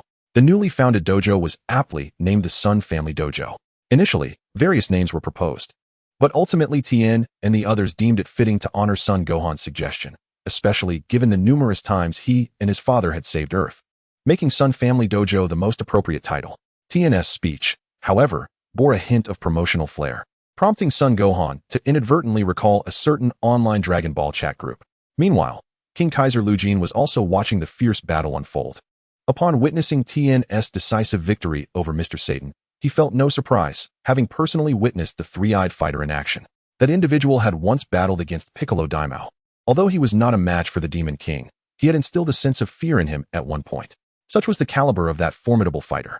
Mr. Satan is an adversary who cannot possibly be vanquished, regardless of the circumstances. He is not merely an opponent to be defeated by sheer numbers, for he is acutely aware of the formidable might possessed by King Piccolo, and thus understands the tremendous strength that would be required to confront such a demon lord. This individual known as Tien, who possesses 3 eyes, appears to be no ordinary person. The administrative personnel observing alongside seem to have sensed something amiss. Having witnessed the prior Saiyan invasion, they have diligently researched numerous historical records, including several past world martial arts tournaments. Consequently, they are aware that humans are capable of flight. Naturally, they are also cognizant of the true power wielded by those martial artists. However, the king has not disclosed this information, and they dare not speak of it openly. Instead, they are currently hinting at it indirectly. The king nodded gently and remarked, "That Tien fellow, I have encountered him before. He is indeed a valiant martial artist." "Oh, so His Majesty is acquainted with him?" "Indeed. When King Piccolo ruled the world, I witnessed him engage in battle against that demon lord." The king spoke without any semblance of concealment, sharing what he knew. It was evident that he recognized the importance of not obscuring the truths of martial arts. Now that he intends to establish a dojo to popularize such martial arts among the masses, what course of action should we take? Their concerns regarding this matter were palpable. After all, if everyone were to possess the strength akin to that of the 3-eyed man, societal unrest would be all too easily provoked, a scenario they wished to avoid. Yet, they had witnessed him shatter the arena with but a single strike, and thus, they dared not provoke him outright. Should he unleash a Kamehameha upon them, they would be utterly defenseless. What shall we do? The king's mind was evidently in deep contemplation. Having personally experienced the terror of King Piccolo, he understood the magnitude of their power more keenly than others. His awareness of their capabilities had led him to deliberately refrain from gathering information about them over the years. He feared that inciting their displeasure could result in a catastrophic retaliation, one that might not only lead to societal upheaval, but potentially obliterate society entirely. He harbored no doubts that they were capable of such devastation. The establishment of the dojo is legitimate and compliant with regulations. We must certainly lend our support. The king, as astute as he was, quickly devised a plan. He proposed, "Let us observe their establishment of the dojo. It would be prudent to seek a partnership with them." This was the only method available to him. As long as those individuals remained inactive, he could pretend they did not exist, conducting no inquiries, provided that society could continue in peace. However, now that they intended to open a dojo, a shift in their approach was necessary. To entertain thoughts of controlling those individuals was sheer folly. Nevertheless, establishing some form of connection was essential. Should circumstances arise, they could call upon their assistance. The others too were deep in thought. Yes, they are indeed the heroes who saved the Earth, having liberated it from King Piccolo and subsequently vanquished various extraterrestrial threats. We ought to express our gratitude towards them. In the ensuing days, the topic of traditional martial arts ignited a fervor across the internet, with many delving into history to trace the origins of martial arts back to the era of Master Mateto. However, the historical narratives were notably favorable towards the Turtle School and Crane School, yet decidedly unkind to King Piccolo, who was invariably cast as the villain in these tales, first sealed away by Master Mateto, and later defeated by the Turtle School's most esteemed disciple. As the wave of traditional martial arts surged, the dojo was officially established near the Baozi Mountain. coupled with the previous fighting competitions and the online fervor. This development garnered substantial attention, leading to a visit from the chairman of Capsule Corporation and the king himself, who engaged in cordial discussions with Tien, the dojo's leader. Consequently, the dojo's establishment proved to be immensely successful. Even Mr. Satan, once a formidable fighter, chose to join the dojo, eager to learn martial arts. In this context, the first enrollment period for the dojo proceeded exceptionally smoothly. Meanwhile, Gohan and Goku remained observant from the sidelines, though the dojo bore their surname. Neither father nor son expressed any desire to partake in teaching. Gohan, still young, preferred to dedicate more time to his training, while Goku was inclined towards a more leisurely approach to his cultivation. Furthermore, his training methods were not suitable for the average person. Conversely, Chi-Chi and Raditz, each for their own reasons, ultimately opted to serve as martial arts instructors at the dojo. Thus, the Son family finally contributed 2 members to the venture. Following this period, everything seemed to return to a semblance of tranquility. Gohan continued to spar with his father and Uncle Piccolo, having fully mastered the powers of a Super Saiyan. He then focused on further developing his Super Saiyan abilities, striving to surpass the Super Saiyan form and achieve a harmonious fusion between the Great Ape's strength and the Super Saiyan power. With each passing day of training, he grew increasingly aware of what it meant to attain the state of Super Saiyan 4. In truth, his body was unable to perfectly merge the 2 forms of power, resulting in an outward manifestation of some Great Ape characteristics. This condition, theoretically, could be improved upon, and upon achieving such improvement, his control over his strength would reach unprecedented heights. Therefore, while he explored the depths of Super Saiyan energy, he also studied the techniques of the Yard Rat people, seeking a more profound mastery over his abilities. Nearly a year passed swiftly. Gohan's survival meter had filled for a year, and although his match count increased, he did not rush to use it. Instead, he prepared to cultivate further. After all, the opponents he might face were alarmingly formidable. The resurrected Dorius, along with the formidable Slug, posed an overwhelming challenge. Had he not ventured into that particular time, he could only speculate on how powerful these 2 could ultimately become. The next match was likely to feature even more bizarre adversaries, and he was unwilling to approach unprepared, merely offering himself as prey. Thus, he resolved to surpass Super Saiyan before engaging in the match. At that point, a state akin to Super Saiyan 4 would also be upgraded, allowing him to face any challenges with greater composure. After a year of rigorous training, he not only mastered the Yard Rat techniques, but also reached the level of being able to transform into a Super Saiyan 2. However, as his only training partners had been his father and Uncle Piccolo during this time, he had yet to showcase this ability. It was time to prepare for his next match. Just as Gohan was ready to sit down and engage in a match to encounter diverse dimensional opponents, he suddenly sensed a power drawing near to Earth. The aura bore a striking resemblance to Frisia's. Yet, compared to Frisia's final form, this presence was considerably diminished, almost akin to Frisia not yet exerting his full strength. Another remnant? Gohan furrowed his brow, then recalled Frisia and Cooler's father, the infamous King Cold. After defeating Frisia, he had not felt that creature's presence, assuming that the old villain would not dare to return. To his astonishment, however, it appeared that King Cold had indeed arrived on Earth. This individual trembled before the newly born Frisia, now, who has granted him the audacity to venture to Earth. The thought of King Cold's imminent arrival on this planet crossed his mind, and he instinctively recalled Trunks. If this timeline aligns with his expectations, then Trunks should also make an appearance, which is a clear indication of the nature of this timeline. In West City, within Bulma's residence, the elated voice of Vegeta echoed from the gravity chamber. I have finally succeeded. He radiated a brilliant golden aura, the overwhelming energy enveloping the entire building, piercing through the gravity chamber itself. For the first time, Vegeta exhibited a profound joy, feeling as though the pent-up frustration within him had finally dissipated. I knew it. If Kakarot can accomplish such feats, as the Prince of all Saiyans, I have no reason not to. At this moment, his eyes sparkled with intense elation. However, even in his exuberance, he did not express a desire to surpass Gohan. Clearly, in his heart, Gohan attaining Super Saiyan status seemed a matter of course. Yet he had ample reason to rejoice, for he had faced despair countless times in his quest to become a Super Saiyan. Each time, he clawed his way back from the abyss of hopelessness, enduring hellish trials.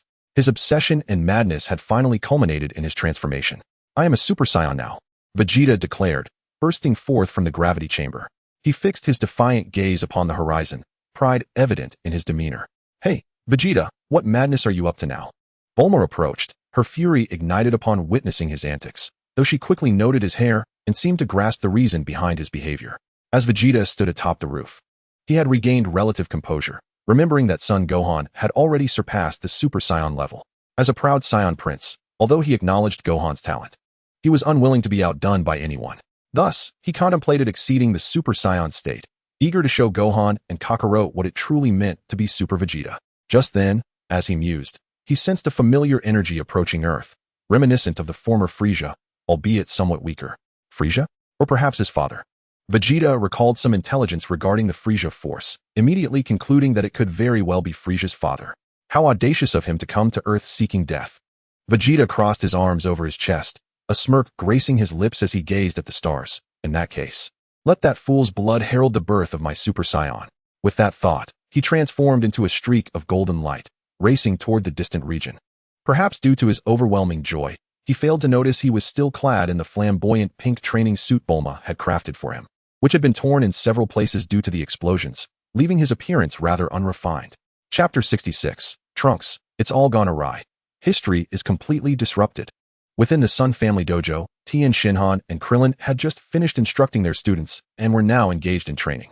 They had been honing techniques from Yard Rat for some time, which had significantly enhanced their own abilities. Consequently, each of them had unlocked considerable potential, their power having leaped forward compared to a year ago. Particularly for Tien Shinhan, who had always been inquisitive, his mastery of Ki had grown increasingly refined, allowing him to delve deeper into its secrets, and he was beginning to grasp something profound. As they continued to explore the fluctuations of Ki, suddenly, both opened their eyes wide in astonishment, gazing at the sky, clearly sensing an unfamiliar yet formidable energy. Is that Frieza? Krillin exclaimed, immediately associating the overwhelming pressure with Frieza, for the aura was unmistakably potent. However, he soon realized that the energy bore some distinctions from Frieza's own. Indeed, it was a powerful presence. Cold sweat beaded on Tien Shinhan's forehead as he too felt the weight of that force, instilling a sense of solemnity within him. Is that the Frieza you encountered? No, it couldn't be Frieza. It must be someone from his lineage.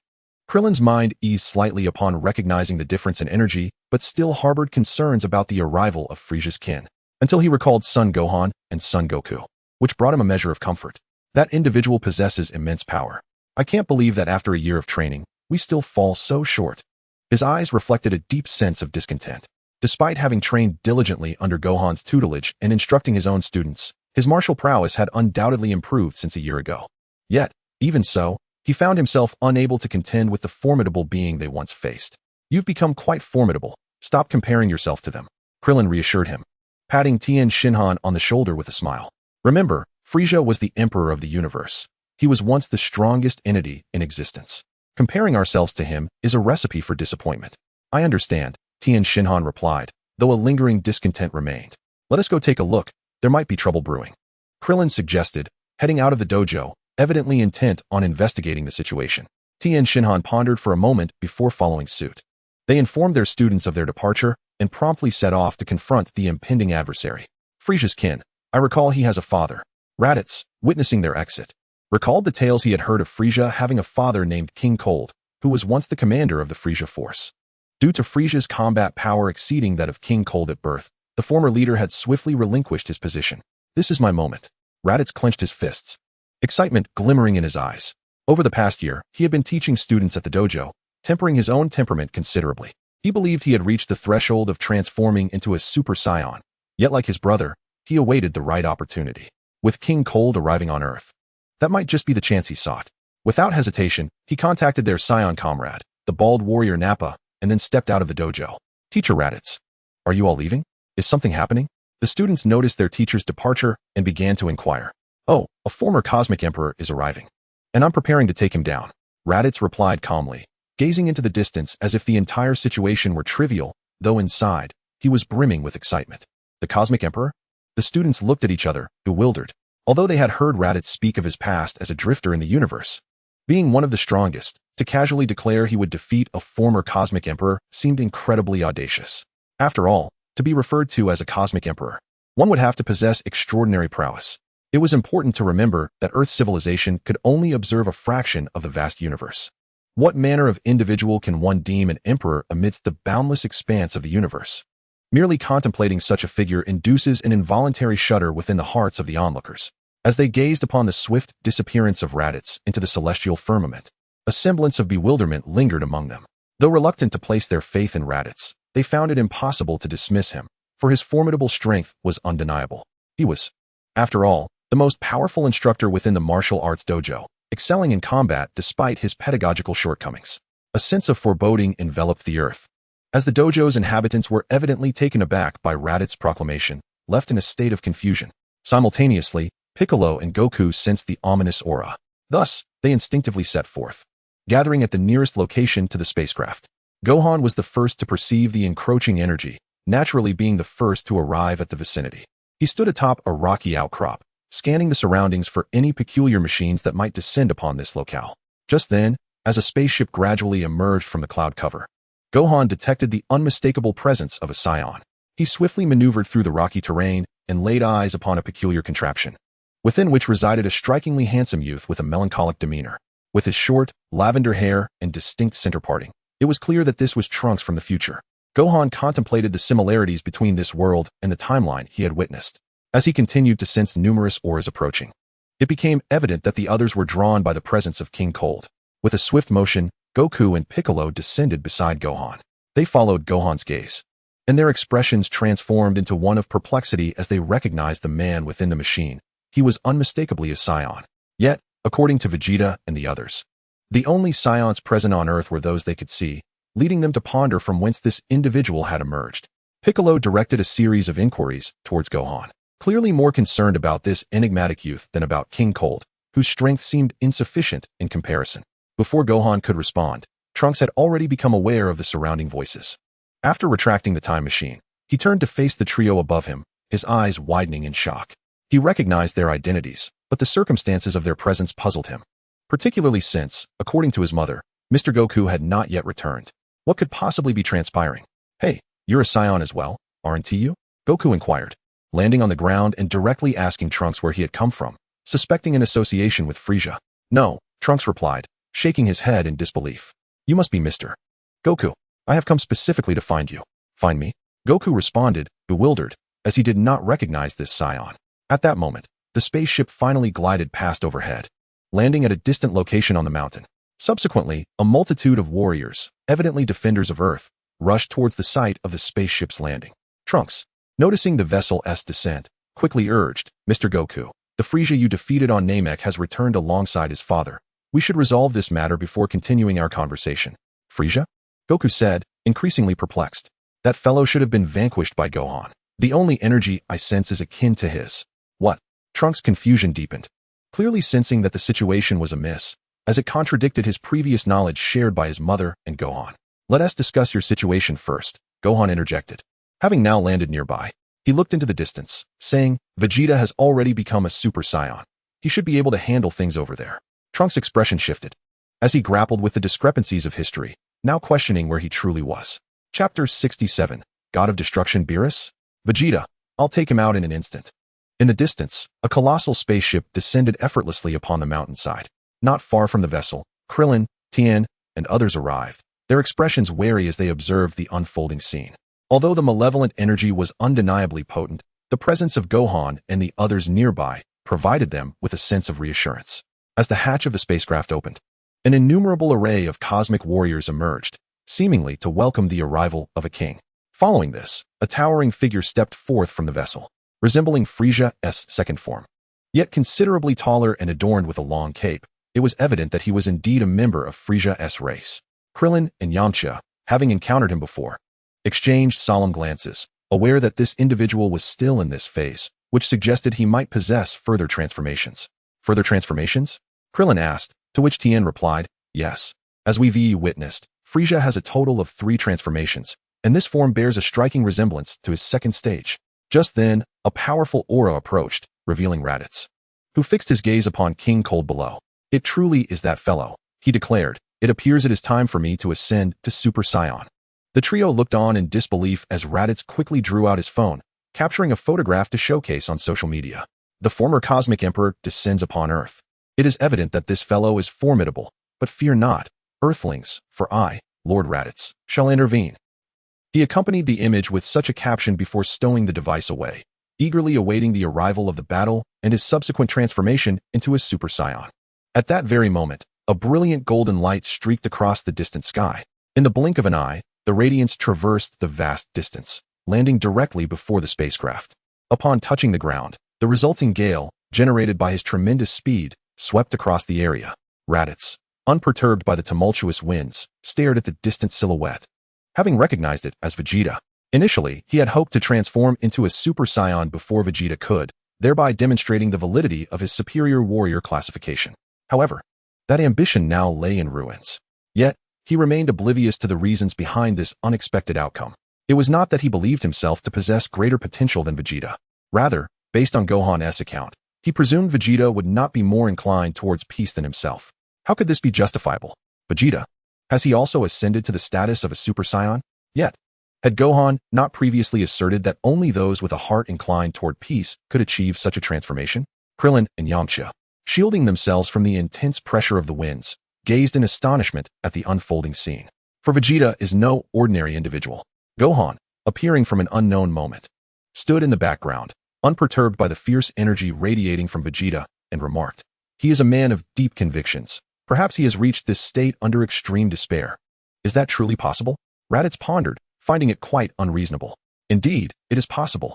Although his personality may not have undergone significant changes, prolonged peace has naturally led to an increase in his S cells, initially insufficient to support his transformation into a Super Saiyan. Through relentless training amidst despair, he may have shattered barriers previously deemed unbreakable, Gohan succinctly explained. His gaze shifted back to the scene. Ever since Krillin's last appearance, he had become exceedingly cautious in battle, aware that many mishaps often transpired in the blink of an eye. However, upon noticing Vegeta's attire, particularly the flamboyant pink garment exposing his back, he couldn't resist capturing a commemorative photograph. In the distant arena, the newly transformed Super Saiyan Vegeta elegantly descended to the ground. With arms crossed, he regarded King Cold across from him and coldly scoffed, "You are one of Frisia's kin. Knowing well that Frisia has perished, how dare you still tread upon this planet?" King Cold scrutinized Vegeta, recognizing him instantly due to the unchanged hairstyle that had merely turned golden. "You must be Vegeta," he surmised, sensing an anomaly in Vegeta's demeanor, and cautiously inquired, "You resemble your father, though it seems your height is slightly lacking." A cruel glint flashed in Vegeta's eyes as he retorted with a sneer, "So you are Frisia's father. You may be taller, but your strength is surprisingly feeble." King Cold's expression visibly darkened. He had relinquished power not out of genuine desire, but because both Frisia and Cooler had surpassed him in strength. Their lineage lacked emotional ties. Had he refused to step aside, a brutal struggle for power among kin would have ensued, potentially igniting a cosmic upheaval. Nevertheless, while he understood this reality, hearing it articulated by Vegeta was another matter entirely. His concern for Vegeta's Super Saiyan state stifled his anger, for he knew that Frisia could not prevail against a Super Saiyan, and he himself would likely fare no better. Thus, King Cold forced a smile. "Indeed, Frisia's talents surpass mine," which allowed the army to advance further. "And you, Vegeta, it appears you have become a Super Saiyan?" "Indeed," Vegeta responded, his eyes gleaming with anticipation at the mention of those words. "This is the Super Saiyan achieved by the Saiyan Prince, the true embodiment of the strongest warrior. Remarkable. Truly remarkable." King Cold applauded softly, acknowledging, "You are indeed the Saiyan Prince. It seems you were the one who vanquished those two on Namek. Would you be interested in becoming my son?" "What?" Vegeta was momentarily taken aback by the unexpected proposal. After a brief moment of bewilderment, fury surged within him, and he coldly declared, "It appears you still underestimate the might of a Super Saiyan, daring to be arrogant before me?" In the blink of an eye, he appeared before King Cold, delivering a devastating punch that pierced through the latter's abdomen. "Is that all you've got?" Vegeta maintained his stance, a mocking smile playing on his lips as he remarked, "A casual punch, and your body is as fragile as paper. Is this the extent of your so-called might as the strongest race?" Vegeta was evidently exhilarated. "What?" King Cold looked down, finally realizing his body had been pierced, followed by an intense wave of pain coursing through him. "So you too can bleed?" Vegeta slowly retracted his fist, relishing the sight of King Cold's wounded form. Taunting, "What now? With your state, do you not intend to put up a desperate fight?"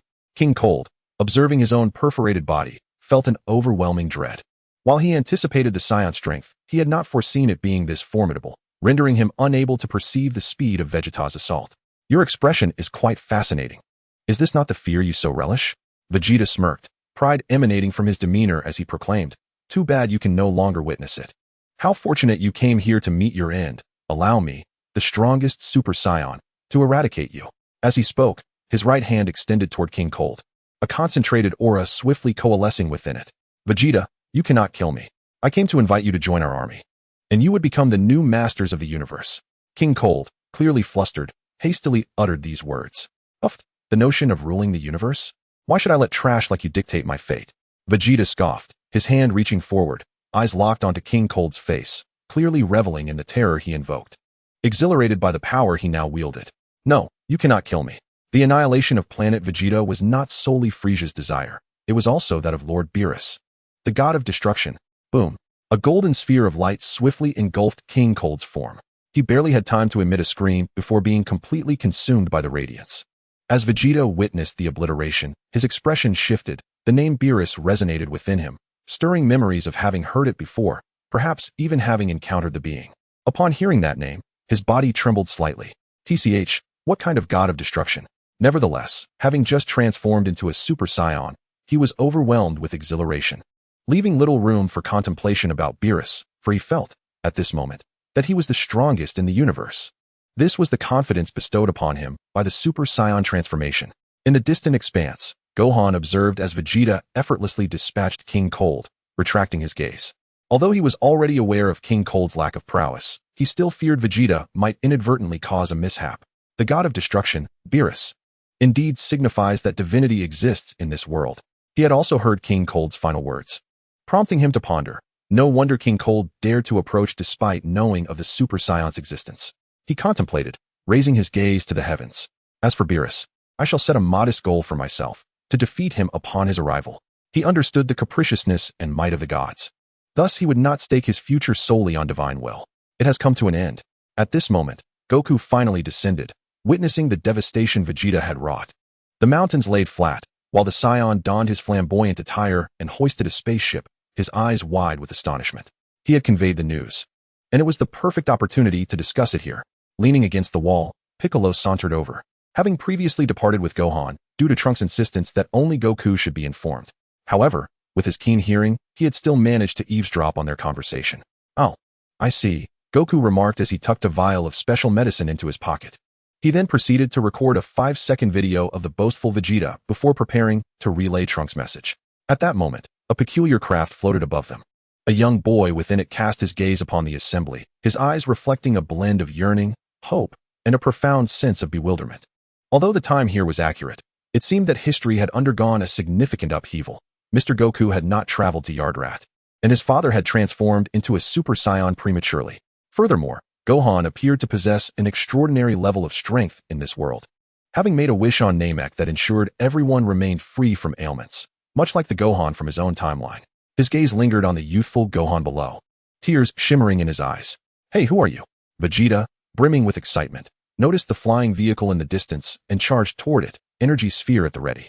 Chapter 68, Chaotic Time and an Alternate Future. Trunks had been in a reflective mood when suddenly a figure clad in pink attire with fiery hair appeared before him. The stranger bore a striking resemblance to Trunks himself, save for their hairstyle and hairline. It was unmistakably his father, Vegeta. However, the demeanor of the newcomer suggested hostility, as he seemed poised to unleash an energy blast toward Trunks. Stunned, Trunks realized that if the time machine malfunctioned again, it would spell disaster. Having experienced such chaos once before, just as anxiety gripped him, another figure flickered into existence before the time machine, Gohan, who turned his back to Trunks and effortlessly blocked Vegeta's impending attack with one hand. Vegeta, he is a Saiyan from the future, not our enemy. Although Vegeta was indeed from the same generation as Trunks' uncle, the current Vegeta was far from someone Trunks could comfortably refer to as uncle. Vegeta felt his power being entirely neutralized, leaving him astonished. Despite having attained Super Saiyan status, he could still sense Gohan's formidable strength. With a silent resignation, he retracted his fist and coldly declared, "Stop spouting nonsense. All the remaining Saiyans are on Earth. Who knows where this guy hails from? He could very well be reinforcements sent by the Frieza clan. Though he had a brother outside, that sibling was weak and remained well hidden, making it impossible for him to appear here, which fueled Vegeta's doubts about Trunks' identity. Rest assured, he is one of us," Gohan reassured as he observed Vegeta retracting his fist, a smile gracing his features. "Let's discuss his situation first, if you're still not satisfied. There will be more battles to come." Humph. Vegeta merely averted his gaze. With a whoosh, the time machine behind them spun and ultimately vanished, evidently returning to its original timeline.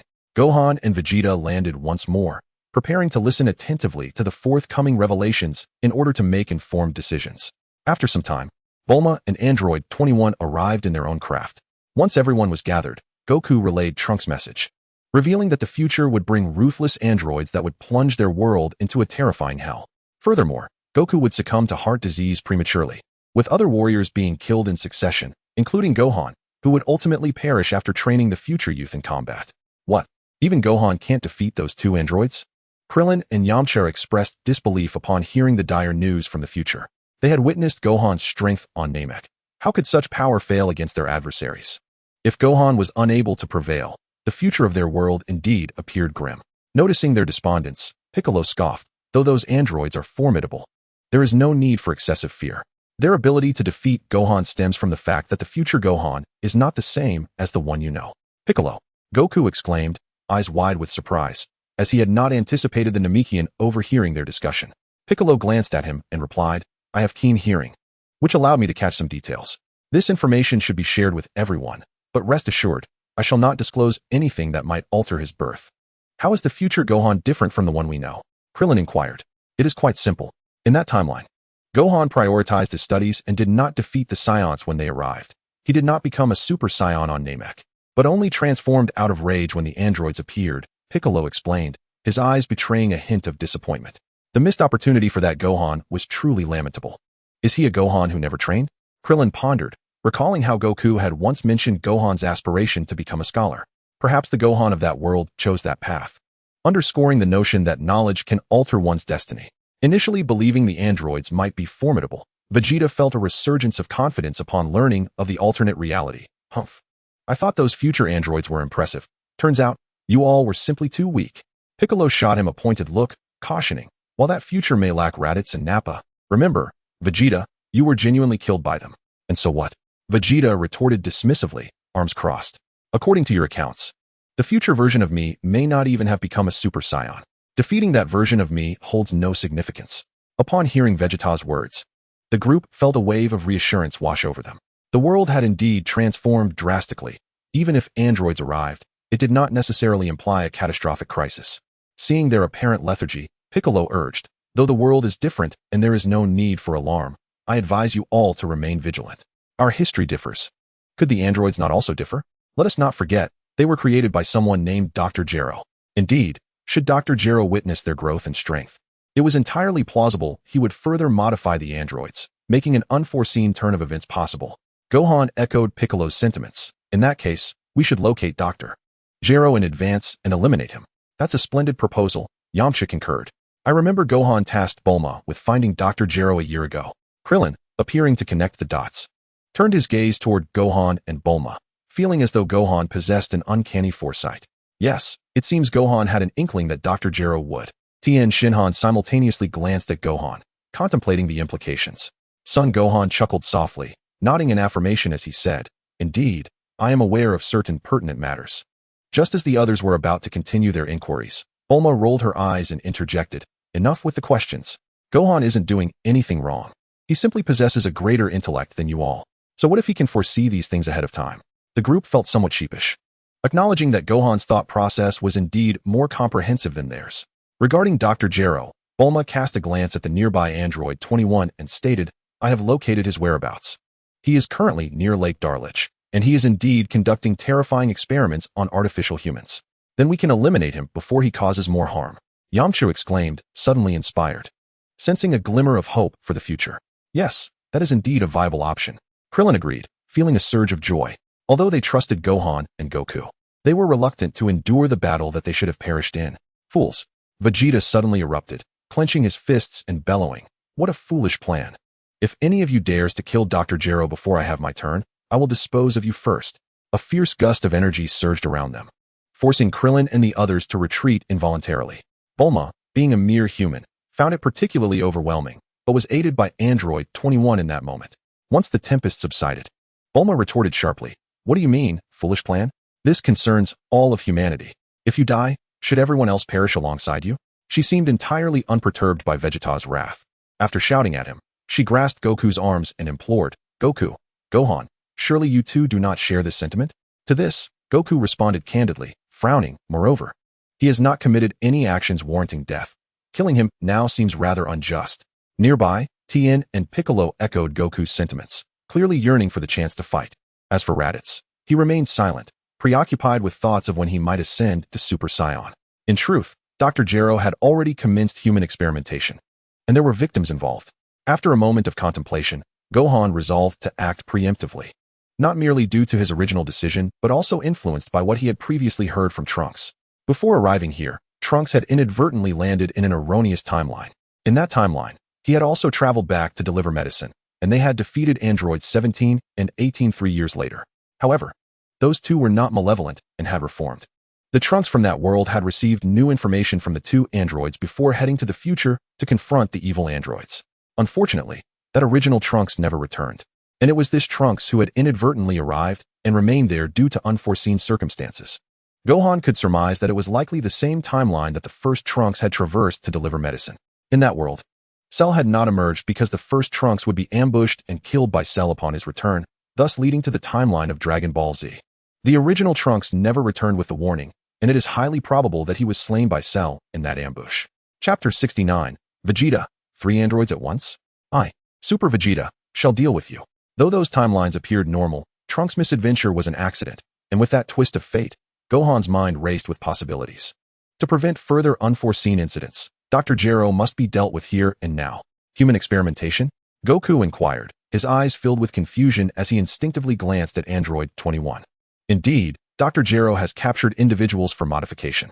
Android 21 nodded in agreement, recounting, I, along with another pair of twin siblings, was among them. I was fortunate to be rescued by Miss Bulma, but those two are likely still undergoing transformation. Modification? It involves converting humans into androids. If I am not mistaken, the androids that you mentioned would bring our world to ruin are the very twins I know.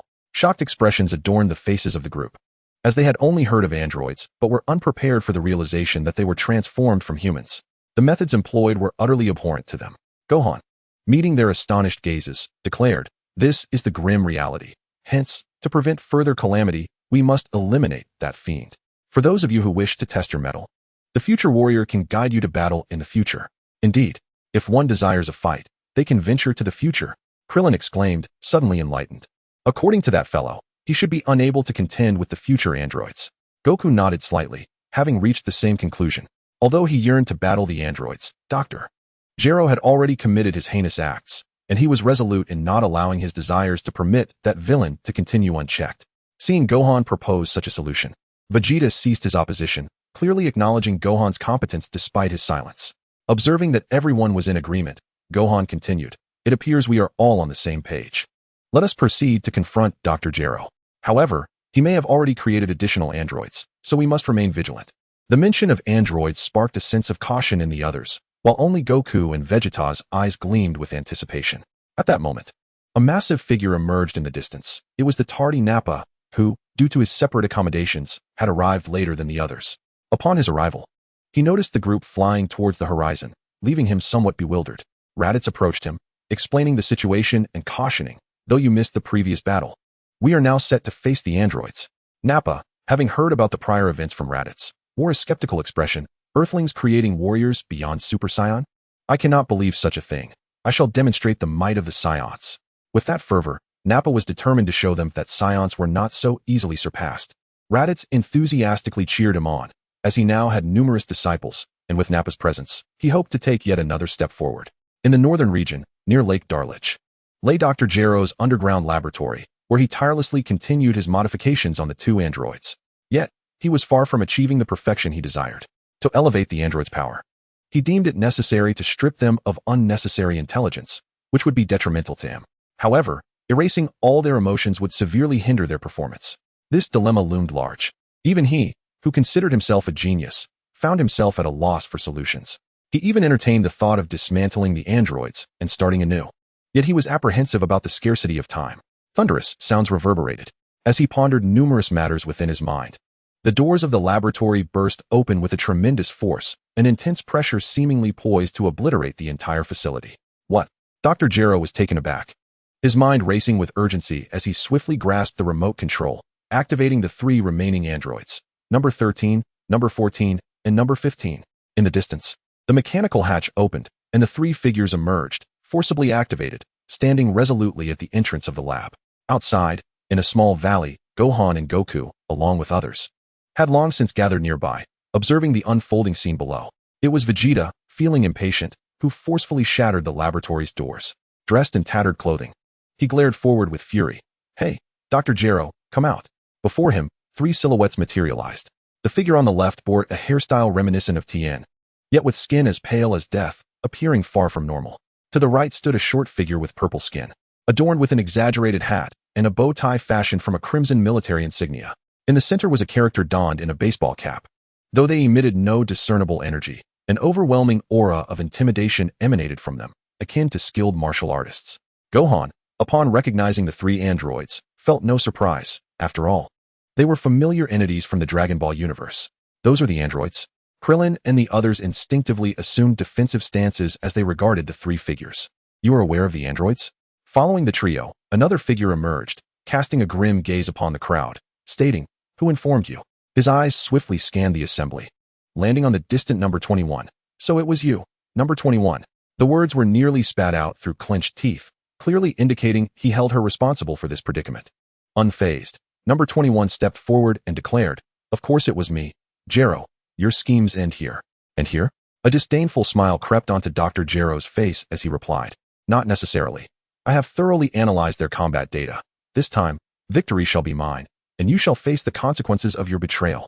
Despite his bravado, his gaze subtly shifted, fixating on Goku and Gohan.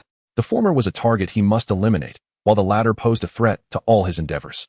These two had always been his most formidable adversaries, causing him considerable anxiety. He even began contemplating escape. Yet, he soon realized that Gohan's gaze was unwaveringly fixed upon him. At that moment, Vegeta clenched his right fist, his energy surging forth, igniting in golden flames. He had transformed into Super Saiyan. What is that?"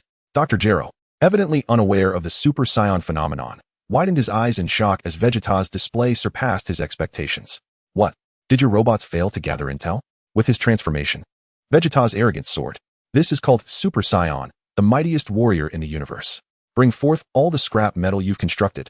Observing the astonishment on their faces, Vegeta proudly raised his head, proclaiming, "Let me, the Prince of Saiyans, inform you that these creations stand no chance against the strongest warriors."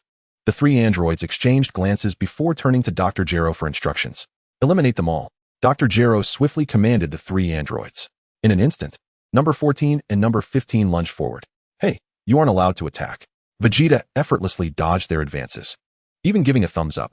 "These worthless machines shall all fall before Super Vegeta."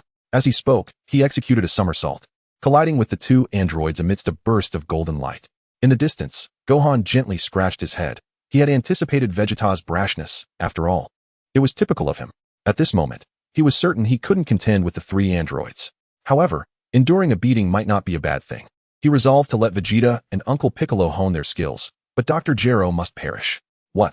Dr. Gero, who had been secretly plotting an escape, suddenly felt a surge of urgency within his heart, as if something dreadful was imminent. Before he could fully comprehend the situation, golden flames began to engulf his surroundings. "What is happening?" Dr. Gero's eyes widened in terror as he instinctively attempted to retreat with his enhanced body. He should have been able to flee several kilometers in an instant. Yet, he found himself bereft of even a moment's reprieve. Boom! A terrifying force enveloped him, the golden flames infiltrating every component of his being before erupting violently, obliterating everything in their wake.